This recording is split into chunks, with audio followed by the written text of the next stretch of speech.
Starting with the story a few hundred years ago, the world suddenly changed. Mist covered the whole world. 100 years later, mystery recovered. Gods reappeared in the world. Our main character was sitting on the roof, cooling off, when an incident occurred. From then on, he changed his destiny, receiving the divine region. 10 years later, with his power, he protected a territory from the attacks of ancient mythological monsters. On the high moon outside Earth, a divine soldier stood silently guarding the human world, and the power of this god is also the power our main character received. With his power plus his familiar comrades, how will his path to godhood unfold? Let's watch together. Our main character's name is Lin Chie. He is 17 years old this year. Every night when he sleeps, he dreams of a hospital. The dream brings him here. For 5 long years, he dreamed of this hospital every day, but he could only enter the outer gate, not the inner gate. I feel like this hospital is calling me, but even in my dreams, it won't let me in. For real, it's strange. Hey, hello, I'm here again. Open the door for me. It's been 5 years. Why don't you open the door, but let me dream about it all the time? In this illogical dream, our main character can only knock on the door, day after day, night after night. Any other trick is useless. Knock, knock, and knock. While dreaming of knocking on the door of our main character's room opened. Wake up and eat, it's morning. I know I'm coming down now, you eat first. Our main character slowly sat up, sigh knocking on the door all night again, so tired. Then he took a red cloth and tied it around his head, covering his eyes. Even if I don't have a mental illness, I've become critically ill, or rather I have to change my way of seeing. Although he is blind, his perception of his surroundings is very meticulous. This started 10 years ago. When he was sitting on the roof looking at the moon, he suddenly saw an angel, hovering on the moon, an angel whose body was covered in brilliant golden light. This angel with 6 golden wings looked so much like L'Oreal. That's right, since that day my eyes couldn't open, I could only keep them closed. This is the psychiatrist invited by our main character's mother to examine him because everyone thought he was sick. When the doctor was about to write in the medical record, he continued, "Of course, these are all my delusions, self-derived." The doctor was surprised. Were you joking all this time? I just fell from the roof and suffered brain damage. My nerves were damaged, so I became blind. I understand. So your neurological state is normal. All right, the examination ends here. There's nothing wrong with your illness. Before leaving, the doctor also advised him to adjust his mood and live well. Lin Chie also agreed, "I'm fine, doctor." "Thank you, doctor. Take your time going back." During the meal, his younger brother asked, "Your eyes will get better, right?"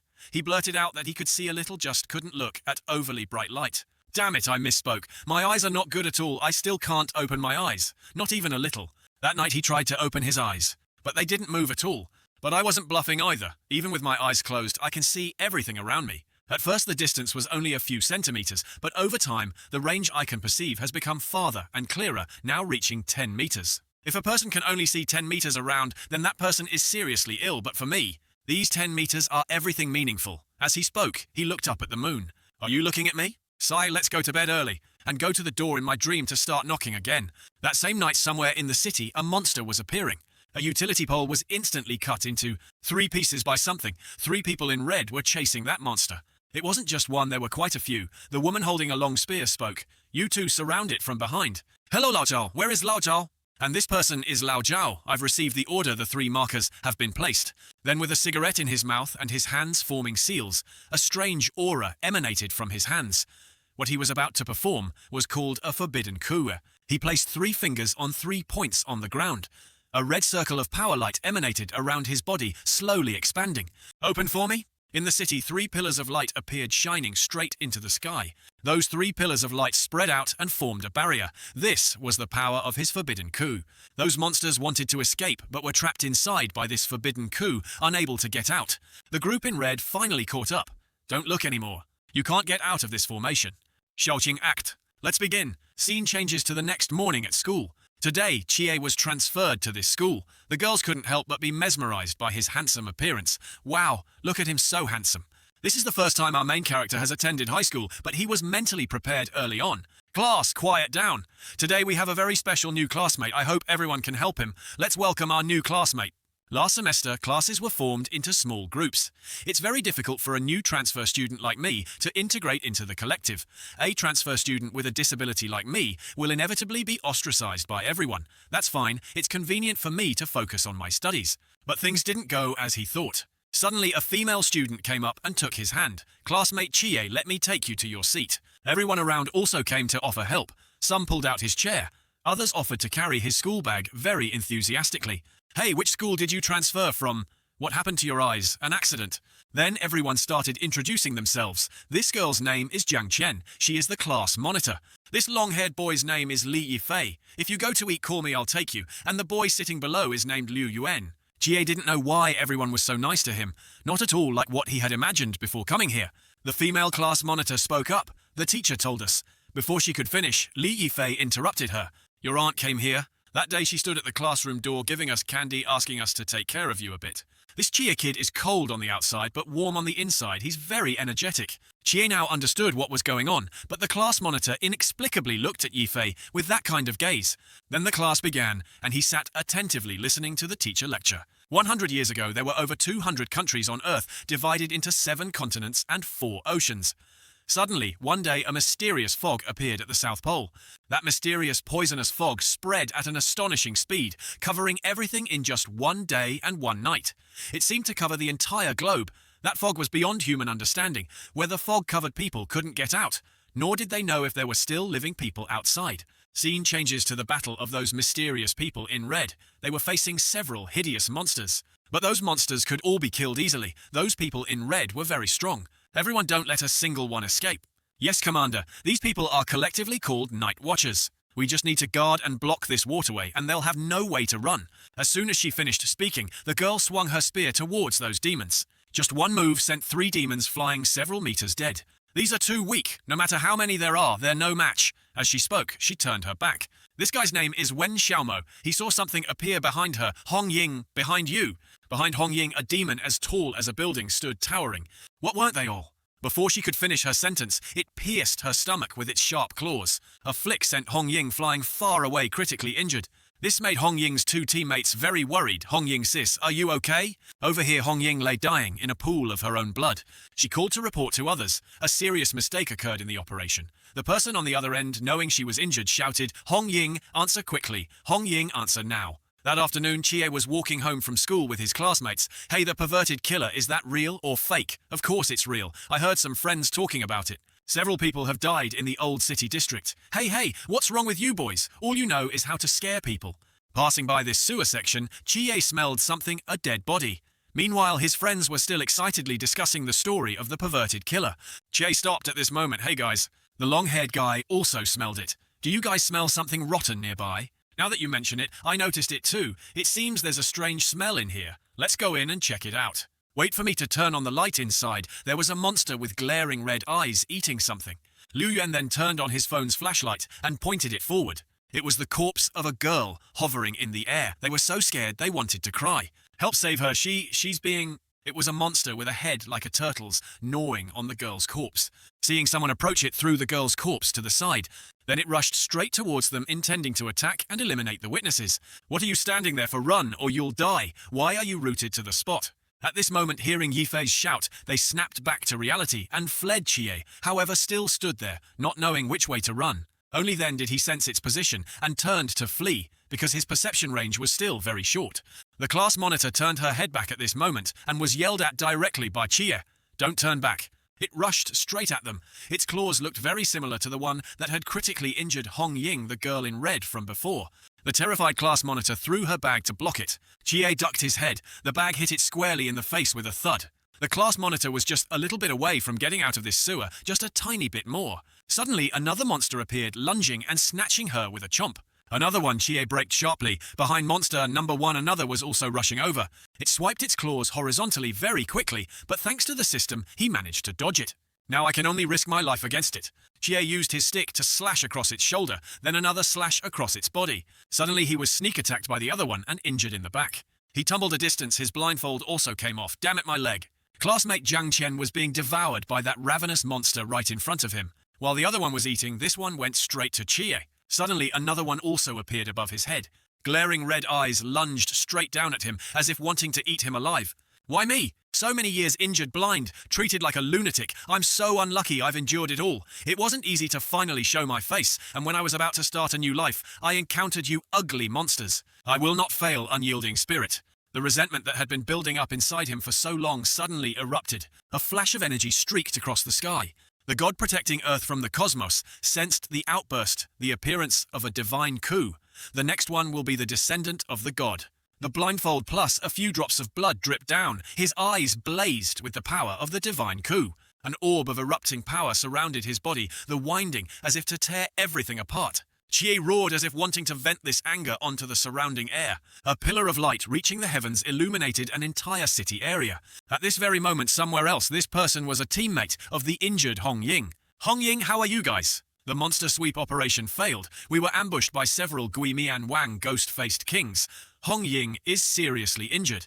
What Gui Mian Wang? How many escaped? Has any entered the nearby residential area yet? 3 have entered the old town, which is in the southwest direction. All right, I'll go there now. The direction he was running towards was also the direction where Chie was frantically unleashing power, where the heaven-reaching light appeared. Damn it! This is a forbidden region. A forbidden coup has appeared. This abnormally strong energy is not an ordinary forbidden region. At least it's as strong as the 5th realm. No, maybe it has reached the 6th realm. The 6th realm is called Keila Ren, Transcendental Being. How can the small city of Kangnan have such a great source of power? This doesn't look like a human's forbidden region. This looks more like a divine region would be more accurate. The divine region of number 003. He has the power of divine region 003, the king of angels. Mijiale Chie approached the monsters that had killed his friend. It's been 10 years, I can once again see this world clearly. Seeing him stand up, the monsters immediately rushed over. Chie just stood still. He hadn't made a move yet. For him now, the speed of these demons was too slow. Just by moving a little, he easily dodged its attack. Not only my reaction speed, but my perception range has also increased by a level. As long as it's within a 20-meter radius around me, I have all movements in the palm of my hand. The monsters attacked continuously, but couldn't hit him, making them extremely frustrated. It went berserk and rushed forward like a moth to a flame. And so our main character had the opportunity to unleash his power. From his body, the image of the divine region protecting and guarding the earth appeared. He twirled his stick, and with one thrust, easily pierced its brain. Very quickly, one was taken down by him in an instant. Suddenly, Chie's mind became dizzy, his vision blurred. His body seemed unable to adapt to that power yet, so he suffered a backlash. His body could no longer move at this point. The 2 Guiwang Demon Kings still didn't know what was happening, but this was a rare opportunity to kill Chie. The short fat Guiwang stuck out its long thorny tongue and lunged. Damn it, can't dodge it. Just as it was a hair's breadth away, the bearded old man arrived in time. He stood in front of Chie and with one slash cut straight through its tongue. Chie was so surprised, he froze for a few seconds. He was incredibly skilled. In an instant, he had dealt with it. One slash split it into 2 pieces. So strong, who on earth is he? Hello, successful purge. Send the logistics team to my location to clear this battlefield. Then he took a drag from his cigarette to catch his breath. What do you think? Beautiful, right? This slash of mine was beautiful, wasn't it? Chie was dumbfounded. Beautiful what? It was beautiful, all right? Do you want to follow me? Do you want to be beautiful like me? I don't want to, why not? Chie simply replied, easy way to die. Come on, let's do this. Let's change to another location to talk, shall we? I'm Zhao Kongcheng, and I'm not a bad person. I believe you, cough cough. Let me get my backpack first. My study materials are still in there.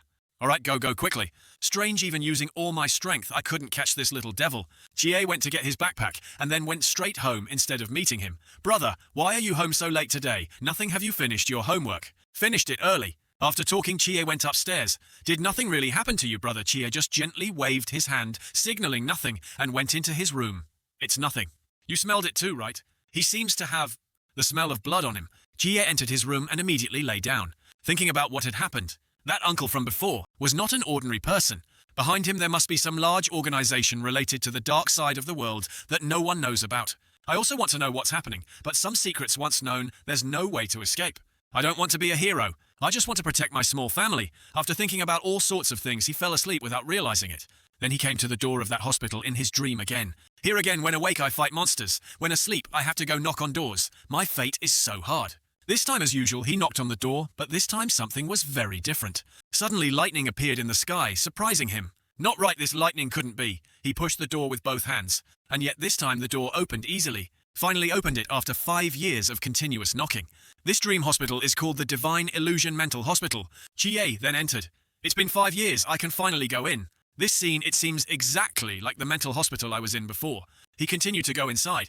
This structure is exactly like that hospital. This dream is truly bizarre. Suddenly he stopped in front of a room. Only this place was different from the mental hospital he had been in. Could this dream mental hospital be related to gods? Chie touched the doorknob and the door opened by itself, which caught him off guard. It was as if there was a magical barrier on the doorknob. Immediately after, a dazzling light emanated from that door.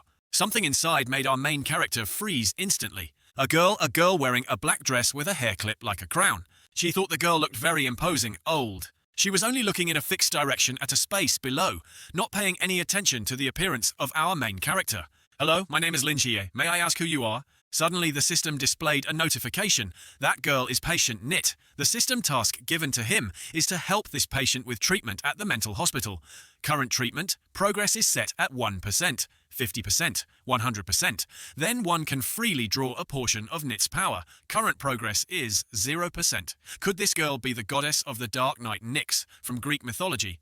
The goddess of the Dark Night is one of the 5 gods who created the world, an embodiment and the personification of the night. Nyx's divine status is very noble. She is one of the great gods of Greece and also possesses immense power that can suppress the power of mortals and other gods. Such a powerful goddess is also mentally ill, telling me to treat her, but what problem does she have for me to treat? Depression, obsession, schizophrenia or paranoia? Hey, are you listening to me? Do you understand what I'm saying? Are you listening, miss? Suddenly she shouted, "My son!" This surprised our main character even more. The goddess stared at Chie, but what surprised Chie the most was holy crap. Why is a Greek goddess speaking Chinese? Suddenly her tears flowed. My child, I've finally found my child, my dear. Child, what's going on? Why is she calling me her child? I only remember being adopted by my aunt, as for who my biological parents are. I don't remember anything at all. Could it be true? The Greek goddess rushed straight towards Chie, my child. Something strange happened. She ran past Chie, not towards him. Oh, my child, I knew you were still alive. I've finally found you. Sob, sob, sob. She hugged that big vase tightly. Hypnos, my child, so you are here too. This lady is really not lightly ill. Where did so many children come from, Grandma? Stop, Chie suddenly woke up. Damn it, if it's this severe, how am I supposed to treat her? The next morning at school time, the students were staring intently at someone very strange. So it was this guy yesterday. Chie didn't come back to meet him. That rotten brat dared to stand me up last night today. I've come to the school gate to see where you can escape. I thought his power would be at the expert level, but it turns out he's just a newbie at the Trancan realm transition stage. No matter what, I must bring the representative of the Shitianshi winged angel back. Absolutely cannot let him fall into the hands of the Gu Shen ancient gods. This matter is much more important than eliminating the Gui Mian Wang. Remember that he smoked and pondered. I wonder how the captain is doing. I don't know if their pursuit of the Gui Mian Wang is going smoothly. The school gate was about to close. Oh damn, it's closed. Hey, hasn't that little devil come to school yet? The guard sighed wearily. He probably thought he was a lunatic. Scene changes to the city hospital. Chie didn't go to school because he came here. You said that classmate sees everything as her child. Yes, doctor. And cries for a long time too. Yes, always crying. Likes to sit in the room telling stories to the vase and the chair. Yes. Then how is her sleep? She doesn't sleep. Heavens, this friend of yours is not lightly ill. She has severe paranoia. I advise you to take her to the hospital for treatment. It would be better. Currently, her situation is a bit special, so she doesn't have the conditions to go to the hospital for treatment. The atmosphere in the room suddenly became completely silent. All right then, if she can't go to the hospital, then she can only take medicine. I'll prescribe you a prescription medicine. You take it back for her to drink. If her condition doesn't improve immediately, bring her to the hospital. Our main character now has a new difficulty and question. He doesn't know if current medicine can be brought into a dream. Sigh, but even if it can be brought in, it's not certain it will work on a deity. At this time, 2 girls were talking on the roadside. Do you know who that uncle is? I don't know either. Probably someone's relative. Suddenly, at this moment, Chie heard a familiar voice. He was walking in the opposite direction of Chie, looking down at the ground and talking to himself. Damn it, waited from 6 a.m. to 6 p.m. and still saw that brat. My skin is all burnt from the sun. Our eyes met. Chie immediately turned and ran. Hey, you there, stop. He leaped and was instantly in front of Chie. You stop for me. He grabbed Chie's hands and pinned him against the wall. Still running, I finally caught you, kid. Uncle, what are you doing? If you do this, I'll scream. You're playing dumb with me today. I absolutely won't let you escape. Go come with me. Today we must talk clearly. All right, don't pull anymore. Where do you want to go to talk? Why ask so much? Just follow me and you'll know soon enough. Then he took Chie to a love hotel. Follow me inside. Damn, old man. What do you want to do? I have hemorrhoids. Don't you dare mess around. The hotel receptionist was quite surprised to see them. Give me a large bedroom with a lively theme. Passionate love. Thank you. Hurry up a bit for me. Damn it, why come to a damn place like this to talk? And this is their room with pink as the main color scheme. When he arrived, he threw Chie onto the bed. Now, young man, let's talk about you. Have you met Michael before? Let's talk a bit about what a god is. In September 1922, an expedition team was on a mission. This expedition team was tasked with exploring the bottom of the Mariana Trench. At this time they saw a large dragon flying in the sky. It was the dragon Leviathan. That was the first time in human history that a mythological creature was observed. It overturned all human perception. For the stability of humanity and our society, we concealed the existence of mythological creatures. Leviathan was the first mythological creature discovered by humans. Security code 001 and the winged angel. Michael Umet was the third mythological creature discovered in 1928. Code Uwari. Jie listened intently as he spoke. That was in March 1928 in the sky. A stream of yellow light emanated from the moon, piercing through all obstacles on Earth, leveling a volcano in North America. Only then did we know there was also a deity on the moon. Due to the influence of the dense fog here, it took more than a year for the expedition team to reach that volcano. They immediately and quickly scouted the entire area, with the fastest speed possible. But unexpectedly, the expedition team discovered a deity with code 004. This deity was sealed deep in a cave from a meteorite impact. This deity's name is the fallen angel Lucifer. At the same time, after the fog appeared, some children born after that day gained special powers. We call this Power Forbidden Region. The power of the Forbidden Region develops based on the strength of the spirit and the maturity of its owner. Last night, that fluctuating light was the fluctuation of Michael's power. Your Forbidden Region power was probably awakened at that critical moment. So that's how it is. This power, I feel, is the Forbidden Region, and the visual kinesis, and the winged angel god. After opening my eyes, it's the maturation of my abilities. Based on whether the spiritual power is strong or weak, we divide the Forbidden Region into 6 major realms. Like water in a glass little, but still is the first realm, overflowing realm. Like water in a lake much, but still is the second realm, still realm. Like a flowing stream much, and moving is called the third realm, piercing realm. Like the vast ocean water is called the fourth realm, ocean realm. Spiritual power that approaches infinity is called the fifth realm, immeasurable realm. Infinite spiritual power that cannot be exhausted, breaking through dimensional barriers, approaching Klein. That is the sixth realm named Klein, the strongest realm. Chie's face brightened up. That powerful. Then what realm am I in? You are in the Trancan. It's like, to be precise, a bit stronger than an ordinary person. So the fact that I could open the hospital door in my dream plus a patient who is a god, is it because I broke through a realm? Then if I break through another realm, will I get another patient? What about you? What's your realm? You're so powerful. Hearing Chie. Ask about his realm. He spat out his water. You're asking me? I don't have a forbidden region like you. Of course I don't have spiritual power either. You don't have a forbidden region. Then how do you kill monsters? That's based on my combat ability from rigorous training. Before I joined the Night Watchers, I was a Special Forces soldier. Oh, that powerful. Now I'll explain the Forbidden Region to you. There are a total of 3 ways to obtain a Forbidden Region. The first is what I just mentioned, innate Forbidden Region. The second is to borrow the power of special Forbidden Region items. And the third is to be gifted by a deity. Some deities will bestow a portion of their power upon a chosen person who will then represent the deity in the human world. But correspondingly, the representative must also receive orders from the deity. The situation where there is only one representative for the deity means he represents the will of the god to act. Among those currently identified as representatives of deities, the vast majority are plotting to destroy humanity, to return the human world to the era under the rule of evil gods. They formed an organization called the Ancient God Cult. So what order did Michael give you? Which side are you on? I don't know. He didn't say anything to me. You say he didn't say anything. You've never heard his voice. This isn't quite right. According to our speculation, Michael is neutral or on the side of good. He gave you the divine region, but said nothing. What exactly does he want to do? I don't know what he wants to do, but even if he gives an order, I won't do it. I don't want to get involved in this nonsense. At worst, I'll return the 2 eyes to him. All right then, if there's nothing else I'm leaving, hey, you stop. What's wrong? I've told you so much, and you're leaving without asking anything. Aren't you interested in me in the organization behind me? No, I'm not interested at all. According to novel logic, once I know the organization's secret, I either have to join, or be killed, imprisoned, or brainwashed. Smack. You watch fewer movies for me. If you say so, then after I listen, I won't be in danger, right? Of course, good or bad, we are military personnel. At most, it's a non-disclosure agreement. Everything you said is nonsense. Since you've said so, let me hear what you have to say. At this point, he handed him something. After we discovered Leviathan, the higher-ups of Darzia quickly formed a team to deal with it, preparing to resist the invasion of mythological creatures. This organization calls itself Special Creature, Response Team 139. We have discovered more and more mythological creatures, and also many people who possess Forbidden Region.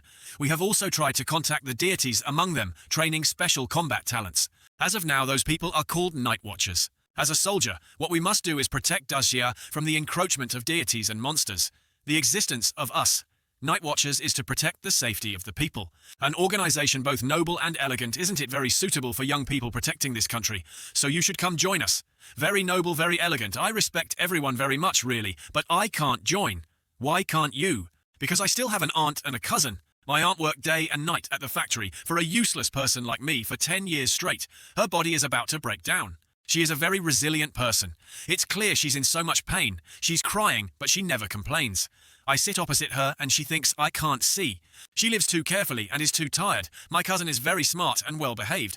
Unfortunately, he's still too young. He can't bear the burden of this house. Therefore, I must study, earn a lot of money to support my family. I want to buy my aunt and cousin a bigger house.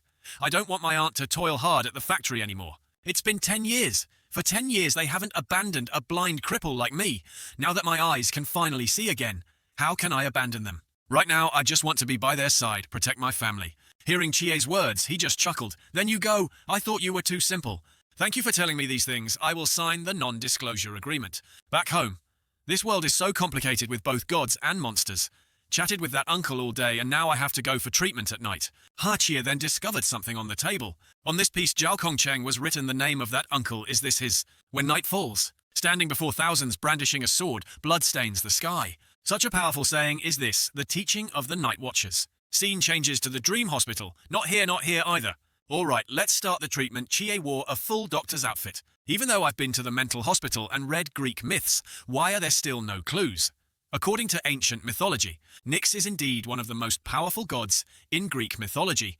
She has more than 20 children, including the death god, Thanatos, the sleep god, Hypnos, the void god, the goddess of fate, etc., etc. Could it be because she misses her children too much? So that's why she sees everything as her child and hugs it.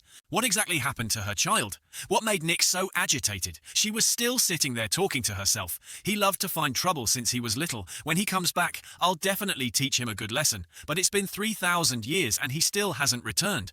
Sigh, I didn't expect the high and mighty goddess of the dark night to be such a pitiful mother. Wait a minute.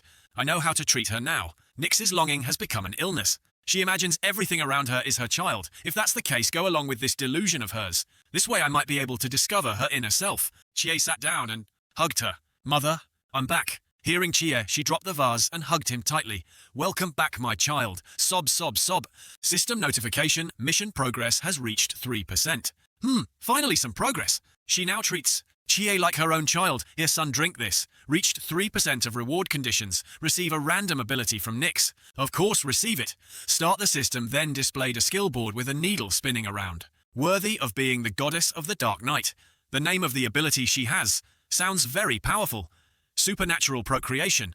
What kind of bizarre skill is that? This is also considered a god's ability, heavens. After spinning for a while, the skill our main character received was called Starry Night Dancer. This skill doesn't feel very powerful, but at least it's not that supernatural procreation skill. Come son, this is what you like to eat most, eat up. There was nothing in the bowl, but on the rim of the bowl were a few words. This was the skill he had just received from the lucky draw. Chie reached out to grab it, and it was immediately absorbed into his body. This ability is transforming my body. From my soul to my physical body, it's like being cleansed. With this Starry Night Dancer skill, our main character gained the ability to communicate with creatures of the night. At night, his intimidating presence towards other creatures will be very strong. At night, it will be difficult to detect his existence. At night, his speed, strength, endurance, power and recovery ability will all be 5 times that of an ordinary person. Starry Night Dancer, this skill is indeed unusually powerful. A 5-fold increase in physique can be called superhuman. Even if my physique is normal, increasing it 5-fold would reach the limits of humanity, no joke. Finally, I have some ability to protect my family. Thanatos, do you know your younger brother misses you very much? Go hug him quickly. Yes, I know. Then Chie took out the bottle of medicine the doctor had given him earlier and placed it on the table. I'll be back in a bit. After saying that, Chie walked to another room. He pushed the door open with all his might, not knowing what was inside that door. In front of him was a vast space. On both sides were 2 very large shelves holding some kind of jars, like medicine jars. Chie was extremely surprised by this. It was morning now. The alarm clock rang. Chie started a new day. Phew, my spirit feels so refreshed. This is the first time I've slept so well. After waking up, he went downstairs and saw his aunt preparing to go to work. Aunt, why are you going to work so early today? Today, the factory is receiving more components, so they called us to come in early to catch up with the production schedule.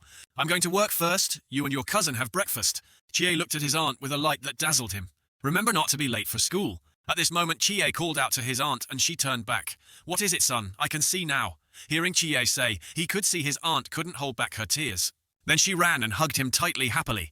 That's great. That's really great. Sorry, I couldn't hold back my tears. Chie's cousin also came over. That's great. Wonderful brother, you can finally see. Scene changes to the school. Hey, you're Chie, right? You're so handsome. Your eyes can see now. Such beautiful eyes. Chie sat down at his desk, pensive and silent, because some friends had abandoned him when they encountered the monster last time.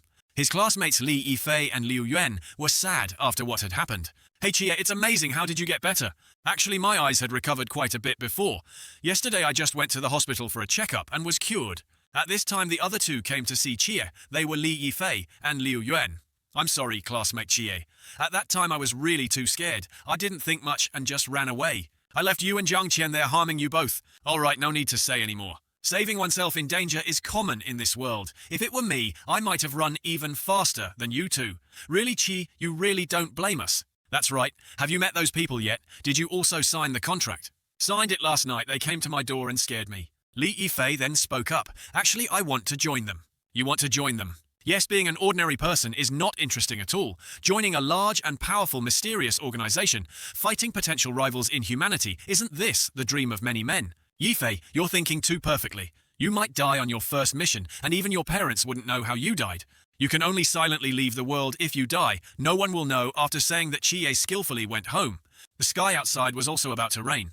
I'm home. Chie opened the door and was very surprised. The uncle he didn't know, since when, was sitting in his house. Hello? What the fuck? Why are you at my house again? Well, I dropped this in your bag. It can be located. Don't make excuses. I've said it. I won't join you guys. I know, so I'm not here for that. He took out a thick wad of cash. What's the meaning of this, old man? Did you mind when I smoked a cigarette here? I did mind no smoking in my house. The story goes back many years. When I was only 6, my father passed away. My mother worked 2 jobs alone to try and raise me. With my achievements, being a rural cadre wasn't difficult at all, but I ignored my mother's objections and joined the army. The day I left home, my mother still stood silently watching me, always watching me. At that time, I really wanted to stay by her side, but in the end, I still decided to leave. At that time, I was determined to achieve military merit in the army. Then, wearing my rank and uniform, returned to my hometown. After that, I joined the Special Forces, and my rank also rose higher and higher. And because I was too good at fighting, I was transferred to the Night Watchers. My mother worked too hard and damaged her health. Originally, I wanted to retire from the army to become a village cadre, so I could be by her side. But since I joined the Night Watchers, I couldn't be by her side, couldn't take care of her anymore. But you are different. You are smarter than me, more understanding than me. You have your own opinions, want to be with your family to take care of them. This is very good. If you have chosen this path, then continue on it. Leave the matter of protecting the world to us. This money is for you. Take it and buy something nice for your aunt and cousin to eat. Help them feel less tired. I don't need it. He then took the money and gave it to Chie. This is for your aunt, not for you. No, my aunt doesn't need this money either. Although we are poor, we have our limits. You risked your life for this money, so I can't accept it. My eyes can see now. I can support my family myself. Haha, you really are a stubborn little devil. If that's the case, then I should go too. Alright, no need to see me off. Wish you a bright future. I also wish you a day full of medals. Aren't your back? Let me carry that. Who is that? Does he know you, son? No, he's just a plumber.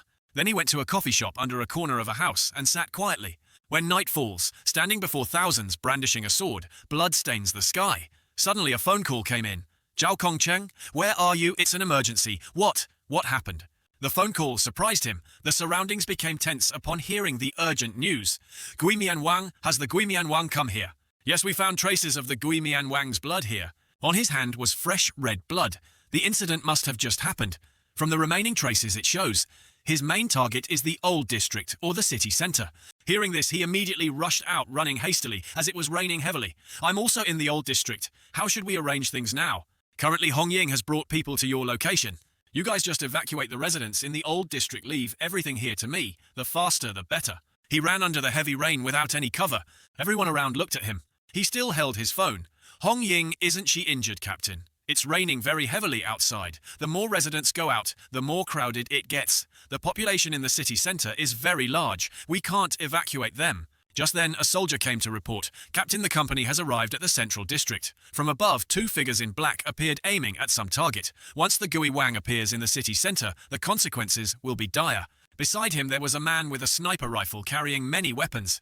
It seemed he was about to attack someone in this city with a long-range shot. Hung because the old district has few people, it's not important. On the other side, he immediately said, "Lao Jiao, calm down. I didn't say I would abandon the old district. But when the Guimian Wang comes to your place, absolutely do not fight it directly. The Guimian Wang is not something you can easily deal with. You use the boundless void domain, try to trap it. I will order the company to quickly go there to support you." When the captain finished speaking, he clearly understood what he had to do in this situation. Sir understood. He opened the door of the pickup truck. Inside was the item he needed. Boundless void domain. It can't trap the Guimian Wang. Once the Guimian Wang appears before the public, it will definitely create a huge crisis. In that situation, we can only providing support to the old district is already lucky. He took the tools from the car and shot off like a rocket. I have to do it. I have to seize the opportunity to evacuate the residents of the old district. Running at top speed even though it was raining heavily. At this time he accidentally passed by Chie's house. Looking up at the window frame, he guessed immediately, "Brat back here again. That brat is probably starting to eat now." He smelled something on his nose. It wasn't ordinary rainwater. Indeed, not wrong, it's a corpse. He immediately turned and looked behind him. There was something moving under the manhole cover. Suddenly, the manhole cover spewed black water from both sides. He immediately prepared to fight. It's a Jie Ghoul, and a first-rank Jai too. His face was very bloodthirsty. Having identified the target, he immediately called the captain. "Report, Night Watcher. Zhao Kongcheng has spotted a Gui Wang in the old district, understood. The team is moving to the old district. Hong Ying will be there immediately, 10 minutes at most." The captain didn't forget to remind Lao Jiao, "Don't face it alone." With the Guimian Wang, use the boundless void domain trap. He didn't answer but remained silent, unafraid of danger. Holding the boundless void domain in his hand, he thought, "I have to fight it." The boundless void domain cannot trap it if there is no one inside. It cannot trap the Guimian Wang for even a minute. At that moment, he threw his saber straight ahead. No matter how you use it, you must not directly confront the Gui Wang. Do you understand? The situation is critical. I can't hesitate. There's no time to evacuate. Casualties caused by the mystical always occur. We Night Watchers are not gods. We cannot prevent all casualties at once. Losing an old team member because of the Guimian Wang is an irreplaceable loss. He silently completed the formation using the boundless void domain to trap the Guimian Wang. The captain was worried about him. "Lao Jiao, Lao Jiao. Are you listening to me? Calm down, don't act recklessly." He didn't care what the other side said, stepping into the formation alone to face the Guimian Wang Changnan. "Do you still remember the oath we made?" Suddenly the manhole cover below exploded, as if something enormous was about to appear. A giant monster rushed towards Lao Jiao. He immediately drew the sword in his hand. This time behind me are not thousands of people, but behind me is that kid's whole world. After saying that, Lao Jiao swung his sword at the Guimian Wang, fighting it to the death alone. A giant demon fighting a small human, an uneven battle. Their battle took place in the boundless void domain, isolated from the outside. He used his technique, the Forbidden Region, to fight that giant demon. The boundless void domain was used to trap the Guimian Wang, with its axis pointing straight to the sky. The rain grew heavier and heavier. It was unknown how long the fight had been going on. Scene changes to this side. Today is an exceptionally good day. Chie was eating with his aunt when he noticed something was off. "Eat a little more, don't save it for me." "Chie, are you listening to what I'm saying?" At this moment, he seemed worried that something was happening. "Ah, yes, I know, Aunt. Jin, you should eat more too. You're currently in your growth period, you know." Jin, this brat." "Ah, I hear you. This brat, why is his mind so dazed? Are you being picky now? You won't even eat meat?" "Yes, I'll eat right away." He looked around. "Strange, where's Xiao Hei?" Looking out the window frame. "There, it's there." Chie immediately rushed outside. "What's wrong? Is there something outside? Why do you keep staring and not come inside?" He then followed Xiao Hei's gaze. Suddenly downstairs there was something that looked very familiar to him. "Ah, I remember now, Aunt, I have something to do. I'll be out for a bit." After saying that, he ran straight out, leaving his meal unfinished. At this moment, Lao Jiao immediately lit a cigarette, calm as if nothing had happened. Phew, today was really tiring. That Guimian Wang was emitting a lot of dark energy around him. This demon doesn't know fatigue, Captain. He's really strong. The battle is not over yet, and yet I managed to injure it to this extent. The demon was injured in one eye, but its vitality didn't decrease at all. It seems normal. Training has been lenient on me. Lao Jiao's face was tired, covered in bloodstains left by the demon. Monsters, no matter how injured, are as strong as ever, tough as a leech. Phew, I don't know. I have to fight to the end. I can't be defeated by this demon. The fight continued. The Guimian Wang seemed to be focusing its attacks on Lao Jiao. No, I don't know how much longer I can hold on. The Guimian Wang swiped a giant hand at him. Luckily, he dodged in time. It seemed his sword was no match for this demon. A sword slash hit its abdomen, but it seemed to have no effect. Immediately after, Lao Jiao grabbed the sword hilt with both hands and rushed forward, thrusting straight at it. Can't fight the realm. Difference is too great. This time the Guimian Wang landed a powerful punch on Lao Jiao, sending him flying backward. The punch was too strong, making him slide a distance before stopping. Lao Jiao was injured. This monster's power was too great. Are mythological creatures that formidable Lao Jiao can still fight? Suddenly, the monster roared loudly. Suddenly, fluctuations occurred around its body. Lao Jiao was stunned, surprised by this sight. Its body now seemed different from before. Those blue lights were its forbidden region. A large demon face appeared from under the ground. This is Forbidden Region number 176, Guimian Shangdi, Demon Face, Earth Phase. Within the range of the Forbidden Region, all creatures of lower or equal rank will have their spatial perception distorted. Lao Jiao seemed helpless before the array, his footing unsteady dark energy appearing all around. The situation was becoming dangerous. Lao Jiao's life would be ended by the demon in moments. It was approaching its roars, echoing through heaven and earth. It's not good continuous slashes hit him repeatedly. Lao Jiao was now seriously injured.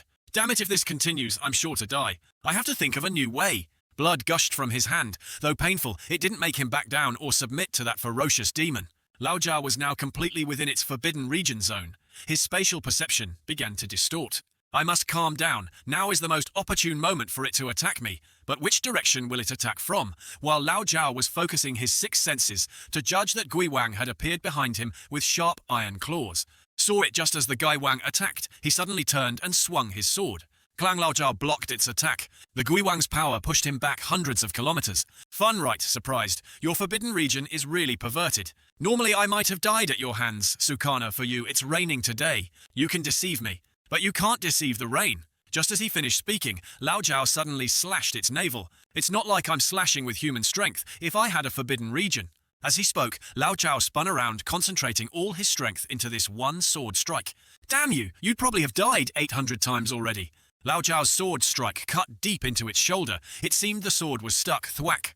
While Lao Jiao was struggling, he was hit by an attack from it. Spitting blood and phlegm, Lao Jiao lay unconscious. In his mind, he remembered many years ago, Jiao Kong Cheng. The badge is the symbol of the Night Watchers, and also the final killing move. Gai Shen Yin, Ghost, God, Lead, Guide.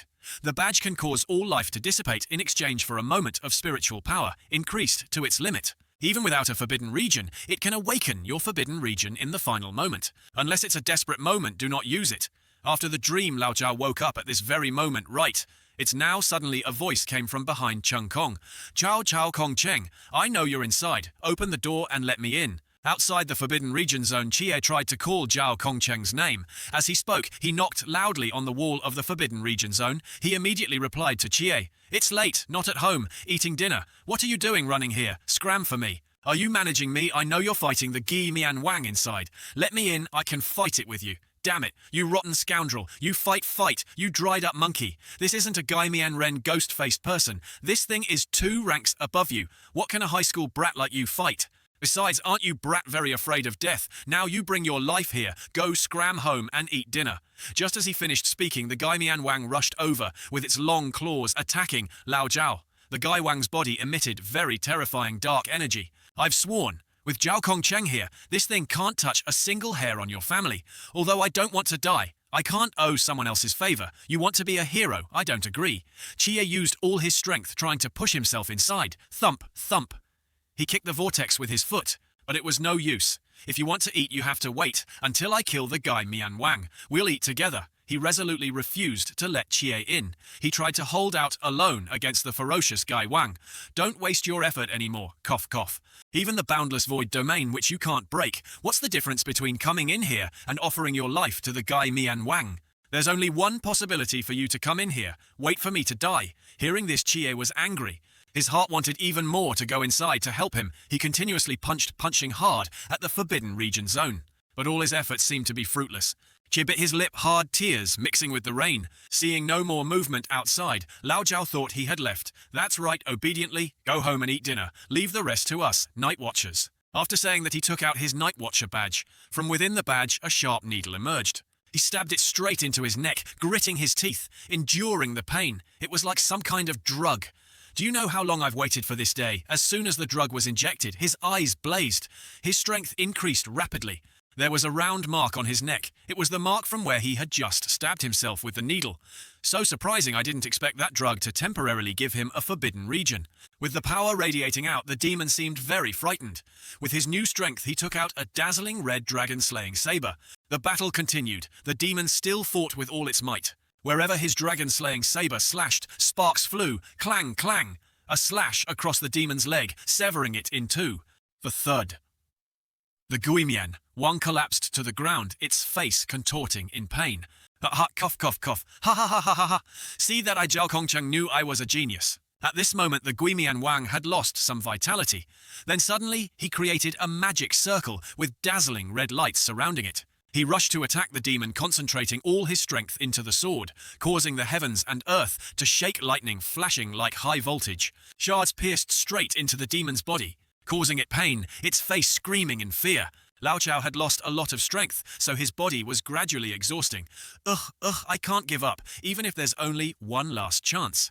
There's not much time left, I have to win quickly. The Guimian Wang then roared loudly, Lao Chao immediately rushed forward, attacking it with a swift victory strategy. He roared loudly, "Forbidden region." The demon's eyes also became sharp at this moment, staring straight at his face, as if wanting to swallow him whole. Neither was afraid of the other. Both sides rushed straight at each other. The battle reached a tense moment. Clang, clang. All of Lao Zhao's strength began to return. He used Yinsheng Shangyue Lead, Life Flash Moon, to destroy this Guimian Wang. The battle shook heaven and earth, stones flying everywhere. The techniques of both sides could be said to be evenly matched. Both fought fiercely. The Guimian Wang continuously launched powerful attacks, also causing him some damage. Suddenly, a fist rushed straight towards Lao Zhao. Oh no! Cough, cough! It made him spit blood and phlegm. His body seemed uncontrollable. The punch was too strong, sending Lao Zhao flying hundreds of kilometers. He sprawled on the ground. Then he spun in a dizzying circle, as if imagining himself in mid-air. Thud. Lao Zhao was now exhausted from the Guimian Wang's punch. Suddenly, the Guimian Wang's punch emitted dazzling red lightning bolts. Its hand was gradually being destroyed by the very power of Yinsheng Shan Yue. Ha, now it's fairer. We can only use one hand. Cough. Damn it. Why don't I feel pain anymore? I'm not dead yet. The forbidden region is still there. I can still defeat that Gui Wang. Even though he had lost an arm, he still tried to stand up to fight to the end. The Guimian Wang wasn't dead yet. Can't fall. I must kill you. Suddenly, a strange light appeared from behind. What's this? Why are you here? How did you get in here? I looked with one eye and it opened. Luckily at that moment I remembered in time. I have the Starry Night Dancer ability, so I used it. Only then could I use the power of the Winged Angel's divine might to open the boundless void domain. After using the power of the Starry Night Dancer, the boundless void domain immediately cracked open. Although it wasted a bit of spiritual power, I came here consider it helping you outright. Thinking he could easily get Lao Zhao's permission unexpectedly, Lao Zhao immediately threatened Chie with his sword. Don't waste your words. Get aside for me. But I want to help you. Chie's eyes suddenly saw through Lao Zhao's body and discovered, your wounds, all your lungs seem to be cracked. Your bones are not like a normal person's anymore. He didn't care, gritted his teeth. One slash. He tried to dissuade Chie, but it was useless. I will swing one last slash. When I'm done swinging, if you come help me, it won't be too late. Now Chie's face became sad, even more worried. More for Lao Zhao's life. Hesitant, not knowing what to say, other than watching Lao Zhao deal with the Gui Yewang Night King demon. Brat this one slash watched carefully. After saying that, he held his sword and advanced straight towards the Gui Wang, using his final move on this demon. This slash will be very majestic. Lao Zhao swung his sword ready to fight the Gui Yewang. With all his remaining strength, the Gui Mian Wang thought he would lose. It rushed straight towards him. Forbidden region. Yin Sheng Shan, you watch me. Instantly, the Gui Mian Wang's head separated from its neck. Its body was cut apart. This Gui Mian Wang you must lose. Fu Lao Chao now had lost all his strength after. Using his ultimate move, he fell to the ground, lying helpless. Seeing this, Chie immediately ran to Lao Chao, hugging his neck. Your body, you'll die. It's okay, I know. This battle seemed to be over. No loss. At least before I die, I could use the forbidden region. I'm satisfied I did it. Brandishing a sword, blood stains the sky. Even though exhausted, he still had the habit of smoking. A puff. He put a cigarette in his mouth. I killed the Gui Mian Wang with one slash. Did you see that? Damn it, even the captain couldn't kill it, but I did. I saw it. I saw everything. Achieving such great merit. If I could live on, I would definitely be a general. Ha ha ha ha. You're right. Definitely, it's definitely possible. Suddenly, he fell silent, his body motionless. Chie, scared, called out to him. Zhao Kongcheng, you can't die. You haven't become a general yet. You have to live until you get promoted. Me, am I majestic right now? Hearing Lao Zhao ask, Chie's eyes welled up with tears, moved. Majestic. Extremely majestic. More handsome than anyone I've ever met. Extremely powerful. Just as he finished asking, the cigarette fell to the ground. Zhao Kongcheng, to protect the people from the Gui Mianwang, especially to protect Chie's family, sacrificed his life. Not far away, the Gui Mianwang's skull began to move, strange legs appearing.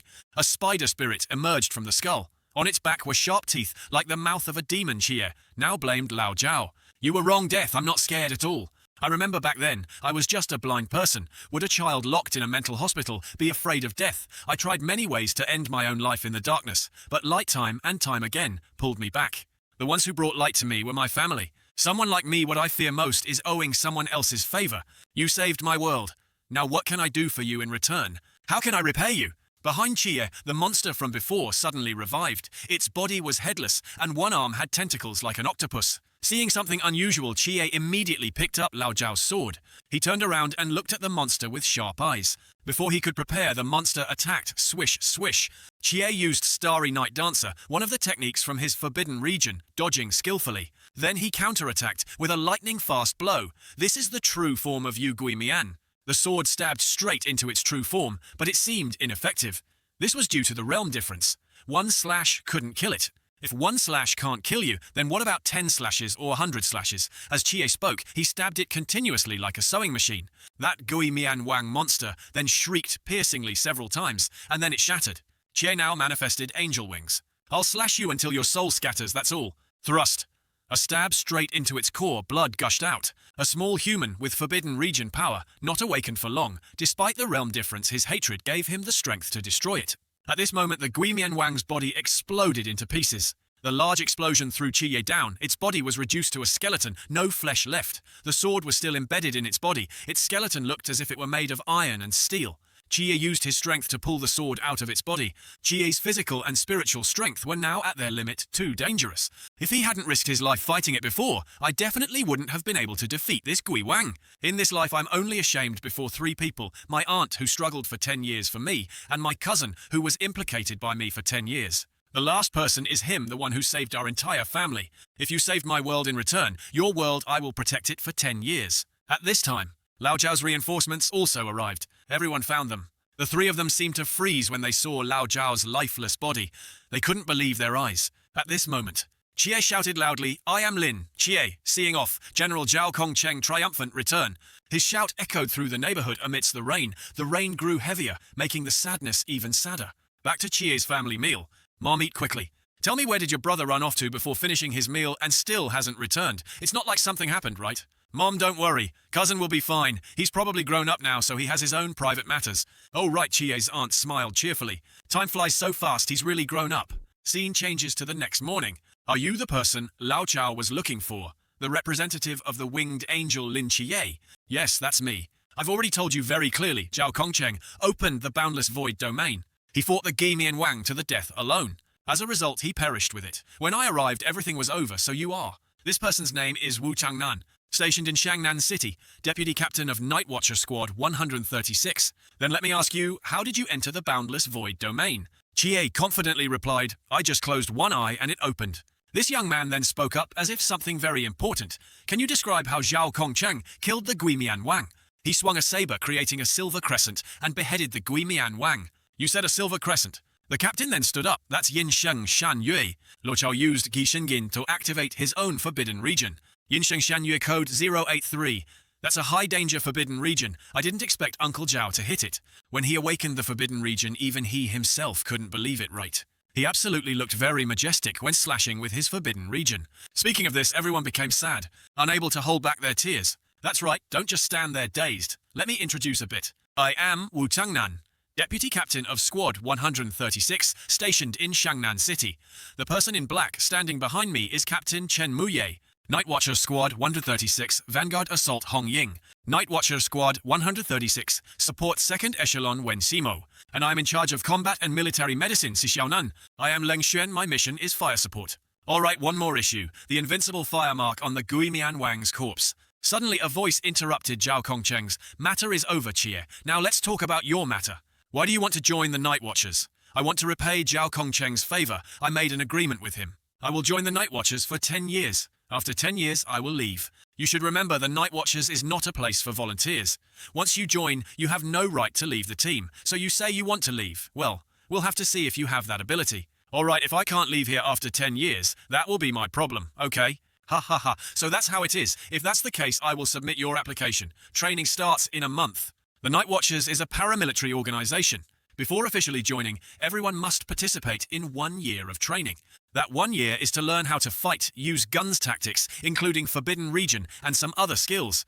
Before the training ends, you are only a temporary member of our squad. Chie spoke up. Then that's exactly what I want. Oh right, I forgot. We don't provide food and lodging for temporary members. No food and lodging. Then where will I stay, old man?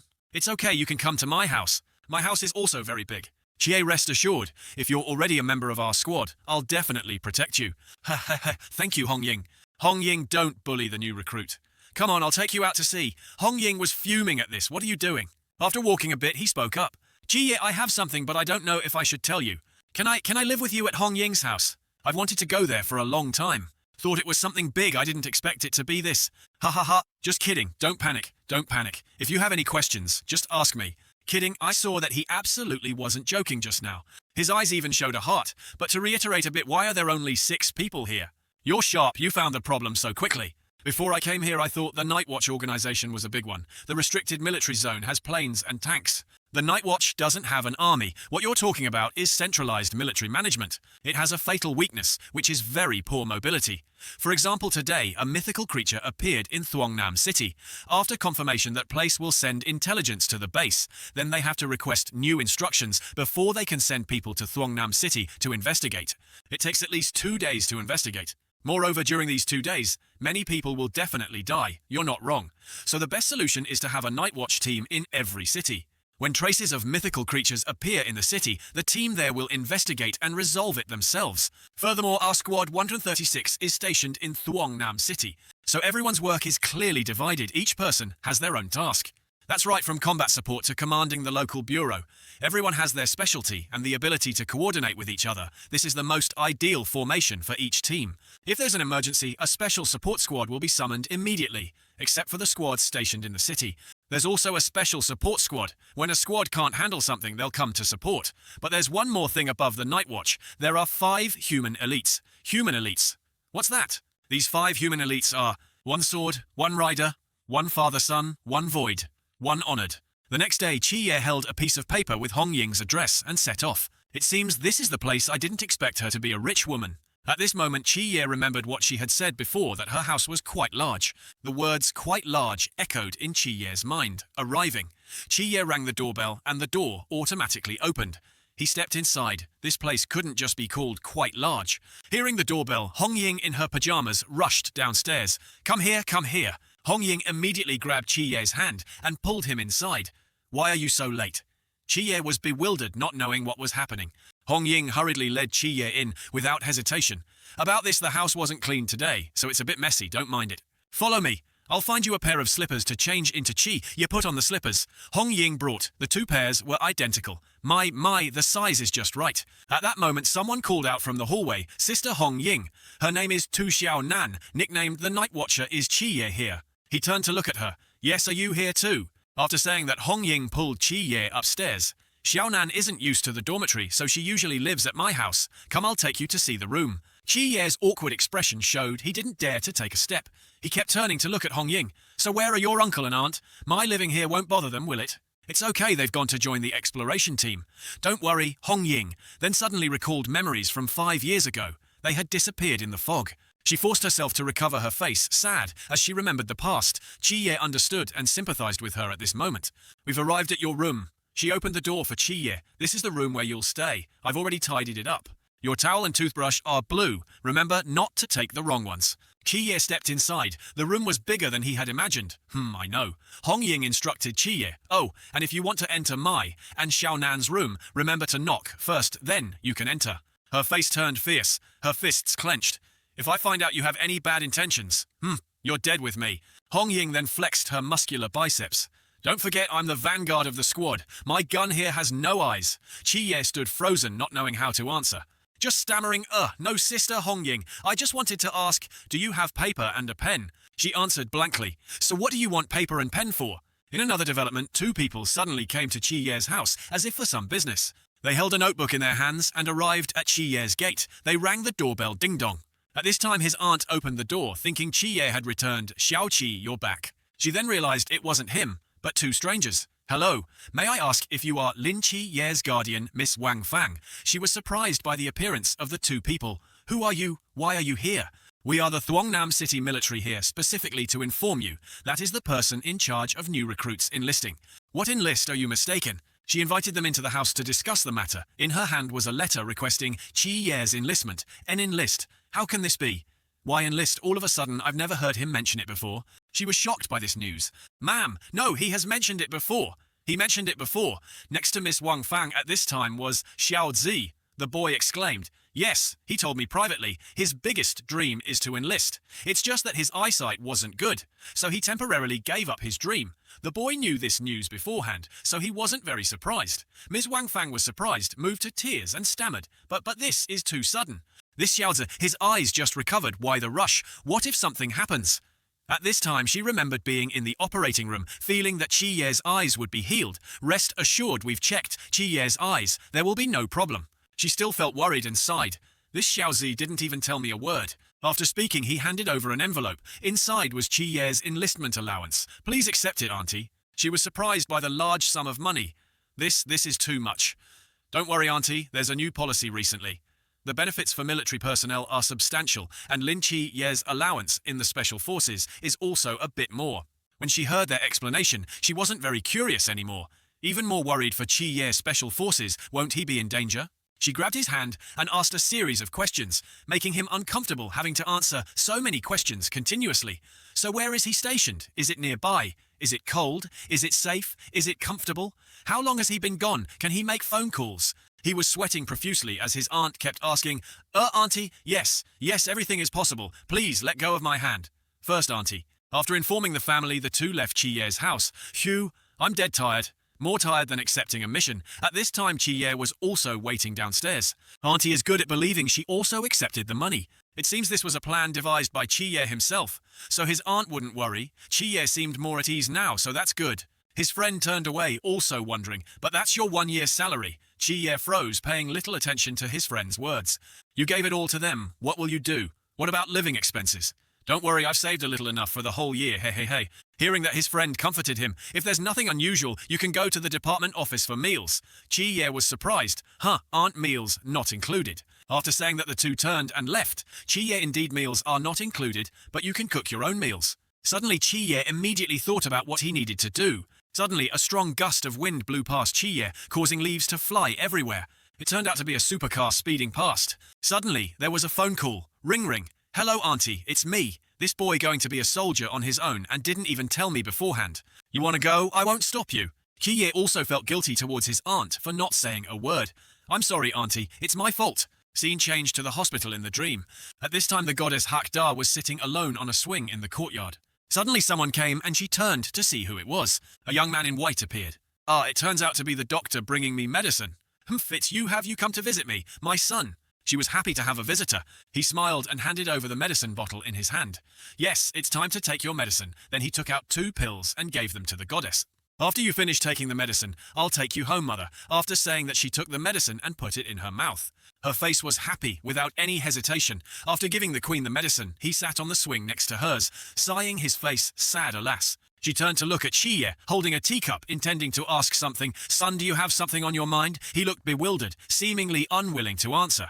He took the teacup she had just handed him. He answered shyly, probably. Suddenly, after hearing Chi Ye speak, the queen's face darkened, sharing his sadness. The queen then found a way to make Chi Ye happy and smiled and hinted, I'll give you this gift. Hearing this, Chi Ye was curious. A gift. The queen clenched her fist, trying to keep it a secret until Chi Ye found out. Yes, I'm giving you a bracelet. From now on, wear it. It can her. Suddenly she remembered the bracelet wasn't there and looked around searching. My bracelet. Where is my bracelet? Kiye was stunned. Did she forget it somewhere again? At this moment, two squirrels suddenly appeared searching for food right where the two were talking.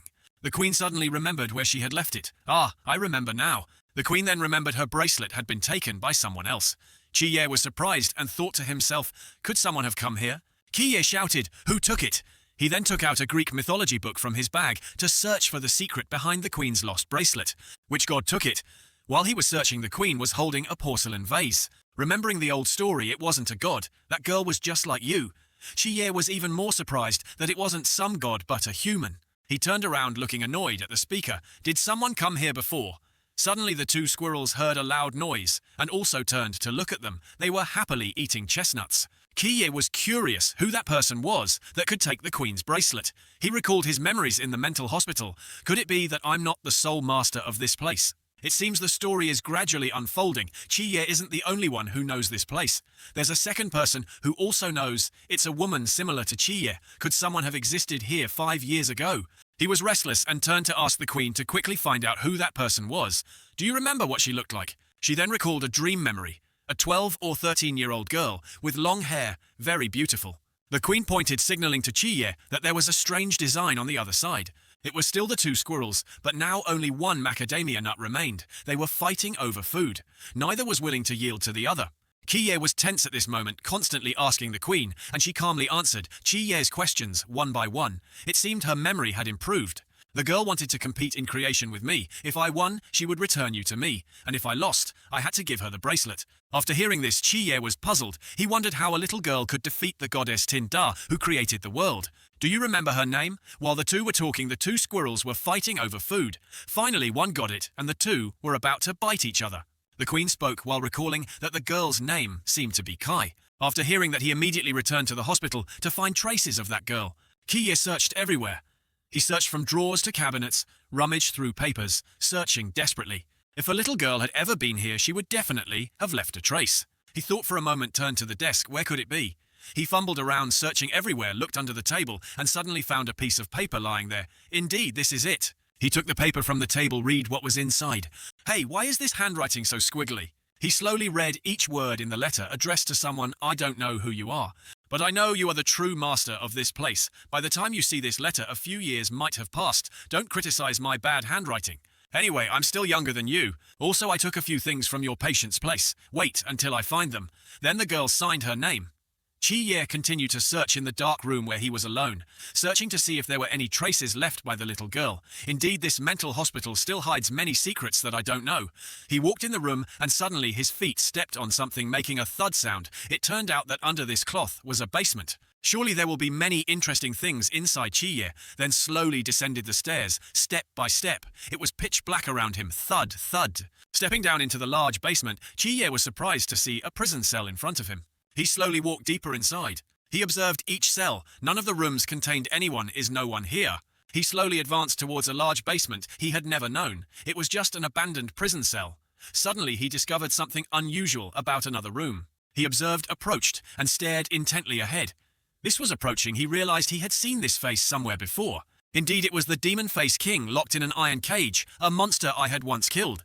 Suddenly the Demon Face King reached out towards Kiye, causing him to step back a few paces. Why is it here? The mythical creature prisoner, Demon Face King, killed by your own hands.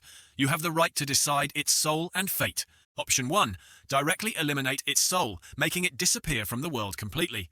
Option 2. Raise its fear value to 60, turning it into a caregiver who also watches over patients.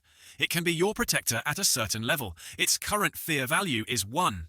Kiye understood the secret hidden within this prison. He then remembered when he killed the Demon Face King, using a sword to stab it directly in the eye, killing it.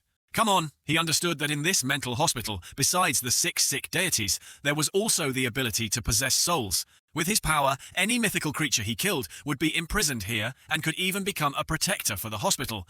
Does mythical creature here include deities? He immediately thought, if I could kill a true god, could I also make them work for me? The Demon Face King roared, as if wanting to rush out and attack Kiye. At this moment, a suppressing light flashed in his eyes. The scene in the dark room, two people facing each other. The Demon Face King understood the situation and knelt before Kiye. And he was thinking, what should I do with this monster? What should I do? Kiye stared at the one-eyed monster. I'm trying to use my abilities to find a reasonable solution. Demon Face King, do you understand your current situation? Seeing this, he reached out and touched the demon-faced king. You are very strong. Having you as my protector might not be a bad choice. Kiye know what to do, but my hospital does not welcome you. As he spoke, Kiye squeezed its head hard. With a loud bang, an explosion occurred, blowing its body away. The demon-faced king's body slowly decomposed completely, ending its life in this world. Kiye turned and walked out of the room. Scene changed to the next morning. He returned to his workplace. Suddenly, he heard someone announce, "Comrade, I encountered a demon." Kiye was surprised. A demon encountered a demon. Curious, he turned and headed towards Sister Hong Ying's room to find out who announced this news. Kiye stood right in front of Hong Ying's room. The door wasn't locked, so he could hear the whole story. Is it a mythical creature again? That's right, if I tell you this, I'm afraid you won't believe it. Kiye peeked into the room to see what they were saying. I believe, please tell me, ma'am. In that room was an old woman who had come to the headquarters to report. Hong Ying would be the one to gather information and resolve the case for the old woman. Don't rush, ma'am, just speak slowly. The old woman angrily explained to Hong Ying. Let me tell you, my old man isn't usually like this. Before, when he went out with me, he always held my hand. Just afraid something would happen to me. Since last week, he hasn't been like that anymore. Yes, you're right, ma'am. Please continue. Suddenly, the old woman clenched Hong Ying's hand and angrily shouted, he definitely has another woman outside. Hearing that, Hong Ying chuckled inwardly. Really, he's being too much to you, ma'am. But the old woman kept clenching her fist. It must be so.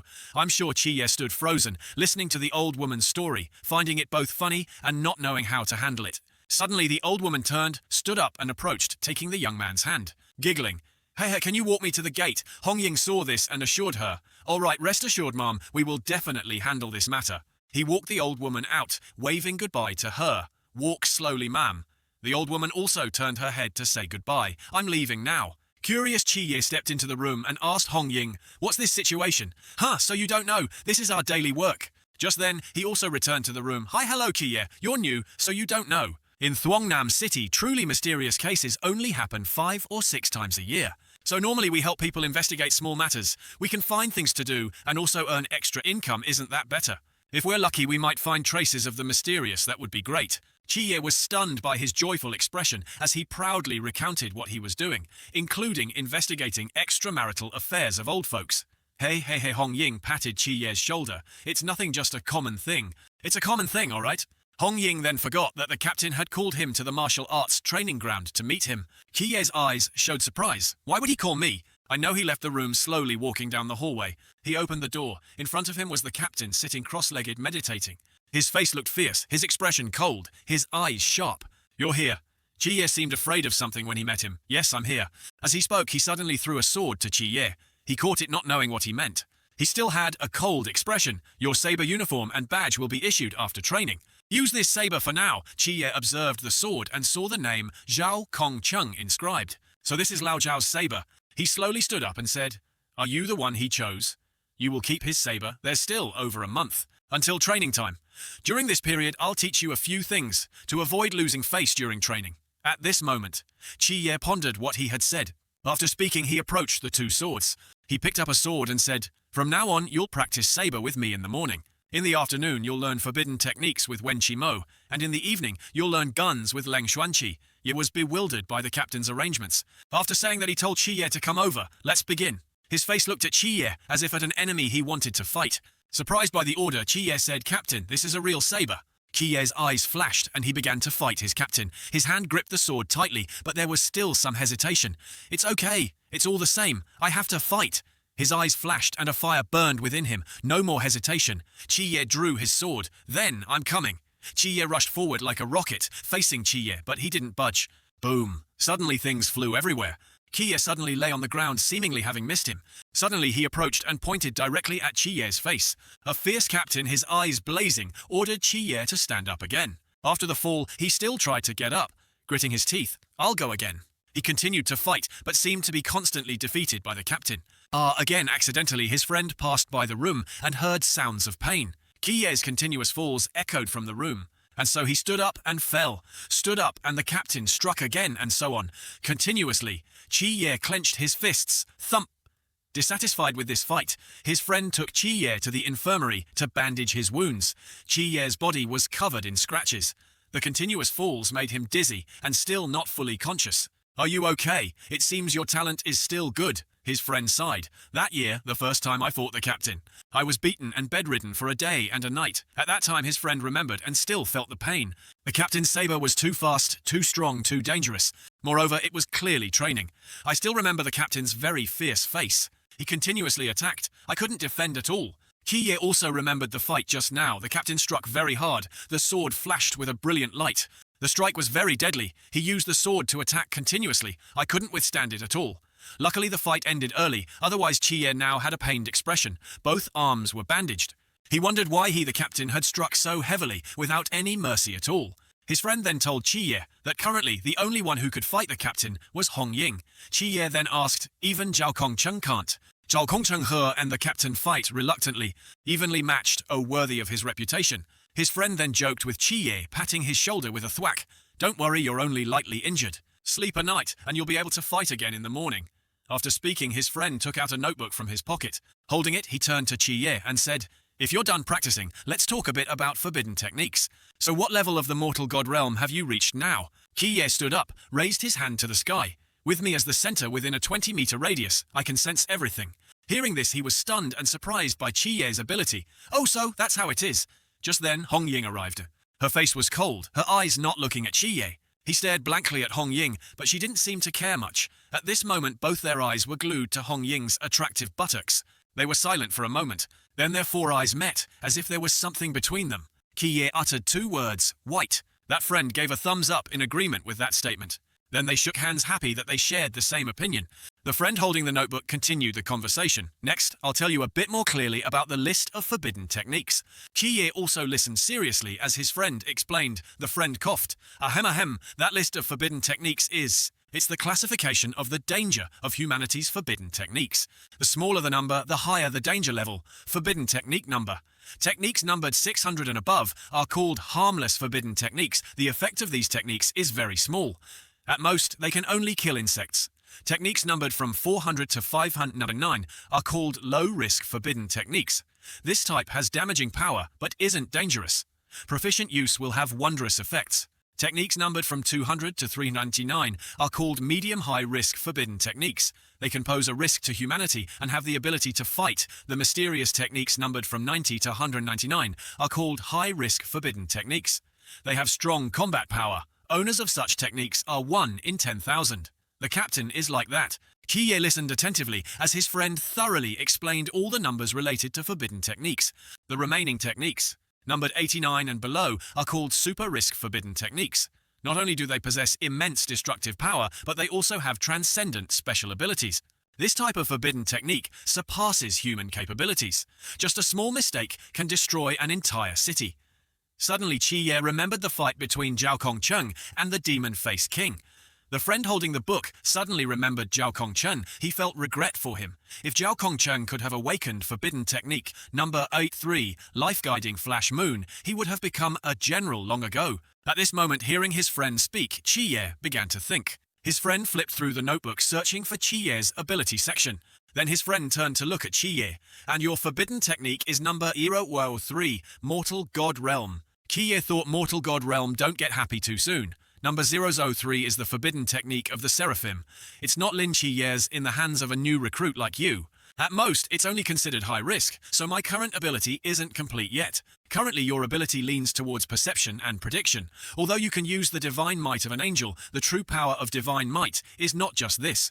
In this situation, either the Seraphim only granted you a small part of its power, or other powers still exist within you. You just haven't awakened them yet. After understanding everything, Kiye looked at his hands and pondered for a moment. After speaking, his friend led Kiye to another room for this training session. It's to help your body gradually adapt to this ability. Opening the door, Kiye was surprised to see 39,000 mini airguns in this room. He slowly examined each gun each second. 39,000 bullets will be fired. What you need to do is use perception and visual reflexes to avoid these bullets. After speaking, he pressed the control button to activate the minigun's beep. At your current level, I'll set it to 50 bullets per second. Kiye was horrified looking at each gun pointing directly at him. Suddenly, Chiye's senses detected something ominous. Wait. He lifted one leg, sensing danger. Why is there something underfoot too? What if I get hit where I shouldn't? His friend explained to Kiye that in actual combat, danger can appear from anywhere. There's no place that can't be attacked. As soon as he finished speaking, his friend pressed the control button. Beep, training begins. Kiyo worried for his life. This training seemed more dangerous than safe. Suddenly, a gun aimed straight at his head. Ah, wait. His friend stood watching Chi-Ye perform his training. Chi-Ye managed to dodge the first shot. His limbs moved continuously while he muttered, "Damn it. Watch me." Gun after gun fired continuously at Chi-Ye. His friend behind him suddenly smirked. "Humph, looks delicious." He observed from beginning to end, then slowly left the room, leaving Chi-Ye to practice alone. 50 guns continuously fired at Chi-Ye. Boom pew. Giant bullets grazed past him. He dodged skillfully. At this moment, Chi-Ye understood the issue. This was the truth of the training school. After a while, he was exhausted and sighed, While off guard, Chi-Ye was targeted by a gun. The bullet flew past Chi-Ye's face. "Ouch!" he shouted loudly. "But why did I still get hit?" Outside, his friend was still standing there, chuckling, looking amused by this training exercise. Scene changed to the school ring. At this time, Li Yifei looked up at the sky, looking bewildered as if thinking about something, then slowly turned and walked home, step by step. His two friends walking with him saw this and called out to Li, "Yifei, why are you walking so slowly? Hurry up." Hearing his two friends call, he was startled. "Oh, come here, come here." His friend put an arm around Li Yifei's neck. They joked with each other. "It was just one encounter with a murderer. Do you need to exaggerate like that? Look at you all day long being overly suspicious and cautious. Such a coward." At this time, Li Yifei's eyes showed a hint of suspicion. He was thinking about something, not paying attention to his friend's words. Why do you keep nagging?" Li Yifei was annoyed. Talking to you is useless." After speaking, he pushed his friend's hand away, but accidentally injured him. His friend pointed at Li Yifei's face. "What do you mean by this?" He didn't want to argue with his friend at all. "All right, let's not talk about this anymore. Let's go home." Suddenly, Li Yifei realized he had forgotten something in the classroom. He stopped abruptly, halting his steps. Seeing this, his friend asked, "What's wrong now?" Li Yifei turned back to the classroom, waving to his two friends. "I forgot my keys. You guys go ahead." His two friends were annoyed. Really, this guy is so troublesome. Then the two slowly walked home. A breeze blew past, rustling. He stood in front of the school, slowly entering. Suddenly, he heard a strange sound.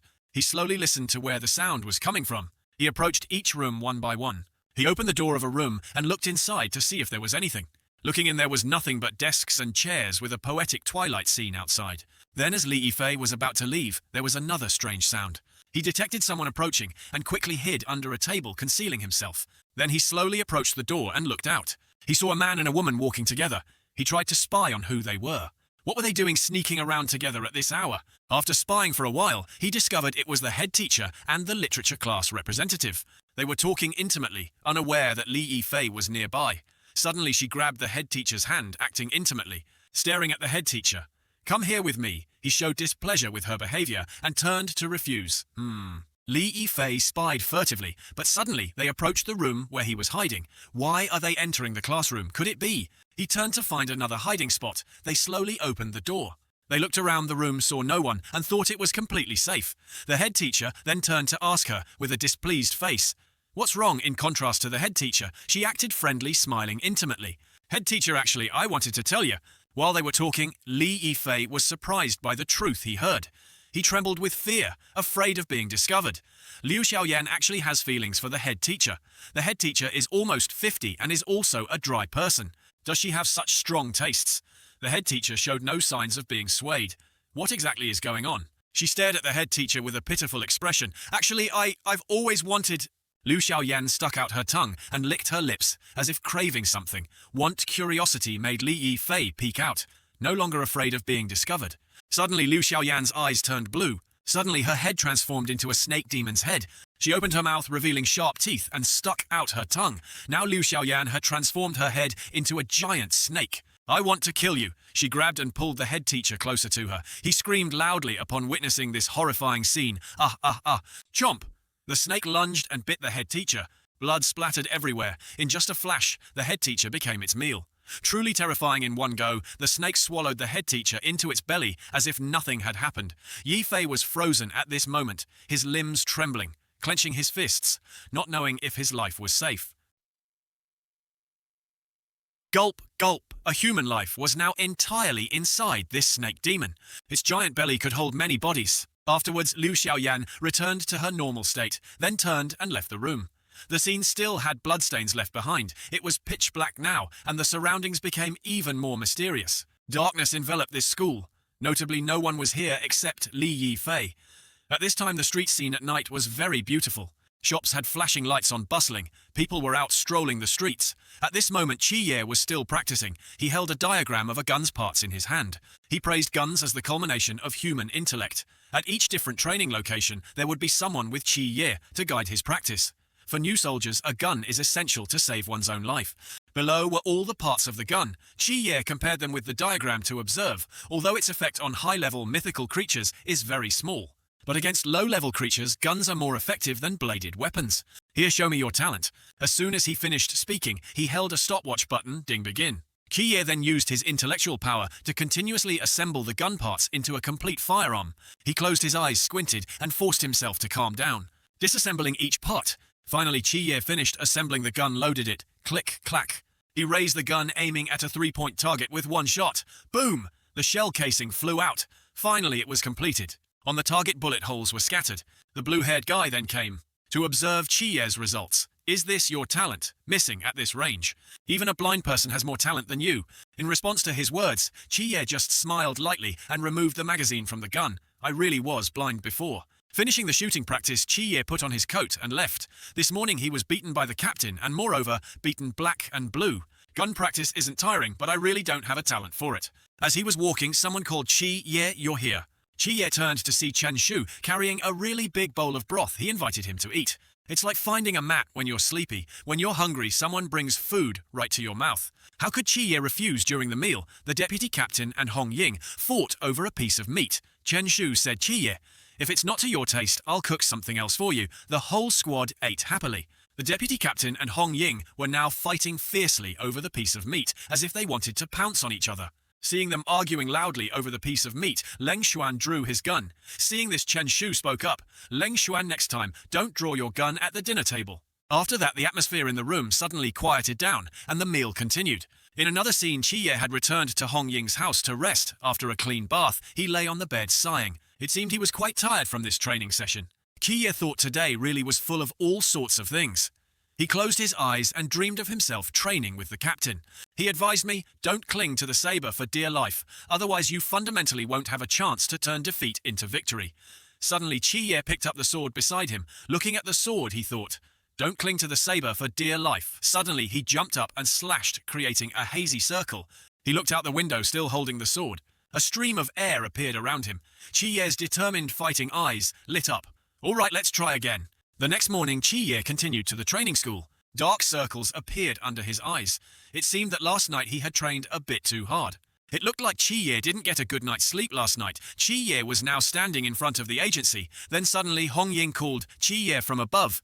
You're finally here, something's happened. As soon as she finished speaking, Chi-Ye looked up bewildered, not knowing what had happened. He hurriedly entered the agency. Hong Ying also came down to meet Chi-Ye. Seeing Hong Ying approach, Chi-Ye asked, what's wrong? Has the mysterious appeared? Hong Ying replied, that's right. Hong Ying's eyes showed us that the incident was very serious. Moreover, extremely difficult. Then they both went inside. Hong Ying slowly explained the incident to Chi-Ye. We just received information another mythical creature has appeared. The location is Thuong Nam City High School. Hearing this, Chi-Ye turned and said, is it the high school again? Then they approached the evidence collection room. Hong Ying opened the door and saw inside. The captain was working with the person reporting the incident. Suddenly, Chi-Ye saw the person and exclaimed, it's Li Yifei. Hearing someone enter, Li Yifei turned and seeing a familiar face said, Lin, Chi-Ye, why are you here? Chi-Ye smiled. Hey, I'm currently just a temporary member of the Night Watch. After hearing that, suddenly, Li Yifei left his seat, stood up, turned around and cursed. Damn it, and they all said, you went to enlist. I didn't expect you to be here. Wu Yangnan was also surprised and turned to look at Li Yifei. At this time, Chen Muye coughed. Let's talk about your matters later. First, let's discuss the case. Hearing this, Li Yifei sat back down and continued reporting the incident to the captain, but forgot where he had left off. Seeing this, Wu Yangnan reminded him, you were talking about going back to school to get your keys and encountered it while it was eating your head teacher. At this, he remembered eating, but not eating. Last night, I originally wanted to go back and get the English homework I forgot in class. I discovered something strange, so I hid on one side to observe. I found out she turned into a snake and swallowed the head teacher whole. Then she immediately spat out a white egg. Then the egg suddenly moved. A human, hand from inside, broke the eggshell and reached out. It's the head teacher. He stepped out from the egg. His aura was immediately different. After a while, that girl returned to normal. By the time they left, I still didn't dare to move. I just stayed there. Only after a while did I return home. After waking up, I immediately ran here to report. At this moment, after listening, Wen Qimo looked surprised and said, "Ate it," and then spat it out. After collecting enough information, the captain said, "You did very well, student Chi Ye. This mythical creature definitely has the ability to disguise and assimilate. It's highly probable." Chen Muye continued, "It's highly probable it's spreading throughout Thuongnam City High School. Among mythical creatures, assimilation is the most difficult power. Just a little carelessness, and the number of victims will increase exponentially. The risk also increases manifold. Moreover, its camouflage is shown in that this mythical creature has inferior intellect to humans. This power is even more terrifying. It can strip away the victim's memories, simulate their behavior, and even not reveal any flaws when communicating with others. Therefore, we must consider the worst-case scenario." After speaking Wu Yang, Nan looked tense in the face of this danger. Hong Ying, worried, asked, "What's the worst-case scenario?" Qiye replied, "It's that the entire high school is infected, even outside the school." Wu Yang Nan turned to ask Li Yifei, "Have you considered that all your teachers and friends have already been assimilated? Even you, have you unknowingly become a part of the monster?" Li Yifei was bewildered, not knowing how to answer him. Wen Qimo patted Wu Yang Nan's shoulder and joked, "All right, Wu Yang Nan, don't scare him anymore. If it were really like that, Tai Arch Chi Na would have discovered it long ago. If it hasn't now, any movement shows the current situation isn't yet beyond saving, right?" Li Yifei clutched his head, pulled his hair. "Impossible, I can't be a monster." Qiye turned to ask Hong Ying, "What is Tai Arch Chi Na?" Hong Ying said, "It's a crow, also a forbidden object. When disaster strikes Thuongnam City, it will call a warning." The captain then asked Wu Yang Nan, "If the mysterious has appeared, do you have a plan?" Wu Yang Nan said the current necessary task is to find the true form of the mythical creature. At the same time, investigate how many people it has assimilated. So I suggest this time we will act in 2 teams. One team will rely on the victims' relationships to determine if others are infected. Another team will enter the school and quickly find their true forms. As soon as he finished speaking, Wen Qimo took out uniforms for his teammates and said, "All right, you two, change clothes first. If you want to infiltrate the school, you have to look like a high school student." All 3 of them left. At this time, Hong Ying, Tu Xiaonan, and Qiye were all holding their uniforms. Hong Ying then turned to look at Qiye and said, "Qiye, why is your school uniform so ugly?" And Tu Xiaonan's didn't fit because her chest was too large. Qiye said, "The girl's uniform isn't bad like that. The boy's uniform is the ugly one." Suddenly, someone handed him a gun. It was Leng Xuan. "Take this, it's fully loaded," Qiye said. "But what if my gun hurts someone else?" Leng Xuan winked. Hey, guns aren't just for killing." Hong Ying and Xiaonan urged Qiye hurry up. He hid the gun inside and said, "I'm coming right away." Hong Ying and Tu Xiaonan jumped over the gate and entered the school. Hong Ying said, "If anything happens, just contact me via headset." Qiye replied, After talking, he walked while thinking about Wu Yang Nan's words.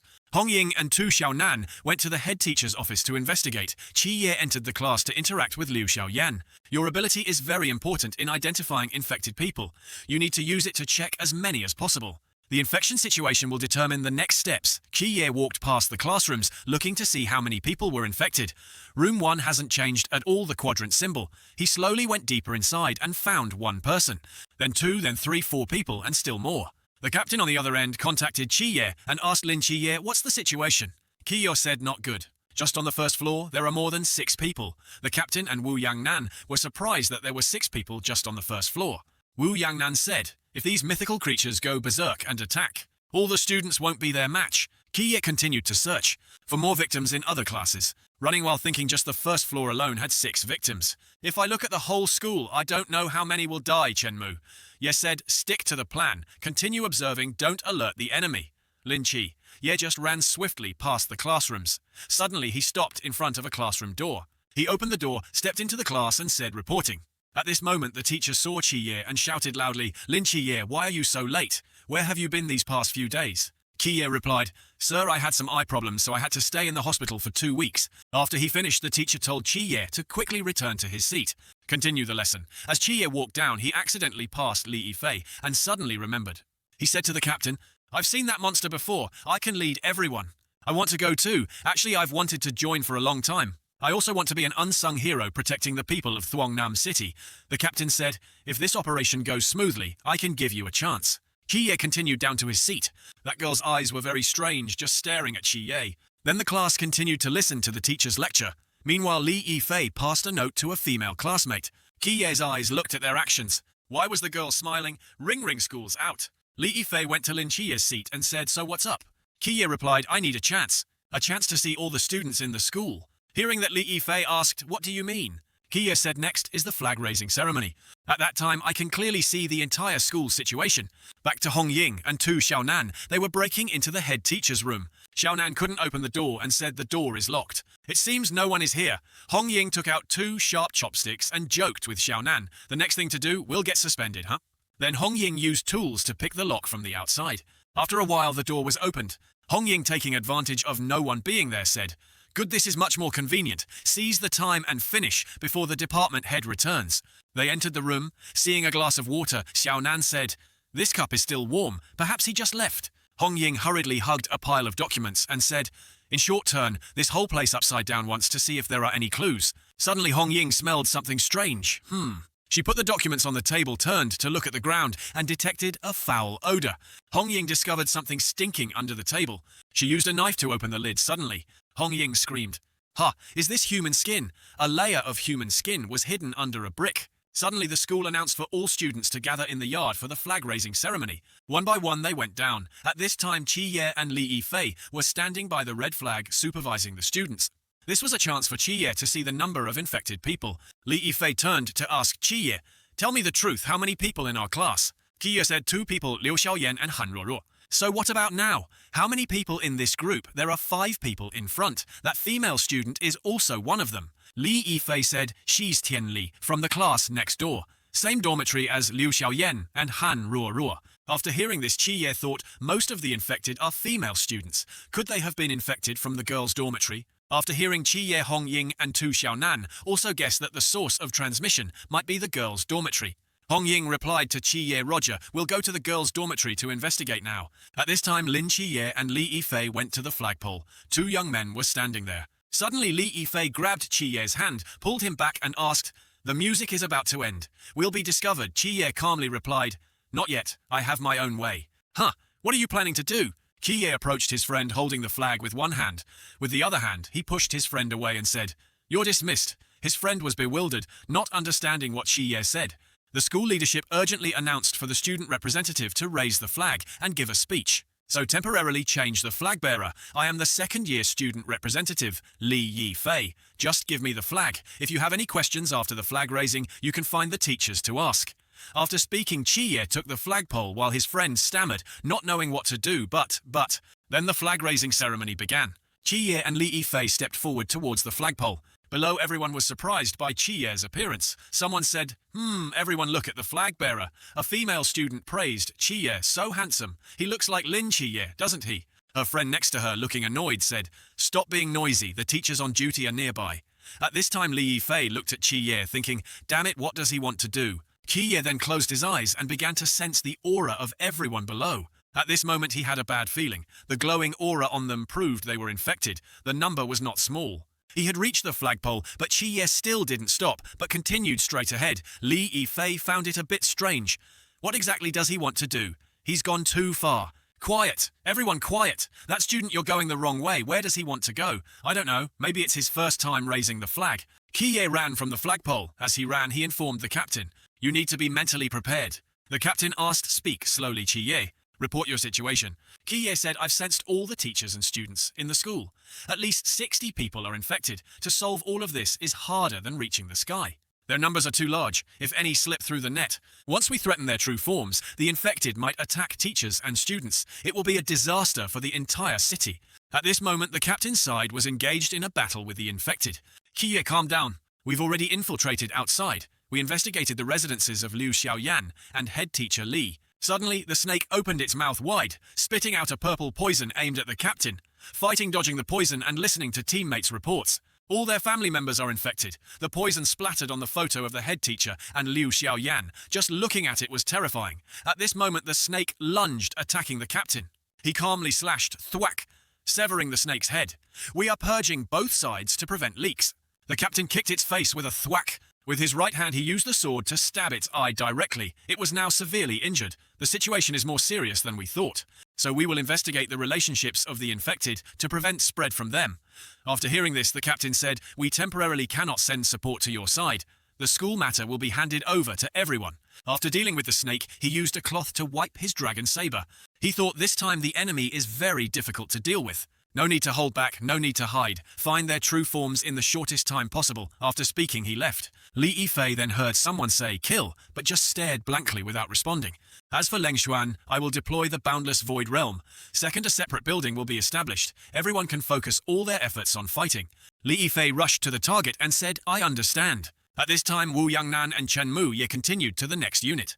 Wu Yangnan asked, "First time on a mission and already encountered such a big incident. Isn't it a bit difficult for someone Mu?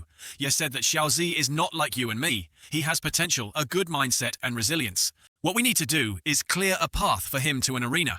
Don't hold back. I can still practice for another hour. He will reach for the sky himself." In another scene, Qi Ye stood in front of the girls' dormitory and reported to Hong Ying.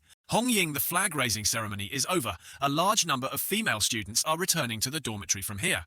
They're about to arrive. Withdraw quickly. Hong Ying and Tu Xiaonan were trying to pick the lock. Hong Ying said, "Qi Ye, are they all infected? I can't sense it, but there are definitely infected people among them. You two be careful." The girls were slowly entering. They were still trying to unlock the room. Danger was approaching.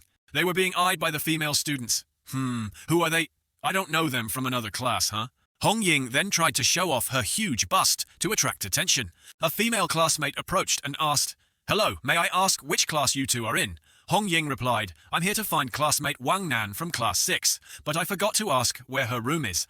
More female students slowly approached Wang Nan. "Our class doesn't have this person? Are you mistaken? Isn't this the third-year dormitory?" "Oh, I see." After saying that, Hong Ying grabbed Xiaonan's hand and hurriedly left. "Sorry, bothered you all." The eyes of the three girls were fixed on them. Suddenly, a female student blocked Hong Ying's path. "Don't rush." She placed her hand on Hong Ying's cheek and said, "Why didn't I know there was such a beautiful older sister in our school?" Pure features, beautiful skin, truly admirable. Hong Ying then sensed something was wrong. Wait. Another female student pulled up Tu Xiaonan's shirt. "You're so cute." Tu Xiaonan turned back to ask Hong Ying, "What should we do now?" It turned out they were the ones who had been assimilated. Tu Xiaonan's life was in danger. She screamed in fear. On this side, Hong Ying was also trying to escape the remaining female student, because she had also transformed extremely dangerous. Meanwhile, the monster's sharp teeth approached Hong Ying's neck. At this moment, Hong Ying gave a slight smile. She threw her suitcase to the ground. The impact caused Hong Ying's weapon to spring out. This seemed to be prepared beforehand. In an instant, the weapon was fully assembled in her hand. In less than 3 musical notes, a blow landed. Hong Ying had finished off one. That monster was left with only a bare skull. Wherever Hong Ying went, flames blazed. Those who were assimilated were all burned to ashes. At this time, 2 monsters turned to look at Hong Ying. Hong Ying twirled her staff, aiming straight at the 2 monsters. Sizzle, they were burned to ashes in an instant. "Scared me to death, they are so terrifying." Indeed, a bit scary, but not very strong. Suddenly, another female student appeared. Over there, sister, look." Hong Ying turned. Another assimilated person. "All right, come here. Just you guys aren't enough for me to fight." Suddenly, the number of people increased all at once. Tu Xiaonan looked worried for her life. They approached, surrounding all paths. Hong Ying was worried. What now? More and more. 0.18 of them. This number is a bit troublesome. But it's just a small trouble. They rushed to attack. The battle began. The battle created a large explosion. Boom! The room caught fire. On the school side, Liu Wen was washing his face. He tidied his hair to meet some girl. Qi Ye sat silently in the classroom. Then suddenly Liu Yuan entered, shouting "Ruo," causing several female students in the class to look at Liu Yuan. He held a water bottle, approached Ruo and said, "Yesterday you said you wanted to drink milk. I brought a bottle for you." Ruo's cheeks flushed red shy. "Thank you, Liu Yuan, you treat me so well." Hearing that, Liu Yuan said, "Don't worry, Ruo, from now on. If you want to drink, just tell me, I'll buy it for you." Suddenly, Ruo approached and whispered in Liu Yuan's ear, "After school, can you wait for me at the bicycle shed?" Liu Yuan was delighted. "Okay, after school tonight, I'll definitely come." Suddenly, thud. Qi Ye stood up. Liu Yuan was startled and shouted, "Oh my god, Lin! Qi Ye, what's wrong with you?" Qi Ye said, "Classmate Han Ruo. Actually, I've liked you for a long time." Liu Yuan was angry, this bastard. Everyone in the class was surprised by Qi Ye's words. Ruo was stunned, a question mark in her mind. She screamed, I can't believe it." Qi Ye said, "Han Ruo, I've liked you for a long time. Be my girlfriend, okay?" Everyone in the class cheered and clapped in celebration. As for Ruo, her heart pounded. She couldn't believe her eyes. Liu Yuan, shocked, said, "Wait, why is it like this? You guys aren't joking, are you?" Ruo smiled and said, "All right then. I agree to be your girlfriend." Liu Yuan angrily turned and shouted, Why did you say that?" Qi Ye stood at the classroom door, turned and said, "So let's meet at the bicycle shed after school." Ruo agreed, not caring about Liu Yuan's feelings. He cried his eyes out. Hey, why did you do that? Qi Ye left, and then there was a call. Li Yifei asked, why did you save him? He treated you like that before. Qi Ye said, I didn't want to save him either. This is the responsibility of the Night Watch. I saved him once. If he seeks death again, it has nothing to do with me. After hearing this, Li Yifei still didn't understand Qi Ye's meaning. So what you mean is, let's go. Something happened on Hong Ying's side. After speaking, Qi Ye and Li Yifei went to Hong Ying's location. The building was on fire, smoke billowing, causing everyone around the dormitory to panic and shout, did you hear that explosion just now? So scary, classmates, don't panic. First, leave the dormitory. The environment became chaotic. They were panicking and running to find shelter. Suddenly, they couldn't use their phones. Why does my phone suddenly have no signal? Mine doesn't either. What's going on? At this time, Leng Xuan was on the building to disconnect the antenna. He said, how could I let you make phone calls? Then Leng Xuan held the boundless void realm and muttered, Lao Jiao, before seemed to. Then he slammed the boundless void realm onto the ground. Then suddenly, the boundless void realm emitted a blue light, shining straight up to the sky. Leng Xuan, surprised, asked, why is it blue? Looking out from the classroom, the male students saw the strange phenomenon and asked each other, damn it, look, why has the sky turned blue? Really so strange. Everyone below, mouths agape, eyes wide. What is that? So strange, isn't it? So scary. At this time, Qi Ye and Li Yifei, puzzled, turned to ask Qi Ye, what's this situation? Qi Ye said, I don't know. Maybe the boundless void realm has a problem. At this time, people around the school were blockading the girls' dormitory. It's not easy to get in. Qi Ye said, help me create a diversion, distract them to another place. Li Yifei didn't understand Qi Ye's meaning. Me diversion, how? Qi Ye turned and shouted, if you want to join the Night Watch, it means sacrificing all preparations, including chastity. Do you understand? Qi Ye pushed Li Yifei towards the female students and said, go on, counting on you, you're the best. Li Yifei looked at Qi Ye with annoyance and said, this guy, why is he making me go? Qi Ye shouted, hey beauties, this handsome guy has something to ask you. Suddenly all the female students turned to look at Li Yifei. Unfamiliar gazes. Who is that? Don't know him? Hey, who are you calling? Does anyone know him? Come out and claim him. Li Yifei maintained his composure, abandoning his male pride. Coughed and shouted loudly, Mu Shujie. The girl in front, frightened, replied, why are you calling me? I don't know you. What do you want? Don't come over here. Li Yifei ignored the gazes of everyone around and shouted again, I like you. Please go on a date with me. 1.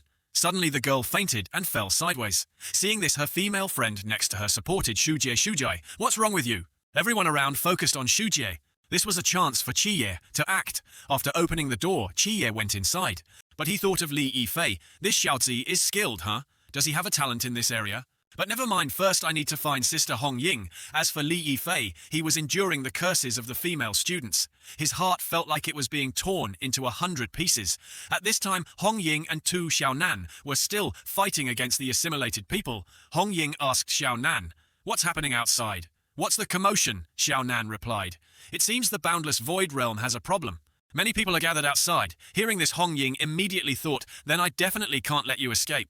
Hong Ying then used a technique, forbidden technique, Great Rain Dance. Flames radiated around Hong Ying, blazing brightly. Sizzle, one slash made them burn to ashes. The slash created a beautiful vortex. The aura within flashed. One fatal blow annihilated all these assimilated people. Then Hong Ying used a technique to retract her weapon. Click. Everything returned to normal. Suddenly someone was approaching from behind. It seemed someone was there. The teacher asked, which class are you students from? Why are you here? Hong Ying said, ma'am, we were putting out the fire. Suddenly the teacher grabbed Xiaonan's hand and said, forget it first. Follow me outside. This place isn't safe. The three of them used the emergency exit. The teacher kept urging them, quickly, follow me. Suddenly Qi Ye came up from below. He shot the teacher with a gun, boom. The bullet hit her right in the chest. Unexpectedly, she was the mythical creature.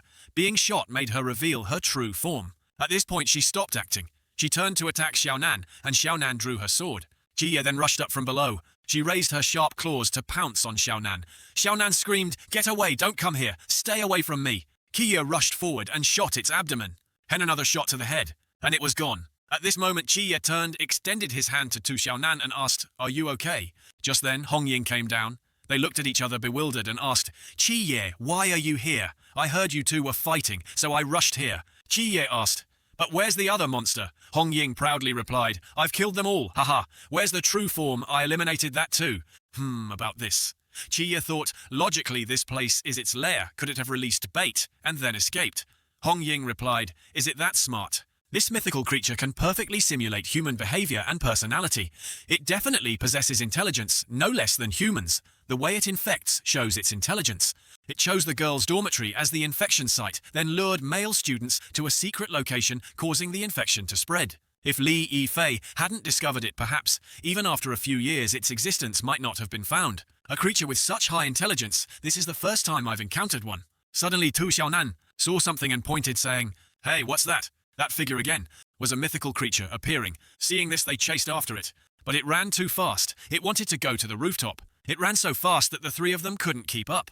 "Why does this guy run so fast? I'm dead tired," Hong Ying and Qi Ye watched, not knowing what it was doing. Suddenly it tensed up, its muscles bulging. Its body began to transform. It roared and a strange sound began to emerge, causing the earth and sky to tremble. Everyone covered their heads, unable to bear the sound. At this moment the sky was entirely blue. The scene became eerie. "What's that sound? Do you hear it? Hiss, hiss." Suddenly the friend next to him transformed into a monster.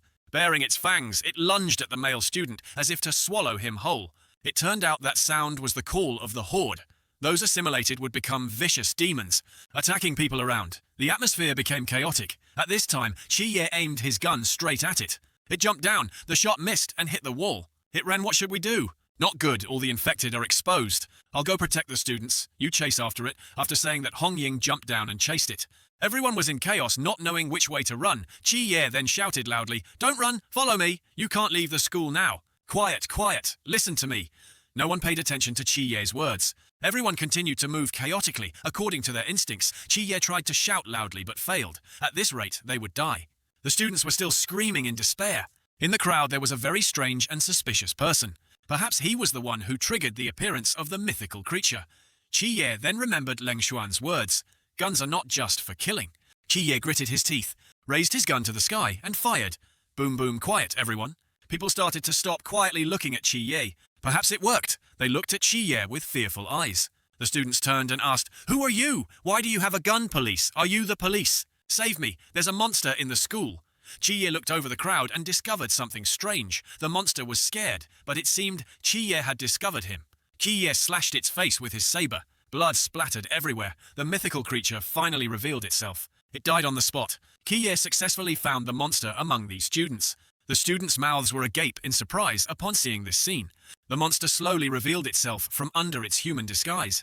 Qi Ye kicked its face with a thwack, then said, "Now, among us there are no monsters. Line up and go out the school gate for me. If I see anyone not following my orders, don't force me to break through." They quietly lined up and slowly proceeded out of the school gate. There was still one more monster hiding among those students. It seemed Qi Ye couldn't control it. Leng Xuan at this time was fumbling with the boundless void realm, pointing here and there. Qi Ye reported the path might be blocked. "I'll go save people."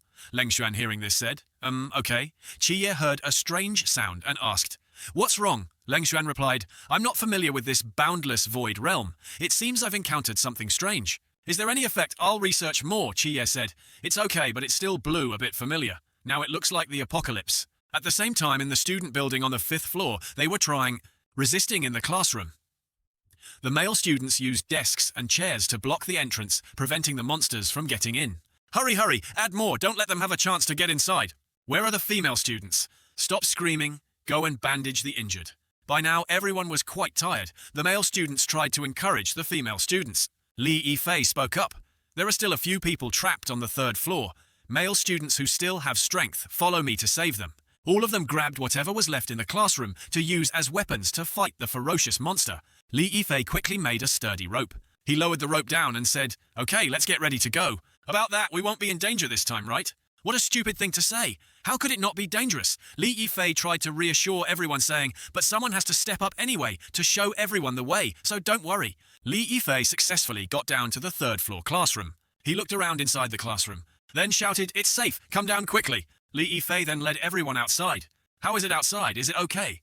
They observed from a distance and spotted a monster there. Li Yifei said, "There's one over there. It looks like it wants to get into the classroom. Could there be 3rd floor students hiding in there? Whether there are or not, let's kill it first, then talk. Follow me." After saying that, they moved forward. Hearing a noise, the monster turned and roared. Li Yifei charged forward with his axe and struck the monster's shoulder. Seeing this, 3 male students rushed to help him. Yeah, Didi, quickly." The 3 of them looked at each other and said, "Is it dead? Did we really kill one?" Li Yifei then commanded everyone, "Hurry up, take this chance to save people." Li Yifei banged on the door loudly. Hey, is anyone in there? I'm Li Yifei from Class 2. The monster outside has been killed by us. Evacuate with us, quickly. Just then, a figure appeared. She said, retreat, retreat, where? We've dealt with the monsters. On the 5th floor and set up a defensive line. Our people are hiding there. She was and Qing Yu. She asked, right now all the monsters are concentrated on the 4th floor. How do we get to the 5th floor? We used a rope to climb to the 5th floor. Hearing this, she sighed. She then pulled away the protective barrier. There are 28 of us here. You're not planning to take all of us to the 5th floor, are you? Li Yifei scratched his head, thinking, I didn't think that far ahead. This person was clearly trapped in the classroom, but they knew the situation well. They're really capable. She said, you thought of saving us. I'm very grateful, but unfortunately, your plan won't work. Moreover, it's possible it's a trap to lure us out. Hearing that the friend beside him said, if we can't save them, let's just go back. If we stay here, what if the monsters come? Li Yifei replied, this isn't good. Let's think of another way. Suddenly, another male student behind him pointed forward and shouted, hey guys, look over there. There. They turned to look ahead and shouted, it's a monster. It rushed towards where they were standing. The friend was scared and flustered. Li Yifei said, don't be afraid. Let it come. There's only one. Suddenly, he ran away from this place and shouted, no way, I want to go back. The friend ran to where the rope was earlier to escape. Li Yifei shouted, hey, you don't run, come back here. Sob, I want to go back. Just as he grabbed the rope, the monster arrived. Seeing their friend in danger, the other three rushed to help. The monster lunged, opening its mouth full of sharp teeth. It pounced on him, bit his stomach, and jumped out the window. It was over. Li Yifei was a step too late. The two of them perished together. Li Yifei. This is bad. It seems to have been attracted by the sound. What did you say? Li Yifei looked out the window and saw the rope had snapped. What do we do now? There are monsters on both sides. We're surrounded. Li Yifei, quickly think of something. Li Yifei, say something. At this moment, Li Yifei had no idea what to do. Just stammering, Suddenly someone called out to the three of them, hey you guys. And Qing Yu opened the door and shouted, quick, come over here, hurry up. Hurry, run inside, get in. The three of them scrambled inside, having no other choice. The monsters lunged, sticking out their tongues and baring their teeth, as if wanting to swallow them whole. Quick, close the door. Accidentally, a male student broke the glass of the door. Crash. The situation was critical. Everyone rushed forward. Quick, barricade the door. Don't let them break in. Bring the desks and chairs. It was over. The monster took advantage of the broken glass and pounced on all the young men inside. They scattered in panic. They had successfully gotten inside. The air was chaotic. Block them, the monsters are in help. Stop shouting and come help. A leading monster was slowly advancing with its minions. They were trying every way to get all of them inside. At this moment, people tried to reassure each other. Hold on, they can't get in. Keep trying. Don't worry, we're guarding it. It's okay. Hold on. The female students were scared, trembling and hugging each other. Suddenly, a strange sound was heard. Thud, thud. The leader had broken down the door and was entering the classroom. And Qing Yu froze at this sight. It's in. We're doomed. Doomed. It lunged, targeting the female students. Just then, Qi Ye also arrived. He was covered in the monster's blood, holding a sword. Qi Ye slowly approached to rescue them. Still a whole pack. Hey, you lot, come play with me. Provoked, they turned their attack towards Qi Ye, but these small fries stood no chance. Each slash from Qi Ye easily sent them to the promised land. A golden aura emanated from Qi Ye's body. This light was so dazzling that the monsters had to shield their eyes. Cut to this side, Li Yifei's group still didn't know what was happening outside. They were extremely bewildered. After dealing with the small fries, Qi Ye headed straight for the room where Li Yifei's group was hiding.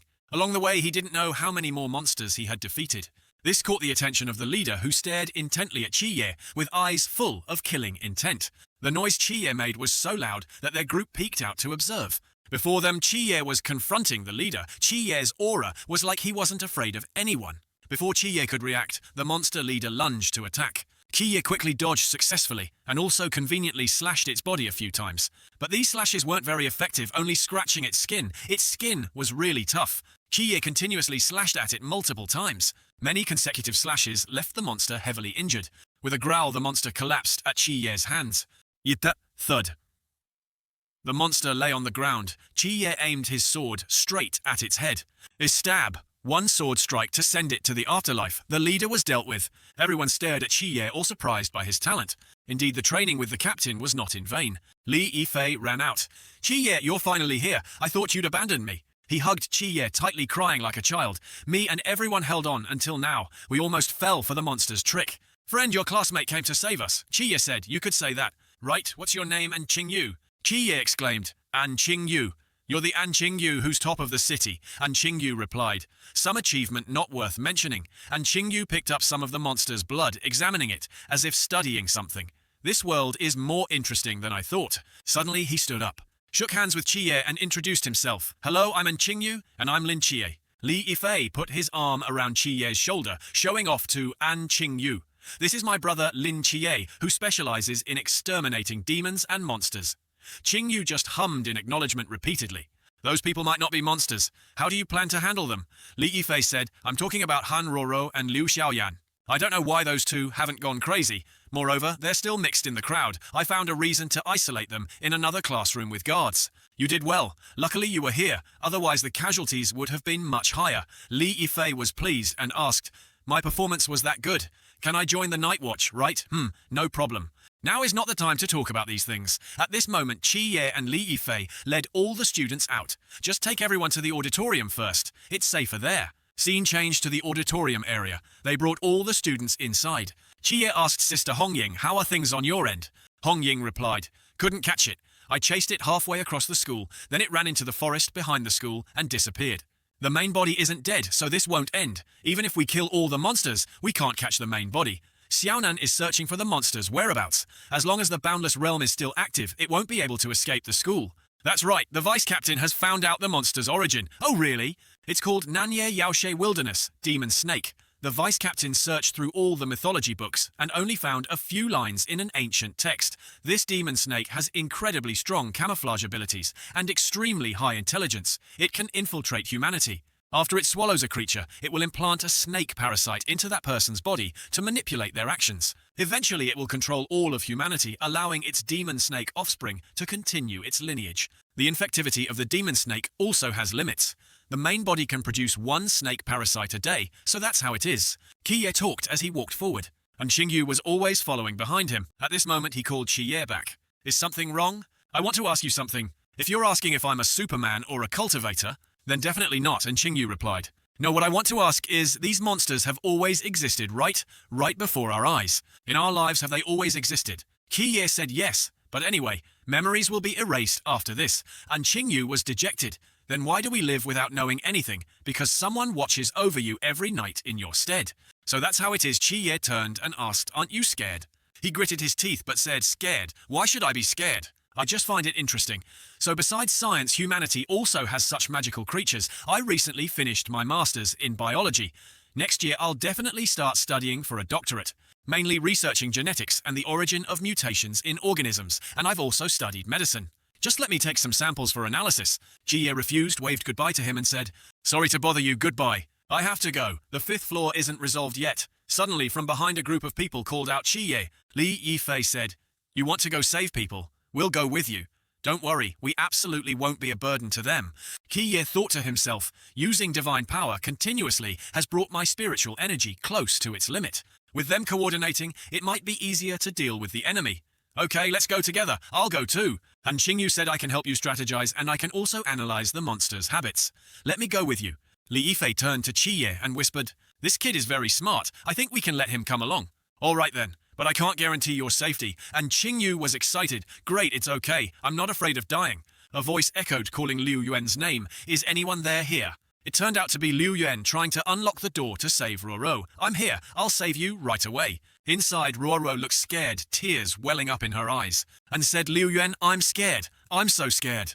Liu Yuan replied, don't be afraid. I'm here. It's okay. While he was struggling to unlock it, her true face became clear. She thought, Liu Yuan, you're so good, not like Lin Qiye, he doesn't even pay attention to me at all. As for Liu Yuan, she thought about Lin Qiye, haha, he's just a scumbag. It's open, it's open. He opened the door, overjoyed, looked at Ruruo. Great, I finally saved you, Ruruo. I like you, be my girlfriend, okay? I'll definitely treat you 100 times better than that, Lin Qiye Ruruo replied. I agree. Liu Yuan said, really, that's great. Suddenly she sensed danger nearby. Their group was approaching them. The male students were killing all the monsters along the way. She pretended to be dizzy. Ugh. Seeing this, Liu Yuan asked Ruoruo, what's wrong, are you okay? She hugged Liu Yuan and whispered, Liu Yuan, I don't want to be here anymore, I'm scared. Liu Yuan replied, okay, I'll take you away now. He took Ruoruo's hand and fled elsewhere. Definitely, I'll get you out of here. Haha, you've fallen for my trick, you will die. He led Ruoro to the door, angrily throwing every desk and chair in the classroom, muttering, "Definitely that damned Yifei gang." Doing such useless things, he tried to throw all the desks and chairs out. Suddenly someone called his name, Liu Yuan. "What are you doing? Why let her go?" He tried to protect Ruoro, not letting them touch her. "What if I don't let go? On what grounds are you locking her up? This is illegal detention. Not letting me go is against the law." The male students were bewildered by Liu Yuan's actions. At this moment behind them were Hong Ying and Si Xiaonan. Si Xiaonan asked, "Why was he released? What do we do? Or wait for Li Yifei to come back?" Hong Ying replied, "He's been gone for so long, nothing will happen, right?" Suddenly, a strange sound was heard. Hiss! Hiss! The monsters were rushing over. Liu Yuan at this time tried to protect Ruoro to the end. The other three male students shouted, "This is bad, quick block them." The monster stuck out its tongue, targeting the three male students. They immediately ran. "Quick, run back to the classroom now." The monster lunged, grabbing with its sharp claws. "Am I going to die here?" The male student cried his eyes out, running for his life to find a way to survive. Just then, Qiye arrived in time to rescue him. Qiye flew swiftly towards the monster. He used his sword to stab straight through its head. Whoosh! Its head fell off. Qiye's beautiful slash made the friend unable to believe his eyes. "I've been saved." Thump! The monster pinned the male student to the ground, a breathless fall. Qiye said, "Get up, friend." He was dazed, still muttering, "After I die, remember to burn my favorite comic book for me. Send it to me, okay?" Just as he finished speaking, Li Yifei also arrived and said, "Qiye, the infected on this floor have all been dealt with."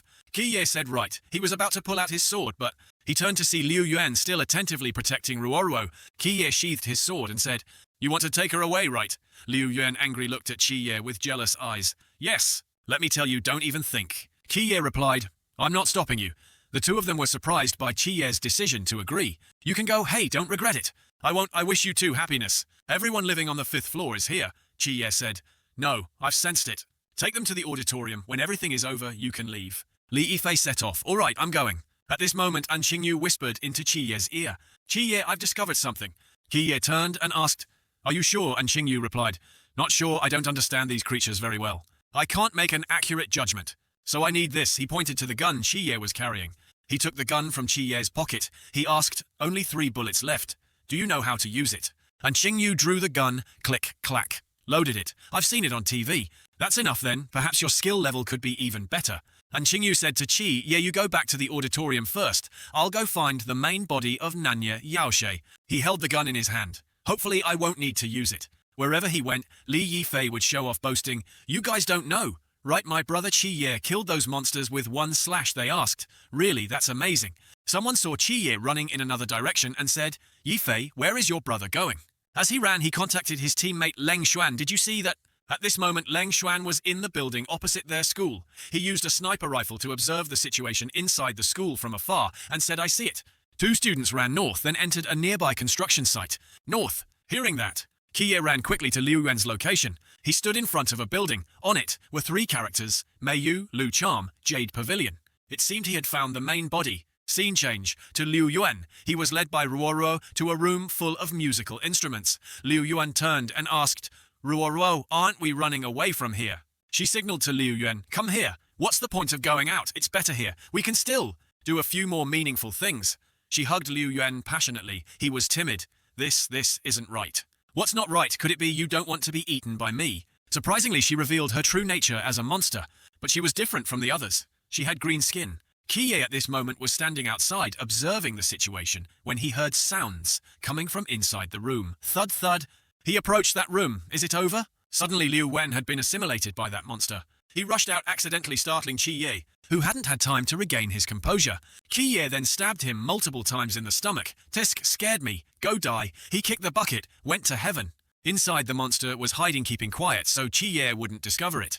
He slowly entered, saying as he walked, "If I'm not mistaken, you're the strongest demon snake descendant in this school, right? Come down quickly, let's talk." "Nanya Yaoshe, I know you're seeing me through the demon snake. Why don't you retract that form and let's talk?" Suddenly behind him, the demon snake appeared. She said, "I have nothing to say to a night watchman." Qiye sat down leaning against the piano and chuckled, "Haha," then transformed back. Instantly, it returned to its original form. "You seem to understand this society very well, don't you? Perhaps you came to this city early on. Right, I don't understand, with your camouflage ability, you could completely infiltrate humanity to enjoy wealth and honor. Why suddenly are you not afraid of being exposed and breeding more offspring? She replied. Reproduction is the instinct of my race. What would a human like you understand? Even a highly intelligent creature like you can't control its instincts. It seems you really like to deduce. Then let me ask you a question. In this locked-down school, there are 3 night watchmen, Ji, Geng Hong Ying, accompanied by Si Xiaonan, and the one who saw through my camouflage is you. I can't implant a snake parasite on Ji Geng, or higher, Si Xiaonan is with Hong Ying, so I have no chance to act. But if you were implanted with a snake parasite, would the night watchman find out? Qiye pondered her question. So this is a trap, aimed at me. Turns out I was seeking death. Good indeed, intelligent. After speaking without letting Qiye act, it transformed back into a monster and lunged to attack him. Qiye dodged a dangerous blow. He flew up, using his sword to fight Nanya Yaoshe. The monster had a bizarre form. It used its tail to attack. When its tail opened its mouth, many sharp teeth fanned out, looking like a man eating flour. It lunged straight at Qiye. Ash crash. The wall shattered. It looked like it wanted to swallow him whole.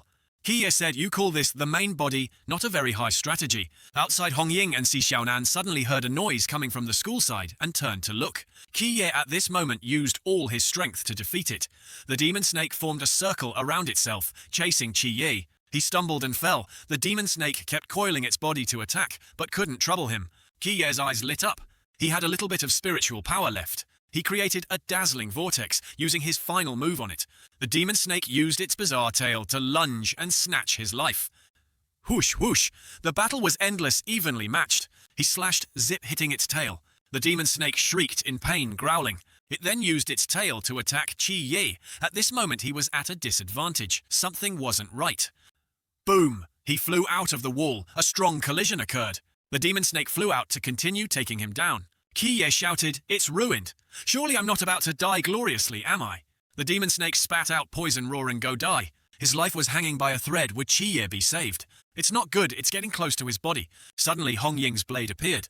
The blade pierced through the poison, foiling the demon snake's attempt to kill him. He looked down. It was Sister Hong Ying. Hong Ying used her special ability to control the blade. The blade then split into 3 blades. Qiye at this moment said, catch me.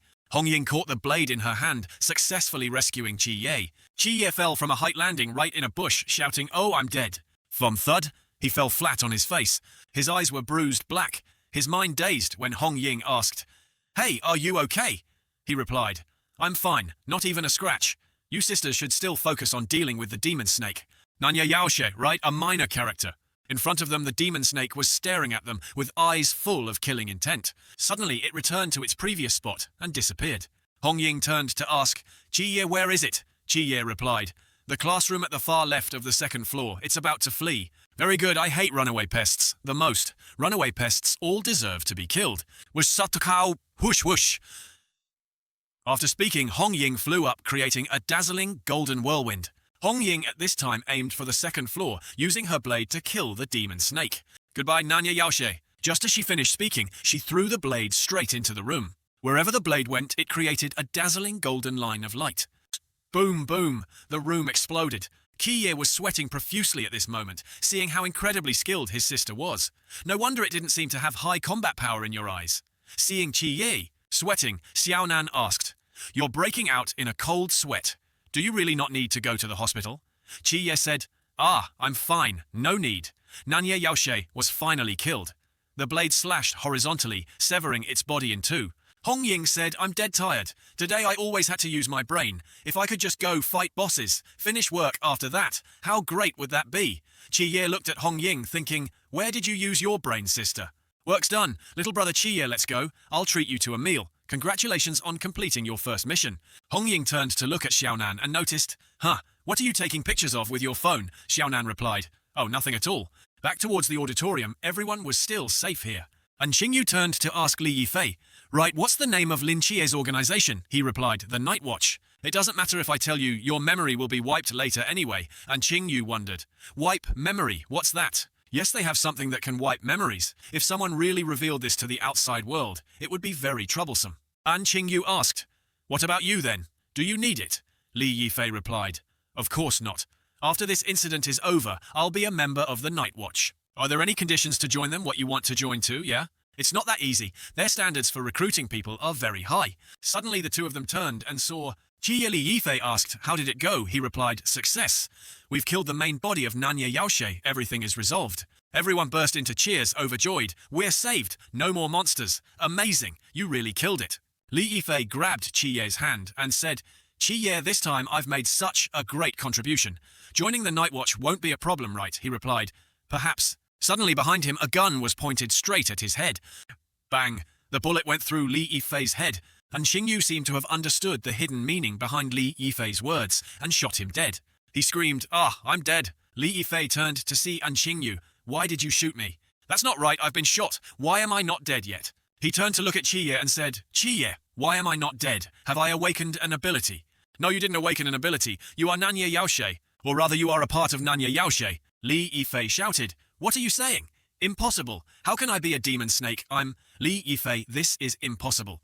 Qie grabbed his collar. "Look into my eyes." Surprisingly, Li Yifei's entire body emitted a dazzling light. His body was slowly changing. Suddenly his hands deformed and terrifying veins appeared. He clenched Qie's hand and said, "Very interesting. How did you find out?" Qie Li Yifei's hand away and said, "Based on your realm, you shouldn't be able to see through my disguise. I truly didn't see through you, but you left too many openings. Demon snake human form, dormitory riot, piano room. Everything was chaotic and illogical. If you wanted to run, why go? So obviously to the piano room. If you wanted a massacre, why not expand the infection range instead of pursuing it to the root?" All of this had only one purpose: to highlight the hero Li Yifei. However, the one who truly suspected you was An Xingyu. "I was very suspicious before. On the 3rd floor, we were all injured, students with no resistance, yet the infected didn't attack us. Only when you led a group of divine soldiers to save us did they rush out. What really made me suspicious was the rope. At that time, an infected person unhesitatingly rushed towards a classmate climbing the rope, and they both perished. It seemed reasonable, but thinking carefully, the infected's unhesitating action was because the main body controlled its behavior. The main body's real purpose was to cut the rope. With no way back, you could wait for Lin Qie to gather. At that time, Lin Qie would see your ability, let you become his teammate, and the distance between you and the Night Watch would close another step. We made a bold judgment linking everything together. Nanya Yaoshe, because it had perfect camouflage, would develop a second personality. This personality is named Li Yifei. Nanya Yaoshe is not like ordinary mythological creatures. It relies on super high intelligence, having long mastered the operating rules of human society, to integrate into it. Then it realized the existence of strong individuals in humanity. Its inherent vigilance made it start preparing. After a long transition, because of its perfect camouflage, a second personality, Li Yifei, was born living in this city as an ordinary high school student. If nothing unexpected happened, you could rely on your lifespan and talent to get everything from human society. But the legend of the Demon King half a month ago made you feel danger. You started to fear panic, worrying you'd be hunted by the Night Watch. Based on combat strength, you couldn't beat the Night Watch, so you orchestrated this big drama just to join the Night Watch. A clever move to escape this quagmire. He clapped his hands. "Excellent, truly excellent. I never would have imagined I'd fall into the hands of you two." After speaking, he revealed his true form as Nanya Yaoshe. "You ruined my plan. How do you think I should repay you?" His true form was enormous. Qie faced him, their 4 eyes meeting. Smoke billowed around. It was clear Li Yifei's strength was not ordinary. Suddenly, Li Yifei attacked with his large hand. "Go die." Attacked. Qie swung his sword to block. The collision made the nearby wall almost collapse.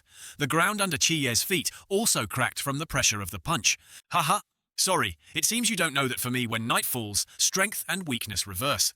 As soon as he finished speaking, Qie was like a different person. His strength increased, slashing continuously at Li Yifei. This greatly surprised Li Yifei. Continuous slashes hit their mark, making him writhe in pain and scream. Not giving Li Yifei a chance to counterattack, Qie jumped up, swung a slash, and took his head. Thus Qie successfully killed the main body of Nanya Yaoshe. The power difference was too great. "Goodbye, Li Yifei." Outside at this moment, Wu Yangnan and Chen Muda were discussing. Muda said, "What do you think? It's his first time completing a mission. Should we show some gesture? Hang a banner or something, or make a cake?" Yangnan chuckled. Hey, you're like a parent during a college entrance exam." "Haha, really, I think it's pretty good, don't you?" Lengsen had also just arrived. He welcomed the 3 of them back home.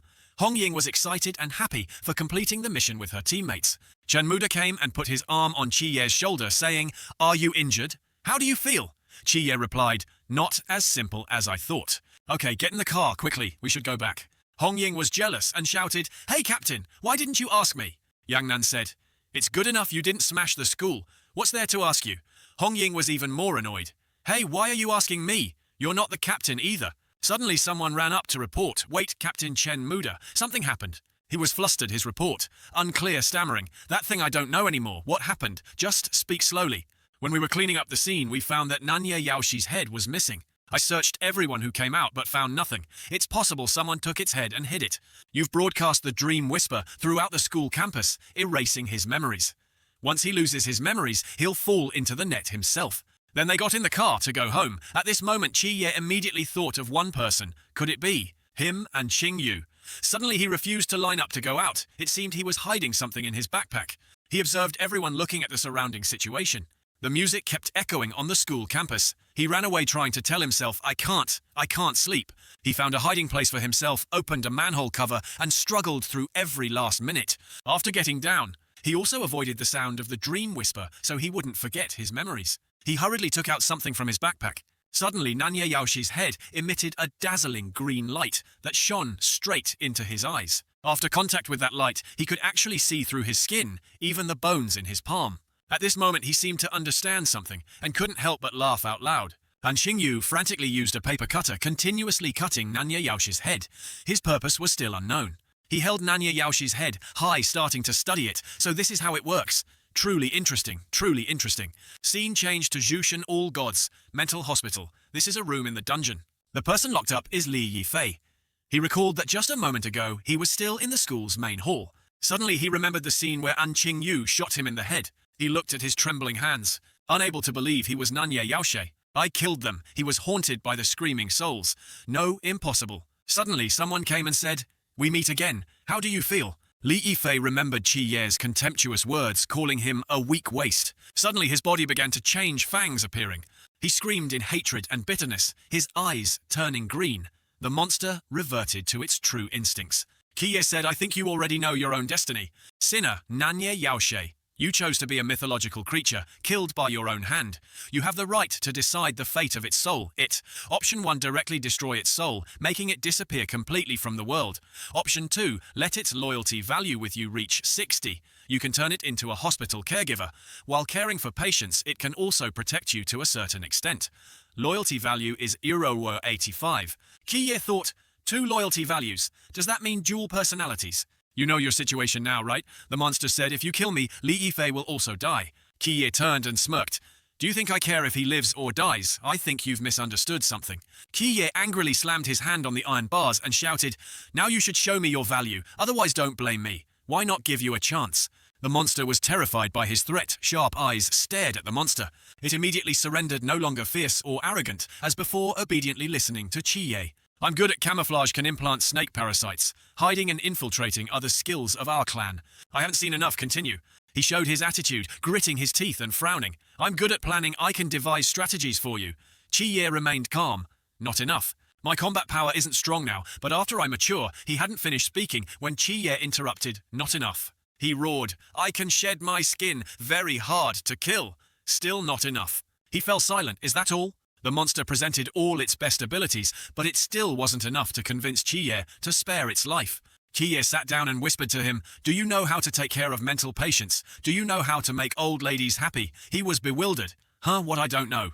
As soon as he heard him say he didn't know, Chi-Ye did a 360-degree change. Hands clasped in front, smoke fuming from his nostrils, his face showing anger. He was terrified and shouted, Li Yifei is very good at it. Okay. Finally an answer for me. He was stunned, sweating all over, thinking he was going to be killed. Chi-Ye opened the cell door. All right, you can stay, but on one condition, at critical moments let Li Yifei control this body. He said, okay, I agree with you. At this time, Chi-Ye used his power and then transferred it into Li Yifei. From inside the cell, wisps of blue, red, and purple smoke appeared. His body emitted a white light. Li Yifei appeared in a doctor's uniform with the number 001. Chi-Ye congratulated Li Yifei. How does it feel to be alive again? He waved his hands around excitedly. It seems pretty good. Li Yifei turned to Chi-Ye and said, Boss Lin, don't push me too hard in the future. I can't take it. Chi-Ye replied, hey, call me director. Now I'll introduce you.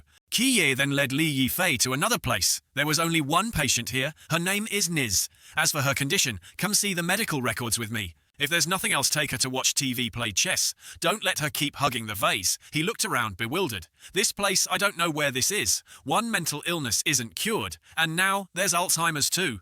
Oh my god. In front of them, Queen Heisha was still sitting on the swing, playing by herself. She smiled when she saw Chi. Yeah, my good son. I found a caregiver for you, Mom. From now on, he will keep you company instead of me. Their eyes met. Li Yifei greeted her. Yes, hello, ma'am. The queen stared, wondering who he was. She sniffed a few times. Something smelled familiar. Ah, so it's my grandson Grandma found you. The queen was overjoyed. Chiye raised his hand behind him. Okay. Li Yifei quickly adapted to the environment here, sitting next to the queen, happily talking and laughing. Grandma, I missed you to death too. Kiye went inside, looked at the queen's medical records. The situation for over half a month every day. I was with her talking, taking medicine. Her condition has improved a lot. It won't be long before she can reach 50%. After that, Chiye returned to his training place. He meditated. During this period, cultivating. According to the method taught by Wen Qimo, he had completely stabilized his Jan realm.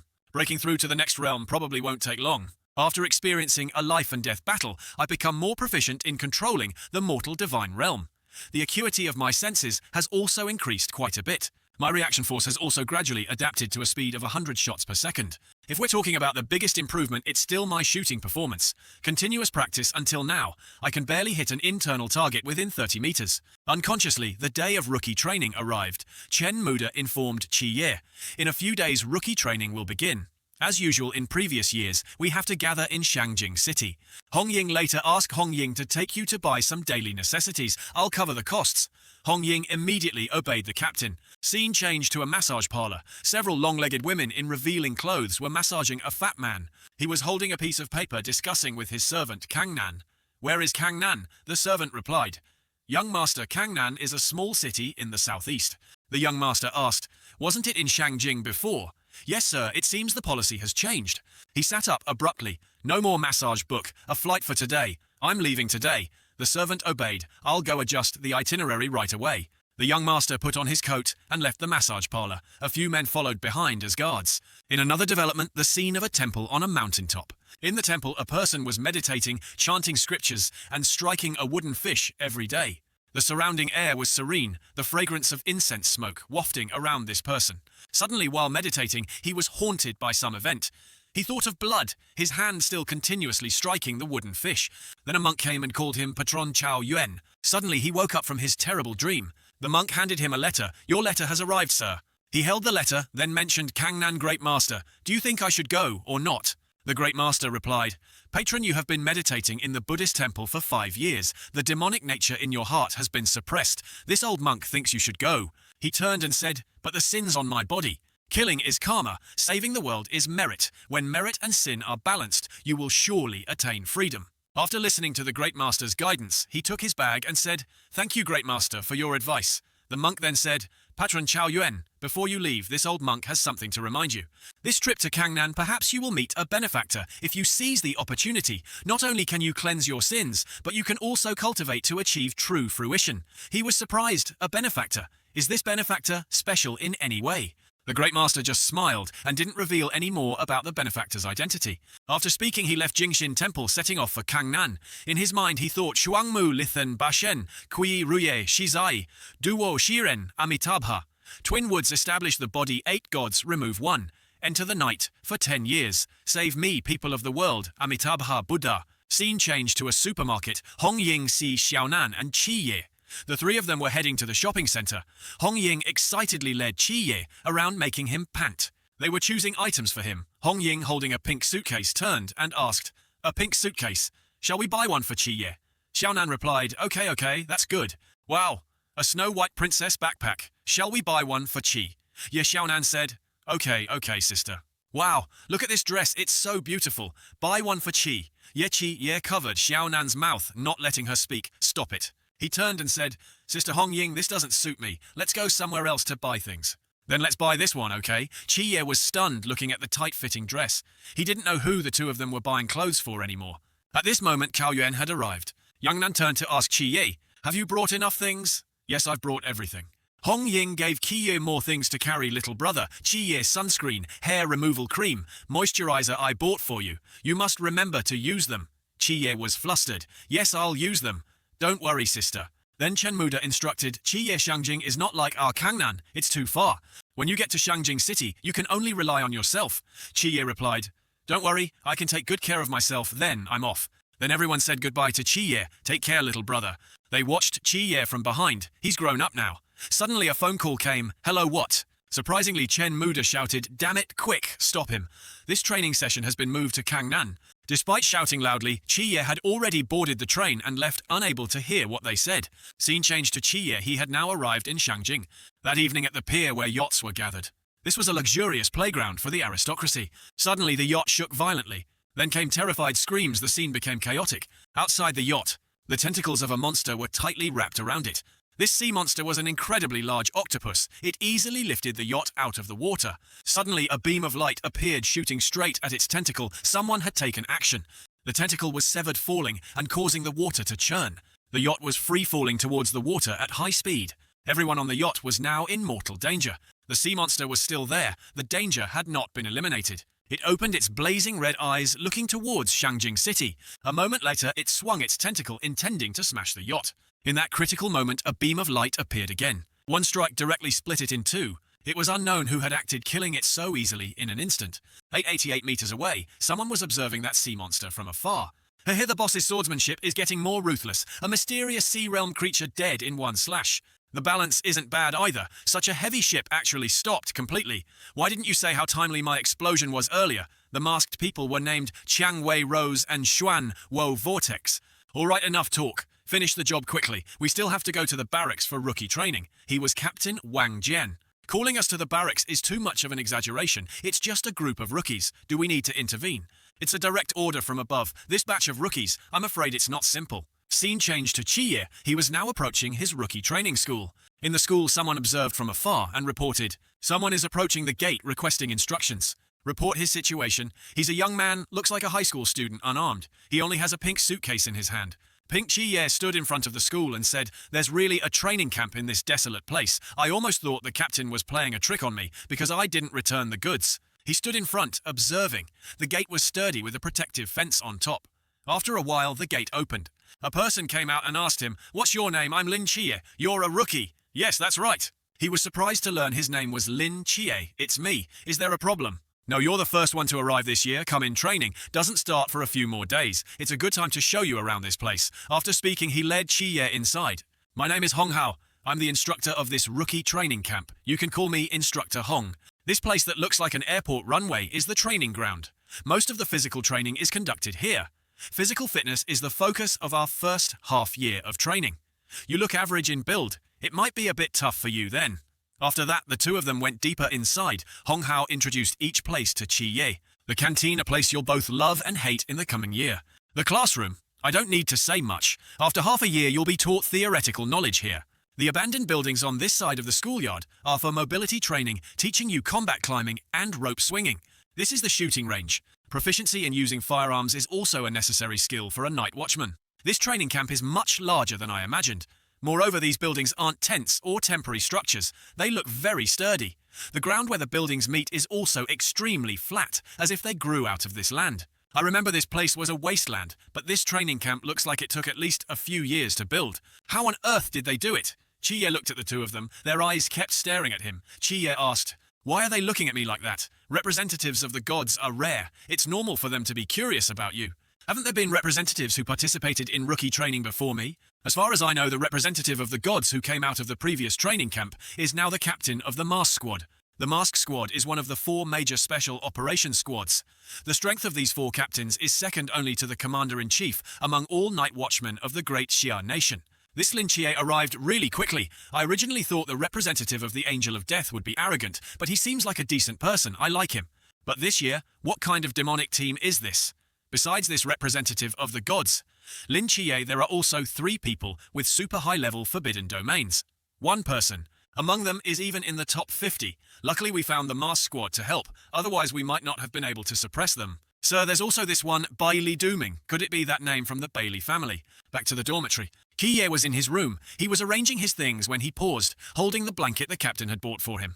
This blanket is again a cheap one. The captain bought. The stitching on the blanket seems unfinished, revealing the cotton inside. Suddenly, bang! A man in a suit opened the door. He was talking to someone on his headset. Confirmed safe. The young master can come in. Ayo, this Kangnan really can't compare. With our Guangshen, the economy is unstable and the environment is even worse. Chiye was still busy smoothing out his blanket, paying no attention to him. 7. Suddenly 5 or 6 men walked in, carrying brand new suitcases. Hey, young master, look at this room. Yo, what are all these things on the wall? This layer of skin, and the facilities in this dormitory are all so shabby. How can this be? Look at this bed, is this something a person can sleep on? Then those 6 burly men stood in 2 rows and bowed. In front of them were a young man and an old man. Young master, why don't we go back? We don't need to endure this hardship. He immediately shouted, Nonsense, your young master came here precisely to endure hardship. I'm not going back. You stop making noise over there. I'm staying here today. The young master looked into the room and saw Chiye's pink suitcase. He was annoyed, Yo. Where did this filthy thing come from? Hearing the young master say that, the old man immediately ordered his men. Quick, what are you guys standing there for? Hurry and throw out all these obstructing things. Yes, I'll go right away, Chiye thought to himself. Let's see who dares to touch my things. The 2 soldiers went to the suitcase, about to pick it up when Chiye said, Haha, a young master bullying a commoner. What a rotten habit. But this show of pretending to be weak to prey on the strong, I like it the most. The soldiers stood awkwardly showing their displeasure. Suddenly the young master grabbed Chiye's hand. He addressed Chiye as brother with a familiar look and a radiant smile, as if they were family. Chiye looked and said, what? The old man behind him took his glasses, looked at Chiye and said, young master, could this person be the illegitimate child of... He turned and whispered, now this secret is only for you. Absolutely do not spread it out for me. The old man understood. Yes, I understand. I wouldn't say it even if beaten to death. Then he slapped the old man. The old man flew out. Get lost. This is my sworn brother, roommate. My dormitory brother from another mother for the next year. You wanted to touch my sworn brother's things just now, huh? Then he called his bodyguards to bring out the gift he had prepared earlier. Consider this a meeting gift for my brother at our first encounter. Present the meeting gift from the young master. Give it to my dormitory brother here today. I'll definitely let my brother know what love at first sight means. Ouch, we hit it off right away. Friendship is more precious than gold. Kiye stared blankly at each box he brought. After all the gifts were brought in, the young master said, Hey, what are you still doing here? This is a rookie training camp. Do you think it's your home? Go quickly for me. You're laughing at me. It's my first time leaving home for so long. My family was worried, insisted on them following me here. Oh right, I forgot to introduce myself. My name is Bailey Dooming Yu. Can just call me Pang Fatty. My parents all call me that. These are all specialties from my home. Nothing valuable, just take them. Please don't refuse.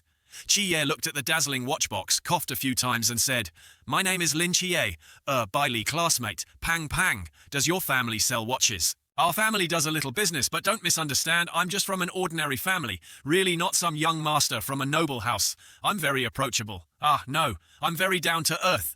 Chiye turned away. I appreciate the thought, but I don't like receiving gifts. In his mind, Chiye thought differently. Is this rich young master an idiot? Bailey Dooming hugged Chiye's leg, begging Chiye, please accept it. I'm begging you. If you don't accept, I won't feel at ease. Chiye pulled him off. Hey, let go. Don't wipe your snot on my pants. Wiping it on the ground is also not okay. Time flew by after 2 days of living together. This young master not only didn't bully anyone with his status, but on the contrary, always tried to hide his family background. Although his acting skills were a bit poor, how to put it, his nature wasn't bad, just a bit unintelligent. Chiye came out of the bathroom still brushing his teeth and noticed something outside. Comrades, I brought some specialties from my hometown for everyone. I hope you don't mind. In the next year, I hope everyone will take more care of each other. Chiye looked out and guessed that this young master was doing something foolish again. Chiye thought to himself, what's the background of this fatty? Why is he so insistent on gifts? He shouted, Hey brother, over here. Don't push. Everyone gets some. Suddenly a gunshot rang out. Boom! What are you all gathered here for? At this time, Instructor Hong appeared. He shouted loudly, Is this a market? Do I need to specially invite some strippers here to liven things up? Don't think that just because training hasn't officially started, you can be unruly. I'm telling you, once you're in here, you're soldiers. Soldiers must have discipline. The young master trembled in fear. He asked him, What are you doing? I'm strip dancing. Do you like it? This is the first time I'll spare you this once. Next time, if I find anyone gathering and causing trouble, see if I don't train you to death. No, if you don't believe me, come find me and try everyone, all of you. Gather at the training ground in 15 minutes, understood? After that, they gathered outside. Instructor Hong stood on high and shouted loudly, Stand still for me, rookies. Welcome to the Tanbin New Soldier Training Camp. I know you are all geniuses from all over Great Xia, either possessing forbidden domains that ordinary people dream of, or having skills that have reached their peak. Perhaps some even have globally shocking backgrounds. But from the moment you step through this door, you have only one identity, a raw rookie. No, you now are not even raw rookies. You are trash, rubbish below, he spoke. But among the rookies, some were dozing off. Others listened attentively, but didn't seem to absorb anything. Do you feel you have strong forbidden domains, extraordinary abilities, a bright future? Do you feel... I can say you are weak, your realm is low, but I can't say you are trash rubbish, right? Nonsense, I'm not wrong at all. Based on your current state, even if you encounter a different hybrid human realm, you're only slightly better than trash. If you meet truly strong, mysterious beings, you can't even withstand a single move. Chao Yuan at this moment disagreed and showed his attitude. Humph. He asked, "Someone's not convinced." He immediately raised his hand to vote. "I'm not convinced." The crowd behind saw him vote and immediately raised their hands in agreement, shouting, "I'm not convinced either. Me too, and me." The fatty friend patted Chiye's shoulder and asked Chiye, "What about you?" "I'm convinced." "Why?" "Because he's not wrong in front of truly strong, mysterious beings. We now are not even as good as ants." Pang Pang immediately followed Chiye's lead. Hey, if you're convinced, then I'm convinced too." Instructor Hong replied to them, "All right, since so many of you are unconvinced, I'll give you a chance. Each of you sees your opportunity clearly. Don't say eating barbecue on the plane is delicious," Captain Wang Jian shouted at him. "Shut up and eat your food, wearing a mask like that, and you still can't shut your mouth. Signal received. Prepare to enter the field. Hey, hasn't this one landed yet?" "No need anymore, huh? What?" Suddenly the masked group fell freely from a high altitude unexpectedly. Below, people saw something falling and shouted, "Hey, look over there! What's that? It's people! People are falling from the sky!" Only Xuanwo was terrified, screaming for help. "Help, help!" The rest were extremely calm. Xuan, "Well, can you be quiet for a bit? My ears are about to go deaf." Easier said than done. "Captain, that guy Yuan Gang said, we have to jump out of the plane. Are we really jumping? On what basis? What if we fall to our deaths? Is your technique okay? I've recently gained a whole kilogram AP. Can you catch me, Captain? Can I make this guy die like that idiot? With me here, you won't fall to your death. No way. They've fallen here. It's the Mask Squad, one of the 4 major special squads. Falling from such a place, they won't die, will they?" Captain Wang Jian used his technique to control the balance of all squad members, landing safely on the ground. "Fellow rookies, hello, we are the Mask Squad." Before he finished speaking, Xuanwo just then landed on the ground. Thud. He landed face down, making the whole squad feel extremely embarrassed. He hadn't even finished introducing himself, and already didn't want to introduce anymore. Xuanwo lay face down on the ground, unconscious. Suddenly he clasped his hands together, head held high. "Mask Squad's Xuan, sends New Year greetings to all you rookies." The squad members felt embarrassed for a second time. Pang Pang said, "Chiye, it's still 7 to 8 months until the New Year. He's being too polite." Chiye replied, "That's not the point." They lined up in a row, standing seriously. The captain cleared his throat. We are the Mask Squad." Everyone below was surprised. It's really them, the Mask Squad. The training camp actually invited them here. Instructor Hong chuckled.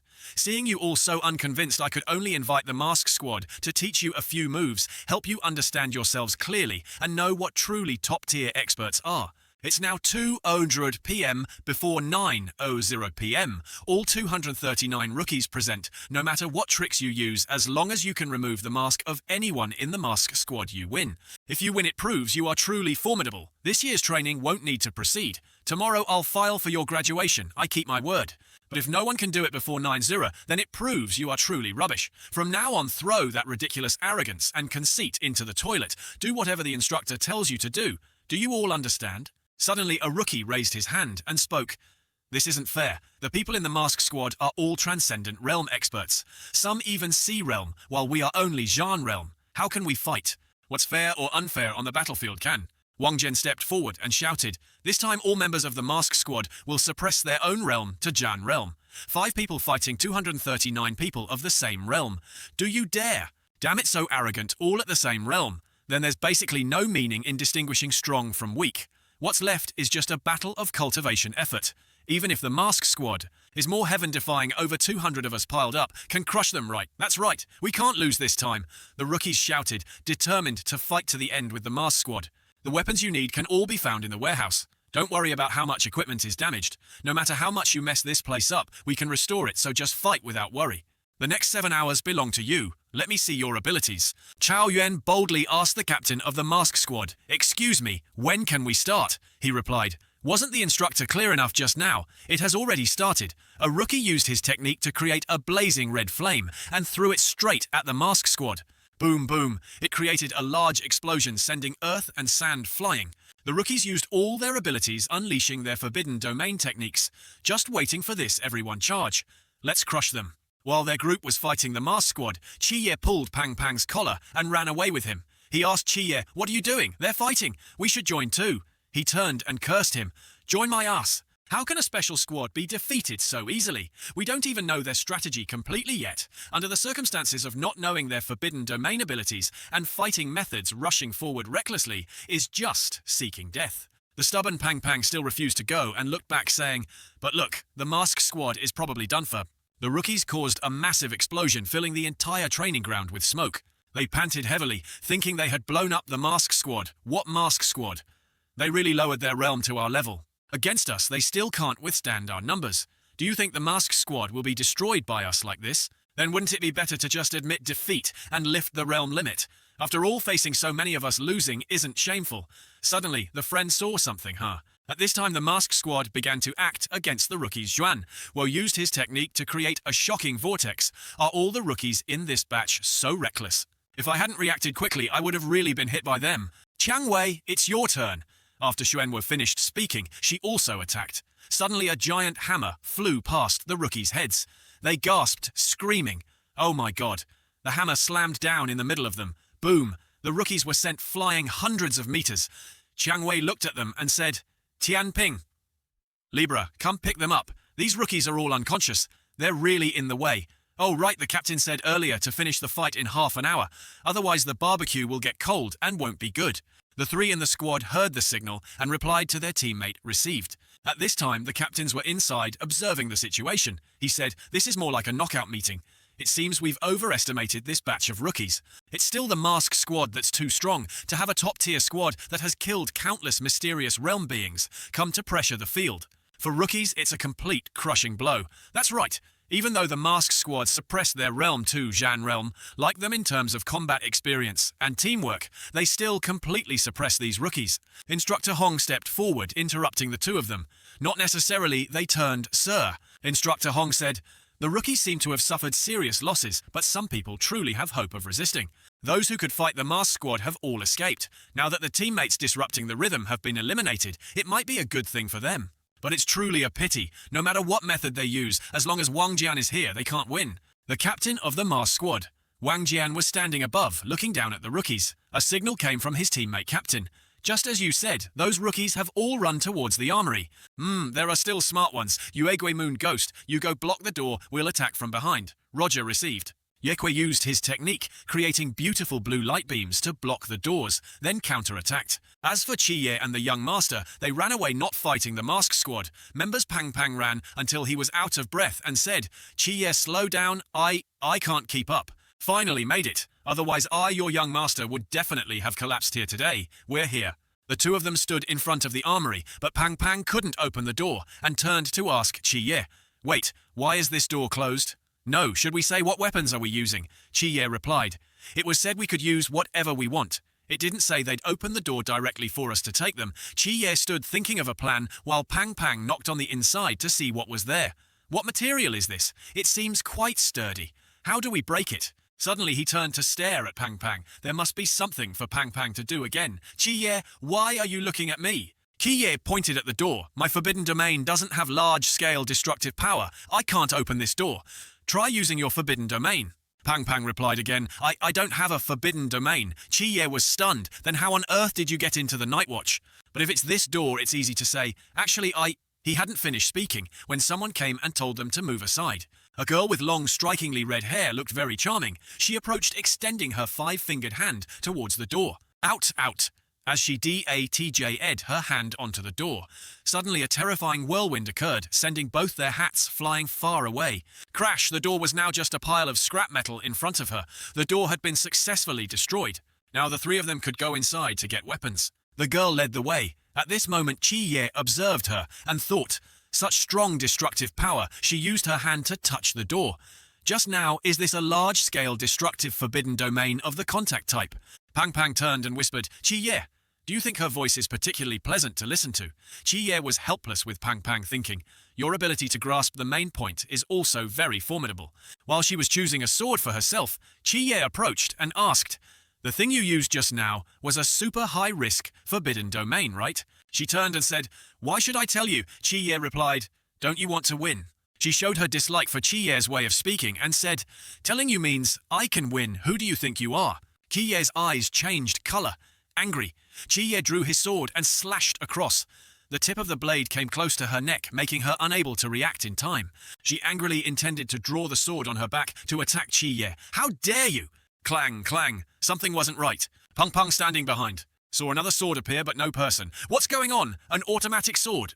Chi used his forbidden domain to guess. Probably not. This guy seems to be able to hide his body. Yue, seeing he had guessed his ability, asked, you can see me? Luckily, I can. You're the representative of the Angel of Death, right? No wonder the aura on you is similar to the captain's. She drew her sword, used her forbidden domain, and said, stop wasting words. I hate people who stab others in the back with a knife the most. If you have the guts, fight me head on.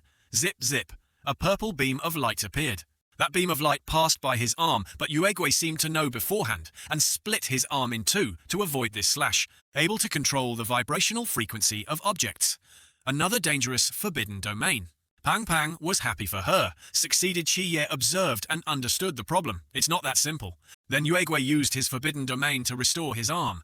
In an instant, it quickly returned to normal, as if nothing had happened. She was surprised by Yue's ability. How is this possible? High-speed regeneration.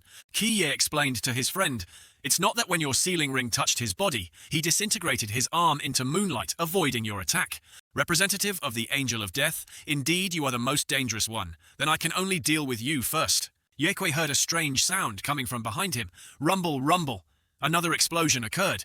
The rookies rushed into the armory. Brothers, another mask has arrived.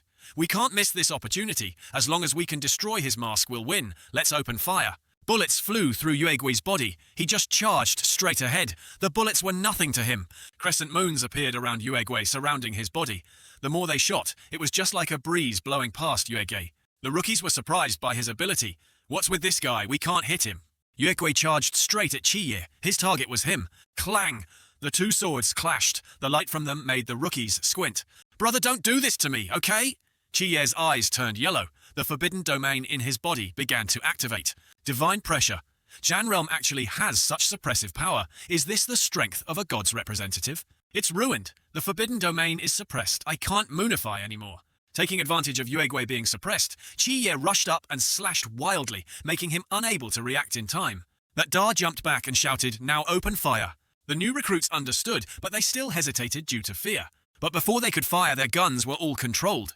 It turned out this was caused by someone from the mask squad. The rat, hiding in the hole, has come out on its own. It's time to close the net. The new recruits still didn't know why their guns were controlled. Nguyet Kwai said, you guys arrived just in time. Facing a god's representative is not easy to deal with. Tuyen Oa showed his attitude. God's representative, you're just a new recruit. Watch how your grandpa Tuyen Oa disciplines him. All talk, quickly clean them up and let's go to the next place. She started to feel scared and turned to ask, that Da, what should we do now? Fight them head on. That Da calmly thought of a plan. With just us now, we can't fight them head on. Wait for my signal later. That Da then commanded the new recruits outside. Everyone listen to me. Even if the mask squad is more powerful, there are only 4 of them. Even if we can't win, if everyone can break through the encirclement at the same time, we definitely have a chance to escape. He makes sense. If we can't win, can't we run? You bunch of rookies still want to run. Wouldn't it be better to obediently go into the cage and get it over with? How can we let you escape so easily? That Da turned to Moli. Later, you directly break this wall for me, I know. After speaking, that Da stood up weapon in hand and said to everyone, we attack first. Everyone aim for the right moment. On the mask squad's side, Tuong V started to act. Red flames erupted around her. The new recruit stared blankly, not understanding what technique she was using. That Da ordered Moli now. Moli used her forbidden art to slash the wall. A light flashed, and the power she generated was terrifying. Boom, the wall shattered. That Da ordered the new recruits now. They rushed towards the collapsed wall. Run. If you're slow and get caught, you deserve it. Mask squad, farewell. Tsk, a bunch of rats. Tuyen Oa also took action against the new recruits. Many swords appeared around him. He ordered go. Those swords rushed straight towards them. Tuyen Oa gave them no chance to leave. Tuong Vai is being toyed with by these chickens. Be careful, they might escape, or should I help? She then used her giant pink hammer. She lifted one hand and said, "Shut up, you a bunch of rats running wild. I only need one hand to finish them." After speaking, she threw the hammer towards the wall, preventing the new recruits from escaping. Bangso Tuongvai successfully blocked their exit. "What, keep running? Why don't you?" Map was stunned. "The mask squad is so cruel, or maybe I should still use it." Before he finished, that Dar grabbed his neck. "What are you standing there for? Let's go!" Map still didn't know what was happening. Aren't we breaking through the encirclement from that side? Why you... That to curse this idiot! Are you crazy? Come on straight to the main gate, there's no one there either. Molly watched them, understood that Dar's plan, and also ran. "So you use these people to attract the masked squad's attention. You're a beast." That Dar turned and said, "Shut up, run fast. They're about to catch up." Map's body is too big. Whenever there's danger, he can't run fast. "Hey guys, slow down, I can't keep up. That fat guy runs so slowly, give up on him, I agree." Hey, how can you be so heartless?" A teammate signaled the captain. There are 3 new recruits running towards the main gate. "Thi and Bin, you guys focus your attention. Get the new recruits in front of you out of the situation. First, Tuyen Oa, you go over there. Roger, leave those 3 to me." Tuyen Oa noticed something unusual, that Dar at this moment seemed to have some hidden meaning, waving his hand to signal him. "Hey buddy," and that Dar's hand was a key. Was it used to open something? The explosives are timed. Tuyen Oa is in trouble, he froze. "I've fallen for these new recruits' trick." Boom, a huge explosion. Everything was now engulfed in smoke and fire. Captain Wang Dian still didn't understand what was happening. Everything around was burning. The battle was truly fierce. The masked squad all wondered, the armory is gone. It seems to have exploded from the front door, then spread to the ammunition in the armory, causing it to explode too. Tuyen Oa also didn't expect that Dar's plan.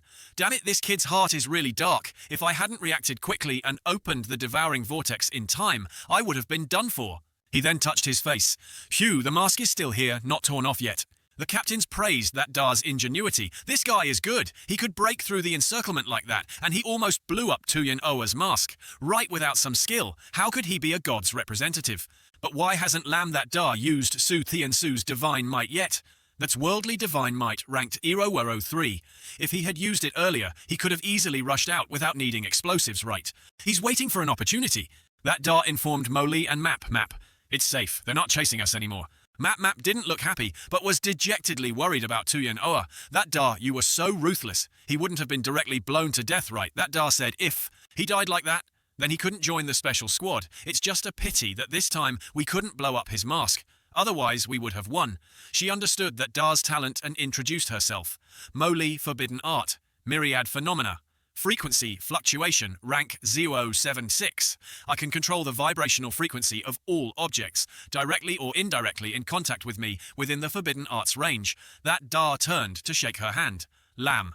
That Dar representative of Su Thian Su, and he is Bak Li Do Min. His forbidden art is, he doesn't have a forbidden art. Lam that Dar, I want to seriously ask you a question. Why did you trick them into breaking through the encirclement towards that wall earlier, and then abandon them to run by yourselves? They basically couldn't escape. We could break through the encirclement because there were only 3 of us. Once the number of people breaking through our encirclement increases a bit, the masked squad will definitely shift their main force to stop us. At that time, none of us will be able to leave. In the end, we just used ourselves and our low numbers to force the masked squad to make a choice. If we had insisted on breaking through with the others, no one would have been able to escape. According to what you said, the masked squad is too strong. They have no weaknesses. We're sure to lose. No, as long as we're not eliminated, there's still a chance they have a fatal weakness. Moreover, I already know where they want to go next. Scene change to the dormitory. Tuyen Oa turned to ask the captain, "Why do we have to go there first? I want to go to the cafeteria, to eat something first." By now, most of the new recruits have been eliminated. The remaining ones are harder to deal with. They are more strategic than others, and also more patient. If I'm not mistaken, the remaining new recruits have now formed their own squads, dispersed to various corners of the training camp, looking for opportunities to ambush us. Molly offered an opinion. "If I were the masked squad, I would definitely seize the time to attack these small squads, so the next will probably be a stronghold battle that consumes a lot of time." That Dar said, "There aren't many places in the training camp where a stronghold battle can be conducted. The cafeteria, classrooms, dormitories, the strategy research room. Among all these locations, only the dormitory has the largest area and the highest concealment, so it definitely has the most ambushing teams. Numbers are our biggest disadvantage, but this is also our biggest opportunity. We must seize the moment to win." Back to the masked squad. Tuong Vi had an opinion. Numbers are our biggest disadvantage. When our realm is suppressed to the overflowing realm, we don't have the patience to respond. With a war of attrition, the captain ordered, so we must eliminate the biggest threat from the very beginning. If they have now chosen the toughest bone to chew, then it's time for us to take the initiative to attack. The mask squad is approaching the dormitory, preparing for this fierce battle. That Dar shouted, "Seize the dormitory, which has the most ambushing teams. Let's hunt the mask squad scene, change inside the dormitory." His friend entered the room, inquiring of Tao Uyen. "Tao Uyen, you've been sitting here all afternoon. Tham Ka is discussing ambush tactics. With everyone there, don't you want to beat the masks and end the training directly?" Tao Uyen said, "You guys discuss it. No need to follow me. Could it be that later when the mask squad comes here, you'll just sit there and wait for them to eliminate you from the battle, Tao?" Uyen remained calmly seated, as if nothing was wrong. Yes. His friend was angry, not knowing what to say to him. His friend threw the sword in front of him. So stubborn, Tao Uyen maintained his meditative chanting posture. Then he left, closing the door, as if he hadn't said anything to him. Tao Uyen suddenly realized it seems he has his own strategy. Seeing his friend return, they asked, "Still not coming, forget it. He's just a cowardly weakling. Calling him is mostly useless. Tham Ka isn't our ambush here too obvious. With so few of us, if the masks rush in, they can take all of us out." Tham Ka said, "If you can think of it, how could the masks, not relying on just these few people, they dare to stand in such an obvious place? They will definitely judge that there are others ambushing us nearby." At this moment, Nguyet Kwai used his hiding technique to eavesdrop on their plan. Their biggest weakness is their small number. As long as they split up to check the surroundings, we'll have a chance to defeat them one by one. Everyone cheered upon hearing this. Great worthy of Tham, Sa Nguyet Kui was exasperated with these new recruits. "I'm standing right here and you don't even know, truly foolish." Unable to endure these new recruits' farce, he appeared among them and said, "Sorry, after listening to you for so long, I still can't help but tease a bit. Your plan has too many flaws, I'm telling you. With you, stop playing psychological games on the battlefield. The enemy won't necessarily play their cards according to your wishes. It's easy to mess things up." They were surprised after hearing this, their eyes wide as they looked at him. It's a mask dealing with him. When did he sneak in? He's alone. Everyone don't be afraid. Attack Nguyet Kui remained motionless, letting them attack. Then he quickly counterattacked fiercely, delivering many consecutive slashes to these new recruits. The arrogant ones seeking death were taken down by Nguyet Kui in an instant. He turned to look at the remaining ones. Tham Ka had seen Nguyet Kui's power. If he didn't act, he might be next. Tham Ka snapped his fingers. A strange aura appeared around his body, growing larger over time. At this point, Nguyet Kwai was also within the range of Tham Kai's technique. Nguyet Kwai could feel the influence in this area. The air seemed to be draining away. Tham Ka approached Nguyet Kwai mask. "I know you can't hear my voice, but I'm sure you can read my lips. Now all the nearby gas has been drawn away by me. In a vacuum environment, humans don't die instantly. After the air pressure in the outside world disappears, the gas in the human body will be expelled from the nose and anus, bit by bit being forced out. At the same time, air bubbles in the blood vessels will expand, producing blood foam that blocks blood vessels, leading to internal bleeding.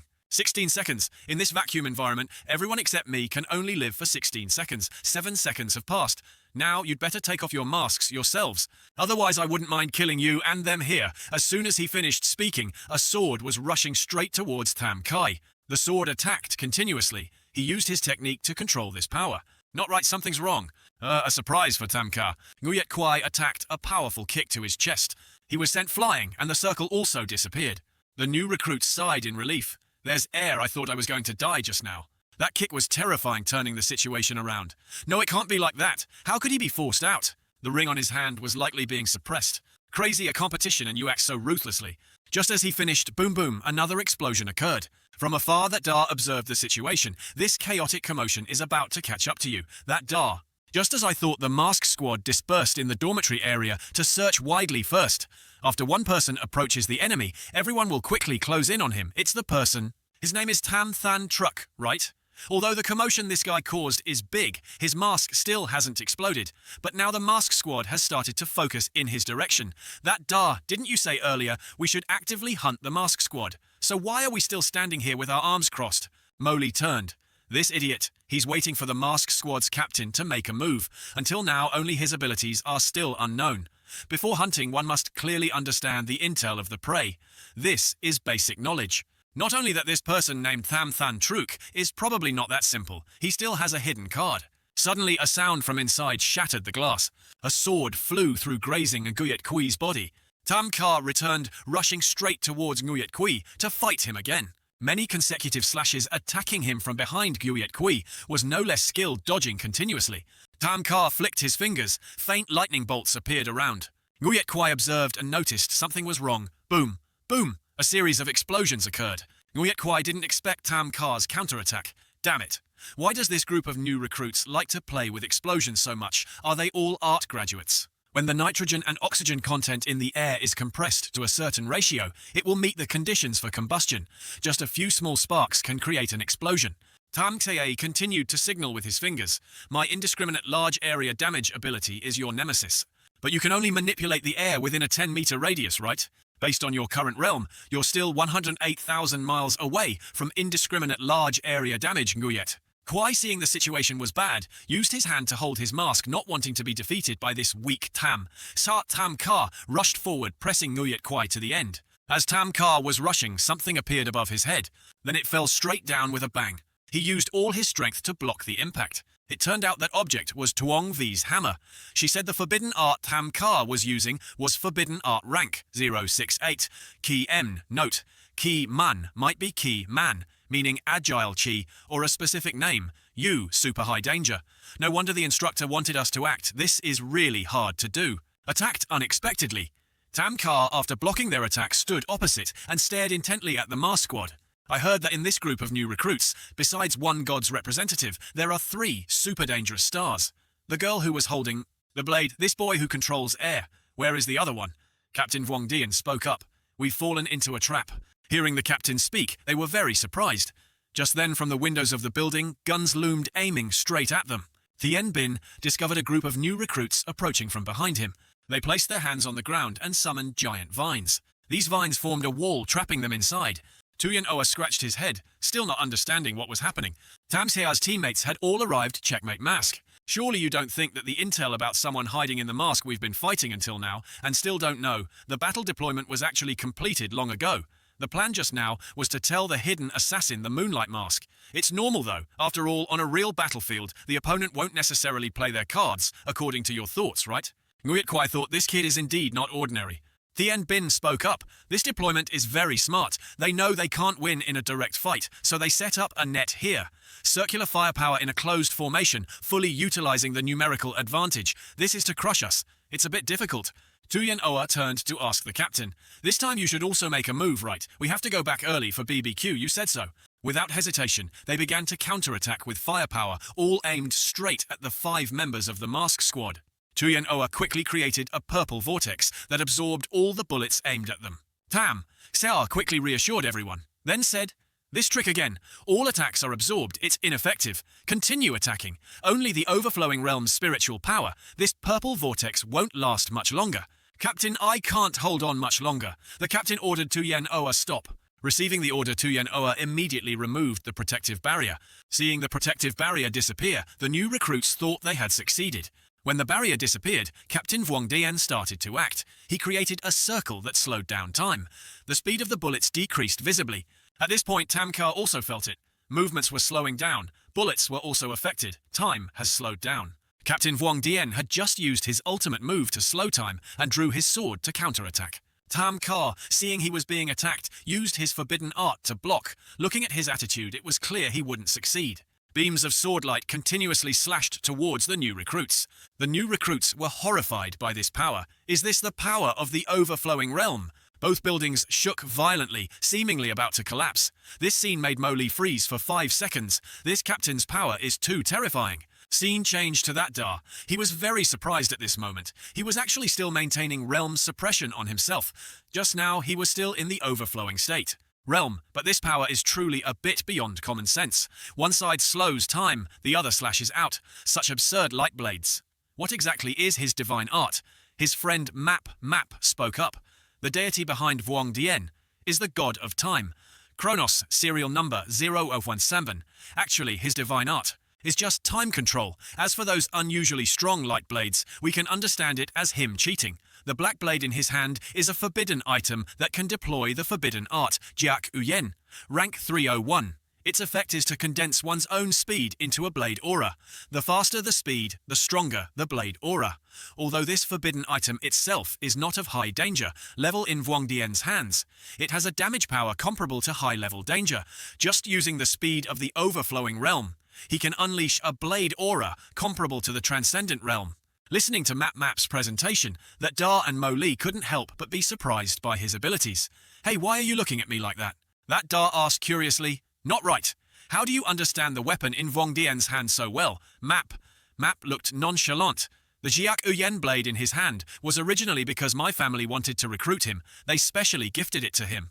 When I was young, I often used that DAP blade to swat mosquitoes. Mo Li was surprised, saying, "Your family, wait. Didn't you say your name was Buck? Li something is the Buck. Li family called the Museum of Forbidden Items." Map looked embarrassed, modestly. "I'm just the child of an ordinary family. I hate rich young masters the most. The richer, the more I hate." Map heard it like a bolt from the blue. He buried his head in that Da's clothes, crying pitifully. That Da, she said she hates me. That Da helplessly let him sob. "Hey, don't wipe your snot. Forget it, suit yourself. Remember to wash my clothes when you get back." Mo Li didn't seem to care much about these words. Captain Wang Dian created piles of stones stacked on top of each other. Zhuang Vai turned and asked, "Captain, did you go a bit too hard this time? Can this group of new recruits handle it?" The captain replied, "I avoided every new recruit. Now they're just buried, nothing serious." This time at least 50 new recruits were eliminated, plus one super high danger. Calculated like that, the rest are probably just the gods' representatives team. The captain ordered Tuong Vi Nguyet, "Kui Tu Yen Oa, you three follow me to search other places. Thien Bin, you stay at the dorm in case any new recruits slip through the net. The final battle is when we have to face that constantly fleeing god's representative." Thien Bin understood.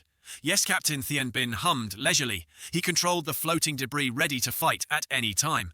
"It's already like this. Are there still fish slipping through the net?" The captain is too cautious. From within the rubble there was a sound. Tao Uyen was not buried by stones, and his body was still intact. Thien Bin was surprised. Someone still got out of that rubble. Oh my god, for real. Tao Uyen slowly walked out of the pile of stones with a blade in his hand. Thien Bin praised him. "Interesting. It's okay like this. As a new recruit, your adaptability is quite good." Tao Uyen replied, "I didn't adapt. I was just resting in my room. Then the house collapsed. This floating debris, is this your forbidden art? Not bad. Hurry up and eliminate me." "What did you say?" "Eliminate me. You don't want to resist a bit." Tao Uyen switched to a meditative posture, chanted, then said, "That's not my intention. Besides, I'm afraid you won't be able to handle it after I resist." Thien Bin got goosebumps. "No way are you looking down on me. A new recruit like you, your tone is quite big. Can you even kill me?" Tao Uyen calmly replied, "Maybe it's possible." He coughed. "Okay, then this time you have to try." Without hesitation, Thien Bin attacked, slashing at Tao Uyen with his blade. He controlled the stone fragments to move towards him. Just then Mo Li appeared, adapting to save Tao Uyen's life. That Da pulled his shirt. Tao Uyen turned and asked, "Hey, why did you save me? I want to be eliminated." Behind them, Map was trying to save Tam. Sa. He tried to shout loudly for that Da to help, but it seemed that Da couldn't hear. That Da, this Tam, Than truck. I can't pull him out myself. Ouch, why is this guy so heavy? That Da looked at Tao Uyen and gave him some advice. "Up to you, but we're about to fight. With the mask squad here, if you don't intend to join the fight, I advise you to stay away. Otherwise, you'll hinder our actions." Tao Uyen's expression changed. "You, what's your surname?" "I am Lam with 2 wood radicals.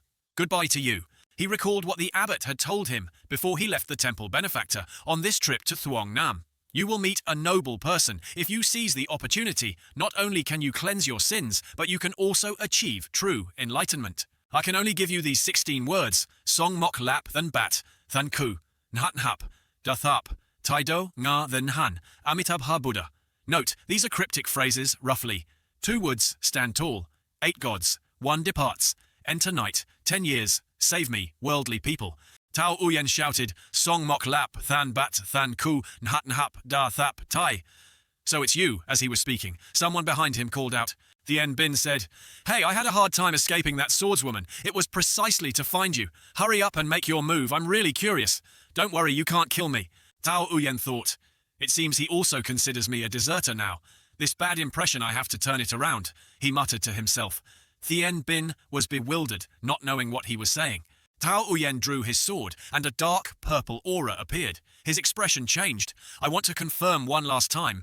Are you sure you'll survive?" Time flew by. After much perseverance, Map managed to pull Tam Ka out from under the pile of rocks, on top of each other, but this idiot was still acting crazy. When Tam Ka woke up, he thought he had died and come back to life. Tam Ka looked around, thinking he had died at the hands of the mask captain. Have I been saved? Where's the mask? Where is the mask? Is the competition over? That Da stood in front of Tam Ka and said, "Don't worry, you were just unconscious for a moment. The competition is still ongoing, as for the mask probably.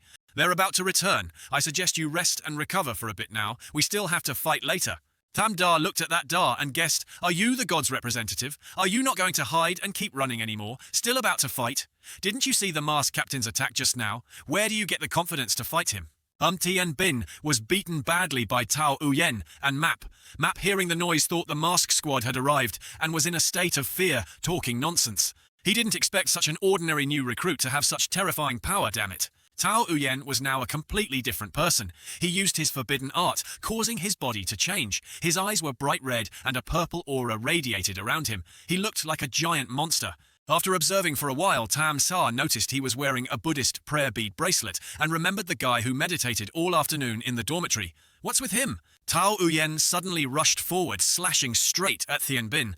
Seeing he was being attacked, Thien Bin used both hands to block. The clash of power between the two caused the surrounding earth and stones to explode and fly in all directions. Facing Tao Uyen, Thien Bin had no advantage. He was in danger. In a critical moment, literally 1,000 catties hanging by an armpit, Herr Captain Vuong Dien rushed in to block the blow, saving Thien Bin's life.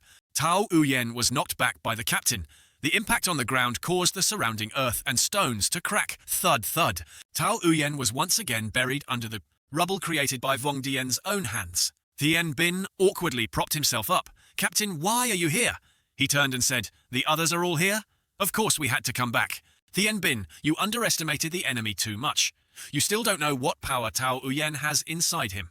That is the Forbidden Art rank 031, Black King Annihilation /. Forbidden Arts ranked below 30 are called Divine Realms places.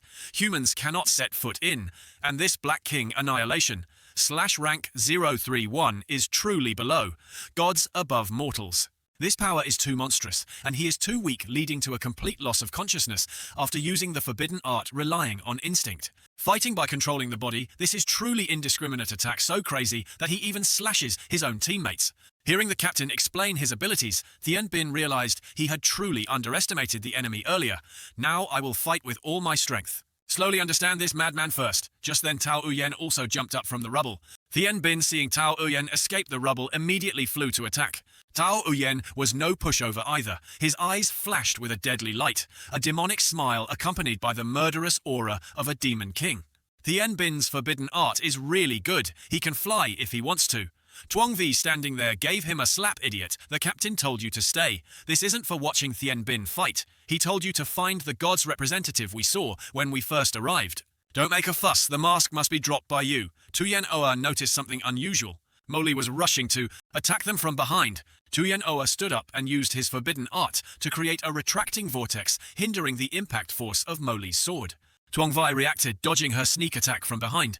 Tam Than Truk, go help Moli and hold back the two who play with vortexes and hammers. Tam Ka angrily turned and shouted, "On what basis do you order me, and why don't you go yourself?" That Da's eyes began to change to a dazzling yellow. He looked at Tam Ka and said, "Didn't you ask me how to beat that mask captain? Now I'll tell you. With you I'll fight him, so I need you to help me hold back the other members of the mask squad. Damn it, if you don't win, you just wait for me." After speaking, that Da left. They began the final step of their action. Map was lying on the rubble, hiding from the mask squad, not daring to peek out while cheering for his teammates from afar. Moli, go for it. Kill them. He used binoculars to observe the battle situation from afar.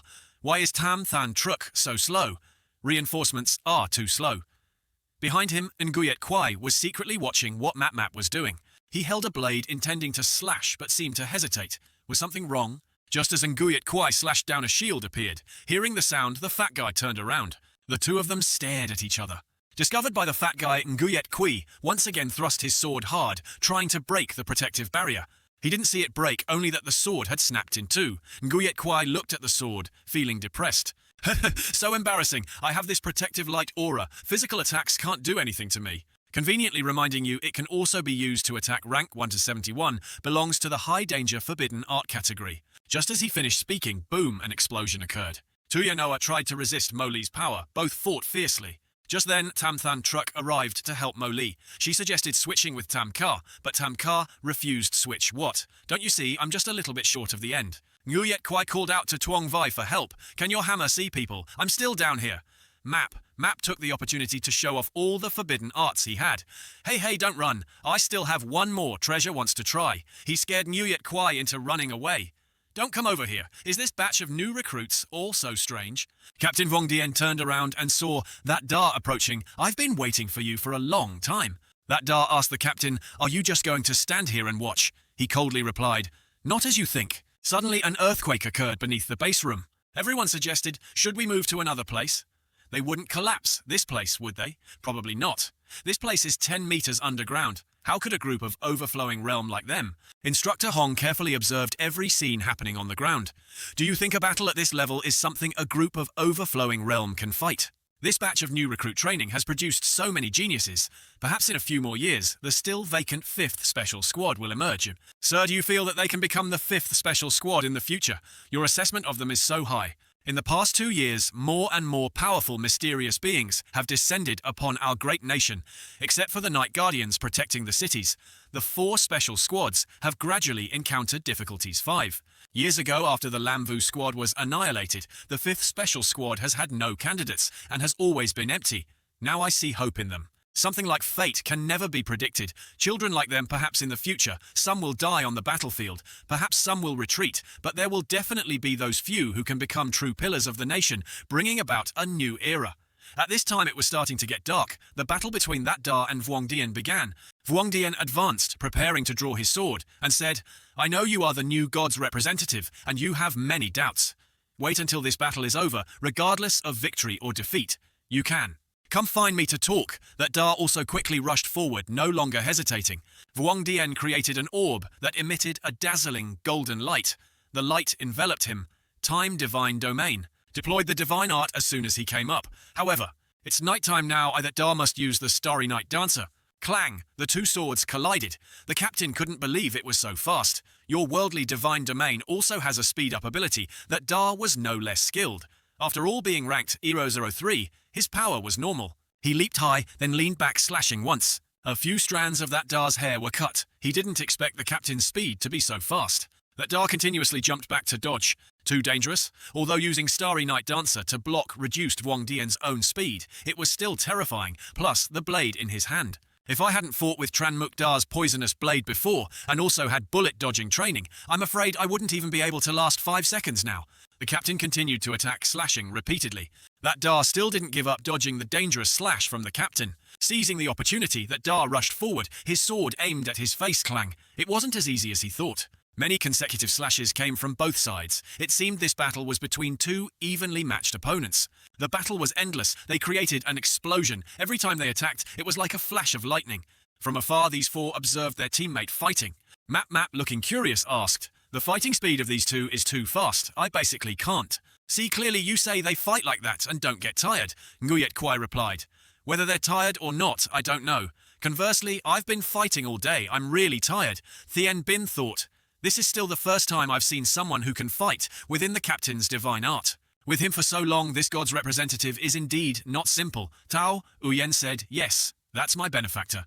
Tuyen Oa looked at Tam Ka and suggested, I say, why don't we call a truce and go over there to rest? Tam Ka was also tired and agreed to his suggestion. Map cheered for. That Da shouting, that Da, go for it, overthrow him. Tao Uyen also lam, that Da, go for it. A thought flashed through his mind. I can't let that fat guy keep stealing my sense of presence in front of Lam that Da. Hearing the new recruits cheer for that Da, the mask squad also cheered for their captain. Captain, go for it. Captain is the coolest. You listen, my cheering is stronger than yours. That Da asked, opening the divine art for so long, your overflowing realm's spiritual power must have reached its limit, right? The captain replied, it seems you observe very carefully. My divine art is very strong, but also consumes spiritual power very quickly. Now I really only have enough strength left for one final blow. Conveniently asking a question, winning this battle, is it important to you? That Da didn't care about his words, rushing straight at him to attack. I don't care about winning or losing, I just want to charge forward with all my strength. Hearing that Da say that he also brought his sword forward, gripping it with both hands, well said. Then I will also use this final blow with all my strength to charge forward. This time you won't be able to dodge. This time the captain created a giant time circle, rotating time at an incredibly terrifying speed. As that Da got closer, he noticed something unusual. He felt his movements inside the circle were very, very slow. The opportunity has come. He raised his sword for the final slash against that Da. It's over.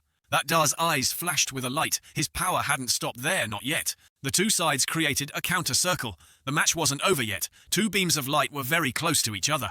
This collision made everyone feel like they were about to be blown away. Damn it, these two are deadlocked, unable to get close like this. Why did a strong wind suddenly blow? Tien Bin said, "This is the pressure that only a god's representative has. An ordinary person in such close contact would have fainted directly or even gone to meet their ancestors. Now it's not about risking one's own strength, but the divine power within the body. This is the scene inside that Da's sea of consciousness. He lay within the circle of divine power he possessed. With this power, that Da's abilities increased rapidly. The illusion of the god also appeared. Facing that Da's resisting power, the captain thought, not right. This kid probably just became a god's representative not long ago. How can his oppressive force be so strong? That Da used his eyes to pressure the air, causing the captain's protective barrier to shatter. The opportunity had come. That Da rushed to attack a slash aimed straight at the mask. Ugh, crack, crack. The mask was slowly breaking apart. Finally, that Da successfully removed Captain Wang Dian's mask, with a power no one could withstand. His teammates were all agape with surprise. The mask is... The captain instructors were surprised by the unexpected outcome it broke. He then used his forbidden art, placed his hand on his face, a light flashed in his eyes and said, "Sorry." He used his ability to turn back time. Time began to slowly move back to the past. The mask was also slowly reassembled until it was complete. Even the glass of water he was drinking evaporated back to its original state. That Da also replayed his battle in slow motion. He felt that everything was going wrong with the present.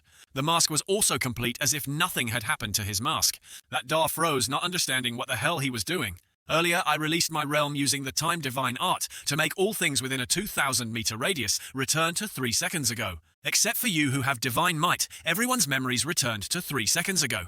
However, my team members still, some instructors with considerable strength, probably also realized I turned back time. That Da understood the captain's purpose and cursed him to his face. "Damn it, you're playing dirty with me. Ahem lam that Da. I admit I lost to you earlier, but this new recruit training must proceed. Do you understand my meaning?" That Da showed his unwillingness to submit. "Are you asking me to pretend I didn't win, as if everything earlier never happened?" "Sorry, my principles don't allow me to do that. I have to tell all the new recruits the truth." He offered. "That Da deal 500,000 red envelopes, one forbidden item, and I owe you a favor this time, okay?" That Da turned his back, thinking about the conditions he offered. He was hesitant. He originally wanted to scold him loudly, but surprisingly, that Da agreed deal. He shook hands with the captain, giving a friendly smile. "Sir, was that earlier? I felt it. He definitely used that move. This is unavoidable. The training must proceed not for our face, but for the future of these children." He looked at his watch. It was currently 9 p.m. The scene in the training school became a ruined battlefield. At this moment, Instructor Hong appeared, shouting loudly, "The battle is over! The mask squad wins!" He stood before all the new recruits.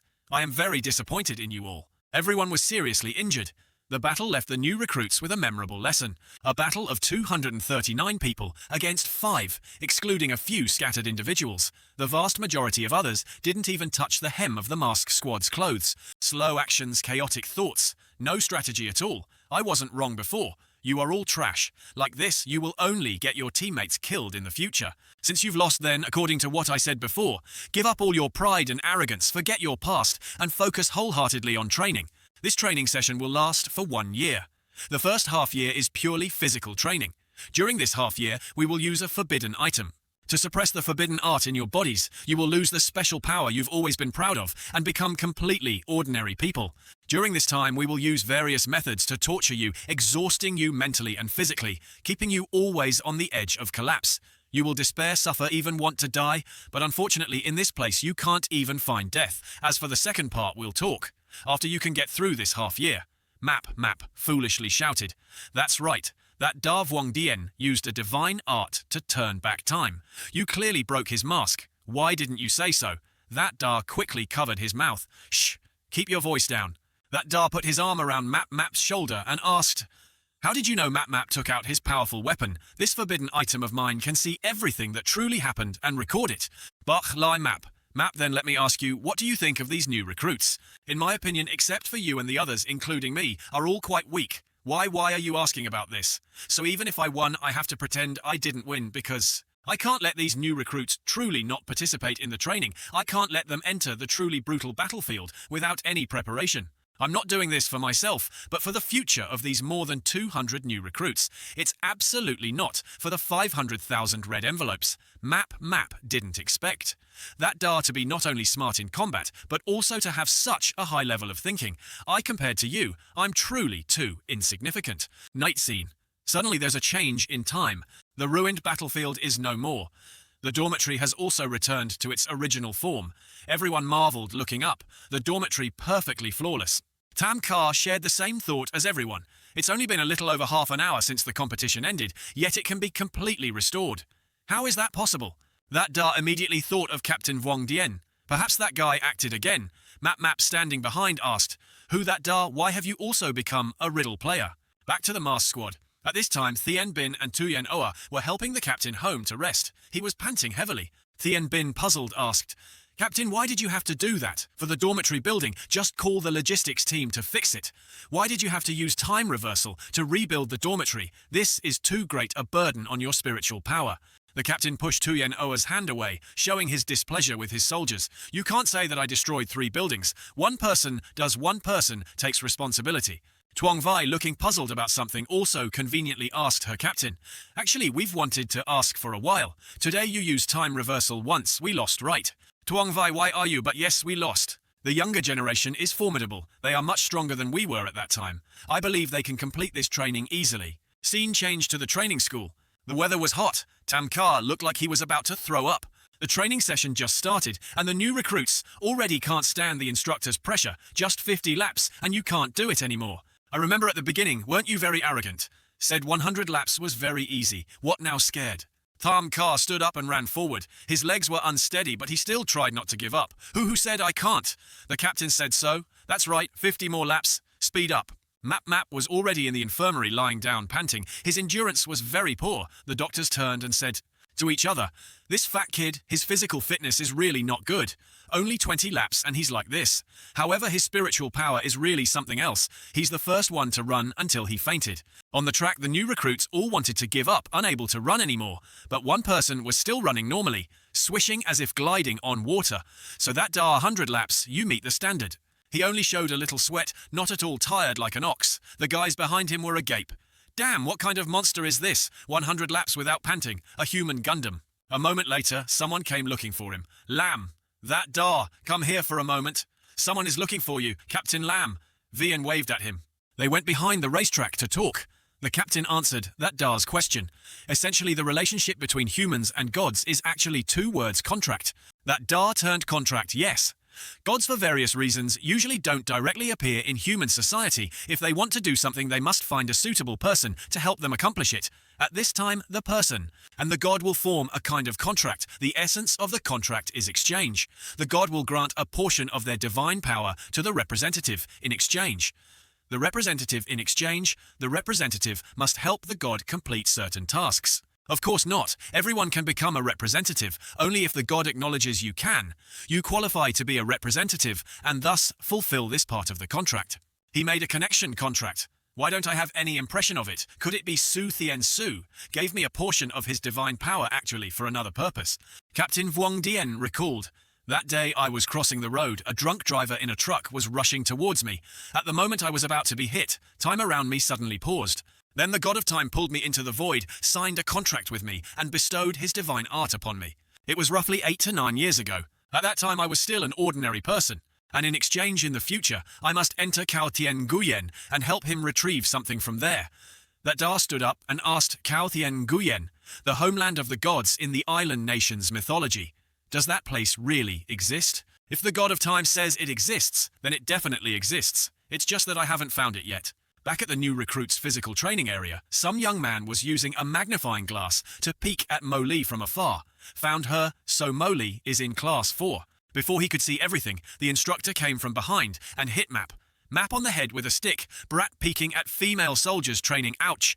It hurts. The instructor held a training blade, teaching blade techniques to the new recruits. The blade techniques I just taught you didn't listen at all, right? How many times have I said when facing a high-level mystery, hot weapons are just farts. Only cold weapons are effective. If you don't practice basic blade techniques, well, you'll just die then. He pulled his shirt. I have to punish you. Just right, use the blade techniques I just taught. Spar with me in actual combat. Map hopelessly looked to that Dar for help. The two faced each other. The instructor taught him a lesson. Hey, quickly pick up the wooden blade on the ground for me. Hurry up, Map. Map's face was full of regret, crying his eyes out. Without hesitation, he brought the sword forward. Unusual purple lights appeared. Don't worry, a wooden blade won't kill anyone. After he finished speaking, he rushed forward. Map was in chaos. Ouch. The instructor told him, look at this opponent. Raise it higher. Use your dominant hand to defend. Suddenly, a rainbow appeared, blocking the instructor's blade from getting close to him. The defensive layer protecting Map. Map appeared just in time.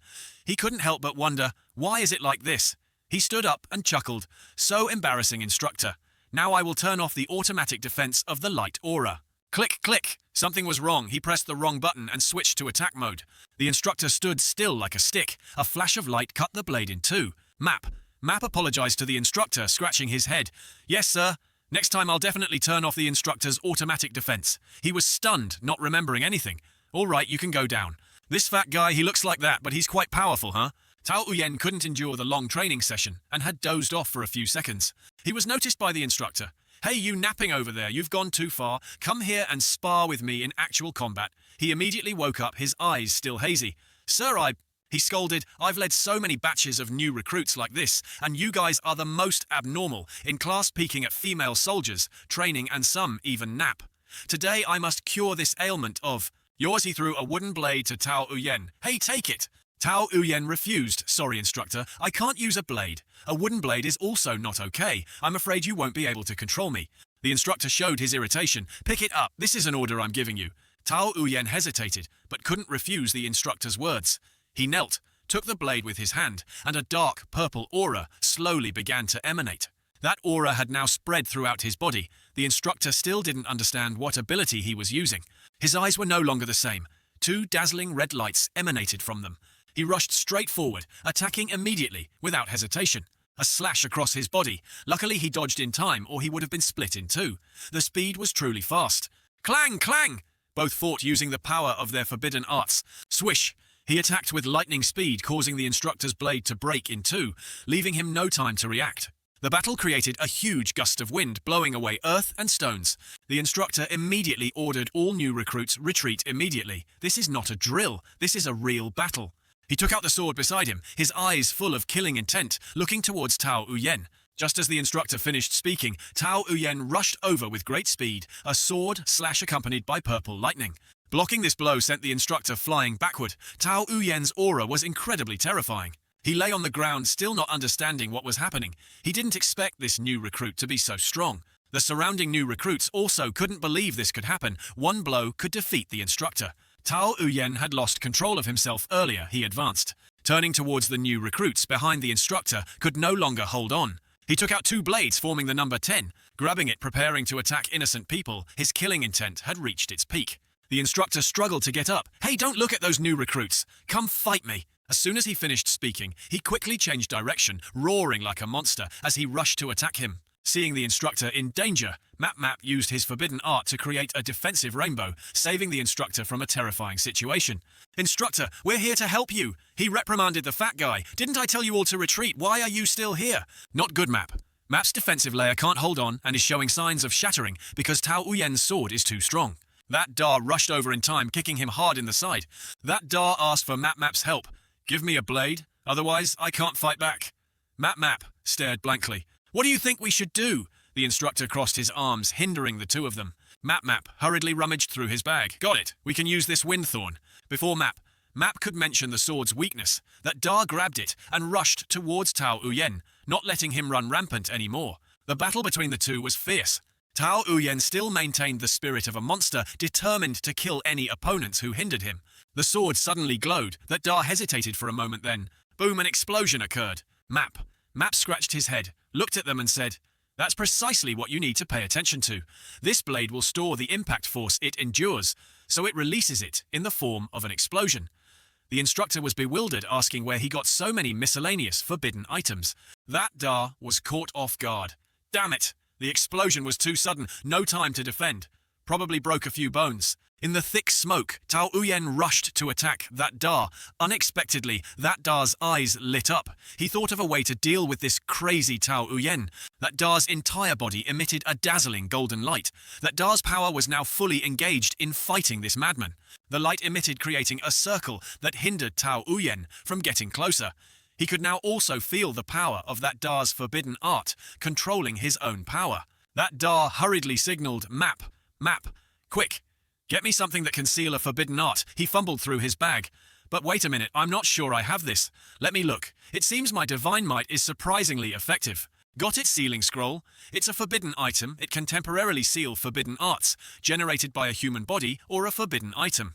That Da grabbed it and ran straight towards Tao Uyen, seizing the opportunity. Rip, rip! He wrapped Tao Uyen's head completely with tape. Tao Uyen still didn't know what was happening. The evil aura in Tao Uyen also subsided. He knelt, his complexion gradually returning to normal. The three of them finally managed to stop this madman's rampage. The chief arrived at the scene and started scolding. How did it turn out like this? Is this group of new recruits a demolition team or what? Quick, quick, 2 more people over here. The underground water pipe is broken. The blade technique instructor was being carried away by new recruits. Unable to walk, he apologized to the chief. "You told me 1,000 times not to underestimate this batch of new recruits. I didn't take it seriously. Now, as a result, I almost caused a teaching accident." The chief held his hand and encouraged old Han. "This isn't your fault today. You came to teach them as soon as you got off the plane. You didn't see how absurdly this batch of new recruits fought against the mask squad. Normal training methods are probably not enough to satisfy this batch of new recruits. We need to give them higher intensity, like the difficult life of our crazy era." The soldier behind said, "Chief, could it be you want to use that? Indeed, not wrong. It is precisely the sighing traveler. It's time to make the new recruits feel real pain." At lunch, the new recruits started eating together. Map took the food and showed his attitude. Why is it these things he didn't want to eat, and neither did that Dai? He cried his eyes out. "My standards aren't high. Just some ordinary dishes would be fine. For example, Buddha jumps over the wall, or shark fin, abalone or something." That Da looked at Map and thought, "Your definition of ordinary food is truly special." That Da ignored Map. Map picked up a piece of meat and tore at it. "I don't care anymore. This time I have to eat no matter what. Otherwise, with such heavy training, just eating steamed buns, the body basically won't digest it." All efforts were not as desired. That Da turned around vomiting. Map worried about that Da. "Don't force yourself. Eating steamed buns is fine." Someone took a steamed bun and brought it to that Dai. Tao Uyen smiled affectionately. "This is mine for you to eat." Map was surprised. "How could you bear to give your only steamed bun to someone else?" That Da held the steamed bun, not understanding what he was doing anymore. He was still happy even though he gave his best piece of food to someone else. "If it's because of what happened yesterday when I stopped you, actually, it's not necessary. It wasn't your fault. I wasn't injured either." He refuted that Da's opinion. "No, it's not that. I just purely want you to..." Map got goosebumps hearing this part, like a Hollywood movie. "Actually, I carry the lives of 333 innocent people who died tragically. To atone for this heinous sin, I once went to Juhua Mountain to chant Buddhist scriptures, cultivating for 7 years, but it was still not enough. Grandmaster Kim Thien said only one person can help me resolve my sins and achieve perfect merit. Song Lam Lap, Than Bat Than Ku, Nhat Nhap, Darthap Tai Dunga, Than Han. Lam that Da, you are the only one who can help me." After hearing this, that Da thought about this poem. How could Grandmaster Kim Thien reveal my information so accurately? That Da took the steamed bun and put it in his mouth. "Forget it. Up to you. Anyway, I won't take on someone else's tribulations, even more so. I won't give you any guarantees, Map." Map was angry. "Neither of you mentioned me. Clearly, I came first. You, kid, can only rank behind me, understand? That depends on that Da's decision." Attention, everyone. You only have 10 minutes left to eat. 10 minutes later, everyone assemble, leave the special training camp. Map happily turned to that Da leaving the camp. "Good news. Finally, we can go out for a walk." That Da, who was halfway through his steamed bun, said, "I don't think it's necessarily a good thing." Why, this proves that the facilities in this training camp can no longer meet the special training requirements. After hearing this, Map froze for 5 seconds. This is wrong, oh my god. After they finished eating, they all arrived at another training location. The surrounding scenery was all mountains and forests, so this is Tan Nam Sun. That Da said, "You guys are not natives of Thuong Nam, so you might not know. This is a wild mountain of Thuong Nam City with no reputation. All year round there's no one coming." Tao Uyen looked ahead, saw a mountain in the distance and said, "This mountain is at most not even 4,000 meters high. Meters the area is also not large. Special training here. The difficulty is not increased at all." The chief ordered everyone, "Do you see the mountain range behind me? Later, each of you must be equipped with a 35-kilo weight. The goal of this special training is very simple. Cross this mountain range before dawn." Behind the new recruits, someone raised their hand to speak. "Report speak," Moley asked. "Is it just normal, heavy-load cross-country? If I remember correctly, you probably come from Special Forces, right? No wonder you ask this question. For you, something like heavy-load cross-country is indeed extremely simple. However, you can rest assured this time it won't be that simple." Drones appeared above the chief's head, flying in the sky. The new recruits looked up at the drones, which were also equipped with machine guns. "Rest assured, it's not time to play you to death yet. The guns are only equipped with electric shock bullets. The burden on you has a built-in positioning function later. When training begins, these drones will enter the mountain range to pursue all of you. Once hit, it means failure. Those who fail will receive cruel punishment beyond your imagination.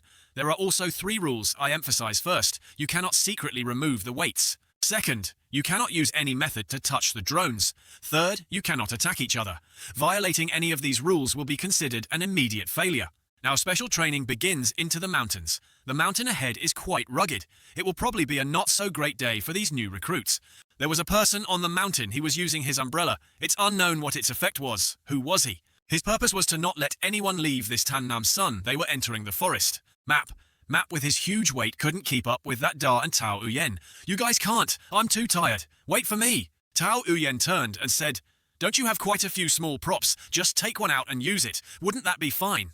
He lay right on the ground, his big belly sticking out, and said, "Isn't it because of Instructor Han? He told me before entering the mountains to give him all the forbidden items in my bag. He said he'd return them after the special training ends." That's right, whether at the training camp or here, the instructors always open some forbidden item that can suppress forbidden arts. But yesterday, why were you, Tao Uyen, still suppressed by a forbidden art? That Da guessed that forbidden item probably can only suppress ordinary forbidden arts. Tao Uyen's Black King Annihilation Slash and my Worldly Divine Domain seemed to still be able to be released. Tao Uyen heard this and said, "That Da you. So you've always been able to use forbidden arts. Map, understood. Damn, no wonder I saw you training effortlessly. So you opened your forbidden art to cheat," that Da chuckled. "Don't mind these minor details." Tao Uyen heard a sound and signaled everyone to be quiet. Looking up, they saw a drone. They carefully whispered, "Discovered." That Da observed and said, "This one isn't targeting us." This new recruit was walking when he was spotted by the drone. He panicked and ran. It immediately shot an electric beam at him, so one person was eliminated. The electricity paralyzed him, leaving him motionless. Suddenly, the drone dropped a rope with a grabber. It lifted this new recruit into the sky. The 3 of them observed everything. Map was curious, but the power of this drone is too strong. It can lift a person. That Da looked at him. "Sai, you're only good at that." After the drone left, Map froze. "Because I'm too tired. Sai, the feeling of being eliminated is also quite good. No matter how cruelly he punishes, in my opinion, hiding from drones in this big mountain and running all day is the biggest punishment." While resting, a sound came from inside Map's clothes. Hello, can you hear me?" Tao Uyen looked over and asked, "There's audio equipment in there. What do they want to do?" Back at the chief's hut, they were testing the speaker to see if it was okay. "Hello, chief, the sound is fine." He ordered his soldier, then begin the punishment. A stern expression, his sorrowful eyes also made one afraid. "First question, who are you?" Map heard everything said over there, still not understanding why he attached this thing. The new recruit answered, "My name is Vuong Long, 24 yay. Halim Won Nom Wine, 4 years old, 25 by traditional age, nickname Mau height, 174 meter weight, 92 kiloliters length is." He turned. "Okay, that's enough." He continued to ask, "Next question, do you have someone you like?" He returned to a dazed state, drooling. I've never been in love. I've always liked an older girl who used to live upstairs from me when I was young. She's really beautiful. Last night I even dreamed of her." In his hand was a glowing ring. It was a forbidden item, the truth ring, which made the wearer always answer any question truthfully. "That Vuong Luong, so what did you dream she was doing?" Vuong Luong was in a state of recalling his dream with that beautiful older girl, looking pleased, liked it the most. "I dreamed she used high heels to step on my face. Then she used candles, then a leather whip, and also scolded me." Finally, at this time, the drones were still continuously hunting the new recruits. You like these things, Map? Map didn't expect torture like this. Damn, endure it. Endure it. The drones are still up there. Wong Luong, in a state of recalling his dream with that beautiful older girl, showed he liked it. Liked it the most. The three of them heard everything. Chi-Ye didn't think so, probably using some kind of forbidden item that makes people unable to lie. This trick is truly cruel. While listening intently, thump.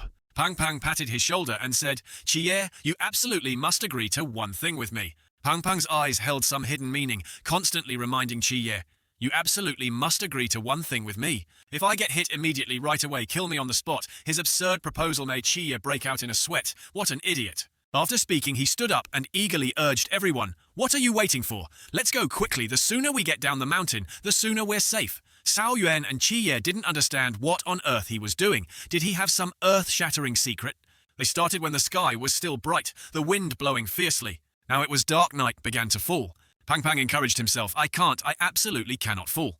Cao Yuan was also exhausted from the long journey. He wondered, why is this mountain so big? We've been walking for at least 12 hours now. Why haven't we gotten out yet? Chi-Ye stopped to observe ahead. Cao Yuan found it strange and asked Chi-Ye what's wrong. He immediately said, have you noticed anything strange? Isn't this mountain not quite right? Pang Pang didn't understand. What do you mean this mountain isn't right? Chi-Ye looked at the moon, comparing. Since we entered the mountain until now, we've walked for at least 12 hours. Based on the area of Tannanshan, we should have been out long ago. Cao Yuan shared Chi-Ye's view. So you mean we're not in Tannanshan? No, I'm very sure this is Tannanshan, but the position of this moon is very wrong. Isn't the moon supposed to be up in the sky? Could it be? Cao Yuan suddenly understood the problem, so that's it.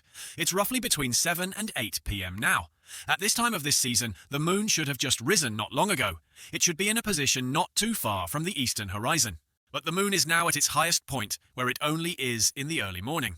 Pang Pang exclaimed, I get it. The instructors must have used some forbidden item again, completely changing the space of Tannanshan. It seems that from the very beginning the instructors didn't want us to really get out. They want to deplete all our physical strength here. Let go, let go. Compared to that punishment, I'd rather die right now. Are you crazy? This stupid fat guy keeps doing these silly things.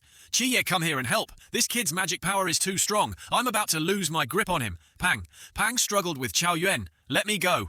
Chi-Ye had a headache and sighed. Actually, not everyone is destined to suffer that punishment. I've observed that so far, those who fainted directly from exhaustion haven't appeared in the punishment. The two struggling were also tired. Oh my god, I'm getting more and more curious. What earth-shattering secret do you have? Elsewhere, 3 new recruits were sprinting to quickly escape this mountain. But unexpectedly, they were spotted by a flycam. It flew very fast, targeting the 3 of them. Shen Ge and the other 2 quickly dodged its aim. Hurry up, it's an ambush. Why does this drone keep chasing me? In a moment of danger, Shen Ge tripped on a rock, almost falling flat. Shen Ge fell and lunged forward. The flycam was approaching very closely. The taser gun fired, eliminating the recruit. Unexpectedly, his friend took the stun shot for Shen Ge. How could you? His whole body was paralyzed with his last breath. Shen Ge, you go quickly. Shen Ge was angry. Why are you being so sentimental, really? The other friend grabbed Shen Ge's hand. Hurry, we have to get out of here. The drone picked up its prize and returned to base, back to the commander's tent. The soldier coughed, continuing the interrogation. Hello, hello. I'm sure you can all hear, right? Someone else has arrived. Prick up your ears and listen carefully. First question, who are you? Be careful not to talk too long. My name is Li Liang, 23 years old, height 176 me, weight 74 kilo. Very good.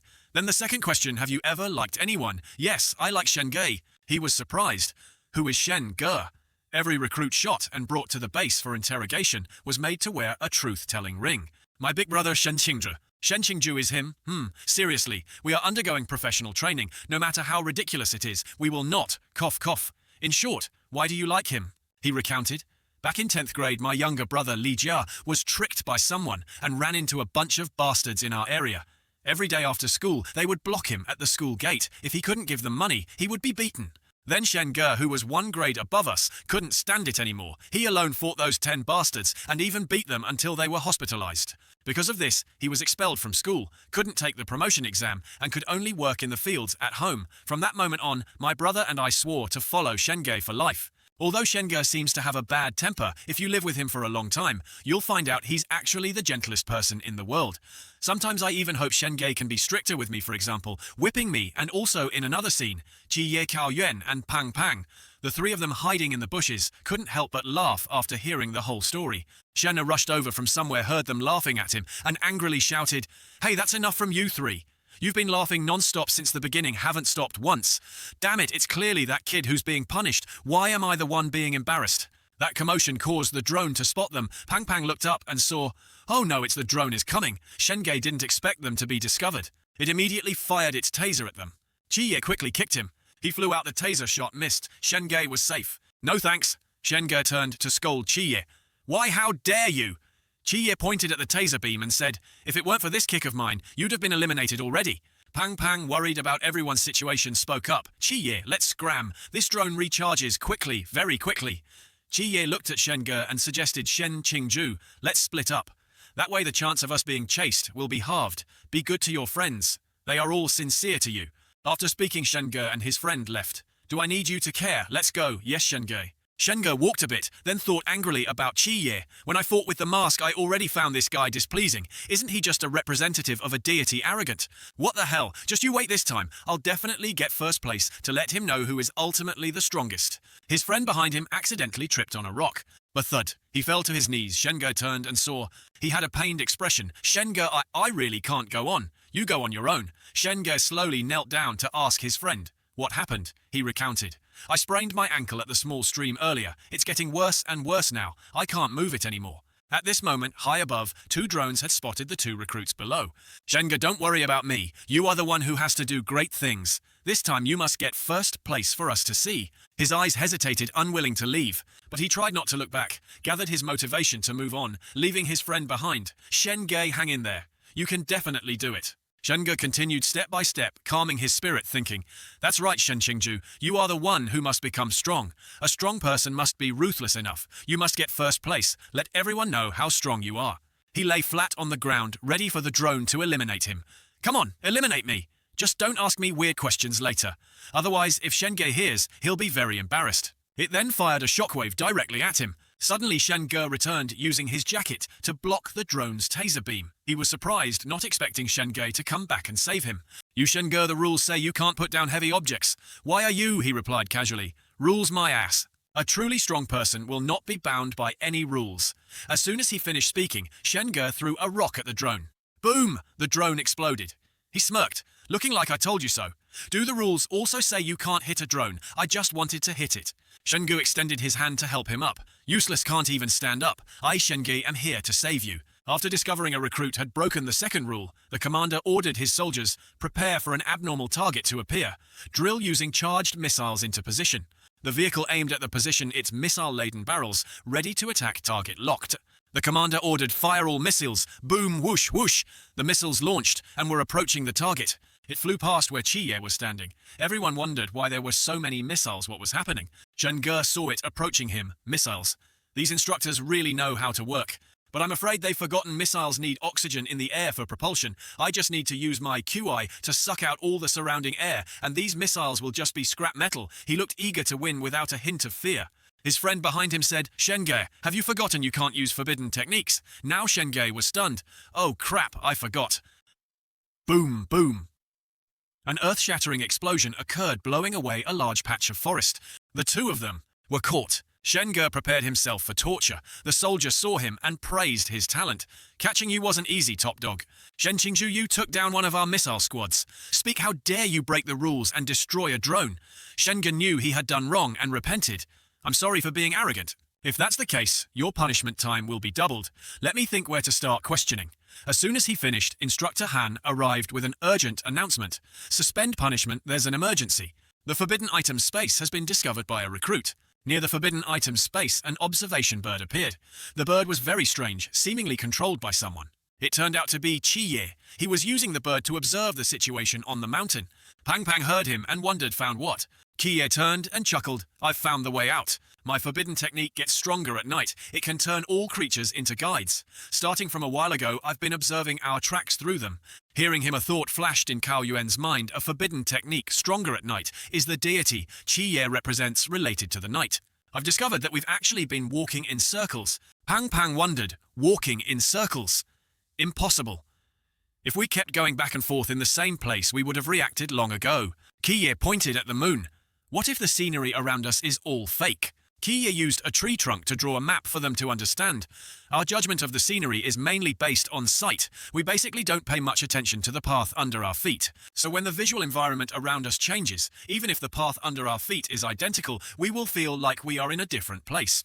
The instructors are exploiting this point, using some forbidden item to change the visual scenery of the entire Tannanshan, leading us to believe we are moving forward, when in fact we are just going around in circles.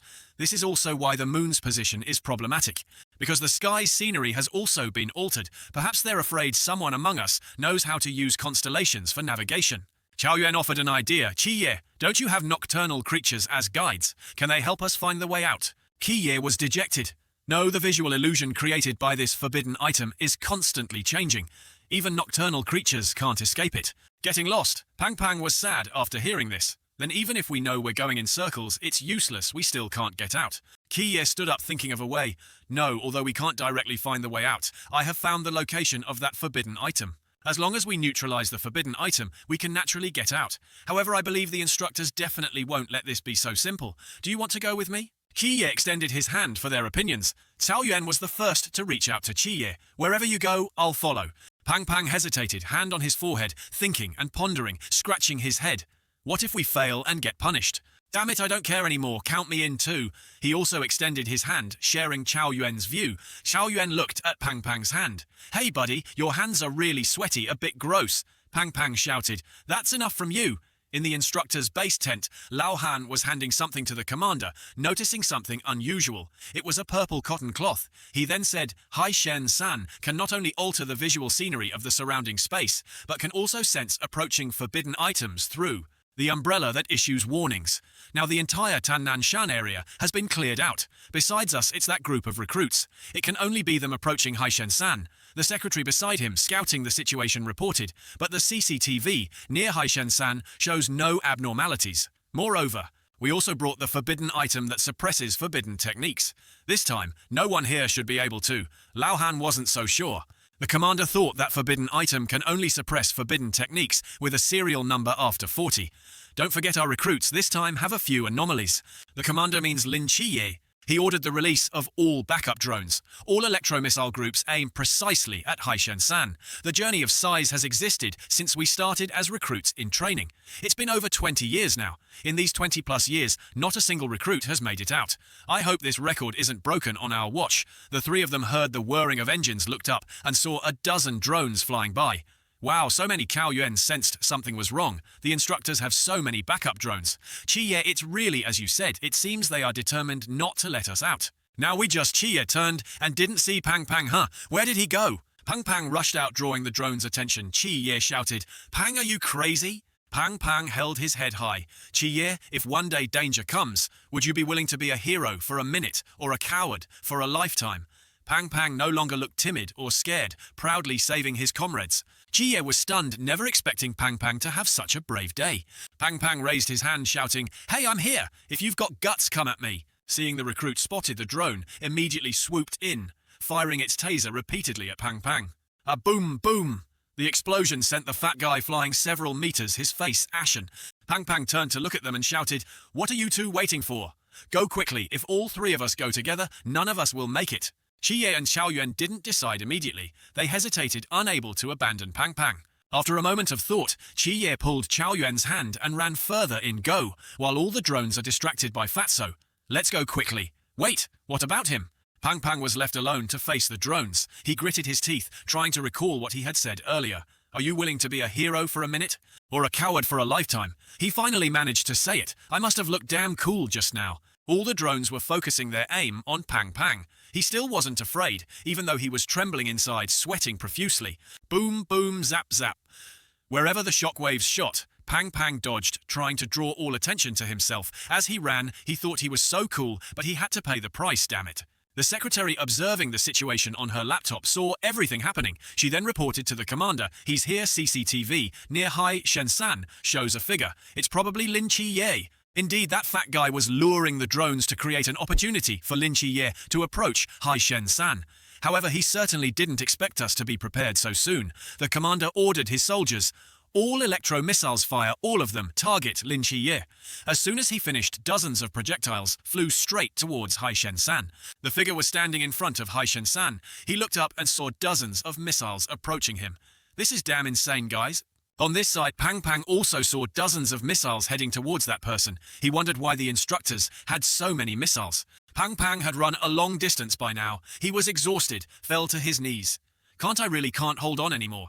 Then he lay sprawled out, constantly thinking about Chi-ye. You absolutely must get out. The projectiles got closer. The danger zone was no longer far. It seemed he wouldn't make it. He rushed straight towards Hai Shen-san to break the forbidden item.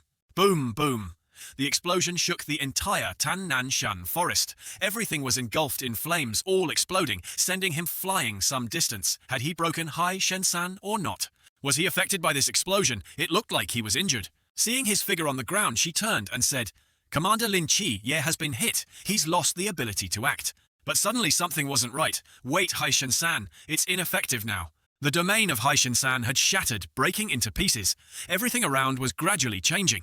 The moon was now back in its correct position, only a hemisphere remaining. The domain had been destroyed by someone. It was Lin Chi-ye. He had successfully broken the domain. Chi-ye looked up at the sky and then thanked Chao Yuan and Pang Pang. Rewind to 15 minutes earlier, Chi-ye and the two of them were discussing their plan.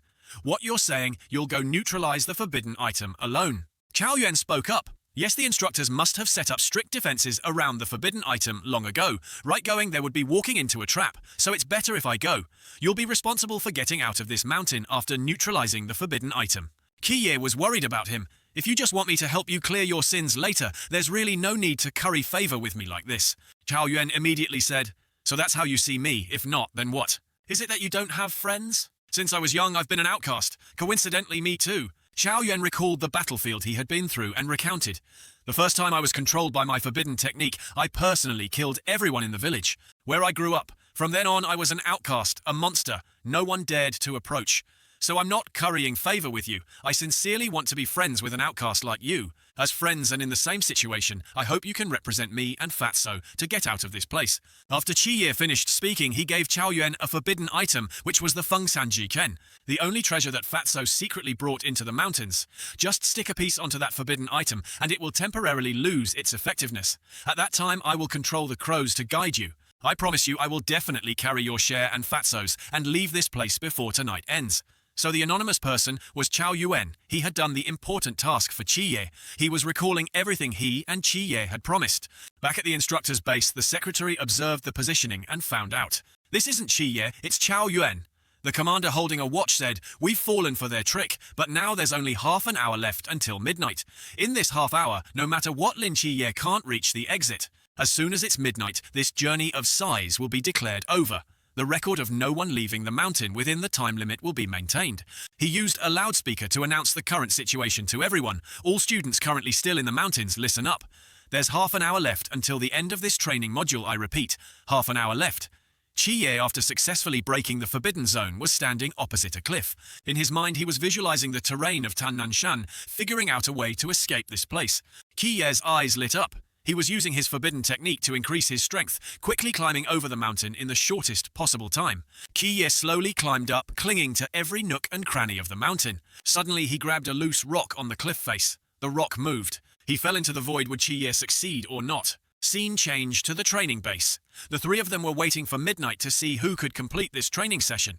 The commander looked at his watch. It was almost time. He hoped everything would go as he wished. From afar, a figure was approaching them. Chi-ye was now battered and bruised, trying to approach the commander step by step. The three of them had different expressions. The commander was indifferent. He had completed the mission within the time he had set. Chi-ye stood at attention, saluting Instructor Hong. He laughed heartily. Welcome to the finish line, Lin Chi. Yeah, you've created a miracle. After completing the mission, they returned to the training school. When they went to the cafeteria to eat on the table, wow, a huge pot of buns. Damn, damn, damn, damn. Pang Pang cried, moved. The instructors finally have a conscience. The new recruits started eating together. Behind them, people were whispering, looking at Chi-ye. That person seems to be the only one who got out of the mountain, worthy of being a representative of a deity, truly a monster.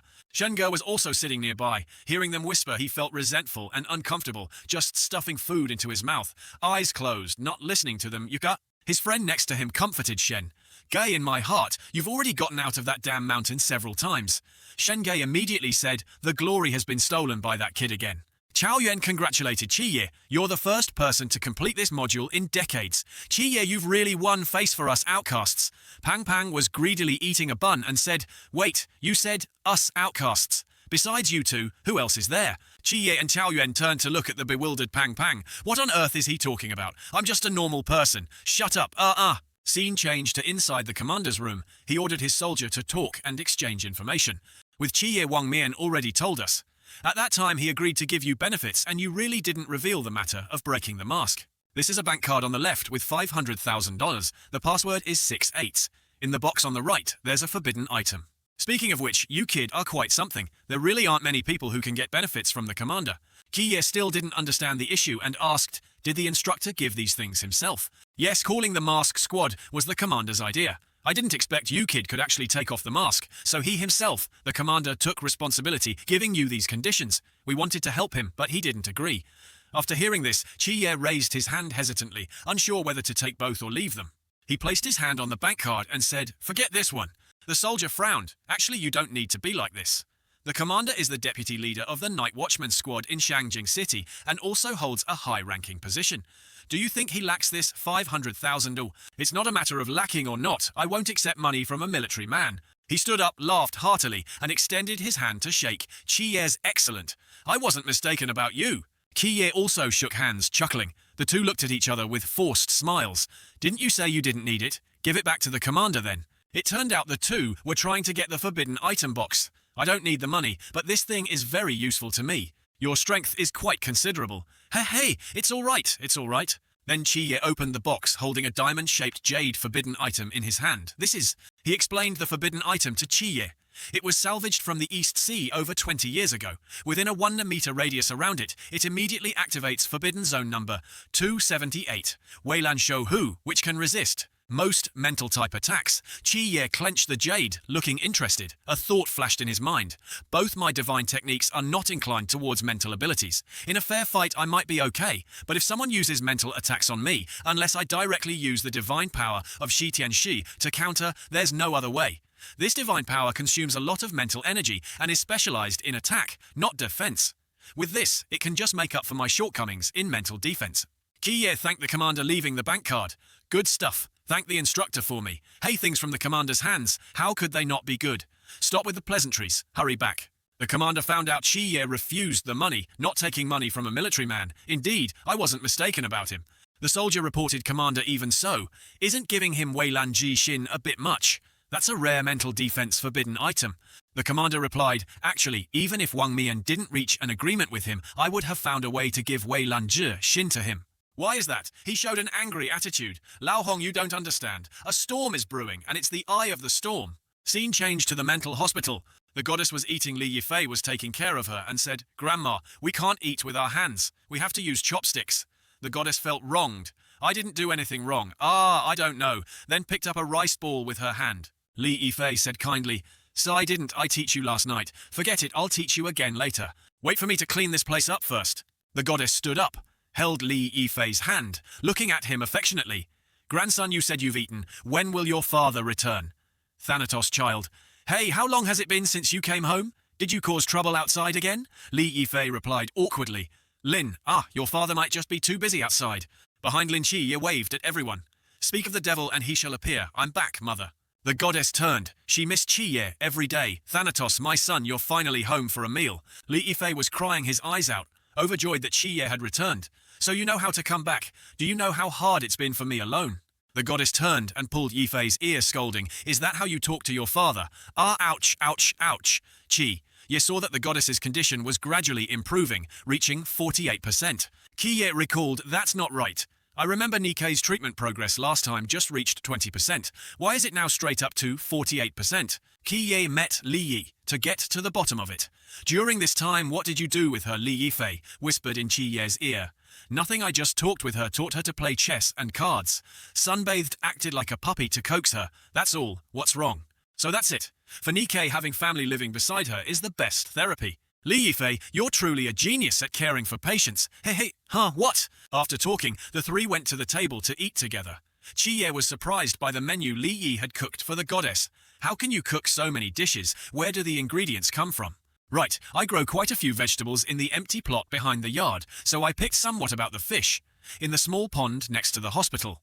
That didn't you raise them? Oh, so this rice. I found that in the director's office cabinet. What's wrong is it expired. Qi Ye didn't ask any more, diligently eating his rice, thinking bringing Li Yifei back to life to be a nurse at the hospital was indeed the right choice. The queen was joyful, staring intently at Qi Ye. Thanatos, son, eat quickly.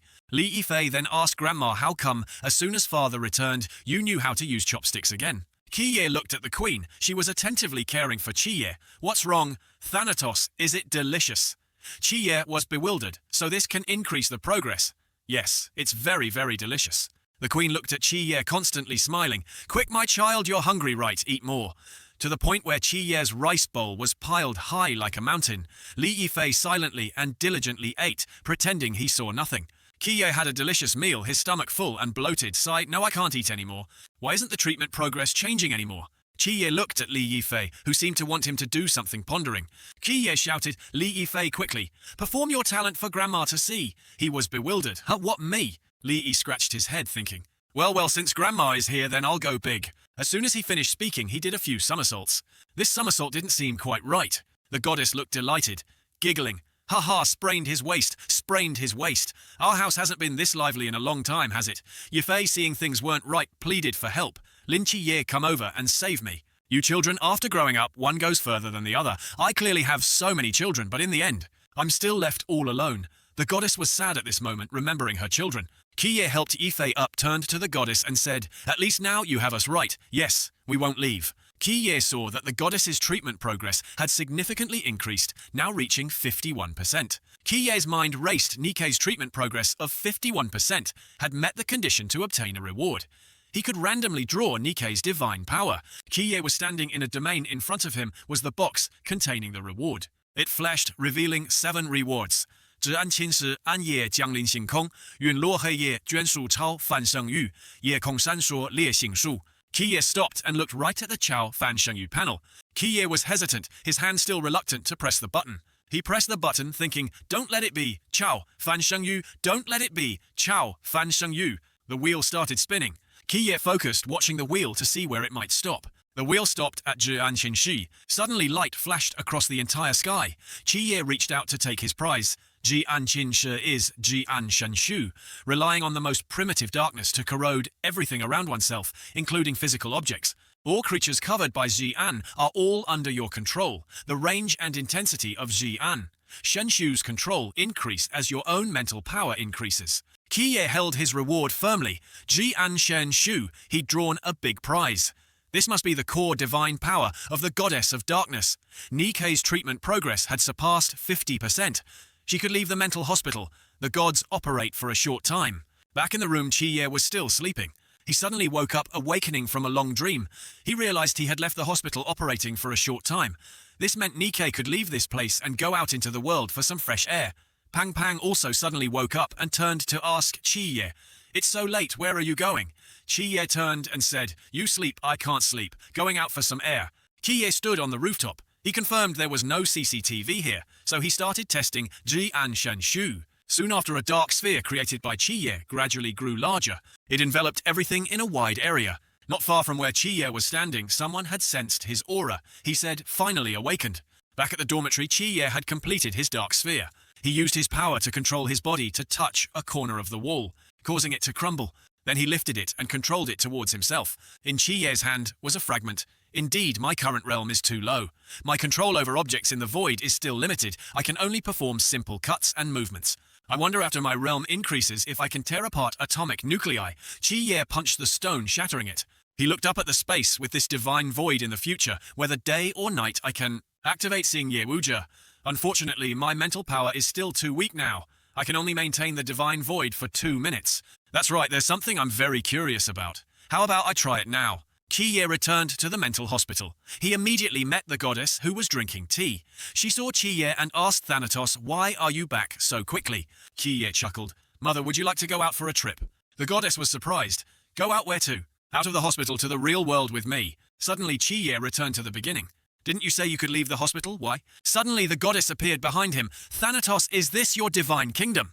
Qi was delighted when the goddess suddenly appeared. He said, "This isn't a divine kingdom, this is the real world." The goddess observed the scenery, having many questions about the outside world. She asked, "But this is clearly a divine kingdom." Qi immediately replied, "That's light that humans use science and technology to illuminate the world. Now and the world in Mother's memories are probably completely different. Unfortunately, I still can't leave this training camp, otherwise I could take you everywhere. In this modern world, there are still many interesting things." Queen. Nika smiled and said, "Thanatos, although I don't understand what you're saying, as long as we are under this night sky, I can take you anywhere." Qi was surprised by what the goddess said. "Fly away? No. The training camp is surrounded by radar and CCTV. We'll be discovered very quickly." The goddess immediately said no. The goddess held Qi's hand. "Think of where you want to go. I'll use Ye Kongshan, sure to take you there." In the sky at this moment, many military aircraft appeared operating in the air. They were reporting the situation to each other. Level 1 impact warning. Check position 118 degrees 24 minutes. East longitude 35 degrees 07 minutes. North latitude divine energy wave detected. On the plane, a man in a cloak appeared. He was the captain of the Shou Ye-Ren squad, stationed in Shangjing, deputy commander of Shou Ye-Ren Xiaoping. He asked his soldier, a deity, directly manifesting, and in that city, he heard the order. Check reported coordinates. Divine power fluctuation. 4. 7 confirmed to be the deity itself. Appearance location is in Kangnan City. He immediately ordered an announcement. Raise the alert for the entire area. Immediately contact military command. Deploy 2 aircraft carrier formations from nearby coastal areas. All to Kangnan. Yes, understood. That's right. Report to the commander-in-chief. See if a peak human expert can be dispatched there. Yes, understood. Scene change to Lin Qiye's aunt's house. While washing dishes, clang, the bowl shattered. Qiye's aunt was old and frail, so she thought it must be due to age. "How can I not even wash dishes properly like this?" At this moment the young boy ran over, worried about his mother's health. "Mum, don't touch it. Let me sweep. I'll wash the remaining dishes. You go rest first." He sat down, picking up each fragment, and said, "If brother were here, he would have scolded me.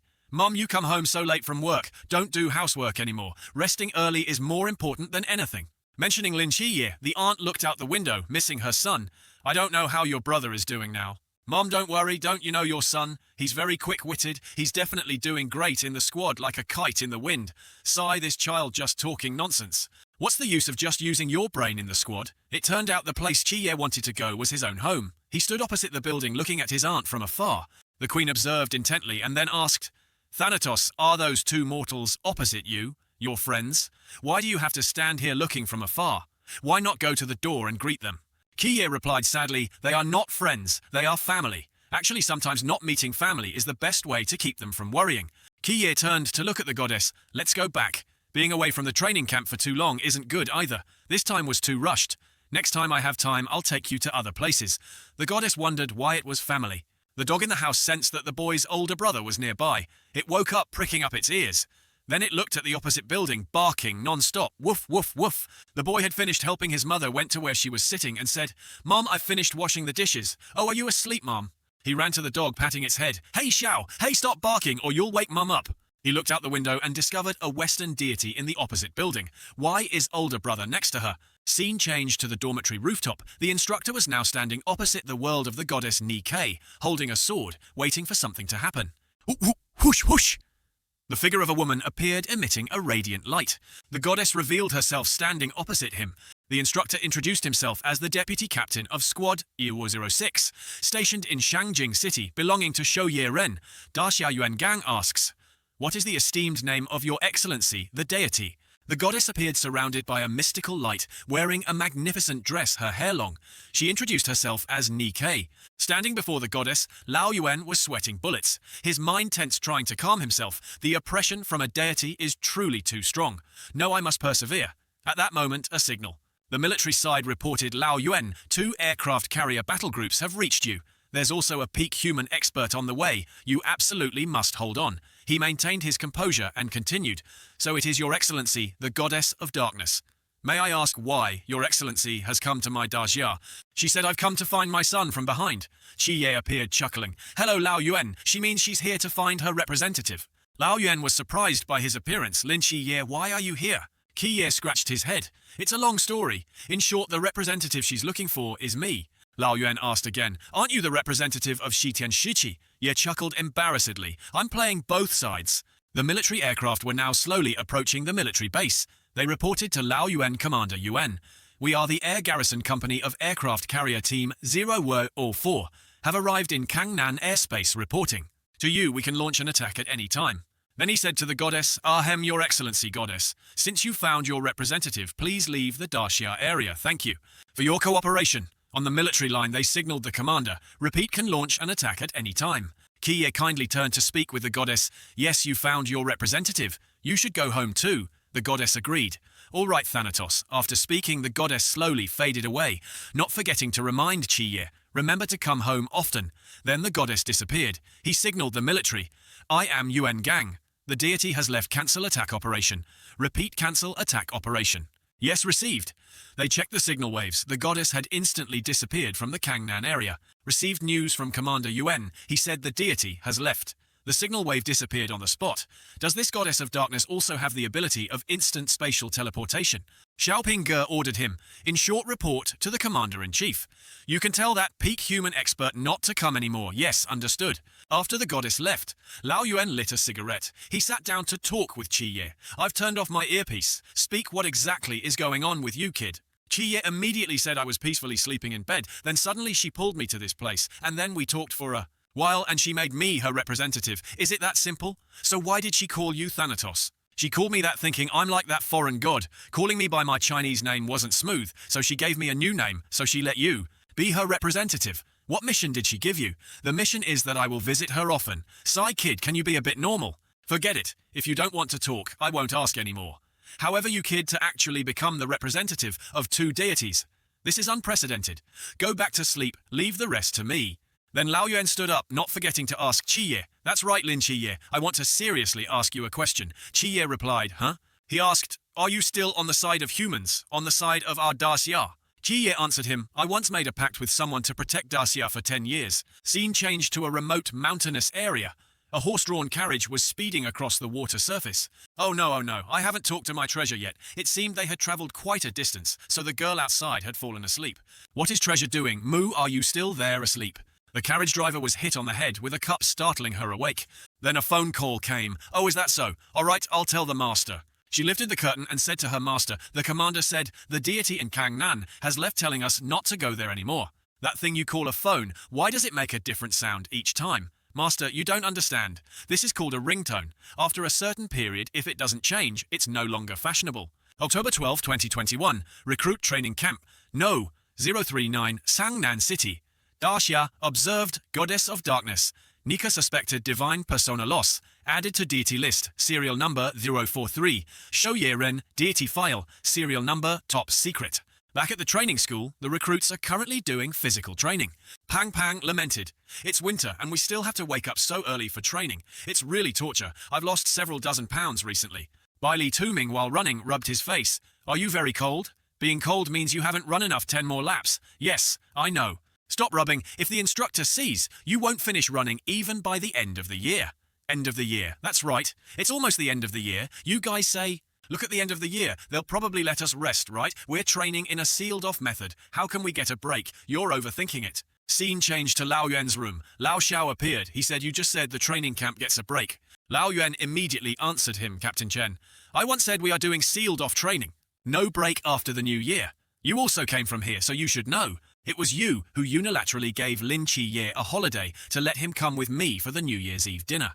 Do you think I would agree? This is against the rules. I don't care. Anyway, I've told you 2 members of our squad are ambushing outside the training camp. If you don't agree, they'll start snatching people. While striking a match, Lao Yuan heard this and was surprised. You huh? Then he put the cigarette away. As far as I know, your squad, 136, has always been very modest. Why this time, Captain Chen? Can you tell me what on earth you want to do? Recently, Kangnan City hasn't been peaceful. People from the Gushen cult have infiltrated what the Gushen cult. Scene change to another training camp. 100 miles outside the training camp missile launch base. No 0329. A woman was leading a goat straight to the military gate. Two guards at the gate aimed their guns at her and asked, "Hey, what are you doing? Stop me, I'm herding goats, don't you know?" The female soldier beside him reminded him, "What are you doing? Lower your weapon." The alert is lifted, she's a civilian. Maybe she was herding goats in a nearby village and got lost. He heard that and lowered his gun, then said kindly, to her, "Are you a civilian?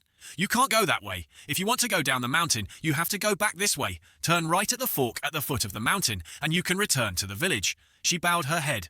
Okay. Then she asked him again, "That's right, do I look beautiful to you, huh?" Suddenly her eyes turned blue, revealing two fearsome fangs. As soon as he looked at her, he felt something was wrong with his body. He turned back to his comrade. "Something's wrong, quick, run." As soon as he finished speaking, his body turned to stone, falling to the ground with a thud. She took off her veil, revealing her face. So unromantic, truly, a dull man. Gushen cult want to attack Lin Chiye. Are they crazy? As long as I'm here, no one can harm any recruit in the training camp. You are the deputy captain of the squad stationed in Shangjing City, a hygiene expert. With you in charge, it's naturally safe, but can you guarantee there are no traitors among the instructors? Captain Chen Muye finished speaking. Instructor Hong slammed his hand on the table with a bang. The table shattered, according to what you said. Our training camp is now facing internal and external threats, surrounded on all sides. If even our training camp can't stop the Gushen cult, what makes you think your squad 136 can fully protect Lin Chiye? Because there are only 6 of us in total, and we understand each other completely, so at least we have no internal enemies. As for external enemies, our squad, 136, has never feared them. Lao Yuan stood up, praising Lao Xiao. "I truly admire you guys." He threw the cigarette on the ground and crushed it with his foot. "So what do you think we should do now?" "Very simple, all members rest. Golden cicada sheds its shell, split into small groups." After talking, Lao Yuan gathered all his recruits for a meeting amidst the falling snow, feeling a bit chilly. Peng Peng whispered to Chiye, "A break, is this real? We actually get a holiday? Haven't I made myself clear enough? You brats, the physical training for the past half year is over. Yes, starting today until the 2nd of the new year, a total of 4 days off. After returning, we will begin training in forbidden techniques and weapon tactics for the next half year." Everyone below was joyful. "Chiye, did you hear? We really get a break. Praying to the holiday god every day. Really worked." Cao Yuan turned. "Praying to the holiday god. Could you be any more shameless? Chiye, pack your things later when we get back. I'll take you to Guangshen to play. But this holiday has one requirement. Everyone cannot leave Kangnan. If you violate this, once discovered, you will directly lose your qualification to enter Shouye Ren." Peng Peng heard this and slumped. "Do you have to target us like that? Let me tell you first, don't count on me in Kangnan. I don't have a home myself." Then they packed their belongings, preparing to get in the car to go home. "Wait, bad breakthrough. My realm seems to have broken through. Me too. I've finally reached Jijing." At this moment, Lao Yuan just arrived. He said, "Nonsense. Do you think we use those precious forbidden items just simply to suppress forbidden techniques? While the forbidden techniques are suppressed, the flow of mental power will also be suppressed. That forbidden item suppressed yours for half a year, now suddenly releasing. Your mental power, having been suppressed for so long, will experience a strong rebound, making it easy to break the original shackles of mental power and elevate your realm. You've broken through too. Reached Jijing. Everyone come, get your spirit blades. Remember, during this holiday, the blade must not leave your body. However, unless absolutely necessary, you absolutely cannot use it. Understood?" "Understood." Chiyo took the blade, but felt a little uneasy. Carrying a blade this holiday, is it really normal? They started getting into the car to go home, everyone joyful for this 4-day holiday. Cao Yuan looked at Chiye and asked, "Chiye, it's a holiday, why do you still look so troubled?" "Forget it. I probably overthought it. I just have a feeling there's something wrong with this holiday, something wrong." At the training camp, she detected a signal of an extremely fast-moving object approaching the base and also the car the recruits were in. Could it really be such a coincidence? "Lock on immediately. Shoot it down." IFF, a flying object, is friendly, cannot lock on. Lao Hong was surprised. Friendly. In the sky, missiles appeared aiming straight at the military base. They looked out and saw a strange object. What is that? A missile was aiming straight at their car. It was approaching. A missile is a missile. Suddenly, a blade appeared from nowhere and lunged, slicing the missile in half, causing it to explode. The explosion overturned the car. Everyone in the car was in chaos, fragments of glass, then fire, slowly spreading. Kiye used his power. "I must control all the fragments of these missiles, otherwise based on their number and speed, I'm afraid not many people here will survive." Qiye created and Shanshu, a dark sphere appeared enveloping the two recruit cars. The missile fragments were flying closer. The objects couldn't fly through this sphere, they were controlled. Qiye tried with all his might. I think I've controlled them. Everyone was being tossed around. The collision was truly terrible. The car skidded for a long distance, then was stopped by two tree trunks. The incident happened too suddenly. The car was completely wrecked. Inside the training school, the instructors used forbidden techniques to create a protective sphere, preventing objects from entering. She ran to Lao Yuan to report commander news from the recruit side. A member of Squad 136 arrived in time. One shot detonated the missile, then another flash of black light. All missile fragments were blocked. No casualties. That black light? It must be Lin Qiye. The recruits had just left the training camp and missiles were already fired. Indeed, there's a traitor among us. Lao Hong angrily stomped his foot, causing the ground to seem like it would crack open, accompanied by shockwaves radiating outwards, clearing an area. That's right. Report upwards immediately. Investigate where those missiles marked as friendly actually came from. Yes, understood. At the training camp missile launch base. No 039. Everyone inside had turned to stone. A signal from the line. Calling missile launch base. No 39. Calling missile launch base. No 39. This is headquarters missile launch base. No 39 report. Your status immediately. No one answered. She has killed everyone in this base. That deity representative used divine void. The missiles didn't cause casualties to the Shouye Ren recruits. Proceed with the next step, she knew. In her hand was a photo of Lin Qiye. Seems like a very interesting young man. Shouldn't say a boy. We'll be able to meet soon, Lin Qiye. Back to Hong Ying's house. Qiye was lying in bed. He woke up to find himself in Hong Ying's room. Suddenly someone shouted, "Qiye, you're finally awake." You are. Everyone was there. Hong Ying immediately slapped Chang Nan. "What are you doing? You scared Qiye." "It wasn't me, isn't it? Because I haven't seen him in so long, so I got excited, okay?" Qiye was drowsy, still not understanding what was happening. Everyone was worried about Qiye's health. Xiao Nan immediately asked, "Qiye, are you feeling better?" No problem anymore. Why am I here?" Captain Muye said you overexerted your mental power in a short time, leading to fainting. Luckily, Hong Ying and Chi Mo arrived and brought you here. Don't worry, the recruits are fine. That instructor Hong of yours told me, reported your merit of blocking missile fragments upwards. You can get a medal for that. Qiye slowly stood up. I didn't expect Instructor Hong to even guess it was me. However, why were we attacked by missiles? Who wanted to attack us? Not attacking you guys. The Gushen cult's target is only you and that fat guy. Instructor Hong just reviewed the records. Gushen cult. That's right. It's been confirmed the Gushen cult will attack missile launch base. No 39. The missiles were fired from there.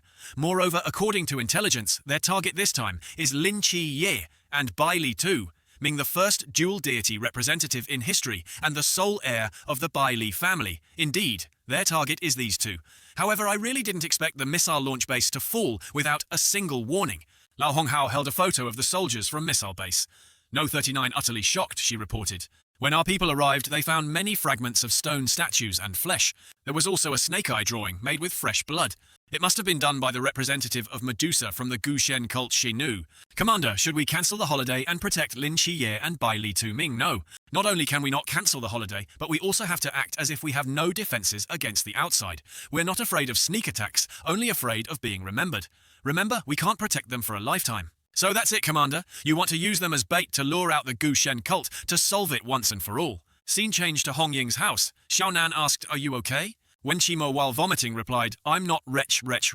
I'm just so happy Qiye is back. Wretch. Inside, they were drinking to celebrate Lin Qiye's return. Chang Nan put his arm around his shoulder and said, "Come on, Qiye, continue. I don't believe that me, Hong Ying, and Qimo combined can't outdrink you alone."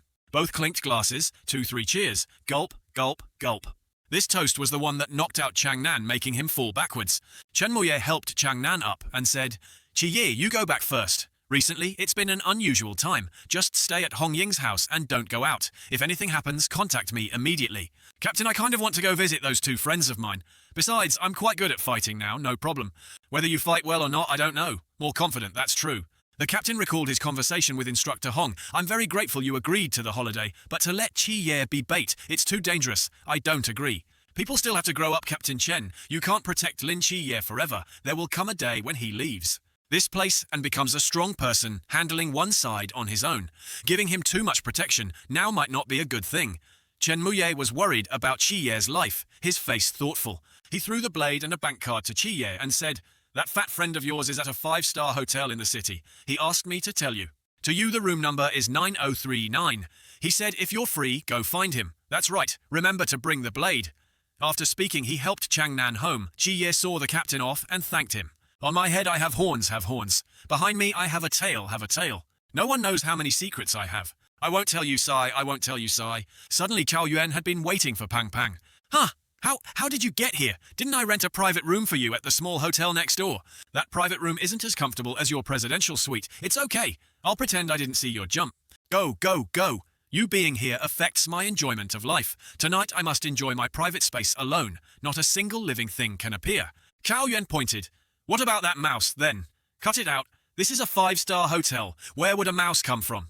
Really, a mouse has appeared in his room. Suddenly, its eyes emitted a red light. That mouse, why is it so strange? At this time, Chi-ye had also arrived at the hotel, currently at the reception.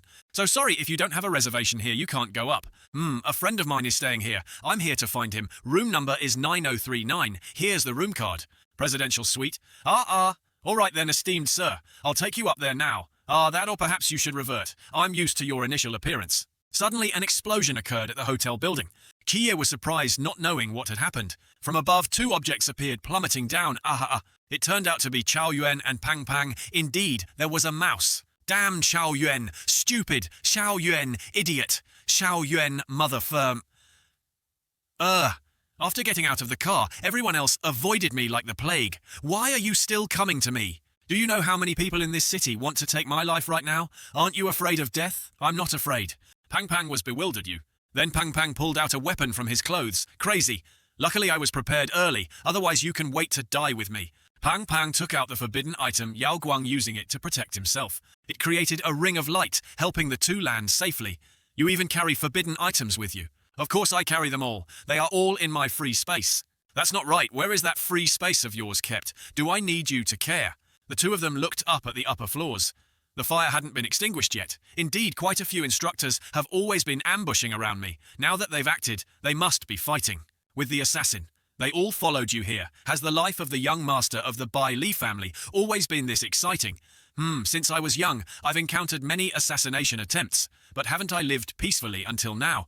Tomorrow my bodyguard team will arrive. Let's see who dares to attack me then. Hearing Pang Pang, Chow Yuen pointed forward. I feel you need to survive tonight. First, then talk. Pang Pang also looked around to see if anyone was there. Don't you feel this place is too quiet? In another area, people were running around in chaos. Many danger zone. No entry signs started to appear. Chi-ye went against the crowd, heading straight into the forbidden area, Wu Jie Kong Yu. The notice board used to deploy Wu Jie Kong Yu only the Shou Ye Ren. Teams stationed in cities have it, but this is definitely not opened by Squad 1-36, which means Shou Ye Ren from other cities are also involved in this matter. If they came to protect Fatso, why did they have to appear at this time? Why secretly deploy Wu Jie Kong Yu? It can only be Chi-ye recalled. I refused your invitation. My principle is, when encountering unknown danger, run as far as you can. You kid really don't have the slightest appearance of a young person. There will come a day when you understand. When you absolutely must go protect something. No matter how dangerous it is ahead. No matter how many unknowns there are, you will still go. Are you really sure you want to enter this Wu Jie Kong Yu? How many people are inside? Why is there a notice board that only Shou Ye Ren have, and you don't even know if the opponent has high realm experts? I'm sure, because in there are my friends. After speaking, Chi-ye stepped forward, his hand ready to draw his blade. Inside, two figures with red light appeared from afar. Hello everyone, young master of the Bai Li family. And a protector too.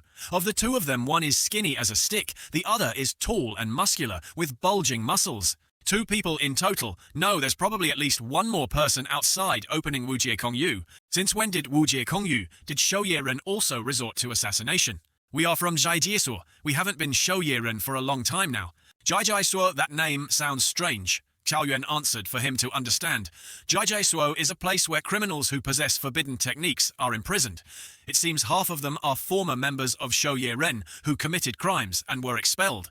Pang Pang was surprised. Why are you so familiar with it? You didn't come from there too, did you? Chow Yuen replied. If not, if the commander-in-chief of Shou Ye Ren hadn't protected me that year and taken me to Jiuhuashan, I'd probably be imprisoned there right now. So you're from the bureau, no wonder. However, if you want to kill me, just kill me. Why blow up the hotel and injure other people? You who once swore to protect this country now for a reward, you don't even care about the lives of civilians. He was angry, clenching his fists. "You're slandering. We didn't blow up the hotel. Don't lump us together with those stray dogs. No matter what I was once a shouyeren, I still have that most basic limit. We're killing you not fundamentally for a reward, but to repay a kindness," he interrupted Lao Quan. "Enough. Lao Quan, you've talked too much. They're still fighting up there. No time to see them off." Lao Quan's eyes turned white, emitting red sparks. "Yes, Captain." The forbidden technique made Lao Quan's body grow larger and larger, tearing the clothes he was wearing. This is forbidden technique number 214, GT Chongzu. It can control the muscle tissue of the body, instantly unleashing terrifying speed and power. I didn't expect him to have this forbidden technique. Without many words, Lao Quan advanced, using his giant fists to attack them, worthy of being the young master of the Bai Li family. "However, I'm sorry." Lao Quan rushed forward. Pang Pang immediately told Xiao Yuan to get out of the way. "Let me handle this guy alone." Pang Pang used Yao Guang to block one of his punches. "This necklace of yours is good stuff, but the user isn't." After speaking, he punched the protective shield repeatedly, causing Pang Pang's Yao Guang shield to almost crack. "Damn, Yao Guang can't block it."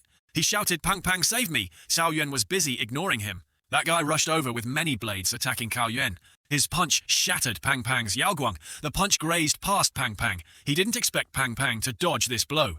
"Heh, do you really think I only know how to use forbidden items? My physical training for the past half-year wasn't wasted." As soon as Pang Pang finished speaking, he took a punch from him.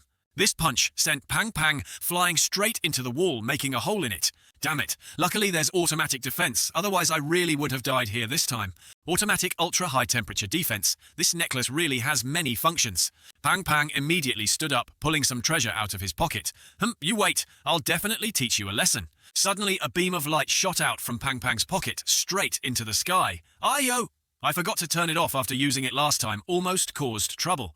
The beam of light then split into many rays. Then they all attacked Lao Quan directly. Hit by the attack, Lao Quan seemed to be quite seriously injured. He said angrily, "Damn it, I underestimated this guy." It didn't stop there. Suddenly behind Lao Quan, a huge flaming rock lunged straight at him. Lao Chen jumped up to dodge the dangerous attack from behind.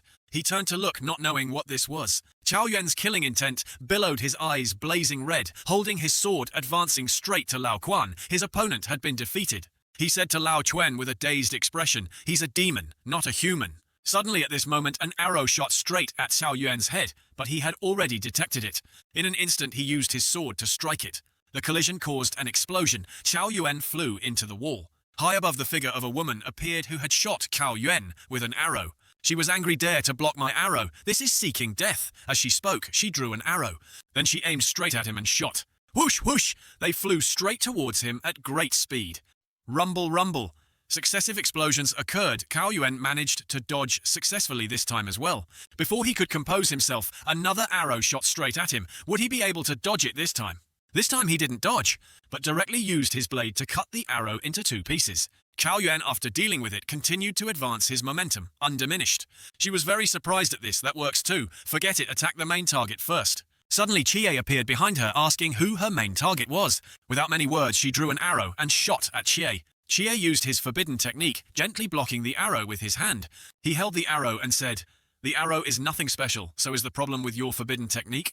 She was surprised by Chie's ability. "You blocked my arrow in mid-air. How is this possible?" As soon as she finished speaking, she drew her bow again, aimed an arrow straight at Chie and said, how did you get into the boundless void realm? Where is Han Lao Tu? What did you do to my arrow just now?" Chie jumped down, approached her and said, "You have too many problems. If you're asking about that old Mediterranean-haired man, I can only regretfully tell you I've already dealt with him."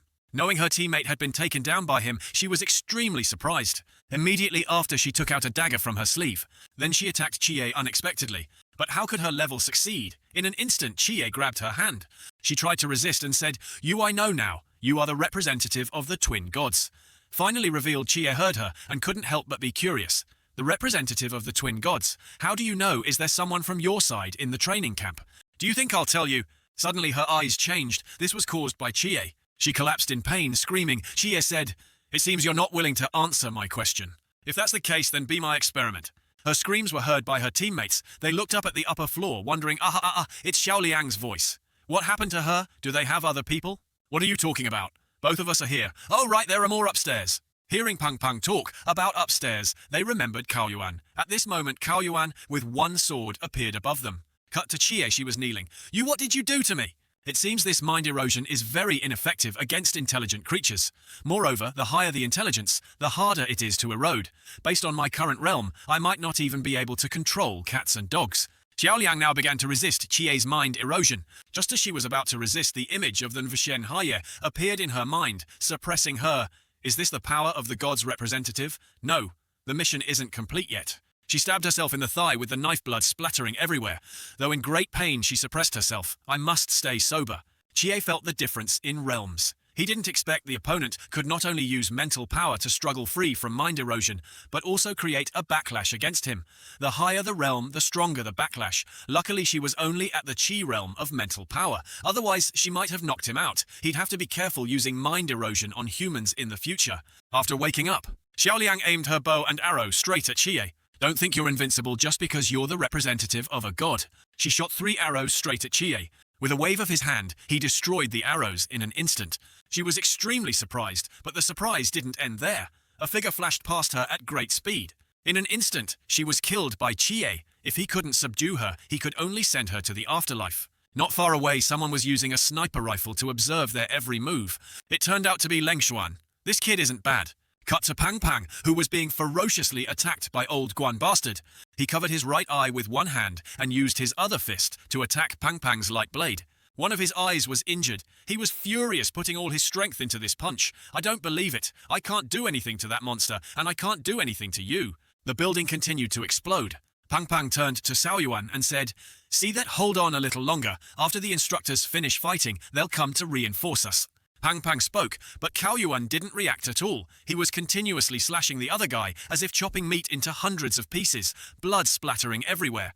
Forget it, this thing isn't convenient for chopping me. It's already not bad. Old Guan saw his captain was down. He was furious, using all his strength, otherwise he'd be next. He cursed Pang Pang as useless. Pang Pang turned and said, "Hey, isn't that your captain? Why are you so disrespectful to him? Stop your useless talk." Die after saying that he rushed forward with his giant fist. But the light blade blocked it again, directly shattering my light blade. Pang Pang saw the situation was bad. Rummaged in his pocket, I can only use this.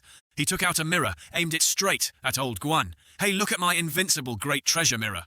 Old Guan looked at himself in the mirror, bewildered. Old Guan felt a difference in space. He was dazed, a mental attack. Pang Pang immediately signaled for many blades to rush straight at old Guan, attacking. It created an explosion that shattered earth and stone. Pang Pang thought old Guan wouldn't survive his ability. Ha ha ha! Qi realm. Still a kid. Ridiculous, ridiculous. Suddenly old Guan appeared from behind Pang Pang Kid. Didn't your instructor teach you, always be careful of what's behind you? A giant hand was grabbing his head. Pang Pang didn't expect his counterattack. Suddenly old Guan spurted blood. Someone had attacked him from behind. Someone's figure appeared. That slash made him collapse. The person said, "Kid, didn't your instructor teach you, always be careful of what's behind you?" Pang Pang was overjoyed to see it was Chie. He rushed to hug Chie's leg, crying loudly, "I knew you'd come to save me." Chie kicked his legs repeatedly. "So dirty, let go. It's not over yet." Cao Yuan at this moment, his extracted aura, was extremely dangerous. Chie looked at Cao Yuan and said, "The real trouble is this thing." Cao Yuan turned to Kia with a dangerous smile. Chie extended his hand. Pang Pang rummaged in his pocket. "Yeah, I know." He gave Chie the forbidden item. Later, this thing will also be called Cao Yuan's chastity lock, more appropriate. You say that, why does it sound a bit disgusting? After saying that, Pang Pang ran away, leaving Chie standing alone. "Huh, you were there just now." Cao Yuan rushed towards Chie, surrounded by dark energy. Chie blocked one of his slashes. "As long as I can control his blade." Chie raised his hand to use his forbidden technique, controlling Cao Yuan's power. A sphere gradually appeared in space, enveloping Cao Yuan. In this space, Chie continuously blocked many of his attacks. It seemed ineffective. No, this killing intent is too abnormal. It can even prevent the erosion of divine void. I fundamentally can't control anything near him. His slash made Chie slide back a considerable distance. Pang Pang hid behind, scared, and said, "I feel his state. This time is a bit off." Chie thought of another way. Now there's no forbidden item to suppress him in the training camp. This is the true power of the Dark King Annihilation Slash. As he finished, Chie rushed straight at Cao Yuan. Suddenly layers of earth and stone slowly cracked, then converged towards Cao Yuan. That layer of earth and stone formed a large rock, burying him in an instant. Suddenly a green light appeared in the layer of earth and stone.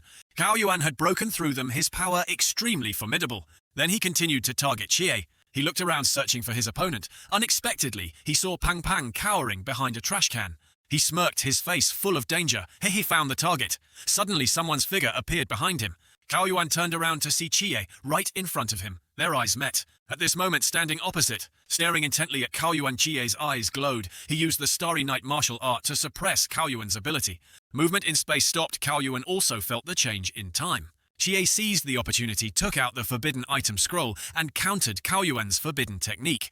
He froze, not knowing what happened, and was wrapped in bandages all over his body. Chie put all his strength into the punch. A punch straight to the head. Cao Yuan was now unable to resist. The punch sent him flying, creating a large hole. The battle between the two seemed to be over. Pang Pang was bewildered. Is it over already? From the rubble, Cao Yuan's figure appeared. He had returned to his normal state, and said, Chie, can you be a bit gentler next time? You weren't gentle when you slashed me either, holding a grudge. The fire in the building had also been extinguished. Smoke billowed into the sky. The three of them looked up at the upper floor, and Cao Yuan spoke. The instructor's battle is still ongoing. The enemy they're fighting now is probably a transcendent realm foe. Luckily, we jumped down directly. Chie said, that kind of enemy isn't something we can deal with. Moreover, standing here foolishly will increase the danger of exposure. We might as well get a bowl of noodles first. Cut to outside the city. The three of them had arrived at a noodle shop. Pang Pang's bowl was full of toppings. Chie, is this the place you were talking about for noodles? Given our current situation, can I take you to a big hotel to eat? We have to choose a deserted place where no one is around. Only then can we eat a meal in peace. Hearing this, Pang Pang giggled. So that's how it is. Chie, you really are far-sighted. Chie called the owner to get the bill. How much is it in total, sister? Chie took out his wallet and thought, well, I only have enough to treat you guys to noodles here. The owner said minced meat noodles, 10 yuan. Cutlet noodles, 12 yuan, and this fat friends is 42 yuan, total 64 yuan. Hearing this, Chie froze, his face covered in sweat at the price. Chie pointed to the noodle bowl and asked, why are Pang Pang's noodles so expensive? This Pang Pang had ordered a bowl of beef noodles, braised pork, with added cutlet vegetarian chicken, shredded pork, chicken egg, fragrant dry spices and noodles. Pang Pang said, I saw this shop has quite a lot of ingredients, so I ordered everything. It's just a pity they don't have the caviar and American lobster I like best. Your noodles, pay for them yourself. Chie, didn't you say you'd treat me? I changed my mind. Behind them, 3 customers were entering the shop. So were we directly ambushed? They even precisely blew up the 90th floor. Right, can't you see? I'm still wrapped in a bath towel. Someone who can create such power must be at least transcendent realm. Our plan to jump directly from the building was correct. Once they capture our figures, you fundamentally can't escape. You'll just be dragged into the instructor's battle. The place you're staying is too ostentatious. In this hotel, you need to register your identity. Anyone with a mind can easily find out your whereabouts with a quick check. It's not like I'm not used to it. When I was in Guangshen, I always stayed in hotels better than this. He said, Shenge, we've eaten noodles for 2 meals in a row. Tonight noodles again, Shenge replied. What do you know, noodles? Noodles are a specialty of Xiangnan. It's rare to come here. How can we not eat a lot? Chie and the other 2 were surprised by their appearance and turned to look. Shenji said, owner, 3 bowls of plain soup noodles. Yo, it's you guys again. 2 meals of plain soup noodles in a row, eating this again. Shenge only now noticed them. Ah, you guys. Pang Pang said, yo, Shenge is here for noodles too. The 2 friends with Shenge looked at Pang Pang's noodle bowl and were surprised, a bowl full of toppings. Shenge turned to look at them, looking annoyed. Shenge sighed. Owner, change it. Give me 2 portions of noodles with minced meat and 1 portion of plain soup noodles. After saying that, Shenge took money out of his pocket to see if it was enough. Chi saw through it, sensing the money in his pocket was just enough to pay for the noodles. Shenge, why change to minced meat? Eating so much plain soup? I thought you guys must be tired of it, so I let you change your taste. What about you, Shenge? I like simple, pure plain soup. That's the true essence of noodles. Cao Yuan heard this and thought, oh, another poor devil. Chie kept staring at Shenge. Shenge looked over and found it strange. Hey, what are you looking at? Right before you were injured in the car, are you okay? I'm fine. That I have to thank you for that time. If you hadn't blocked those missile fragments, we'd all have been injured. Shenji, since when did you become so polite? Damn, fatty. I've always been clear about gratitude and grudges. How is that polite? I know this vacation is definitely not simple. If you guys have any difficulties, you can tell me. Out of respect for our past as comrades in arms, if I can help, I definitely will. Chie heard this and said, in that case, I really have some business I want to discuss with you. Go ahead. Chie pointed at Pang Pang and said, during the vacation, stay by his side and protect him. Shenge was surprised him. Yes, in exchange, he'll pay you 1,000 yuan a day as a protection fee. What do you think? Shengji imagined the number 1000 yen in his head. Okay, I agree. But this transaction is only for me, not including Ligia and Liliang deal. After that, they left the noodle shop. Pang Pang asked Chie, "Why did you ask Shengge to protect me? This time, both you and I are targets. I can't always be by your side. That would be even more dangerous. When Cao Yuan goes crazy, he doesn't distinguish between friend and foe, so you need a protector by your side, and it has to be an expert." Pang Pang praised Chie. "You're still the smart one." Shengge was also standing behind at this time and called out, "Hey, Pang Pang! Hey, no matter what, I'm your employer. Now can we change how you address me? Bailey Dooming, let's negotiate a bit. Pay me 1 day's salary in advance. What do you want to do? Don't worry about that first, just say if it's possible or not. I don't have cash on me right now." Xiao Yuan also took out his wallet, "But I have 300 yuan here, is that enough? Enough, give it to me first." Then Shengge returned to the noodle shop owner, "Give them an extra portion of cutlet and a chicken egg." Okay. Shengge, why are you back? Shengge put his hand on the table with the money and said, "This is 300 yuan, take it. Eat something good these few days." Shengge ruffled Liliang's hair. "Wait for me to come back." After saying that, he left. "Hey, Shengge, you." Then the four of them went together. The hotel exploded. "Where are we staying tonight?" Cao Yuan spoke up. "How about we just find a temple and sleep there for one night?" Pang Pang turned and said, "This is a modern city. Where are we going to find a temple for you in the middle of the night?"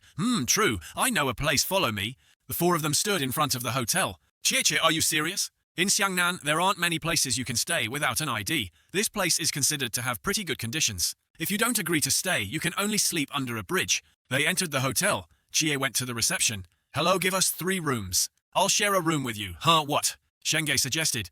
"If we're talking about protecting, by staying close, separating is very dangerous. You sleep on the bed. I can sleep on the floor." Xiao Yuan then said, "If that's the case, I'll also stay with the 3 of you. It's just enough for a game of Dao Diju, fight the landlord." Chie finalized. "Then it's decided I'll go back first. You guys be careful. Contact me if anything happens." Hearing this, Pang Pang froze. The 3 of them entered a room full of pink. It looked like a disco. Pang Pang's eyes darted around, while Cao Yuan kept chanting scriptures. "Wait, what about my opinion? Didn't you guys consider whether I agree or not? Aren't you all ridiculous? I was 7 when..." Shengge went to observe the situation outside, looked through the window and said, "The bed here is quite big. If we squeeze, we can probably sleep on it." It's not impossible, Cao Yuan. What do you think, Where did he go?" Cao Yuan went down to the reception and asked her, "Excuse me, do you have something that 3 people can play together? Very exciting, very interesting." It's not like we don't have it. What kind specifically do you want?" Cao Yuan whispered in her ear. "Poker." Back at Hong Ying's house, Chie was talking to Hong Ying. "Chie, why were you out for so long? If you hadn't come back, I was about to go out and look for you." Chie scratched his head. "I went out for dinner. When Kimo was also there, I can testify in the last half hour, she called you at least 200 times. Chie clasped his hands and apologized. "I'm sorry, Sister Hong Ying." Hong Ying had worried too much about Chie. She said, "Forget it, go to bed early. When Kimo, you have to be careful tonight. Protect Chie." I know. I'll be in the living room. No one will sneak in." After talking, Chie also returned to his room and slept soundly. But it seemed he was worried about something tossing and turning, thinking, "It's been a long time since I visited the mental hospital." Cut to the mental hospital.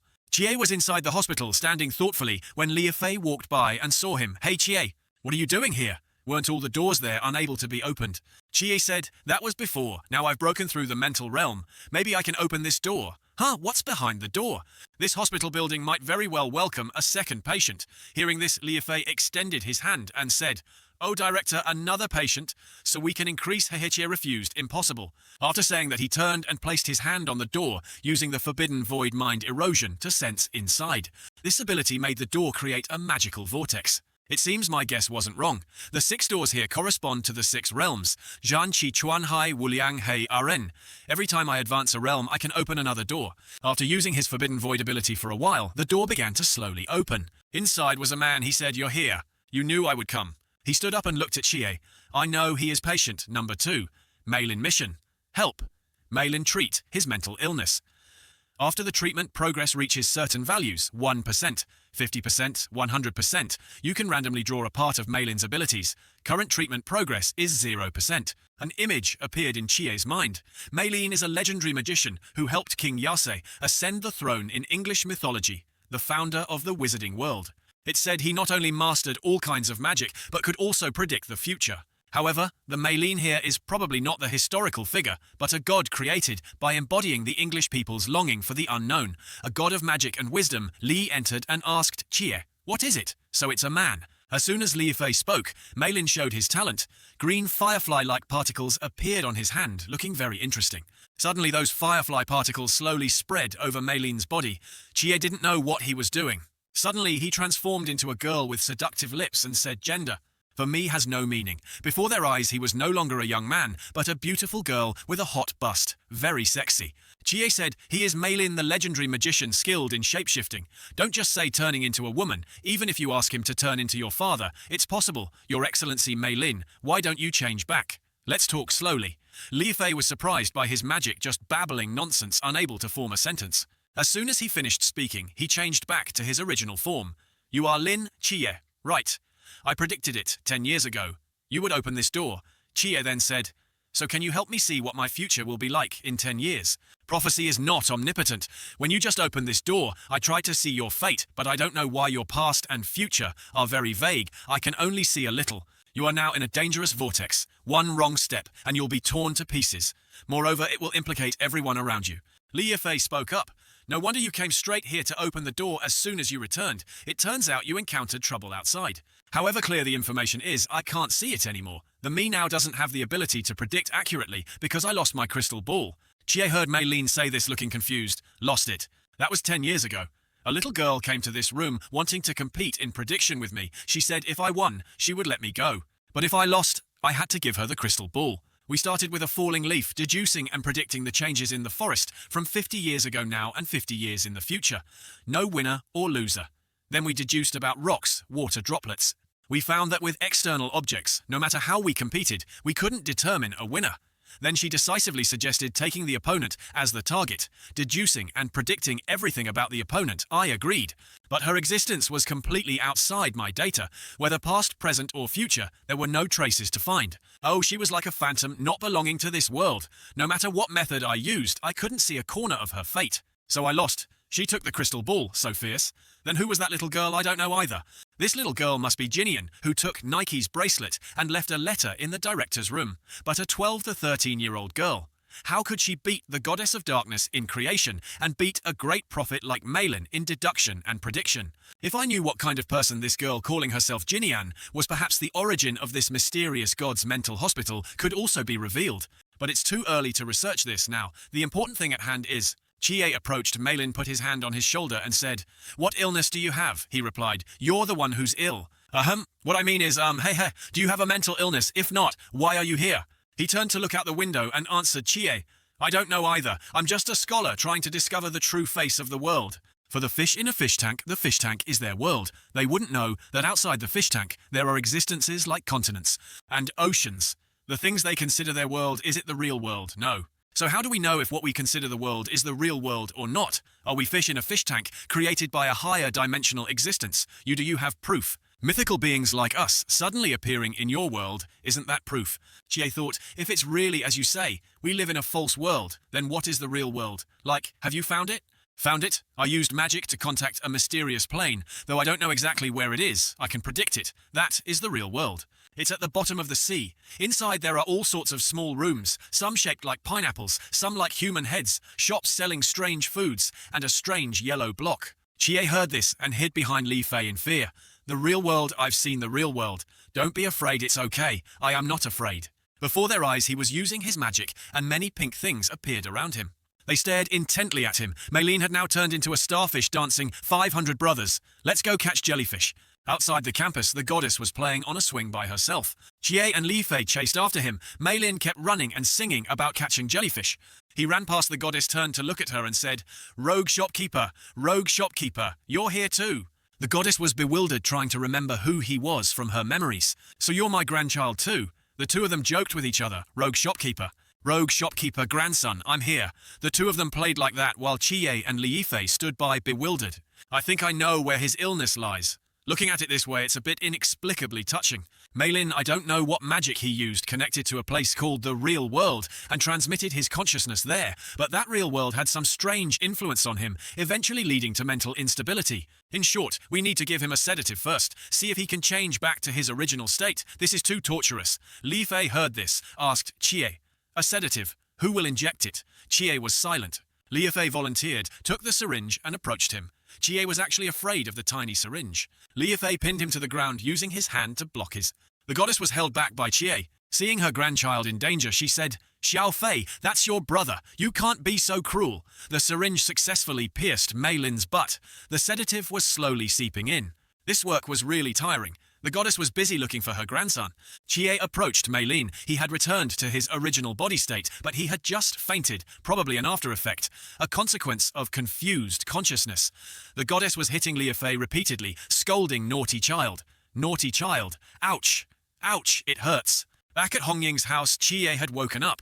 He thought about his dream from last night, although Mei Lin's illness is serious when not mentioned. The real world, he can still communicate normally, so there's no need to worry too much. Now the main task is still to find a way to treat the illness. Outside, snow was falling, the air was chilly. Hong Ying was practicing with her sword in the freezing weather. Chie looked out from inside the house and said, "Sister Hong Ying, do you practice spear so early every day?" Hong Ying panted, her body covered in sweat. She said, "Martial arts, if not practiced for a day, will regress by 100 days of cultivation. For 20 years, I've always practiced spear at this time." 20 years. So Sister Hong Ying, how old are you? Hong Ying closed her eyes, not caring. A woman's age. How can you ask so casually? "Go, I'll cook breakfast for you." Outside in the distance, a rat was watching them talk. This rat's eyes were very strange. Glowing red, it listened to every word they said. After eating, go to the street to buy things. Today, the captain is cooking himself. Then they left, and the rat also scurried back to its nest. Under the sewer at this moment, thousands of rats were heading in the same direction. The destination of these rats was someone's secret hideout. All these rats had red eyes. This person was the one controlling those rats. He was listening to the information the rat had gathered. It seemed all these rats obeyed his commands. The rat in his hand suddenly struggled to escape. He placed his finger on its mouth along with his power. This kind of ability comes from the serpent seed of the Nanye serpent demon. Someone used the serpent demon neural origin to link the consciousness of these rats, making it possible to control their actions, even share their vision. He released the rat and said, "These rats, let's temporarily call them fish seed." This person turned out to be An Qingyu, who had been hiding under the sewer cover for months.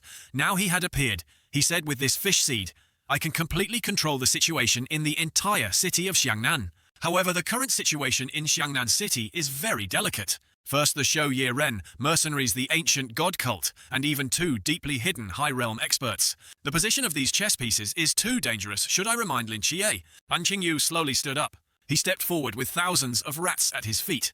"After all, we share a common calamity. This time I'll help you." Cut to the supermarket. Hong Ying, Xiaonan Chie. The two were leading him to buy ingredients for cooking giant fried shrimp, supreme crab pot, captain's braised pork, Xiangnan roasted suckling pig. Xiaonan asked Hong Ying, "Sister Hong Ying, the way others look at us is kind of strange, isn't it?" She turned back and replied, "Why bother? It's rare to go out for a trip. Why care about what others think? Besides, what's wrong with being a little happy for the new year? What do you say?" Chie, Hong Ying said, putting her arm around Chie's shoulder. Chie whispered to her, "Hey, these few days I wasn't here. Did anything mysterious come by?" "Yes, there was a Chai realm lizard. Dealing with it was very simple, but when the logistics team went to collect the body, they found only half of it was left. Someone is collecting the bodies of mysterious beings in the dark." While talking, Chie sensed an object approaching at lightning speed. In an instant, he caught it. It turned out that arrow was shot by An Qingyu. Hong Ying immediately entered a combat-ready state, while Chie calmly watched him. Hong Ying handed things to Chie, then rushed forward. "You guys go back first. I really want to see who dares to be insolent in front of this young lady." They stood, bewildered. "Is this an ambush? What is this?" Chie looked at the sharp arrow and found a piece of paper attached. Chie opened the paper to see what was written inside. Suddenly, he threw everything to Xiaonan. After reading the words, "Xiaonan, take these things back. First, I have something very important to do." Xiaonan shouted, "What on earth is going on? Why isn't anyone telling me?" Cut to Chie's house. Ajin, the position of this Fu Good Fortune character is too low. He moved the sticker down a bit and said, "How about now? Yes, that's right, that's just perfect. Right, stick this one in front of your brother's room door. That child is far from home. Ordinary Fu characters don't work. This one, Mum specially got from the store." "Heh, Mom, this Fu character doesn't distinguish between near and far.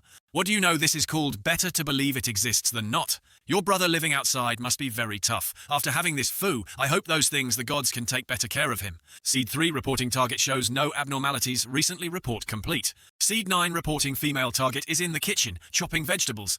No abnormalities observed, report complete. Seed 8 reporting male target is active in the living room. No abnormalities observed, yet report complete. Received, continue to stay in place and await orders. Seed 1, we've been guarding here for 2 days. How long do we have to wait? What if he never shows up? Wait for the target to appear. Miss Shinu said if the target doesn't appear tonight, then directly capture the woman and the child and hand them over to Miss Shinu for handling. It's Shinu again, our Kwang her mad seeds. Since when did we become a girl's lackeys? Seed 3, watch your words. If back then in desperation we chose to believe in the ancient god cult, then we cannot break the contract with the gods, otherwise you won't just harm yourself, but everyone in our Kwang her mercenary group. Seed 1, the target is the representative of the twin gods. If he really appears, can we deal with him? Don't worry, that person is here too. That's the 16th seat believer. Just half a step away from being an expert entering the high realm. Seed 1 was striking a match when someone repeated his words. Believer, he was surprised. It turned out to be Lin Chie, standing outside his car. Come on, tell me, what is this believer you were talking about? Seed 1 turned to grab his weapon and attack Chie. Chie used his power-controlling space to transmit to the car window, creating a vortex. That circle shattered the car window. He was surprised, unable to counterattack in time. Chie was calm as if nothing had happened, truly weak. He slowly stepped out of the car, looking at Chie with eyes full of killing intent, holding a sharp blade in his hand. Suddenly he rushed straight to attack Chie. Chie just leaned aside slightly and easily dodged his attack. Smack! Chie forcefully hit his hand, causing his knife to fall. Not stopping, he pulled out a gun he had hidden earlier. He fired wildly at Chie's face. Bang, bang, bang! Chie dodged bullets like a god, his speed even faster than the bullets. Then he used his ability to bend the gun barrel, which greatly surprised Seed 1. Chie stomped on the ground, causing his knife to fly up and make the gun explode with a bang. Then he grabbed the knife. Immediately, Seed 1 became the prey. Chie spoke. I'll ask you one more time, what is a believer? As Chie spoke, he used mind erosion to control his mind. Seed 1's eyes turned dark purple, his face contorted. He replied, official members of the ancient god cult are all formed by representatives of the gods. However, their individual strength is very strong, but their numbers are too few. Therefore, the ancient god cult will recruit non-god representatives with sufficient strength as peripheral members called believers. Every believer must sign a soul contract with a certain god who has joined the ancient god cult. From then on, they will unconditionally follow the arrangements of that god. So whose believers are you? Medusa, nicknamed Shinu. As soon as he finished speaking, Chie sent him to his final resting place, the Shinu sect. Suddenly, Chie was attacked. There was a sniper nearby. Chie quickly ran to the front of the car to dodge bullets. Boom, boom! Bullets exploded continuously. 2 people were aiming at him. This is difficult. The sniper's bullet speed is too fast. Now I can only barely dodge. I can't use Divine Void anymore. Chie discovered a third person had appeared. He sat looking up at the rooftop thinking, no, the direction of this bullet is from our side, sniper. Seed 9 had now been shot in the head. Someone had shot him dead. His teammates called out, Seed 9 if you hear this answer. Seed 9. Not quite right. There's an opponent opposite Seed. 8 was now trembling with fear. Thwack. A bullet from afar shot straight through Seed 8's head, killing him instantly. Indeed, someone was using a sniper rifle, camouflaging themselves with the falling snow. That person was Leng Xuan. He was assisting in protecting Chie. The second one. Next, let's see what you do. Seeing the situation was stable, Chie stood up and observed his surroundings. He used his mental power and sensed 4 people nearby. Suddenly, those 4 fired continuously at Chie. Under continuous fire, Chie could only continue to hide behind the car, waiting for an opportunity to attack. While they were reloading, Chie threw 2 objects at them. He fired continuously at the object, then told his accomplices to spread out. This was the moment. Chie seized the opportunity and rushed forward, then used his technique to advance. From those 2 boxes, Chie controlled 2 swords to fly out and attack them. This guy was no pushover either. He threw up his gun to block 1 sword. With his other hand, he drew a dagger to block the second sword. Before he could compose himself, Chie rushed at him like a god of war. He used his ability to disarm him. Then, smack! Chie delivered a knee strike straight to his face. This blow sent him flying a considerable distance. He had just sat up when Chie controlled the 2 swords to rush at him. Thwack, thwack. Farewell, old man. At this moment, his teammate also rushed forward, holding a dagger charging straight at Chie. This Kwang He squad probably has 9 people. 4 are already dead. 2 died at Leng Xuan's hands. 2 at mine, they were approaching Chie. Among the remaining 5, one hasn't shown themselves yet, but now, just these 4 taking turns to attack can tie me down.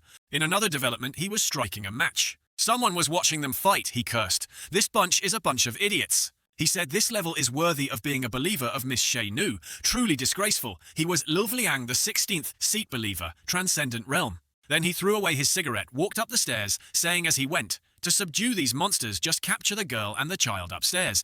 Such a simple matter, yet so many people could die. In this world, being careful is indeed not wrong. Work must rely on brains, not just brute force. Lilvliang saw something. He saw a dog lying in front of the house. This dog is really ugly. Outside, Chie was using his ultimate move to attack these mercenaries. Chie quickly disarmed them of the 2 weapons in their hands. Then Chie continued to the next 2. They chased Chie to the end. Now he used his technique, making his eyes glow. The 2 soldiers seemed to feel they couldn't move, standing still, unmoving. Chie turned back and slashed across them with his sword. That finished off 2 of them. They died on the spot. Their comrades watched as they fell one by one at Chie's hands, all aghast. They informed their teammate Seed 1, "Why haven't you acted yet, Seed?" Before he could finish, he was cut down by Chie. Chie used his ultimate move, controlling 2 guns in the air, aiming straight at the people behind. They gritted their teeth, trembling. "Yikes, monster! Why, boom, boom." And so Chie slowly killed all of them. "You are Seed 1, you're late." Standing opposite Chie, the highest-ranking accomplice now revealed himself. He swaggered late. He laughed contemptuously. "I just arrived at the right time." As soon as he finished speaking, he removed his attire. Gloves, the clothes he was wearing, slowly taken off. Now he revealed his muscular body. Around his neck was a necklace with a strange pendant. He placed the pendant to his lips and mumbled something. Suddenly it glowed, emitting a dazzling red light.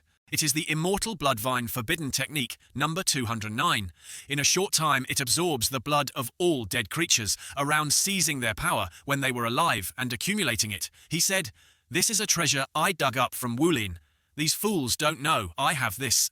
I never thought I could defeat the representative of the twin gods by relying on these waste materials. Their only use in coming here is to become my sacrifices. Now my strength has reached the transcendent realm. Just kill you, and I can have a place among the believers." As he spoke, Chie simultaneously controlled 2 AK guns to fly into the air and aim at him. Chie began to attack, guns fired continuously towards Seed 1. Under Chie's attack, he easily dodged successfully.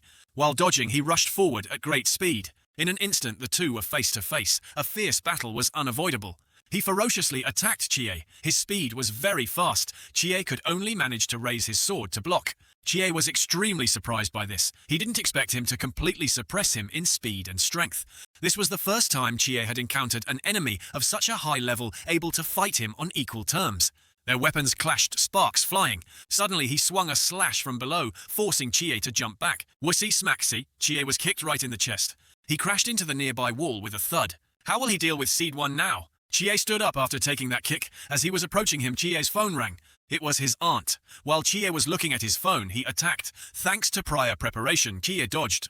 Then he counterattacked, kicking his standing leg. But this kick seemed ineffective. His leg was really hard. Then they continuously exchanged blows. The phone was knocked far away. The phone rang again, drawing Seed 1's attention. He said, "A family member's phone. Is it that woman or that child? Right, today is New Year's Eve. Probably wants to ask how life is outside if you're preparing for the New Year's Eve dinner." Chie rushed forward. At that moment, he also managed to block one of Chie's blows. Such a warm family, they definitely don't know. You're so close to them, fighting to the death. Chie didn't care about his words, continuously attacking. He held on, then thought, "My mental power is almost at its limit. Mind erosion, divine void. Can't last much longer, the next blow must end the fight." As he thought this, Chie rushed forward with all his strength at lightning speed. He smirked. At this moment, he also used his forbidden void to its fullest, playing a trick on Chie. Both sides rushed forward at lightning speed. Chie now created a dense vortex of snow around him. He attacked him from behind, but he had already sensed it. Seed 1 easily blocked Chie's slash, truly evenly matched. As he was trying to resist Chie's sword, he thought, "No, where is this kid's other sword?" Right at this moment, Chie raised his other hand, using Mind Erosion Divine Void, his final move against him. The sword appeared from behind, rushing forward at extreme speed. So he couldn't react in time. The sword pierced straight through him. Chie successfully killed this leader. It seemed he was exhausted. Chie approached the ringing phone and picked it up. "This child calling for so long and no answer. It's almost New Year. Why don't you proactively call home?" "Auntie, I was just talking to a comrade. Didn't look at my phone. I was originally planning to call you tonight." "Originally, how are you doing in the team? Is it good?" Auntie tells you this, there's fish stewing in Auntie's pot. The flavor is extremely delicious. It's a pity you're not home. Chie turned around watching the exploding fireworks. It was New Year's Eve. Then he said, Auntie, Happy New Year.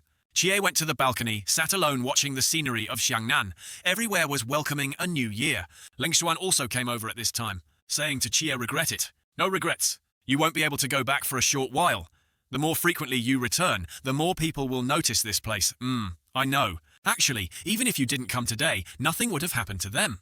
He recounted that day when the captain came to your house to give ingredients. He stuck a forbidden item in front of your door. The forbidden item is called Wei Yang. It looks like just an ordinary transparent piece of paper, but it can open a small forbidden zone. Once someone intends to use a forbidden zone to break Wei Yang's protective range, it will activate teleporting your aunt and brother to the office basement.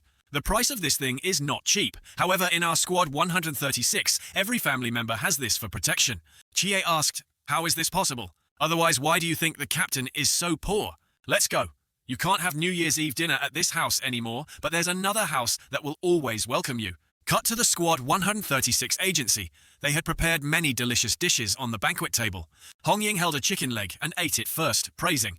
Unexpectedly, the captain's cooking skills are amazing, so delicious. Chie also brought his bowl from behind and said, right, Sister Hong Ying, have you caught the person who shot the arrow? Not yet. That guy runs too fast. In broad daylight in the city, I didn't dare use a forbidden zone to chase him. I feel he probably has no ill intentions, just his identity. While talking, someone's voice rang out, fish soup is here. It turned out to be the captain, and Six Xiaonan was busy in the kitchen. When Kimo said, Captain, the food is ready. You've both been busy for 2 hours. Hurry and sit down to eat. Hey, okay. In this past year, old people left. New people joined. A lot has happened. But we once again successfully protected this city for a whole year. As the captain of Squad 136, I want to, on behalf of the people in Xiangnan City, thank all of you here. This time next year, the people sitting here will definitely be us, not one missing. Come, let's toast. Happy New Year. Cut to the Hotel Pang Pang, and the two of them were looking out the window at the fireworks. Pang Pang opened a can of drink and offered it to Shenge. Looks like this year it's just the three of us celebrating the new year together. Shenge refused the drink during work hours, no alcohol. Don't worry, my bodyguards have arrived too. Even if you drink until you pass out, it's fine. But this is the boss's order. Shenge took. It accepted Pang Pang's drink. Okay then?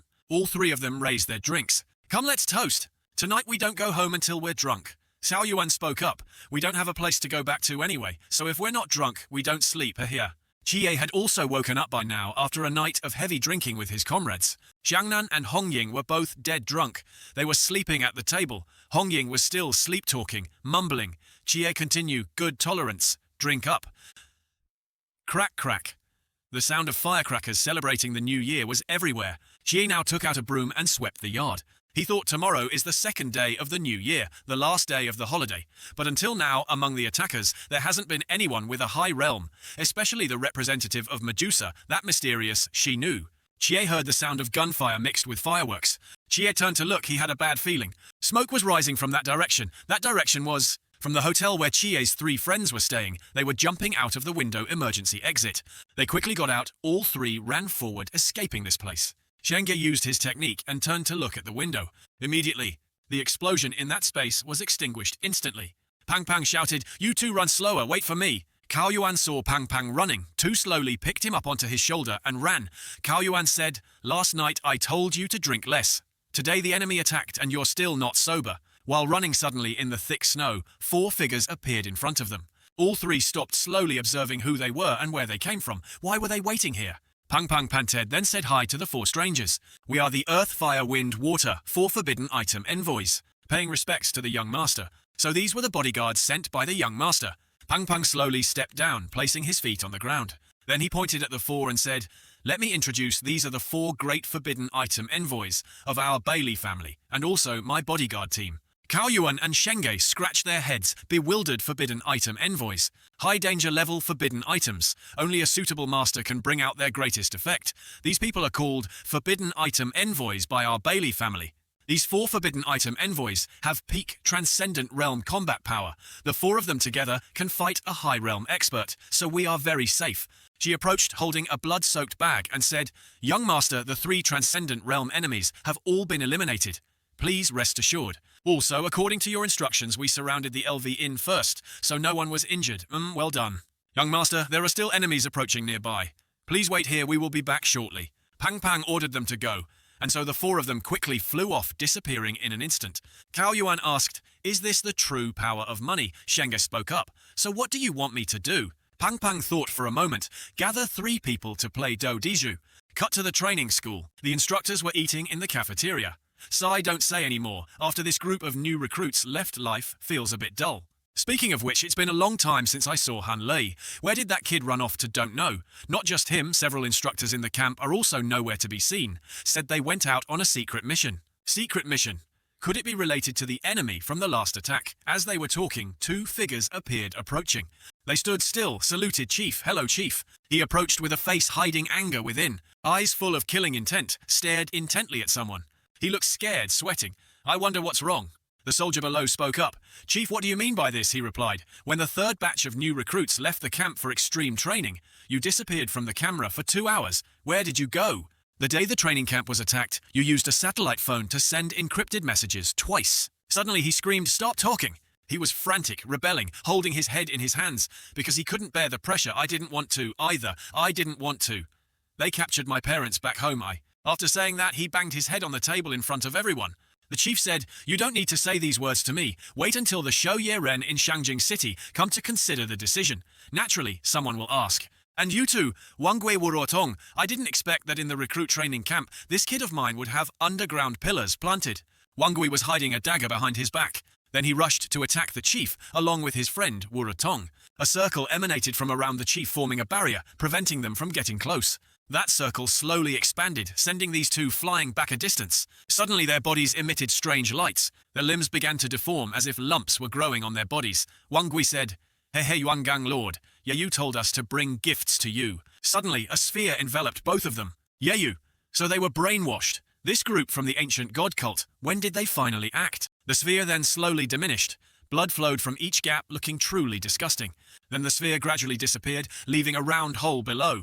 Those 2 soldiers also disappeared with this sphere. Old Yuan was angry. He said, "Letting this farce go on for so long, it's time to end it." The outdoor scene now had snow falling, and a girl was dancing on a high-voltage power pole. It turned out that person was Shinu Medusa. What would she do here? A phone call came in. He said, "The people planted in the training camp have been exposed. Yuan Gang has left the camp. The time left for you is just about enough." "Oh dear, have to pack up so soon. I haven't played enough yet. I feel I need to remind you, you came to Xiangnan City not to play. You are still new to the ancient god cult. Your realm is not high.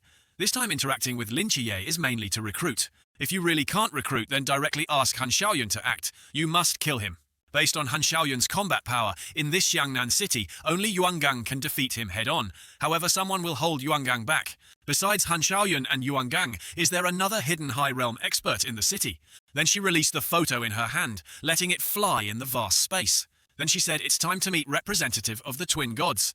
The photo she held was of Lin Qiye. Back at the Squad 136 agency, Lin Qiye, wearing a warm coat, was about to go out when the captain asked, "Want to go out?"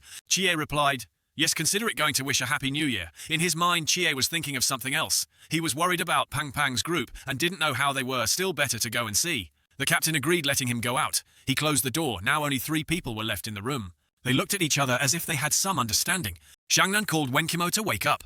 They started to go out, preparing to do something. "Let's go work." Qiye, now outside, slowly observed everything around him.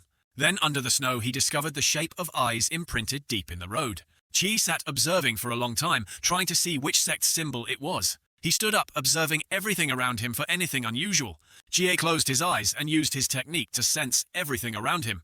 It seemed he had discovered something behind these eyes. Before his eyes, now everything was like an illusion. Hundreds of eyes were looking at him. Is this a forbidden zone? On Shinu's side, she stood before Chie, observed and said, "It seems the legendary representative of the twin gods is not just famous for nothing. The real person is also very handsome." Chie asked, "Are you Shinu, here to kill me?" She said, "Actually, I didn't want to recruit you at first. They found a representative of the twin gods, like you, unprecedented and rare, but I didn't care. Crushing a genius in the cradle is what truly excites me. However, now I've changed my mind." She approached, brushed Chie's hair with her hand, and said, "Such a handsome face, it would be a pity to destroy it." At this moment, Chie drew the sword from his back and attacked her. He slashed across her body, but she had anticipated it and disappeared in an instant. She was already sitting on a tree branch behind. "So rude, can't you let me finish talking?" Chie replied with a cold expression, not interested. After speaking, she revealed her true nature as a serpent demon. She stuck out her tongue, holding a knife, somersaulted, looked at Chie and said, "The domineering cold CEO type, huh? Come be, my slave, submit at my feet." As soon as she finished, her head contorted, twisting and bending like a noodle. "I will trample your body and dignity, giving you extreme pleasure. Just thinking about it excites me." Chie heard these sweet words but wasn't moved at all. She knew became more proactive. "What are you still hesitating for? This is something countless men dream of. Come kneel at my feet, gently kiss my toes." She used every means to tempt Chie. He looked annoyed, thinking, is this serpent woman a pervert? Not caring much, he drew 2 swords, preparing to fight her. Chie threw the sword at where she was sitting. Not so simple. She disappeared in an instant. The serpent woman always wanted Chie's body. "You shall become my slave." She appeared from behind holding her weapon and said, "Are you still rejecting me?" Chie glanced back with half an eye. "Not only do I want to reject you, I also want to kill you." Hearing such heartless words, she knew revealed her true form, no longer playing with him. She appeared with 8 snakes writhing on her head. Along with that came the heartless words, "Then you go die." Chie was now ready to fight Shenu. He didn't look directly into her eyes, knowing Shenu's ability to turn people to stone if they looked directly into her eyes. Shenu used her appearing and disappearing technique in short bursts to fight Chie. Suddenly she was in front of Chie. She attacked Chie, but it seemed she couldn't trouble him. While the 2 swords were clashing, he thought, "I can't use mind erosion to control this short blade. This must be the forbidden item of Medusa's representative." While he was thinking, Shenu tried to open her eye code. "Now look into my eyes." Chie immediately closed his eyes and said, "Looking will turn me to stone. Am I sick that I'd look into your eyes?" As soon as he finished speaking, Chie slashed across her body with 1 strike. That spinning slash also gave her a scare. Shenu was now more cautious than before. Suddenly she attacked from a distance. Chie easily jumped to dodge the blow. He sensed everything around him. Shenu's techniques and tricks were numerous and strange. Instant teleportation, petrification, and these black pythons. Luckily her realm wasn't high. All the snakes, and she opened their eye codes, looking straight at Chie. Seizing the opportunity, he looked into their eyes and attacked instantly. She moved within a space shaped like eyes. Chie assessed from the intensity of mental power. Shenu was also at the Chi realm just like him, but why was the range of her forbidden zone so wide? Every time she prepared to attack and jumped forward, that position would create an empty space whenever she stood there. Then Shenu rushed to attack Chie. What exactly is the effect of this forbidden zone? Ji saw the empty space and guessed her loophole. So this is the forbidden zone she's using to attack me. She knew. I understand your little trick now. As soon as he finished speaking, Chie threw his sword behind him, and several heads of the spirit snake were instantly severed. Shenu stepped back, not expecting Chie to attack so quickly. She angrily bit her lip and cursed him. "So you're seeking death." Shenu continued to appear and disappear. Chie now understood her technique. He calmly raised his sword, ready to attack at any moment. He pretended to lower his sword. She immediately appeared holding her weapon and attacked Chie from his right arm. But it wasn't that easy. Chie blocked her slash and then created a magical vortex that slowed down space. The opportunity had come. Chie stabbed her straight in the chest.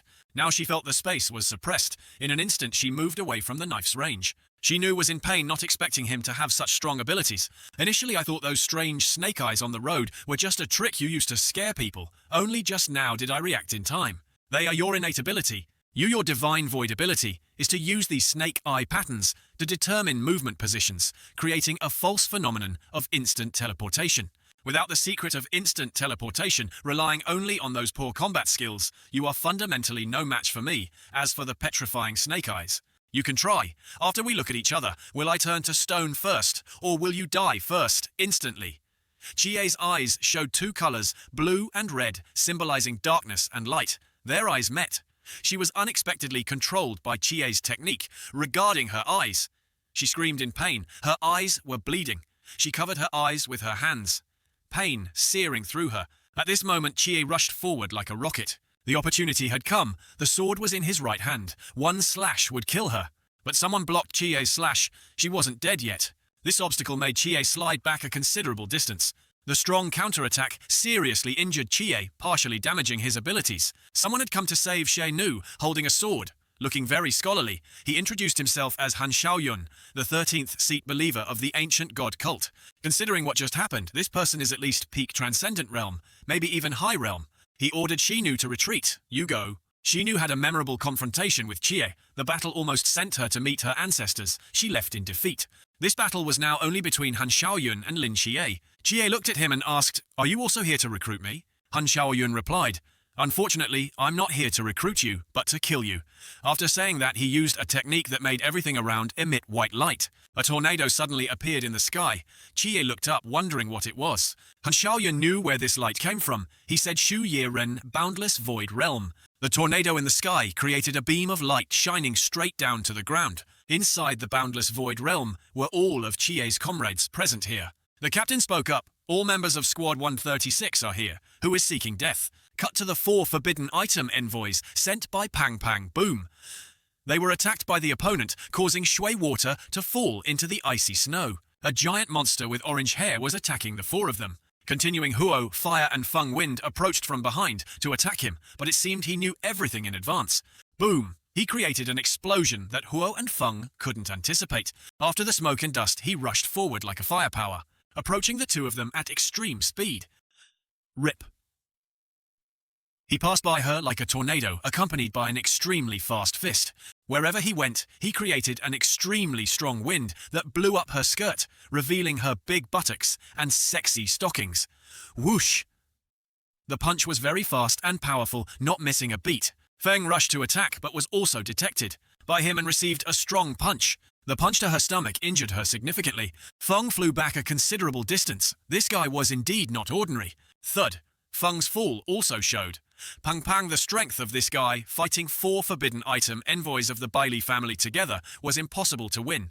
Xiao Yuan observed and said to him, "Your protection team seems to be losing." "Hey, I'll knock your teeth out right now. Shut your crow's mouth, you jinx. Where did this crazy high realm guy come from? He just wants to chase and kill me. 4 forbidden item envoys together can only barely fight a high realm expert. If he keeps fighting like this, we'll be done for."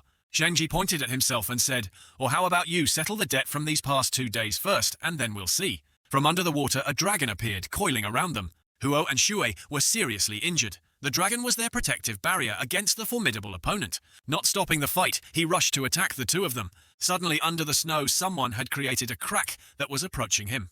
Water sapre subralprem. Boom, whoosh, whoosh. He flew into the air at extreme speed. But it seemed that speed couldn't trouble him either, a precise punch to Dai's earth face. The blow was too strong, sending him flying far away. Another failure. All 4 Di Huo Fengshui were sent flying a considerable distance by his punch. He said the forbidden item envoys of the Bailey family are only this much injured to this extent. Do you still want to stop me? Even though they were injured, they were all still in a combat-ready stance, not submitting to the strong opponent, determined to protect the young master to the end. Their silence made it even clearer to him that they did not submit. He angrily used all his strength for one last go. With these 4 envoys joining forces, it's better. He said, "Good, very good. Then go die for me." Not letting him easily kill his men like that, Pang Pang decided it was time to show himself. He rushed forward. Slowly now. "Hero, please wait. This hero, tell me how much did the person who asked you to act pay? Our Bailey family will pay 3 times that Pang Pang used money to negotiate with him." "He didn't need money. Money? Do you think we're short of money?" Pang Pang was confused. "Then what do you mean? What do you need?" He sensed something was about to appear behind him. It turned out Chief Yuangang's figure appeared. He smirked. It seemed his plan was going as desired. "You finally came." The chief spoke up. "You blatantly released High Realm Aura to hunt down Bailey Dooming, like this was it to lure me here." "The 2 seemed to know each other from before," he replied. "So what if it was? If you're already here, you definitely won't be leaving anytime soon." The plan was indeed calculated in advance. Old Yuan understood who their target was. He said, "After I appear here, you guys will have a chance for another High Realm expert to go kill Lin Xie. What makes you think that in this Xiangnan city, only Yuangang can kill a High Realm expert?" Cut to Lin Xie. All the captain's calculations had come true, so Chie's group arrived in time to rescue him. Facing Chie's squad, Han Xiaoyun was not afraid at all, the Shou Yiren squad stationed in Xiangnan. What can a squad from a third-rate city do to me? He was extremely confident. With her strength, Hong Ying now ran to Chie and said, "My little brother, we're here to save you." He smiled. Hey, I didn't expect my squad to appear here." They joined forces discussed. Chie spoke up, "Captain, that's a sea beast, can we fight it?" He said, "Just try it, who knows?" Captain Chen Shu asked him, "Han Xiaoyun, former captain of the Gusu City's Shou Yiren squad, why are you now willing to become a lackey of the Gushan Jiaohui?" He replied, "There will come a day when you see your squad members die before your eyes, and then you will understand my choice.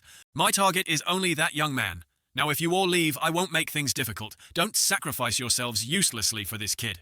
He looked down on his squad like that, which made Leng Xuan even more determined to show him what Squad 136 was capable of. He took out his sniper rifle and prepared to load it. Leng Xuan fired the bullet shot straight at Han Xiaoyun, who remained calm, standing still without moving. Boom! Everything exploded. Would he still be alive? That flame couldn't trouble him. Han Xiaoyun used his weapon to create a whirlwind that blew away all the smoke and fire. Continuing, Hong Ying advanced, using her saber technique to slash at him from above. The speed of the saber technique was very strong. He leaned back easily and successfully dodging it. Suddenly he spun around with incredible speed, preparing to attack Hong Ying. Suddenly space was suppressed, everything slowed down, and he was also spatially controlled. Hong Ying looked bewildered at him, who was muttering something, calling out Ching Ching, or something similar. From his eyes it was clear that the figure wasn't Ching Ching, but actually Hong Ying. Wen Qimo had used his technique to suppress space, making him dazed, thinking he was in an illusion. This was a spiritual illusion-type forbidden technique. The two of them were standing still, unmoving. He woke up and prepared to rush forward to attack. Hong Ying managed to dodge his slash, but the power was so terrifying that it made her slide back quite a distance. Wen Qimo clearly understood the forbidden technique he was using, called Forbidden Technique No. 180 Inner Demon Binding Art. It wasn't a particularly powerful forbidden technique, but against someone like you, plagued by inner demons, it would have an unexpected effect. Hearing Wen Qimo, he also understood that the opponent clearly knew the forbidden technique he was using. No more hesitation, it was time for him to act against them. He created a tornado with dense spiritual energy surrounding it. The tornado grew stronger and stronger. This was his forbidden technique, No. 079, called Great Wind Calamity. Squad 136 was enveloped by Han Xiaoyun with an extremely strong tornado. Wherever it went, it swept away everything around it. Qiye was now completely within his forbidden technique. This was a super high danger, forbidden technique of the sea beast, truly terrifying. Before he could compose himself, the tornado suddenly disappeared. Not understanding what had happened, Wu Shuangnan praised Si Xiaonan, well done. It turned out she had done everything. She said that's Wu Yuansha attached to the outer surface of the human body. It can isolate the influence of the external world's environment, heal wounds and enhance defense. The captain recounted that 5 years ago, the Gusu City squad encountered the art of the Gu Shen Jiao Hui. Out of 8 squad members, 3 died. At that time, squad captain Han Xiaoyun went missing. 2 years later, he reappeared as a believer. Han Xiaoyun couldn't help but feel uncomfortable hearing his words. What do you mean? What are you trying to say? He said, I want to know if you joined the believers with a purpose. Are you a mole? Han Xiaoyun advised him not to overthink it. Their soul contract is much more terrifying than you imagine. No matter what your purpose is, after signing the contract, it will all turn to smoke. You will completely become their puppet. If one day you only have 2 choices, either fight to the death, and in the end, you and your squad members all die, or give up all dignity and freedom in exchange for the lives of others, what would you choose? Han Xiaoyun confessed all his thoughts to him. The situation was not as he thought. Lao Chen heard and partly understood his problem. He said, they use such a method to force you to sign the contract. He continued, the methods of the Gushen Jiao Hui will only be more brutal than you imagine. Now I am only the 16th ranked believer. Han Xiaoyun confessed all the reasons. Then he pointed his saber straight at Squad 136. I can't go back anymore. The captain somewhat knew that he had no way out. He also confessed, I know I definitely won't go easy on believers. When both understood the goal, Han Xiaoyun would also, to some extent, act without mercy. As soon as he finished speaking, Captain Chen Muye drew his sword. The battle began. Everything around them changed color at this moment. The captain's aura was very strong. Qiye curiously asked everyone what this was. Wen Qimo replied to him, this is the captain's forbidden technique. No. 037 called Hei Wu Chang, Black Impermanence. Qiye asked further, with such a high-ranking forbidden technique, the captain should be in a special squad, or the Shouye Ren squad of Shangjing City, right? Why come to Kangnan City and become the captain of Squad 136? Han Xiaoyun also sensed the forbidden technique he possessed. That's Hei Wu Chang, you are Chen Muye. He said to him, not many young people really know you, but 10 years ago, the 2 prodigies, Hei Bai Wu Chang, Black and White Impermanence, in Shangjing City, who didn't know them. 10 years ago, you suddenly disappeared from Shangjing City. I didn't expect you to come to this small Kangnan City to be a captain. Why? He stared at Han Xiaoyun and replied to him firmly, I am willing. Han Xiaoyun didn't think things were that simple with such an answer. Not right before you disappeared, you were at the Chuanjing realm. Now 10 years have passed and Bai Wu Zhang has become the captain of the Shangjing City Shouye Ren squad. Why are you still stuck at the Chuanjing realm? Chen Muye was silent for a moment, then said, "This isn't important. Honestly, for me, knowing these things or not isn't important anymore." After Lao Chen finished speaking, he held his weapon and approached him. When Han Xiaoyun saw him approaching, he also ran and charged straight towards him. The two of them stood facing each other. The fierce battle began. Lao Chen used his half-visible, half-hidden technique, rushing forward at extreme speed. In an instant, Lao Yuan was close to him. Before Han Xiaoyun could react, Lao Chen slashed him across the body with his saber. The damage this time was just a small cut. The captain's speed was indeed as fast as lightning.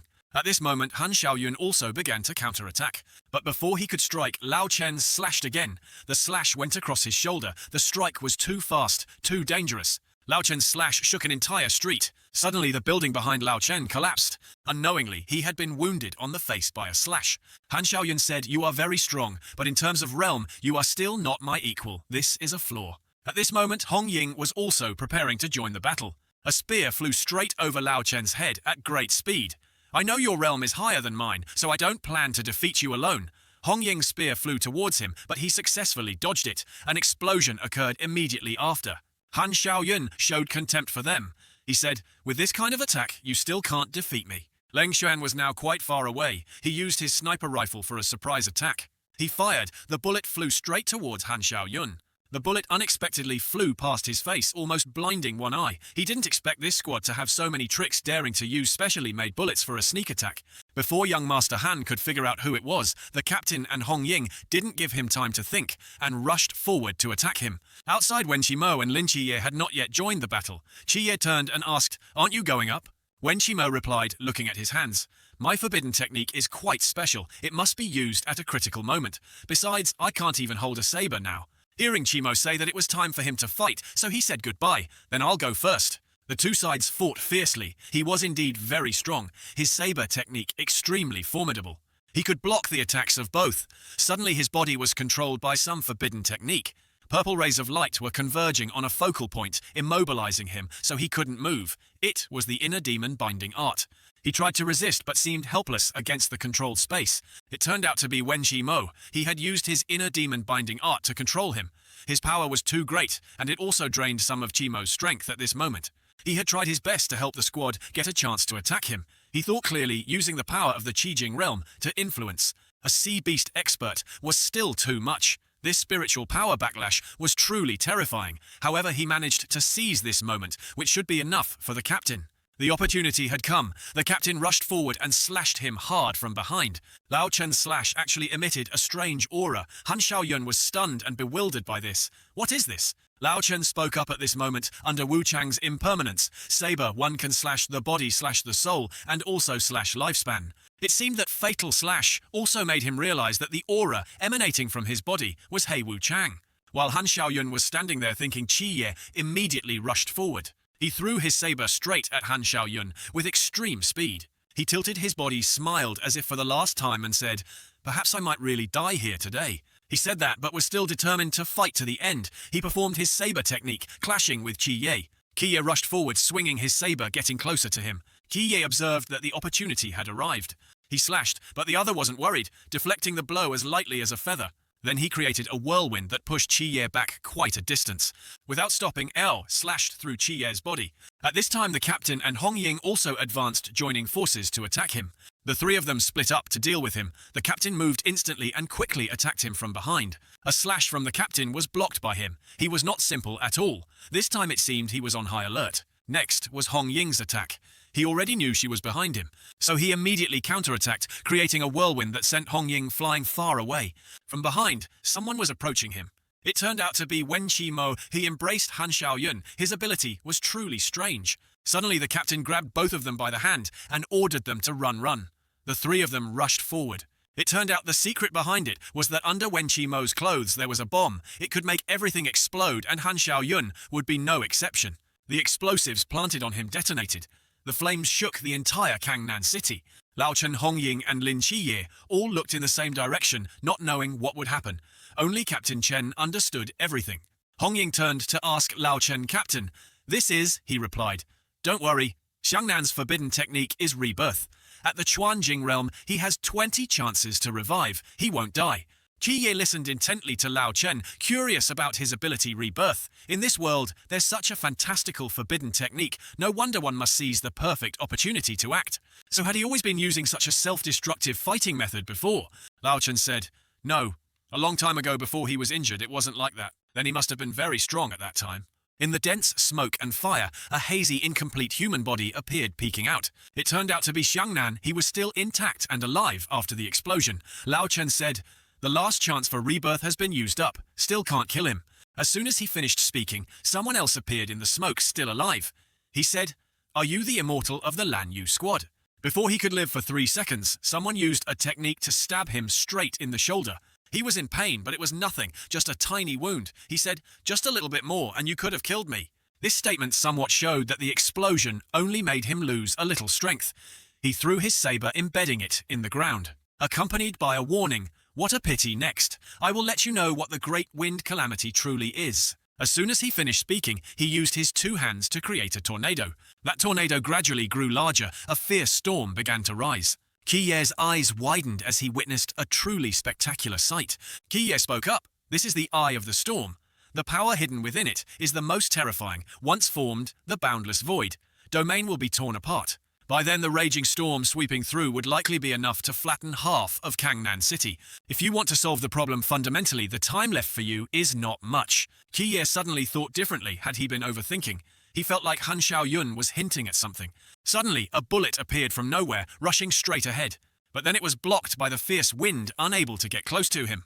Not stopping there, Hong Ying continued to take out her weapon, throwing it straight at him, but it was also blocked by that fierce wind. The power of the forbidden technique grew larger and larger.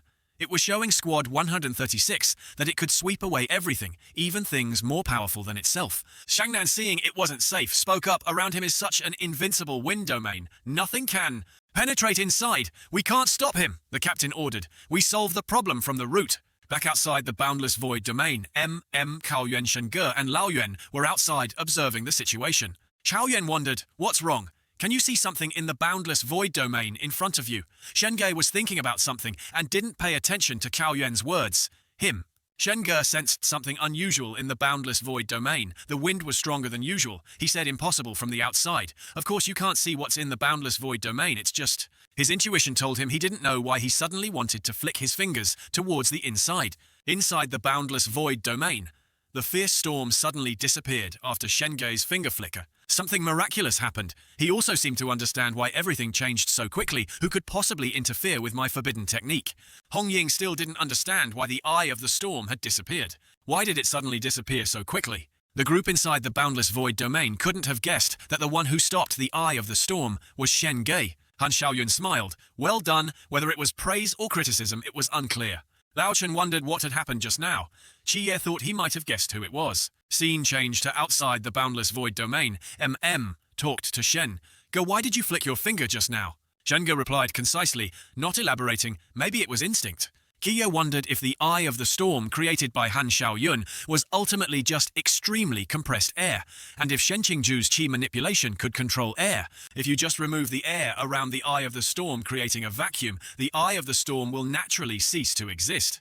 He's a professional counter. Now MM's group had entered the boundless void domain. Laoyuan approached Han Xiaoyun. Her arrogantly said, "Old man, hurry up and come here." Laoyuan immediately rushed forward with a punch aimed straight at his face. His speed was very fast. With one hit, Laoyuan landed a punch on him that sent him crashing to the ground with a thud. Hit by a direct blow, Han Xiaoyun lay motionless on the spot. The ground also shattered. Laoyuan jumped down and stood over him. Then he used his fists like dumbbells to repeatedly punch him in the face. Han Xiaoyun no longer looked arrogant. Now he was a pathetic loser under Laoyuan's hands. He lay unconscious without a bit of strength left to resist Laoyuan. Laoyuan grabbed him by the neck, lifted him up and said, "Former captain of the Gusu City Shouye Ren, squad current, 13th ranked believer Han Xiaoyun. You've fallen into my hands. For the next half of your life, go to the discipline hall to repent." This was perhaps a beautiful end to Han Xiaoyun's life. He already knew he would die here, but still had to fight because he had signed a contract with the Gu Shen Jiaohui. Suddenly a knife pierced through his heart. Who had ended his life like this? Laoyuan shouted, "Captain Chen, what are you trying to do?" He pulled the sword out of his body and replied very decisively, "Killing." Lao Yuan scolded him. He was no longer a threat destined to be imprisoned in the discipline hall. Life and death are for the judge to decide. On what grounds did you kill him? Because he wanted to kill my squad members. He definitely had to die. Lao Yuan slowly laid his body down. Perhaps he wouldn't have a chance to live again. Lao Chen said, moreover for him, this is also a kind of liberation, even though he was in pain. His expression still showed some contentment. It seemed that was what he wanted. Better to die than to live half a life tormenting himself. While it was silent, Han Xiaoyun mumbled softly. Captain Chen Muye immediately knelt down to see what he was saying. He said, "Be careful with the art. He will definitely come back to kill that young man."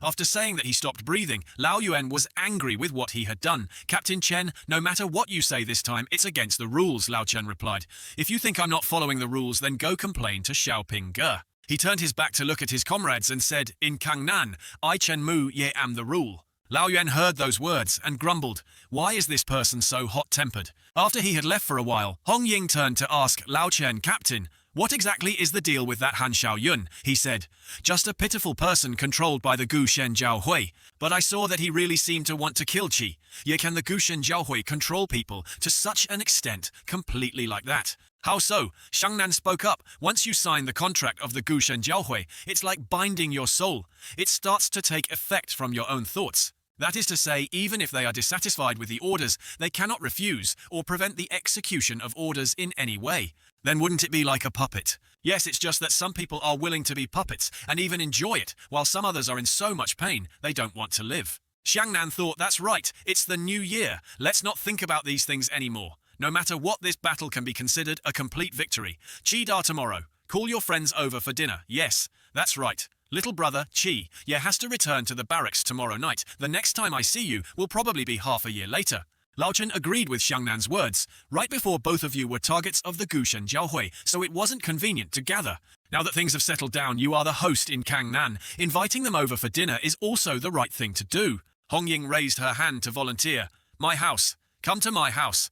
My house is big enough for everyone to eat." Qiye heard everyone say that. How could he refuse? "Okay, I'll go ask them."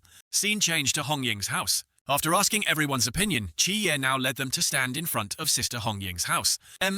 Observed the gate looking around Qiye's residence and couldn't help but be surprised. "Nise Qiye, your place has good conditions." Qiye immediately said, "This is a friend's house. I'm just staying temporarily." Cao Yuan wasn't paying much attention to the house. What he noticed was the fragrant smell of meat. M glanced over. This guy seems to have a sharp nose." Shenga turned to look at Cao Yuan and asked, "Aren't you a monk?" Cao Yuan clasped his hands and chanted Buddha's name, but his mouth replied, "No, I just have Buddha in my heart." Shenga then asked, "Qiye, didn't you say you were inviting friends for dinner? Why did you call me?" The three of them turned their heads to look at Shenga, who froze for 3 seconds.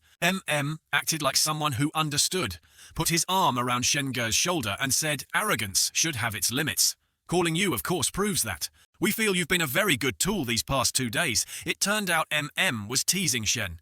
"Damn fatty, who are you insulting?" After talking outside for a while, everyone entered the house and sat down fully at the banquet table. Was best at socializing and being affectionate, so valuable gifts were unavoidable. Went to Lao Chen first. On his hand were several expensive brand watches. He said, "Captain Chen Mu, your temperament is indeed extraordinary. Only this Rolex can barely match your temperament. Please accept it happily." Next was Xiangnan. "Brother, Xiangnan, I didn't bring many good things this time. Please, you must accept this green water ghost." Was extremely thoughtful, reserving a pink watch that suited Hong Ying to give to the hostess. Sister Hong Ying is truly too beautiful. It's just that this wrist is a bit empty. This Van Cleef. "And Arpels happens to match your temperament. I hope you'll accept it to make me happy," Wen Qimo whispered to Qiye. "Is this the foolish son of a landlord?" Qiye chuckled. Everyone at the banquet received his gifts. Was happy, not feeling any loss at all. With the luxurious watch, Wen Qimo thought, "Looking closely, this person isn't bad. Just a bit dim-witted." Everyone was greeting each other except for Cao Yuan, who was eating like he hadn't eaten for days. The fun also came to an end. They were cleaning up everything after the farewell party for Qiye and his friends. At this time, the transport vehicle from the training camp had arrived. They began to load their luggage onto the vehicle, returning to the hard days of training. Looked back at Sister Hong Ying's house and said, "Qiye, the atmosphere in your squad is truly wonderful. If I could join in the future with you guys, it would be great." Cao Yuan also praised the cooking skills, especially the captain. The food was really delicious. Qiye heard them praise his squad like that. He was very happy. We'll have a chance. Let's go. Let's return to the training camp. They had arrived safely. Qiye, hearing the assembly bell, immediately woke up. Was still snoring like a pig. He was still mumbling in his sleep. My young master fried chicken monkey, lots of dishes. Qiye had no other choice. He immediately rolled up a towel into a ball and threw it straight at Mm's face. He jumped up still half asleep, where enemy attack. Qiye saw that he was awake and informed him, assembly. You don't want to be late on the very first day, do you? At this moment on the rostrum, all the instructors dressed in military uniforms looked very solemn. The chief approached and announced to all the new recruits, today you are gathered here for only one matter. That is to award merits to 2 among you. The people below were whispering and discussing, awarding merits. We haven't even left the training camp, and someone has already received merits. Standing below, said to Qiye, do you feel like a few instructors are missing? He said 3 are missing. They must be spies arranged by the Gushen Jiaohui. Perhaps it didn't end well for them. Spies make sense. No wonder when we had just left the barracks those missiles coincidentally attacked. He continued, considering you all are not yet clear on how the merits of a Shouye Ren are divided, I will briefly introduce it to you first. Merits are divided into 4 types, with difficulty ranging from easy to hard. Starfire Medal, Starlight Medal, Spirit Medal, and Star Sea Medal. Lao Yuan held up a ready-made medal for everyone to see. This is the Starfire Medal, the easiest to obtain. After completing an important mission and protecting the people safely, you can get it. Next is another medal. The difficulty of obtaining the Starlight Medal is greater.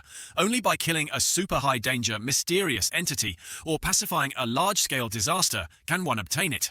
As for this Spirit Medal, it requires killing a large number of mysterious entities or pacifying a major event that shakes society. The Spirit Medal is very rare. In the entire Shouye Ren organization, less than 1% of people have it. As for the Starsea Medal, that is the highest honor of a Shouye Ren, less than 10 people have obtained this medal in the entire Dasha Great Sha. How can one obtain this medal even? High-level Shouye Ren cannot provide a specific standard. After hearing Lao Yuan explain the meaning of all the medals, a new recruit raised his hand with an opinion. Reporting, he said, Sir Instructor, if there's no standard, how can we judge if we can get this medal? He said, when everyone feels you should get it, they will naturally award it to you. If we have to choose a standard. In the last 5 years, the only person who has ever received the Starsea Medal is the captain of the mask squad Wang Mianin. Lao Yuan recounted 5 years ago, the divine Ba Qi Da Shi, 8-forked serpent, No 040 came to Donghai East Sea. Wang Mian used his lifespan as the price to transcend time. He returned to a time 1 hour before Ba Qi Da Shi arrived and ordered the evacuation of people in the coastal area. He led the mask squad to fight desperately against any great serpent for half an hour. They held out until a Tianhua Heavenly Flower human form arrived. He saved tens of thousands of people. Later, if any of you make a greater contribution than him, you can of course apply for the Starsea Medal Qiye. At this time also recalled a newspaper from 5 years ago. It seemed 5 years ago. There was news of a super large-scale tsunami in Donghai. I didn't expect the truth behind it to be like this. Next, I announced the first person to receive a medal is Lin Qiye. He acted decisively in the missile attack incident, saved more than 50 new recruits, and protected the future flame of the Shouye Ren. After that, fighting side by side with Squad 136, he killed the 13th ranked believer, Han Xiao Yun. Here I award the Spirit Medal. Everyone around cheered for Qiye MM. His close friend also congratulated him. Qiye, you are truly formidable. The instructors above were also discussing among themselves.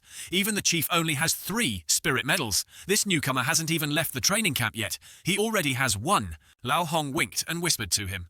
Just for enduring the missile fragments for the new recruits on the bus, Lin Qiye could have received the DUC medal. These new recruits from this training camp are the reserve team for the Shouye Ren in all of Daxia, the future core force protecting the nation. Once something happens to these new recruits, the rotation of Shouye Ren will be disrupted.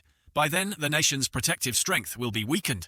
Mysterious entities have been appearing more and more frequently in recent years. If the strength of the Shouye Ren weakens, there will be a major overall crisis.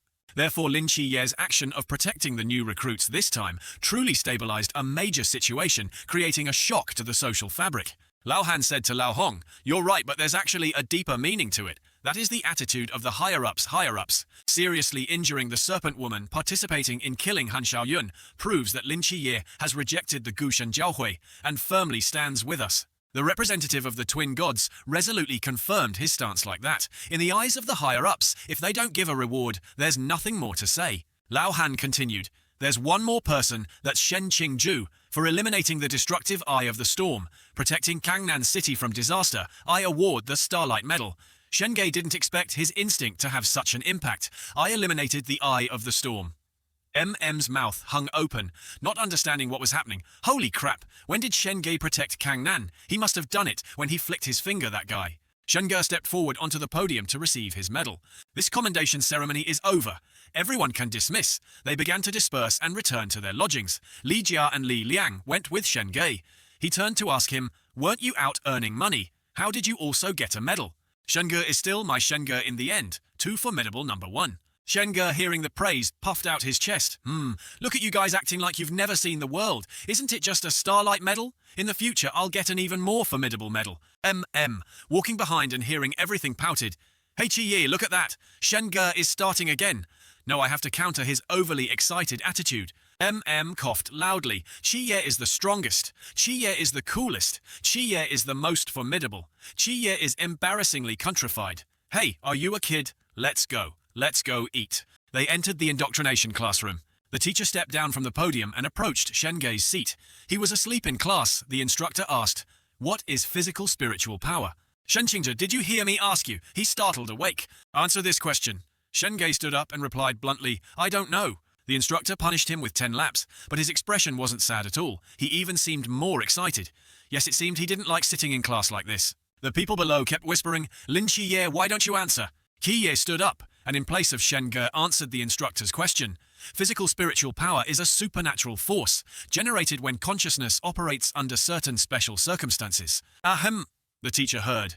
Chi-Ye's answer looked at the new recruits and said, "Not bad. I hope everyone understands the importance of theory. In the process of eliminating mysterious entities, it's no less than actual combat. You must maintain a learning state from beginning to end. Search and research only, after continuous thinking and dialectics, can you know the truth of the world." Chi-Ye raised his hand. "Instructor Gu, I want to ask a question. Do you think our current world is the real world or not?" He was bewildered. What is this fool asking? Chi-Ye continued, "For fish living at the bottom of the sea, for two-dimensional creatures, on what basis do we determine that our current world is real? What is truly real? What is the true world?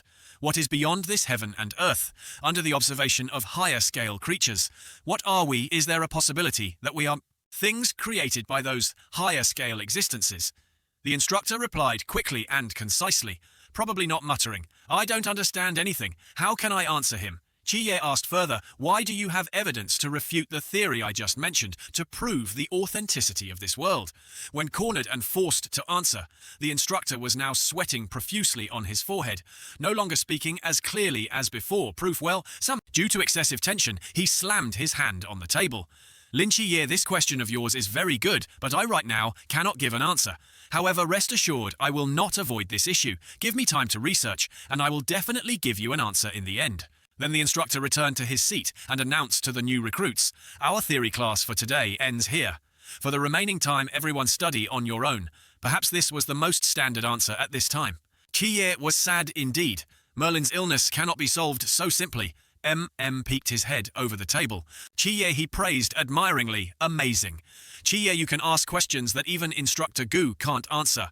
Lao Gu had left the classroom and coincidentally met Instructor Han, who was also passing by. "Hey Lao Gu." Lao Han asked him, "Class isn't over yet. Where are you rushing off to?" He didn't answer, ignoring both of them. "I don't know what happened. What does Lao Gu mean by this?" "I don't know either. Why does it feel like he's possessed?" He doesn't even answer when asked. The new recruits were taking an outdoor training course. Lao Guan was teaching the new recruits. He said in the process, "We use forbidden techniques. The most important evaluation criteria can be divided into 3 types. The first type is the power and lethality of the forbidden technique. This factor mainly depends on the forbidden technique itself, belonging to a predetermined factor that humans cannot influence. The second type is during the use of the forbidden technique by humans. Whether the forbidden technique can be combined, whether it can unleash its greatest power. This can only rely on oneself harmonizing with the forbidden technique over a long period. Others cannot help you. The third type is the duration and coverage range of the forbidden technique. To put it bluntly, it's actually the precise control of spiritual power, and this is the goal of our training item. This device is called Brother and Sister. After wearing it on the wrist, a type of spiritual current will be continuously emitted for 24 hours. The spiritual current will not cause injury, but will stimulate your muscles, causing you to make some unimaginable movements. Your mission is for 24 hours not to use spiritual power, but to use your own spiritual power to resist. With this type of spiritual current, you must make your spiritual power and this current balance. If the transmitted spiritual power is insufficient, the current will flow into your body. But if the transmitted spiritual power is too strong, brother and sister will also react with stimulation, making the current even stronger, running through your body. The current of brother and sister changes without rules. This means you also need to transmit different amounts of spiritual power. Lao Guan explained all the rules to everyone. Now everyone had gone up to get one each. Picked it up, examined the appearance of the watch and said, "This watch is really ugly, far worse than my Rolex cow." Yuan started to put it on his wrist and immediately a current was emitted. Zap, zap. Not good, it's reacting to me. Immediately after he did 2 or 3 somersaults, not quite understanding this brother and sister device. Qi Ye and looked at Cao Yuan, but they remained silent. Cao Yuan froze. "Don't look at me. You guys put it on and you'll be like me too." Foolishly relied on his physique. "With my young master's build, forget somersaults. Even rolling on the ground would take half a day of struggle." The brother and sister device, when worn, would emit a current. Just as Cao Yuan said, had underestimated this device. So with his chubby body, did a few somersaults, struck a pose, and then continued somersaulting. He cried out to Lin, Qi Ye, save me." Qi Ye looked like he was about to get depressed seeing this scene. The instructor observed all the new recruits after putting the brother and sister device on their wrists were dancing like ballerinas. They kept moving, then flew up into the air. He said there are a few more somersaulters this year compared to last year. Qi Ye only then started to put the brother and sister device on his wrist. It emitted a current. Immediately it spread throughout his body, so everyone was somersaulting, no one spared. Qi Ye thought he could balance the current in his body, but who knew it wasn't as easy as imagined. The instructor saw that the new recruits were tired, so he ordered them, "All right, today's lesson ends here. Dismiss, go eat." He also reminded his new recruits not to forget to eat and sleep, and no matter what they did, they had to wear it. Oh, it sounded like a thunderbolt. The new recruits all gaped, unable to believe this was true. Cao Yuan only then managed to regain his balance, his limbs still trembling. He turned to look at Qi Ye and asked, "Qi Ye, you've adapted so quickly. Let's go to the dining hall." Qi Ye replied, but his eyes were looking at someone. It was He was still exercising to lose weight. What to do? Cao Yuan was speechless, having a headache with this fatty. Tie him up and take him away. After that, they went to the dining hall to eat. But who would have thought things wouldn't be so easy? Some were eating normally because they could balance the brother and sister current. Their bodies were in equilibrium, but those who couldn't were hit by the reverse current, causing their bodies to lose control. Qi Ye and Cao Yuan ate as if nothing was wrong, but was different from usual. He couldn't even pick up meat. "Why aren't you eating? Aren't you hungry?" Looked at the plate of meat, drooling. "Of course I'm hungry, but I'm afraid I can't control it." He turned to look at Qi Ye, picking up meat and bringing it to his mouth. "Here, try again." Tried hard to control himself to pick up the piece of meat. He managed to touch the meat. Was overjoyed I did it. Because he was too excited, the current became unbalanced, causing him to perform a circus somersault show for the new recruits. Cao Yuan looked at him and said, "Is it very difficult? I think it's pretty good.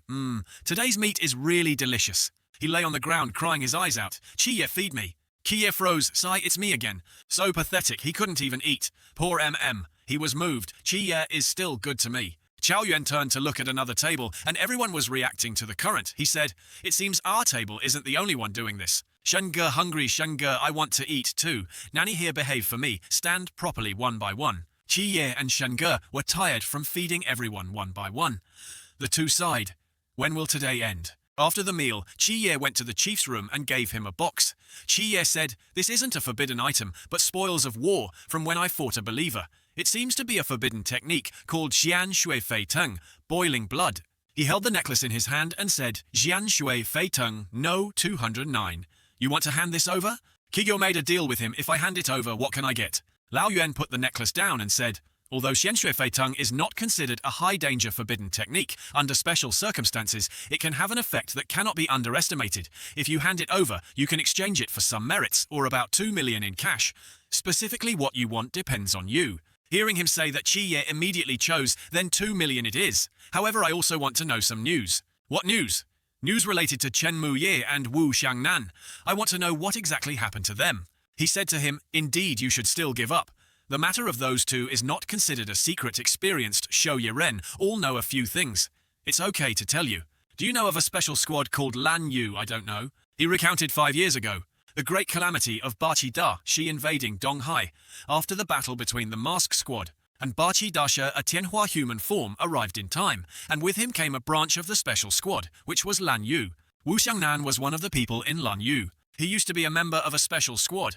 Hearing this, Qi Ye was surprised by the hidden truth behind it. That's right, Lan Yu was very strong at that time while the Mask Squad had just been established not long before on the battlefield. How could they compare with Lan Yu? So after Lan Yu arrived on the battlefield, they took on the fight against Bachi Da Shi under the combined attack of the Tianhua human form. And the entire Lan Yu squad Bachi Da Shi was seriously injured and fled back into the fog. Into the fog. Isn't the fog deadly? There are some special forbidden items that can allow humans to operate in the fog for a short time. Wait until you reach that level and you will naturally understand. Originally, the order from the higher-ups was to hunt down Bachi Da Shi. If not possible, retreat immediately. That forbidden item could ensure their entire team could operate in the fog for 24 hours. At that time, everyone thought they could return, but after 24 hours, they completely lost contact. About 80 hours later, Wu Xiangnan alone appeared on an inflatable raft in the fog. When he was discovered, he had fallen into a coma. He was in a coma for a whole day before waking up. Then he revealed a shocking truth. The entire Lan Yu squad was annihilated. According to him, when they were chasing Bachi Da Shi and saw they couldn't catch up, they were originally preparing to return. But it seems because they lost their way in the fog, they arrived in a strange world. A strange world. What was it like? They suspected that place was Gao Tian Yuan High Heaven Plain. The reason the Lan Yu squad was completely wiped out was because they encountered a deity suspected to be Susanna in Gao Tian Yuan. After fighting Bachi Da Shi, they ran in the fog for more than half a day. All members of the Lan Yu squad were exhausted by then basically having no strength left to fight Susanoo. In the end, except for Wu Xiangnan, all members of the Lan Yu squad died in battle. Wu Xiangnan, because of a special forbidden technique, after being killed 3 times in a row in battle, it wasn't until an hour later that he could fully revive by the time he woke up. Only the bodies of his comrades remained around him, and it was precisely in that battle that his hand was injured by Susanu's Ame no Murakumo no Tsurugi. From then on, he couldn't hold a saber. Even rebirth couldn't eliminate it. After that, on his way out of Gao Tianyuan, he was attacked again. He died a total of 4 times before managing to survive and return to Daxia. Being the only surviving member of the Lan Yu squad, whether physically or mentally, he was already crippled. In the end, the higher-ups removed the name Lan Yu. From then on, the 5 special squads of Daxia became 4. What happened after that? How did Wu Xiangnan come to Kangnan and become the vice-captain of Squad 136? I don't know either. Qi Ye, hearing his background story, truly admired him. He didn't expect him to have such a past. As for Chen Mu, Ye, matters related to him are even more complicated. What exactly happened that year, I don't know much either. 20 years ago, Chen Mu Ye had just left the new recruit training camp when he, along with another genius, was recruited into a squad. The Shou Ye Ren of Shangjing City. The serial numbers of their forbidden techniques were too rare, and they also complemented each other.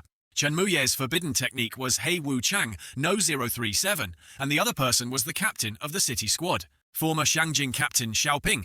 Ge Xiaoping Zhe's forbidden technique was Bai Wu Chang, No 038. Due to their forbidden techniques, at that time the two of them were also called the Hei Bai Wu Chang of Shangjing City by us. I've always been very curious who named the forbidden techniques.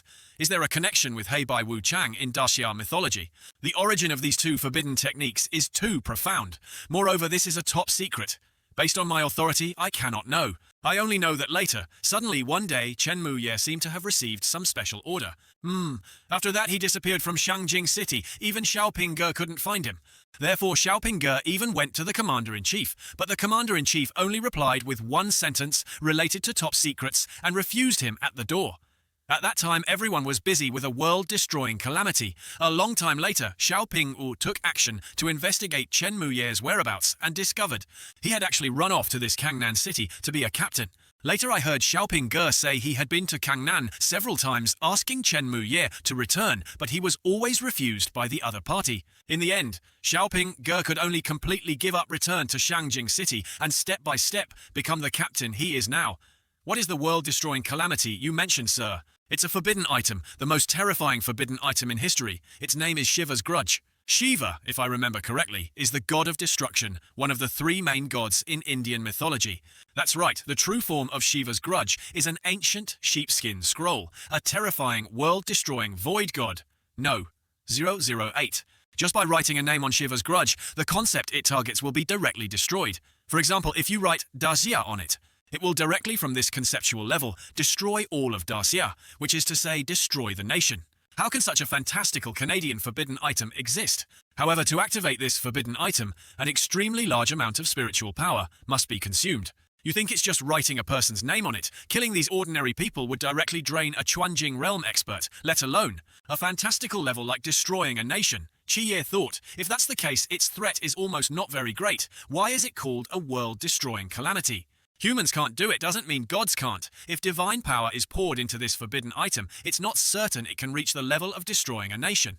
But destroying a city building is still very easy. That year, Shiva's grudge appeared on the border of Dacia, attracting evil gods in the fog to peek and invade to seize it. Therefore, 5 Tianhua human forms gathered and fought a fierce battle with the Norse god of mischief Loki and the Greek earth mother Gaia. Then what continue? After that, I don't know, but from then on, the higher-ups never mentioned Shiva's grudge again. I'm just a vice-captain of the Shangjing squad, not a special high-level figure. This kind of top secret, I don't know either. Alright, I've told you about the two of them, and about Shiva's grudge. Do you have any other questions? Hey, no more thank you.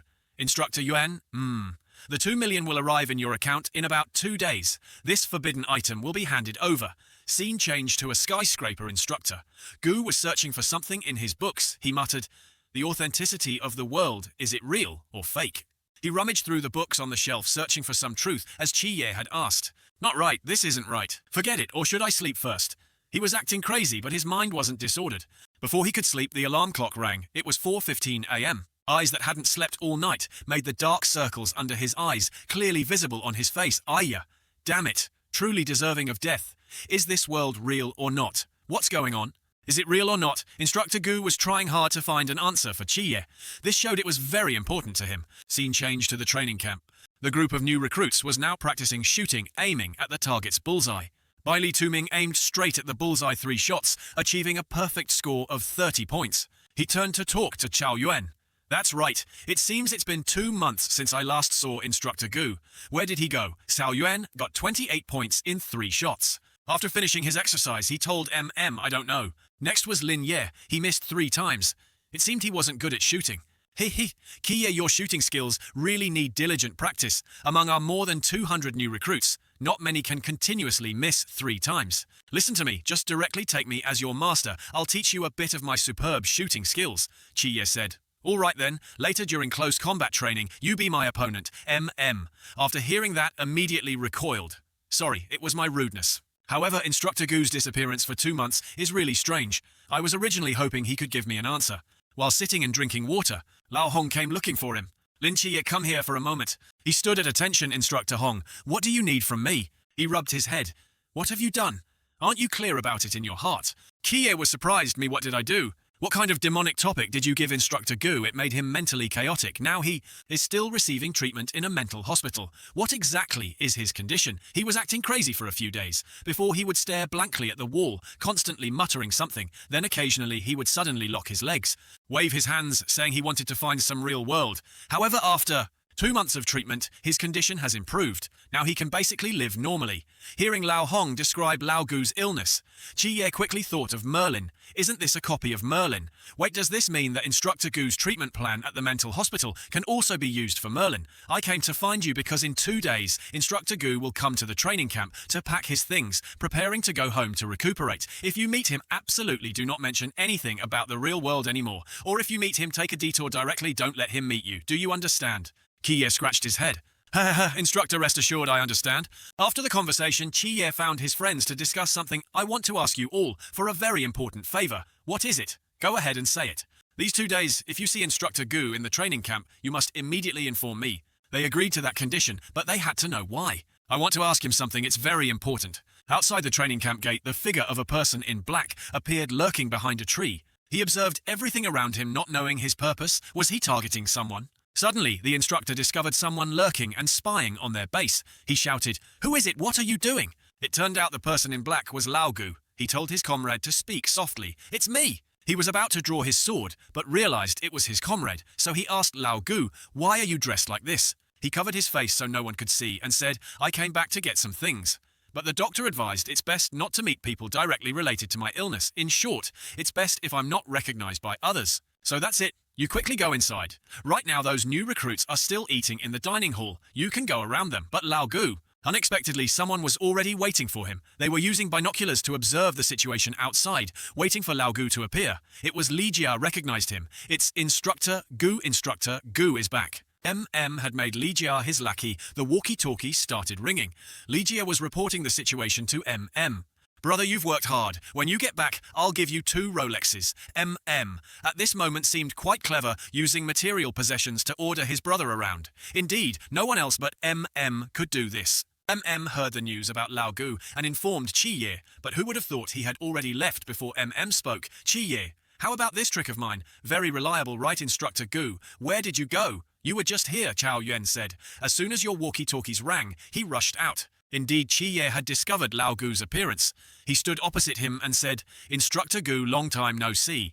He was surprised. "I didn't expect you to discover me, even with my disguise. What's wrong? Long time? No see what? Long time no see." Chi Ye scratched his head. Hey, actually, I just wanted to ask what the doctor said. What did he tell you, sir? How did he treat you?" Lao Gu kindly replied, "It's nothing serious. Just a few words of advice. Take some medicine, relax your mind, and you'll be fine." Chi Ye leaned close to Lao Gu and asked further, "What advice? What medicine?" Lao Gu asked him, "You don't have an illness, do you?" Chi Ye pondered something and then replied to him, "Yes, I do." Chi Ye got into character, acting like an actor. "Actually, regarding that issue, I myself am also suffering, thinking. Can't sleep at night, my mental state is getting worse and worse." Lao Gu was surprised by his illness. "You also have an illness. So I want to know how you recovered, sir. Perhaps this will be effective for me." Lao Gu had fallen into the trap. He told Chi Ye to go into the office and said, "So my melancholic actor trick has succeeded." Scene changed to a mental hospital. Merlin was playing outside on the balcony. His illness made his mental state unstable, in his head always. Thinking about jellyfish. "The jellyfish is so big. Brother Octopus, let's go catch jellyfish." Li Yifei chased after him. "Catch that damn head, stop running and stand still for me." It was time to inject Merlin with a sedative. Li Yifei at this time had to run track. With him, Goddess Nyx sat watching them chase each other. She said, "Yo nephew, run slower, or you'll fall." One shot in his butt and finally caught up. When the medicine took effect, his body would gradually return to its original state as a Merlin mage. Li Yifei had finished injecting the medicine. He lay flat on the ground. The medicine had taken effect. Thump. Li Yifei sat panting, chasing him like this. "I'll probably die early while sitting and panting." Chi Ye suddenly appeared. He hugged Chi Ye's leg, crying and complaining. "Chi Ye, this job isn't for humans. Now every day I have to coax Nick and play chase with a perverted starfish. It's too hard for me." Boohoo. Chi Ye spoke up. "Li Yifei, you have to be strong. After all, you are not human. You are a snake demon." Li Yifei hearing. Chi Ye looked like his spirit was about to collapse. "Then when are you going to bring another nurse?" Chi Ye laughed loudly. "Ha ha ha. This might still take some time right now. I'm still in the training camp. I can't come into contact with other mysterious entities." "Oh, it sounded like a thunderbolt. You're not kidding, are you?" He coughed. "Ahem. But it's okay. Perhaps I found a treatment method for Merlin, so I came to talk to him." After injecting the sedative into his body, he had returned to his room to rest. At this time, Merlin had woken up. When he woke up, he saw Chi Ye sitting there since, who knows when he spoke up. "Good evening, Your Excellency Merlin." He also greeted back, "Good evening, Director Lin." Just waking up, his magic had also partially recovered. Merlin saw something and immediately said to him, "It seems the calamity beside you has been lifted." Chi Ye was surprised and exclaimed, "You saw it again? Then can you see what kind of luck I will have in the near future?" "The future is not easy to say, but at least in the recent few days your luck is not bad. I hope this luck will also include today's conversation, Your Excellency Merlin. This time I want to talk to you about a few things. Regarding the real world you mentioned before, I have some different thoughts. Please go ahead." Kiyo took a deep breath, keeping calm to answer Merlin smoothly. "I feel the world we are in is the real world." "Why do you think this world is the real world?" "Because I feel it is real, it will be real." "You are an idealist." "So what if I'm an idealist? The people living in this world are my relatives, friends, and countless people of flesh and blood.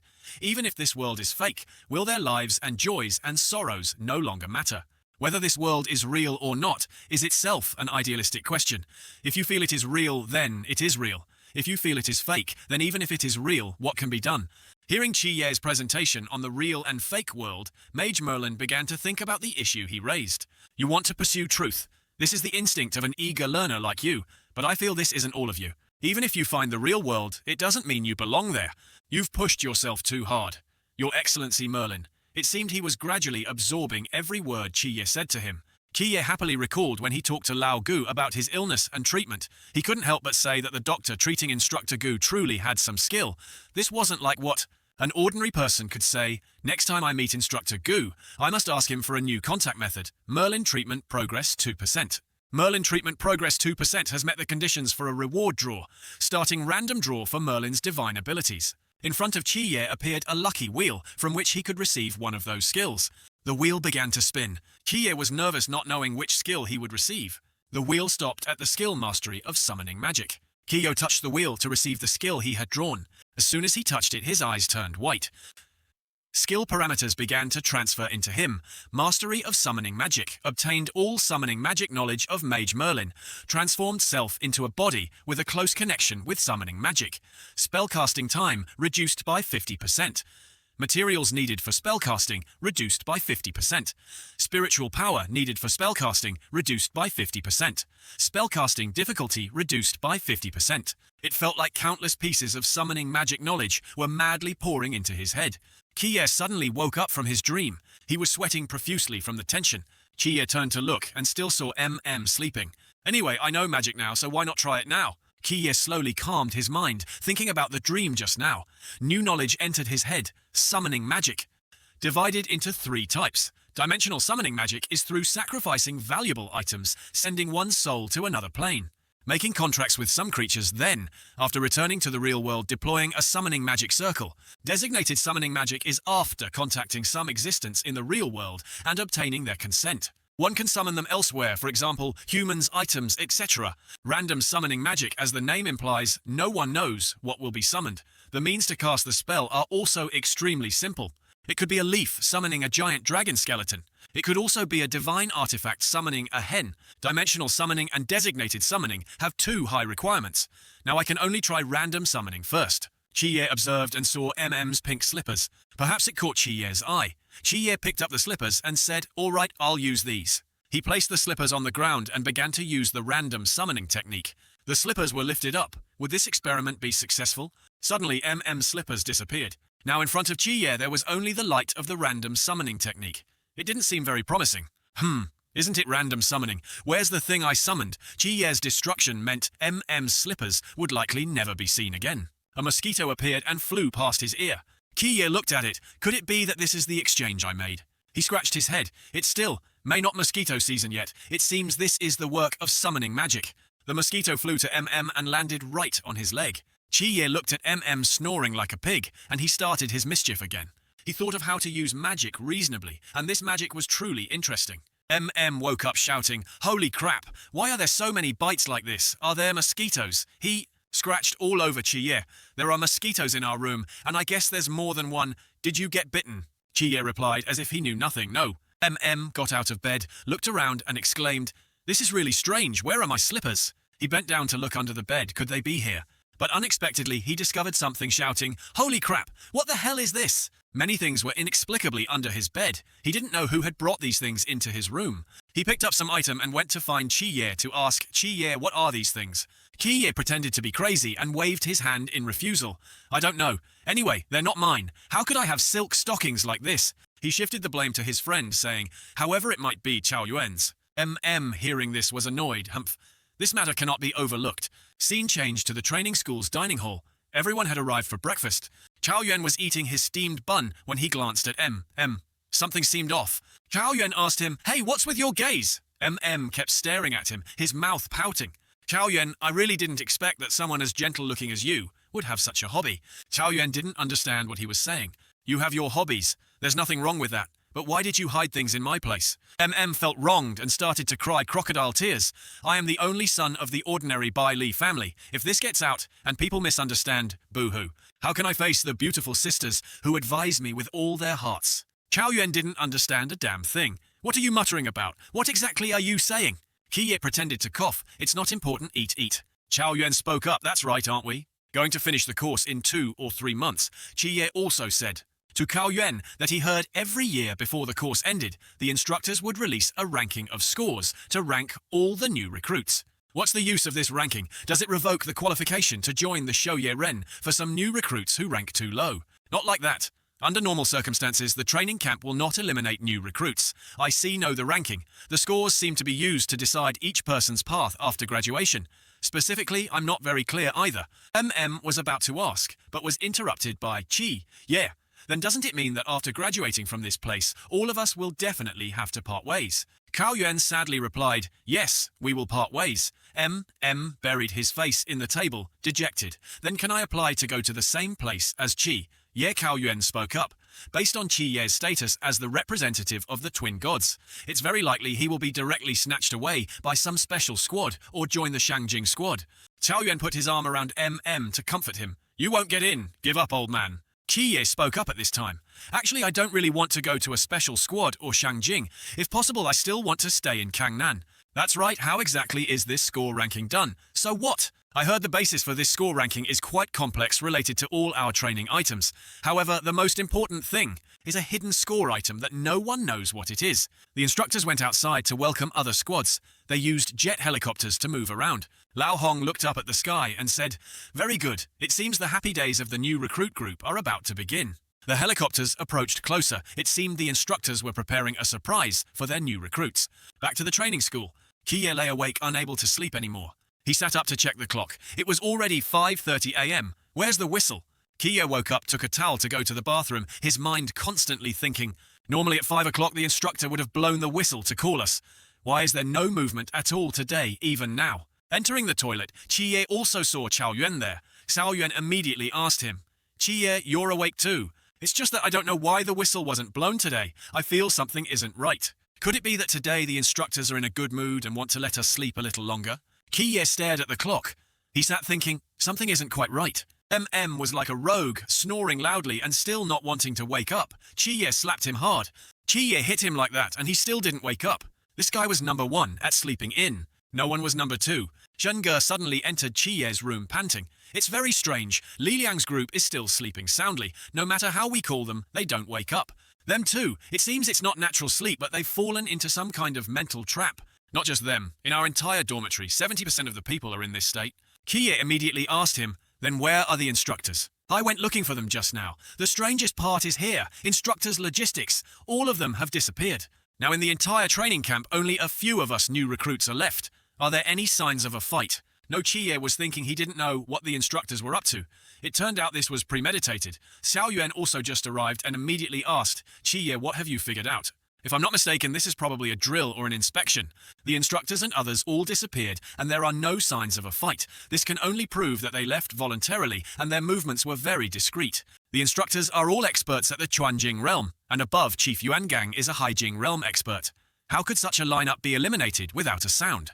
Xiao Yuan agreed with what Shi Ye said. Now all the instructors have disappeared. It's just to create a kind of situation. A situation where no one provides support, isolating only us new recruits. I guess right now they are observing our every move. Shunge raised his finger towards the camera. What the fuck? Damn it, playing with us again? What kind of inspection is this? Indeed, they weren't wrong. The instructors were observing every action of the new recruits. Lao Hong commented hot-tempered acts on impulse. In his hand, Lao Ta was holding a notebook. It was a character inspection list. Lao Hong marked down 1 point for Shen Qingju. Lao Han approached him from behind and said, Lao Hong releasing 3 Chuanjing realm mysterious entities into the training camp, really? Is it okay? The highest realm among the new recruits is only Qijing. If there are casualties, what should we do? Don't worry, this can also be considered a traditional item of the training camp. These 3 mysterious entities have all been shackled. Actually, their strength has been reduced Kafi. Moreover, if it really comes to a critical moment, we can also control their life and death remotely. Besides, there's a Qifenzu Qi distribution group hiding in the camp. At a critical moment, they can also take action. Nothing will happen. Lao Han wondered what Qifenzu was. Why is it called that? Lao Hong smiled. You'll know when the time comes. The group of new recruits began to move to the rooftop. These were all the ones who were still conscious. At this time, standing apart from the group of new recruits were Shenge Chie and Cao Yuan. Chie spoke up. What time did you guys wake up? They began to answer one by one. I woke up at 5:20 and went to wash my face. I woke up after 5:40. I woke up around 5:22. Indeed, everyone present here, no one woke up after 6 o'clock. What does this have to do with the time we woke up?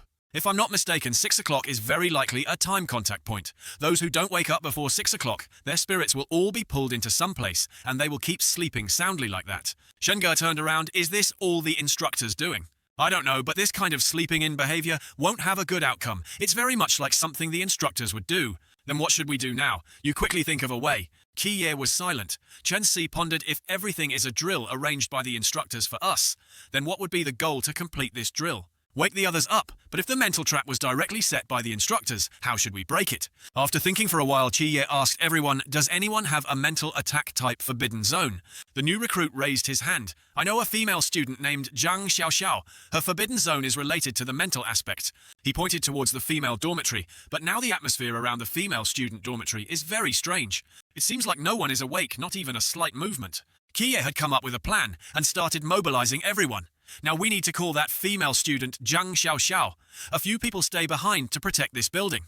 The rest come with me to the armory to get weapons, then to the female student dormitory. As soon as he finished speaking, Chiye rushed off like a gust of wind. The group of new recruits stood before the armory, but it was locked. While they were unsure how to proceed, Shenge used his technique to blow out small bubbles. Those bubbles slowly floated towards the armory door, and then he snapped his fingers. Boom! The compressed air in the bubbles created an explosion that shattered the door. And so they successfully entered the armory to get weapons. Kiye commanded everyone, quickly get weapons. Remember to bring some for those protecting the building. Suddenly, there was a terrified scream from the front of the building. Shengu immediately said it came from the cafeteria. Which way should we go? Shenge ordered to the source of the tragic cry first. Hearing the sound from the cafeteria, they remained silent to assess the situation before acting. Shenge approached the door and smelled something strange. I smell the stench of blood here. Kiyo reminded everyone to be careful. Kiye ordered everyone to follow him. He slowly opened the door and found it filled with dense spider webs. The group was astonished to find a spider's nest inside this room. When had it formed, and how could it be so large? Holding their weapons, they slowly moved deeper inside. The room was covered in spiderwebs, making movement difficult. Kiye held a layer of the woven spiderweb in his hand and concluded it wasn't ordinary spider silk, but likely from some spider-related mystical creature. Deeper inside, they found a body lying on the ground. Xiao Yuan exclaimed, "Over there isn't that Wang Li? He lives on the second floor. How did he end up like this?" The danger intensified as they witnessed their brother die tragically in the room full of spiderwebs. They said to each other, "Isn't this just a drill? How is Wang Li no longer intact?" They began to fear this wasn't a drill. This place truly had a very strong mystical presence. Xiao Yuan worried about the new recruits in the school, but then thought of the instructors wondering where they had gone. These damn instructors deserve to die. Everyone was disoriented by Wang Li's death. Chiye angrily shouted, "Silence." Only then did everyone calm down a bit and start listening to Chiye's explanation. He said, "From the time we heard the scream until we appeared here, the interval definitely didn't exceed 2 minutes. After a moment of thought, Chiye drew his sword, calculating the hunting time. This mystical creature is very likely still hiding here." Xiao Yuan understood Chiye's intention, but still wanted to stop him. "Don't risk your life like this," he called out Chiye. "Rest assured I have a plan in mind." Kiye led the way for Xiao Yuan and Shen Ge to enter. He didn't forget to instruct the rest. Others don't come in. The more people who enter, the higher the chance of touching the spiderwebs, and conversely, the easier it is to fall into danger. The group that stayed behind looked terrified, sweating profusely. "Okay, we'll wait outside for everyone." The deeper they went, the denser the spiderwebs became. Kiye heard something coming from within the layers of spiderwebs. A giant spirit spider appeared before them, resembling a dry skeleton. Upon seeing the spider, Chiye's forbidden zone began to activate, glowing and emitting star-like rays of light. The Yulan Guardian forbidden zone has been activated. Will this spider attack mentally? Not caring anymore, he began to attack the spirit spider. Kiye threw his blade towards it. "Well, I'll strike first and then figure it out." The tip of the blade plunged straight into the wall, causing it to shatter. Something was wrong. Chiye had missed the target. The spider also didn't expect this guy to be so foolish. The two friends behind him chuckled. "Chiye, what's the meaning of this? I've never seen anyone's accuracy be this bad." Chiye was stunned, not knowing why. He said, "Maiji and Shenshu can now only be deployed within 20 meters. Within 20 meters, I can aim accurately. There, but beyond 20 meters, it's all up to fate." So that was why he missed. The spider was still alive and baring its fangs. Shenge, ever the show-off, thought, perhaps this was his moment to display his strength. So Shenge said, "Or let me go." He snapped his fingers and everything exploded. They observed the spider, wondering if it was dead now. Suddenly, from behind the smoke, it loomed and lunged at their group. The spider emitted a purple light, and Shiye immediately knew it was a scene-traversing, mystical creature. Huh, hello! Why is it running in that direction, not attacking anymore? Three pairs of eyes looked in the same direction. This sight greatly surprised them. Instructor Hong watched the new recruits from the camera. He said, "Why is this spider so timid, only knowing how to flee? How can it put pressure on this group of new recruits?" Lao Han, also standing there, said, "So this is what you meant by the group dividing aura. Wang Li's body in such a state has already scared the new recruits. However, it seems some new recruits weren't scared. The image of Lin Chi-ye appearing showed that the instructors held him in high regard." Lao Hong said, "After all, he's the representative of the twin gods chosen by two deities. How could he not have skills? But rest assured, the good part of the show is yet to come. We won't let them pass easily." They started thinking about what just happened. Chi-ye, the group leader, spoke up. "It's strange, with such a large gap in strength between us. Why did it have to run?" He thought this wasn't very logical. "So what should we do next? That spider's speed is very fast, and its strength is also great. It's best we don't chase it and stick to the original plan, to go to building number 3 first. However, to prevent it from robbing the house, attacking unexpectedly, we must leave a few more people to protect those still sound asleep in the dormitory." Shen-ge volunteered, "I will be the one to go back and protect them." Chi-ye patted his shoulder and said, "All right, your strength is sufficient. Even if that spider comes, you can probably hold it off for some time." Outside, everything was normal. Then suddenly, something caused the gravel to shake. That tremor was caused by the spirit spider itself. It was running very fast. Its eyes looked like they were about to cry.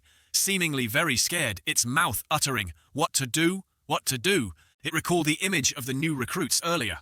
That guy who threw the blade earlier looked so fierce. And then this man, whichever direction he points to, will explode.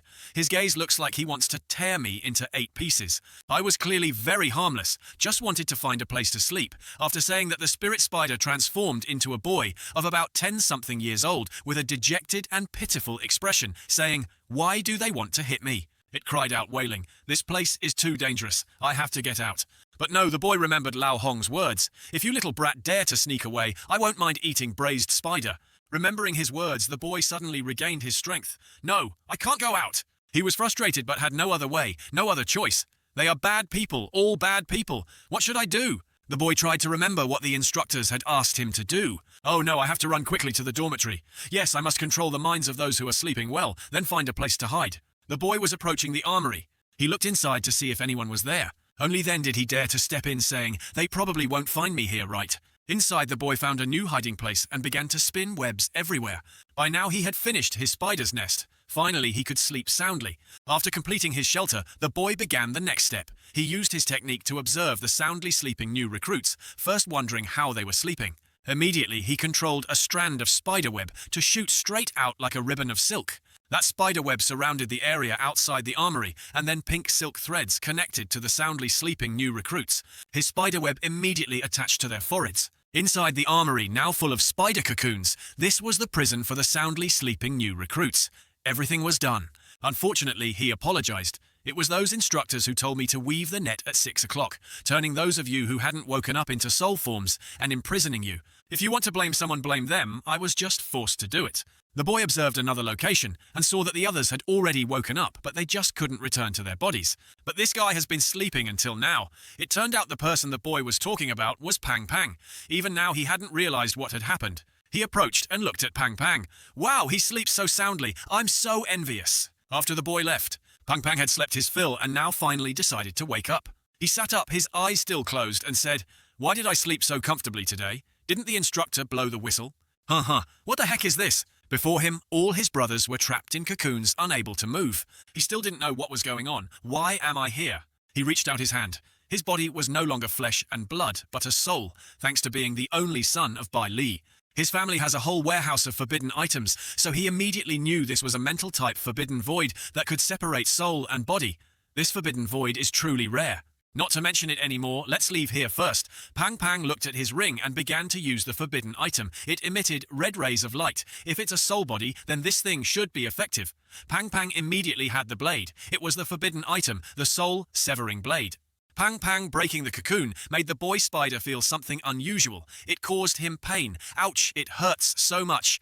"Who is it? I just want to sleep peacefully. Why are you hitting me?" He stepped down from the spider's nest and saw that Pang Pang's cocoon position had been broken. He said, where did that fatty go? Could it be that fatty can damage my soul function?" Pang Pang escaped from that cocoon, returned to his normal body, and stepped out of the room. He ran away in fear. "Damn, there's a monster!" At this moment, Shenge also approached from a distance and asked him, Why are you awake? Pang Pang recounted everything, speaking at length. In short, I just woke up and found a monster had stuck my soul body onto a very large spider web. Luckily, my young master's forbidden item was directly bound to mental power otherwise. Shenge hurriedly asked about the others, he asked. So what's the situation with the others? It's okay, they're just imprisoned. I can save them. Shenge was happy to have more help. You said you can save them. Is it true or false? How? Pang Pang took out a forbidden item that looked like a magnifying glass. He said, could what my young master says be false? Then Pang Pang observed in front of him, with the help of the glass. He saw that the corridor was full of spider webs. Pang Pang took out his sword and started flying forward, so many. Shenge cursed silently. Damn it, it's really good to have money. Pang Pang shot forward like a rocket. He said, hey, look closely at this young master's heroic posture. After that, he shot straight ahead, causing the spiderwebs to disappear completely. At that moment, the other young men also woke up. They looked at each other blankly, not knowing what had happened. They started to move outside, whispering and discussing among themselves. When Li Liang saw Shenge, he ran to where he was standing and exclaimed, Shenge, what happened? Earlier, I think I had a nightmare. I dreamed I was imprisoned on a web by a very large spider.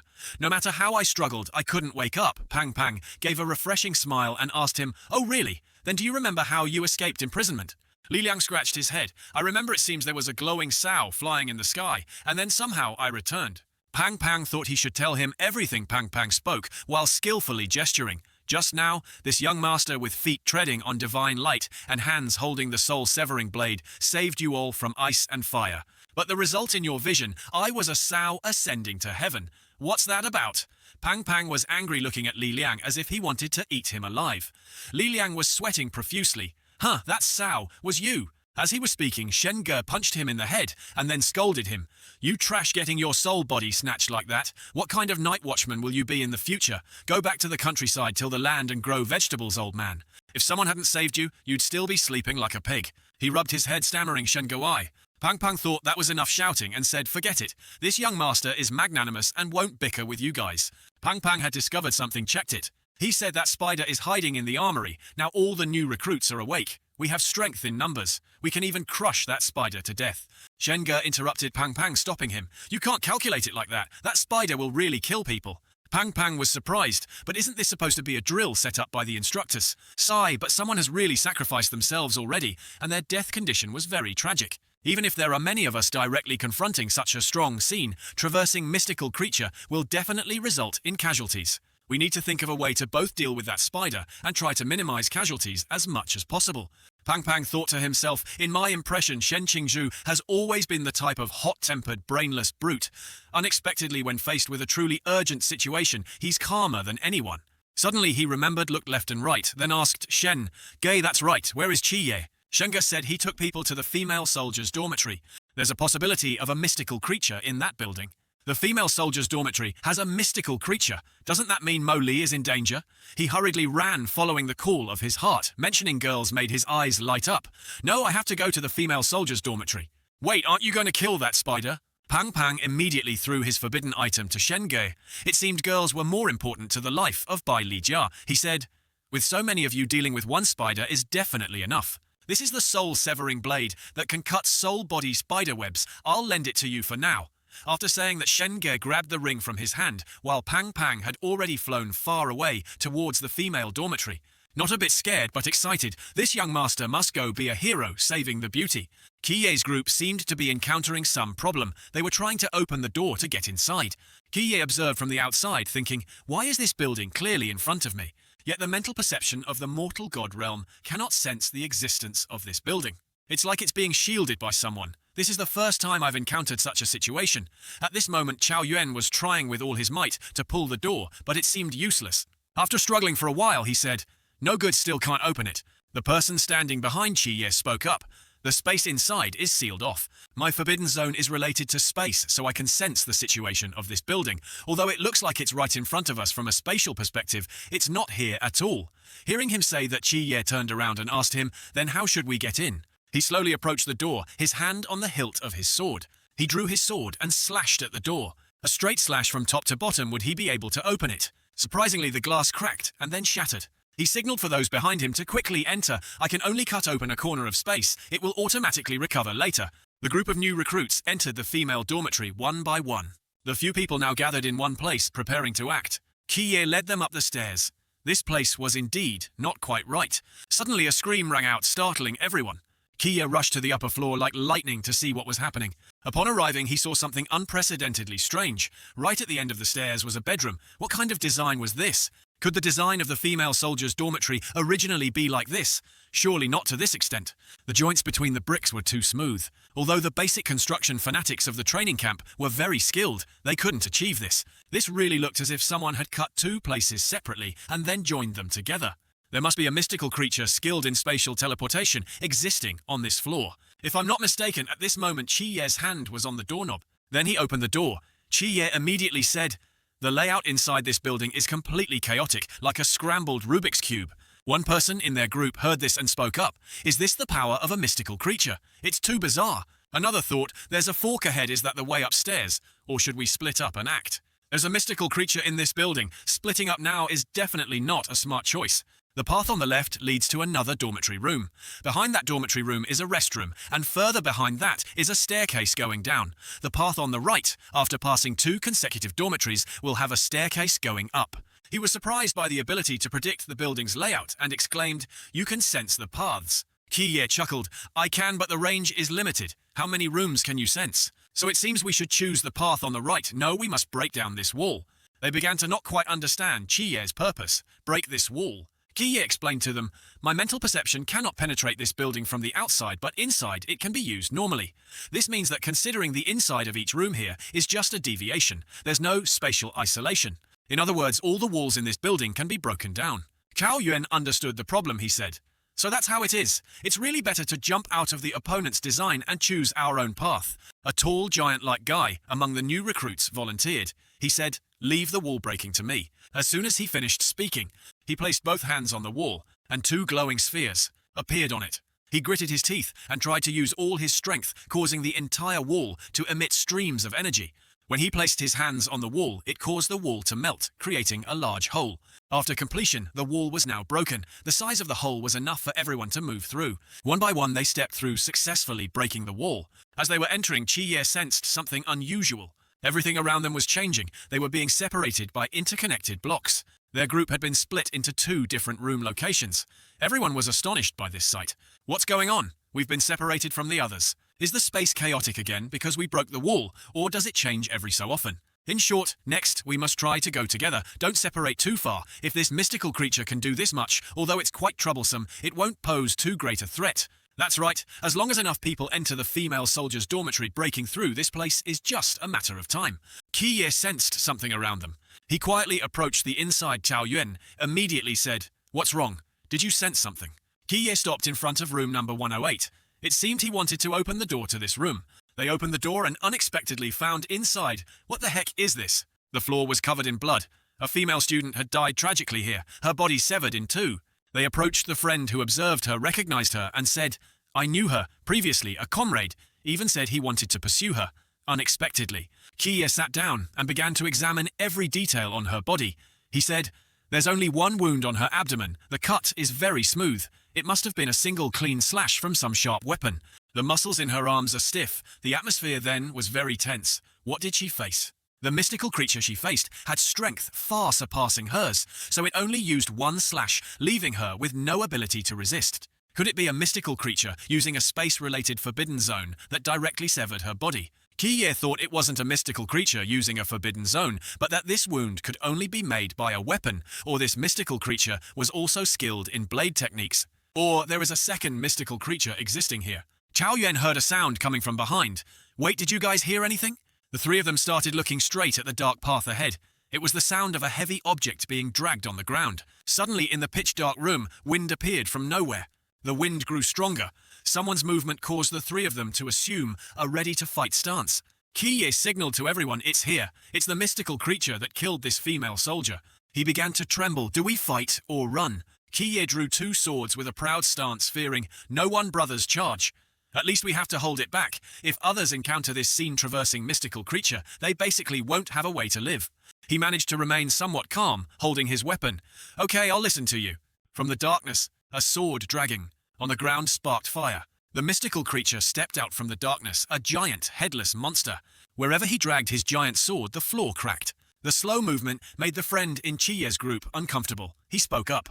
What kind of demon is this? He's moving too slowly. Based on this speed, absolutely. Before he could finish his sentence, the monster unexpectedly stomped its foot, breaking the floor. It gathered momentum and leaped forward. Now it was right in front of him, its speed no longer as it was initially. The speed was too fast, leaving him no time to react.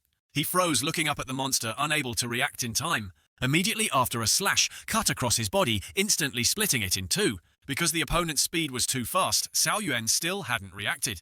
He could only stand and watch his comrade fall. Qiye immediately grabbed Xiao Yuan's hand, stopping him from counterattacking. Xiao Yuan still didn't understand what Qiye meant by acting like that. He raised his hand to his mouth, signaling Xiao Yuan to remain silent at this moment. In an instant, whoosh, the movement of space began to change. The movement of everything became faster than normal. After a while, everything returned to normal. Xiao Yuan thought of Li Xiaoguang and became sad. Qiye turned to him and said, "Rest assured, he's not dead. That was just an illusion technique earlier." Qiye recounted. At that moment, as the blade slashed towards Li Xiaoguang, two people suddenly appeared. Those two people, in the blink of an eye, took Li Xiaoguang away, and at the same time replicated an extremely lifelike human body, which was slashed in two by the blade. "If I'm not mistaken, all of this is the instructor's trickery," Xiao Yuan spoke up. "So, the body we saw in the cafeteria earlier, and the female body in the corridor just now, were they all fake?"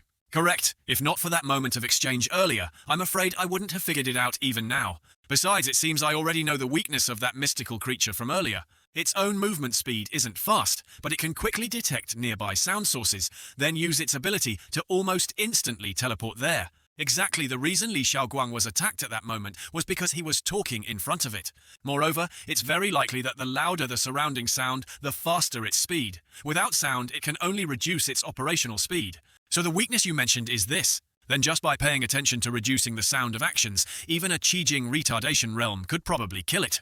If you've discovered that, why didn't we kill it just now?" Qiye sighed. "Sai, did I just think of this kind of potential weakness or not?" Scene changed to outside the female dormitory. Someone is using a chair to break the door glass.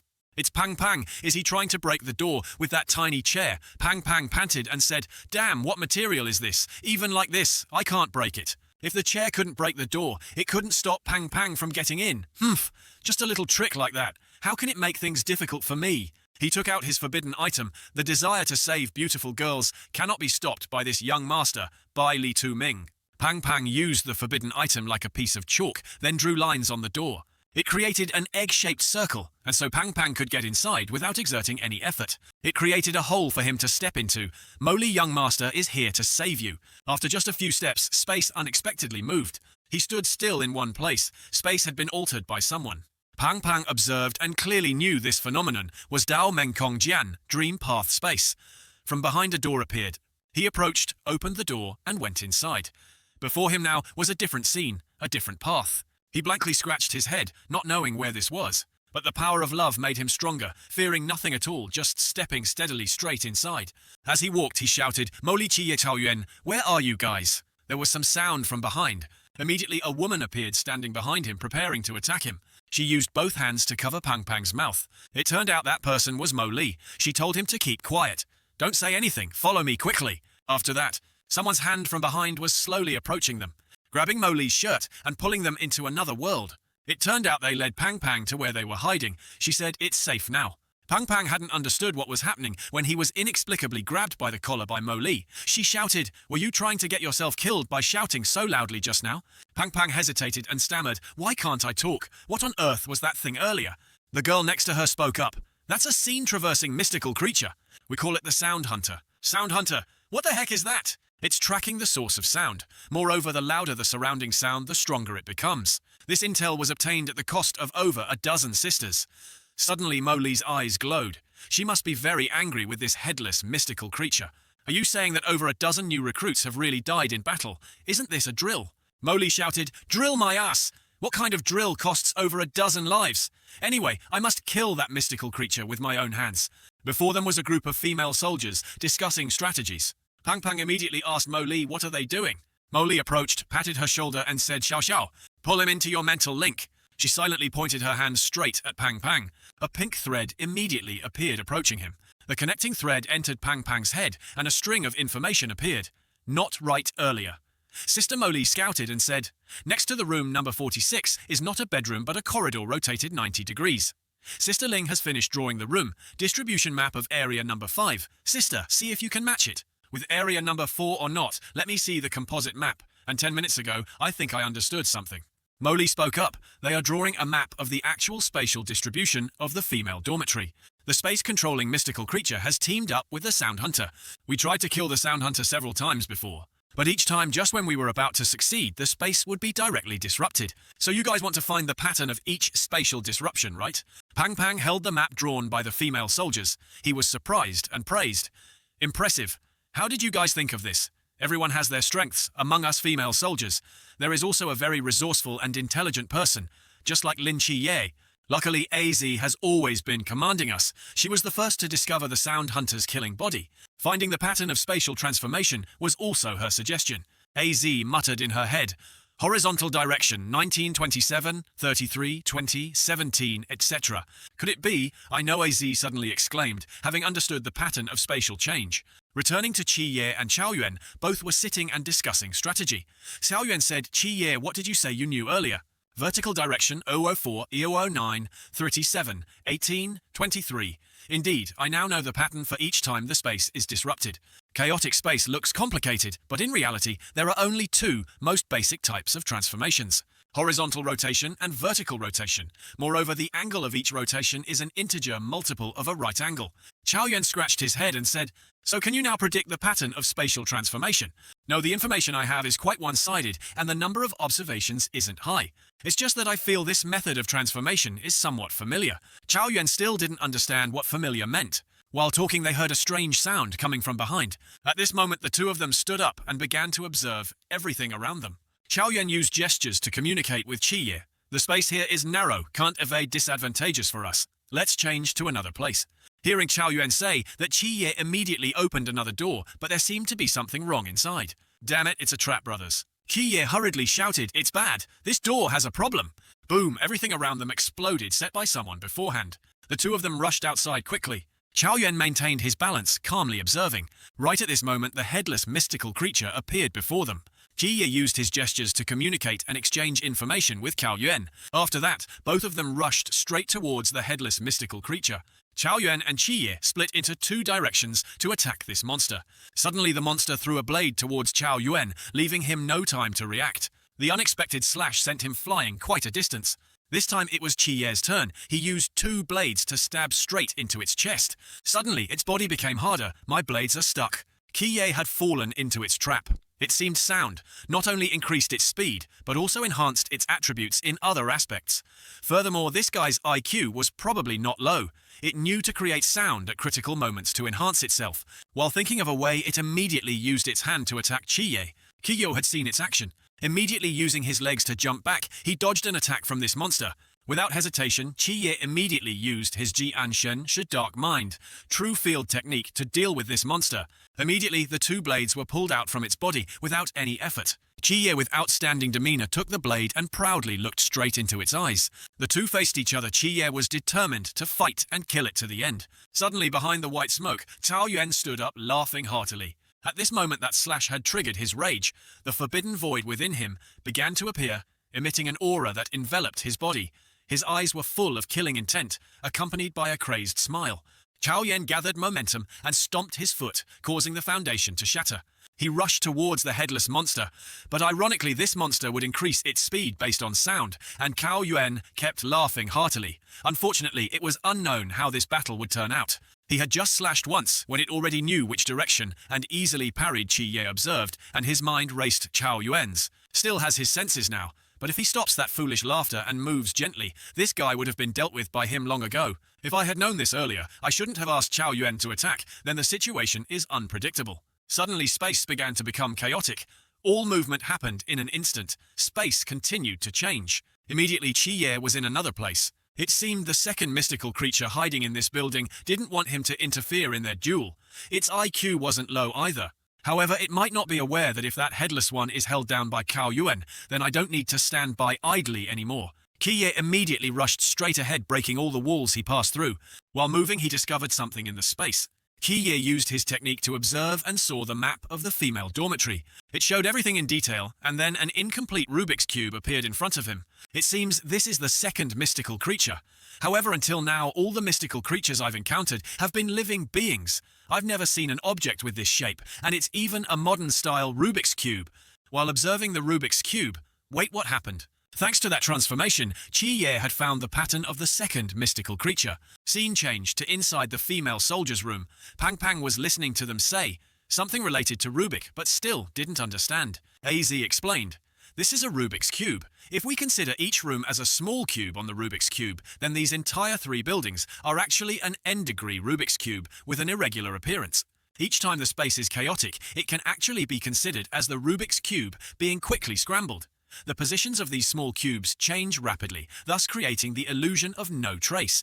But in reality, just by grasping the direction and angle of each rotation of the Rubik's Cube, one can predict other things. Through induction and arrangement of the 32 previous chaotic drawings, I have found the transformation pattern of this Rubik's Cube. That is to say, starting from the next time I can predict the trajectory of the transformation. Not only that, I already know the hiding place of this mystical creature.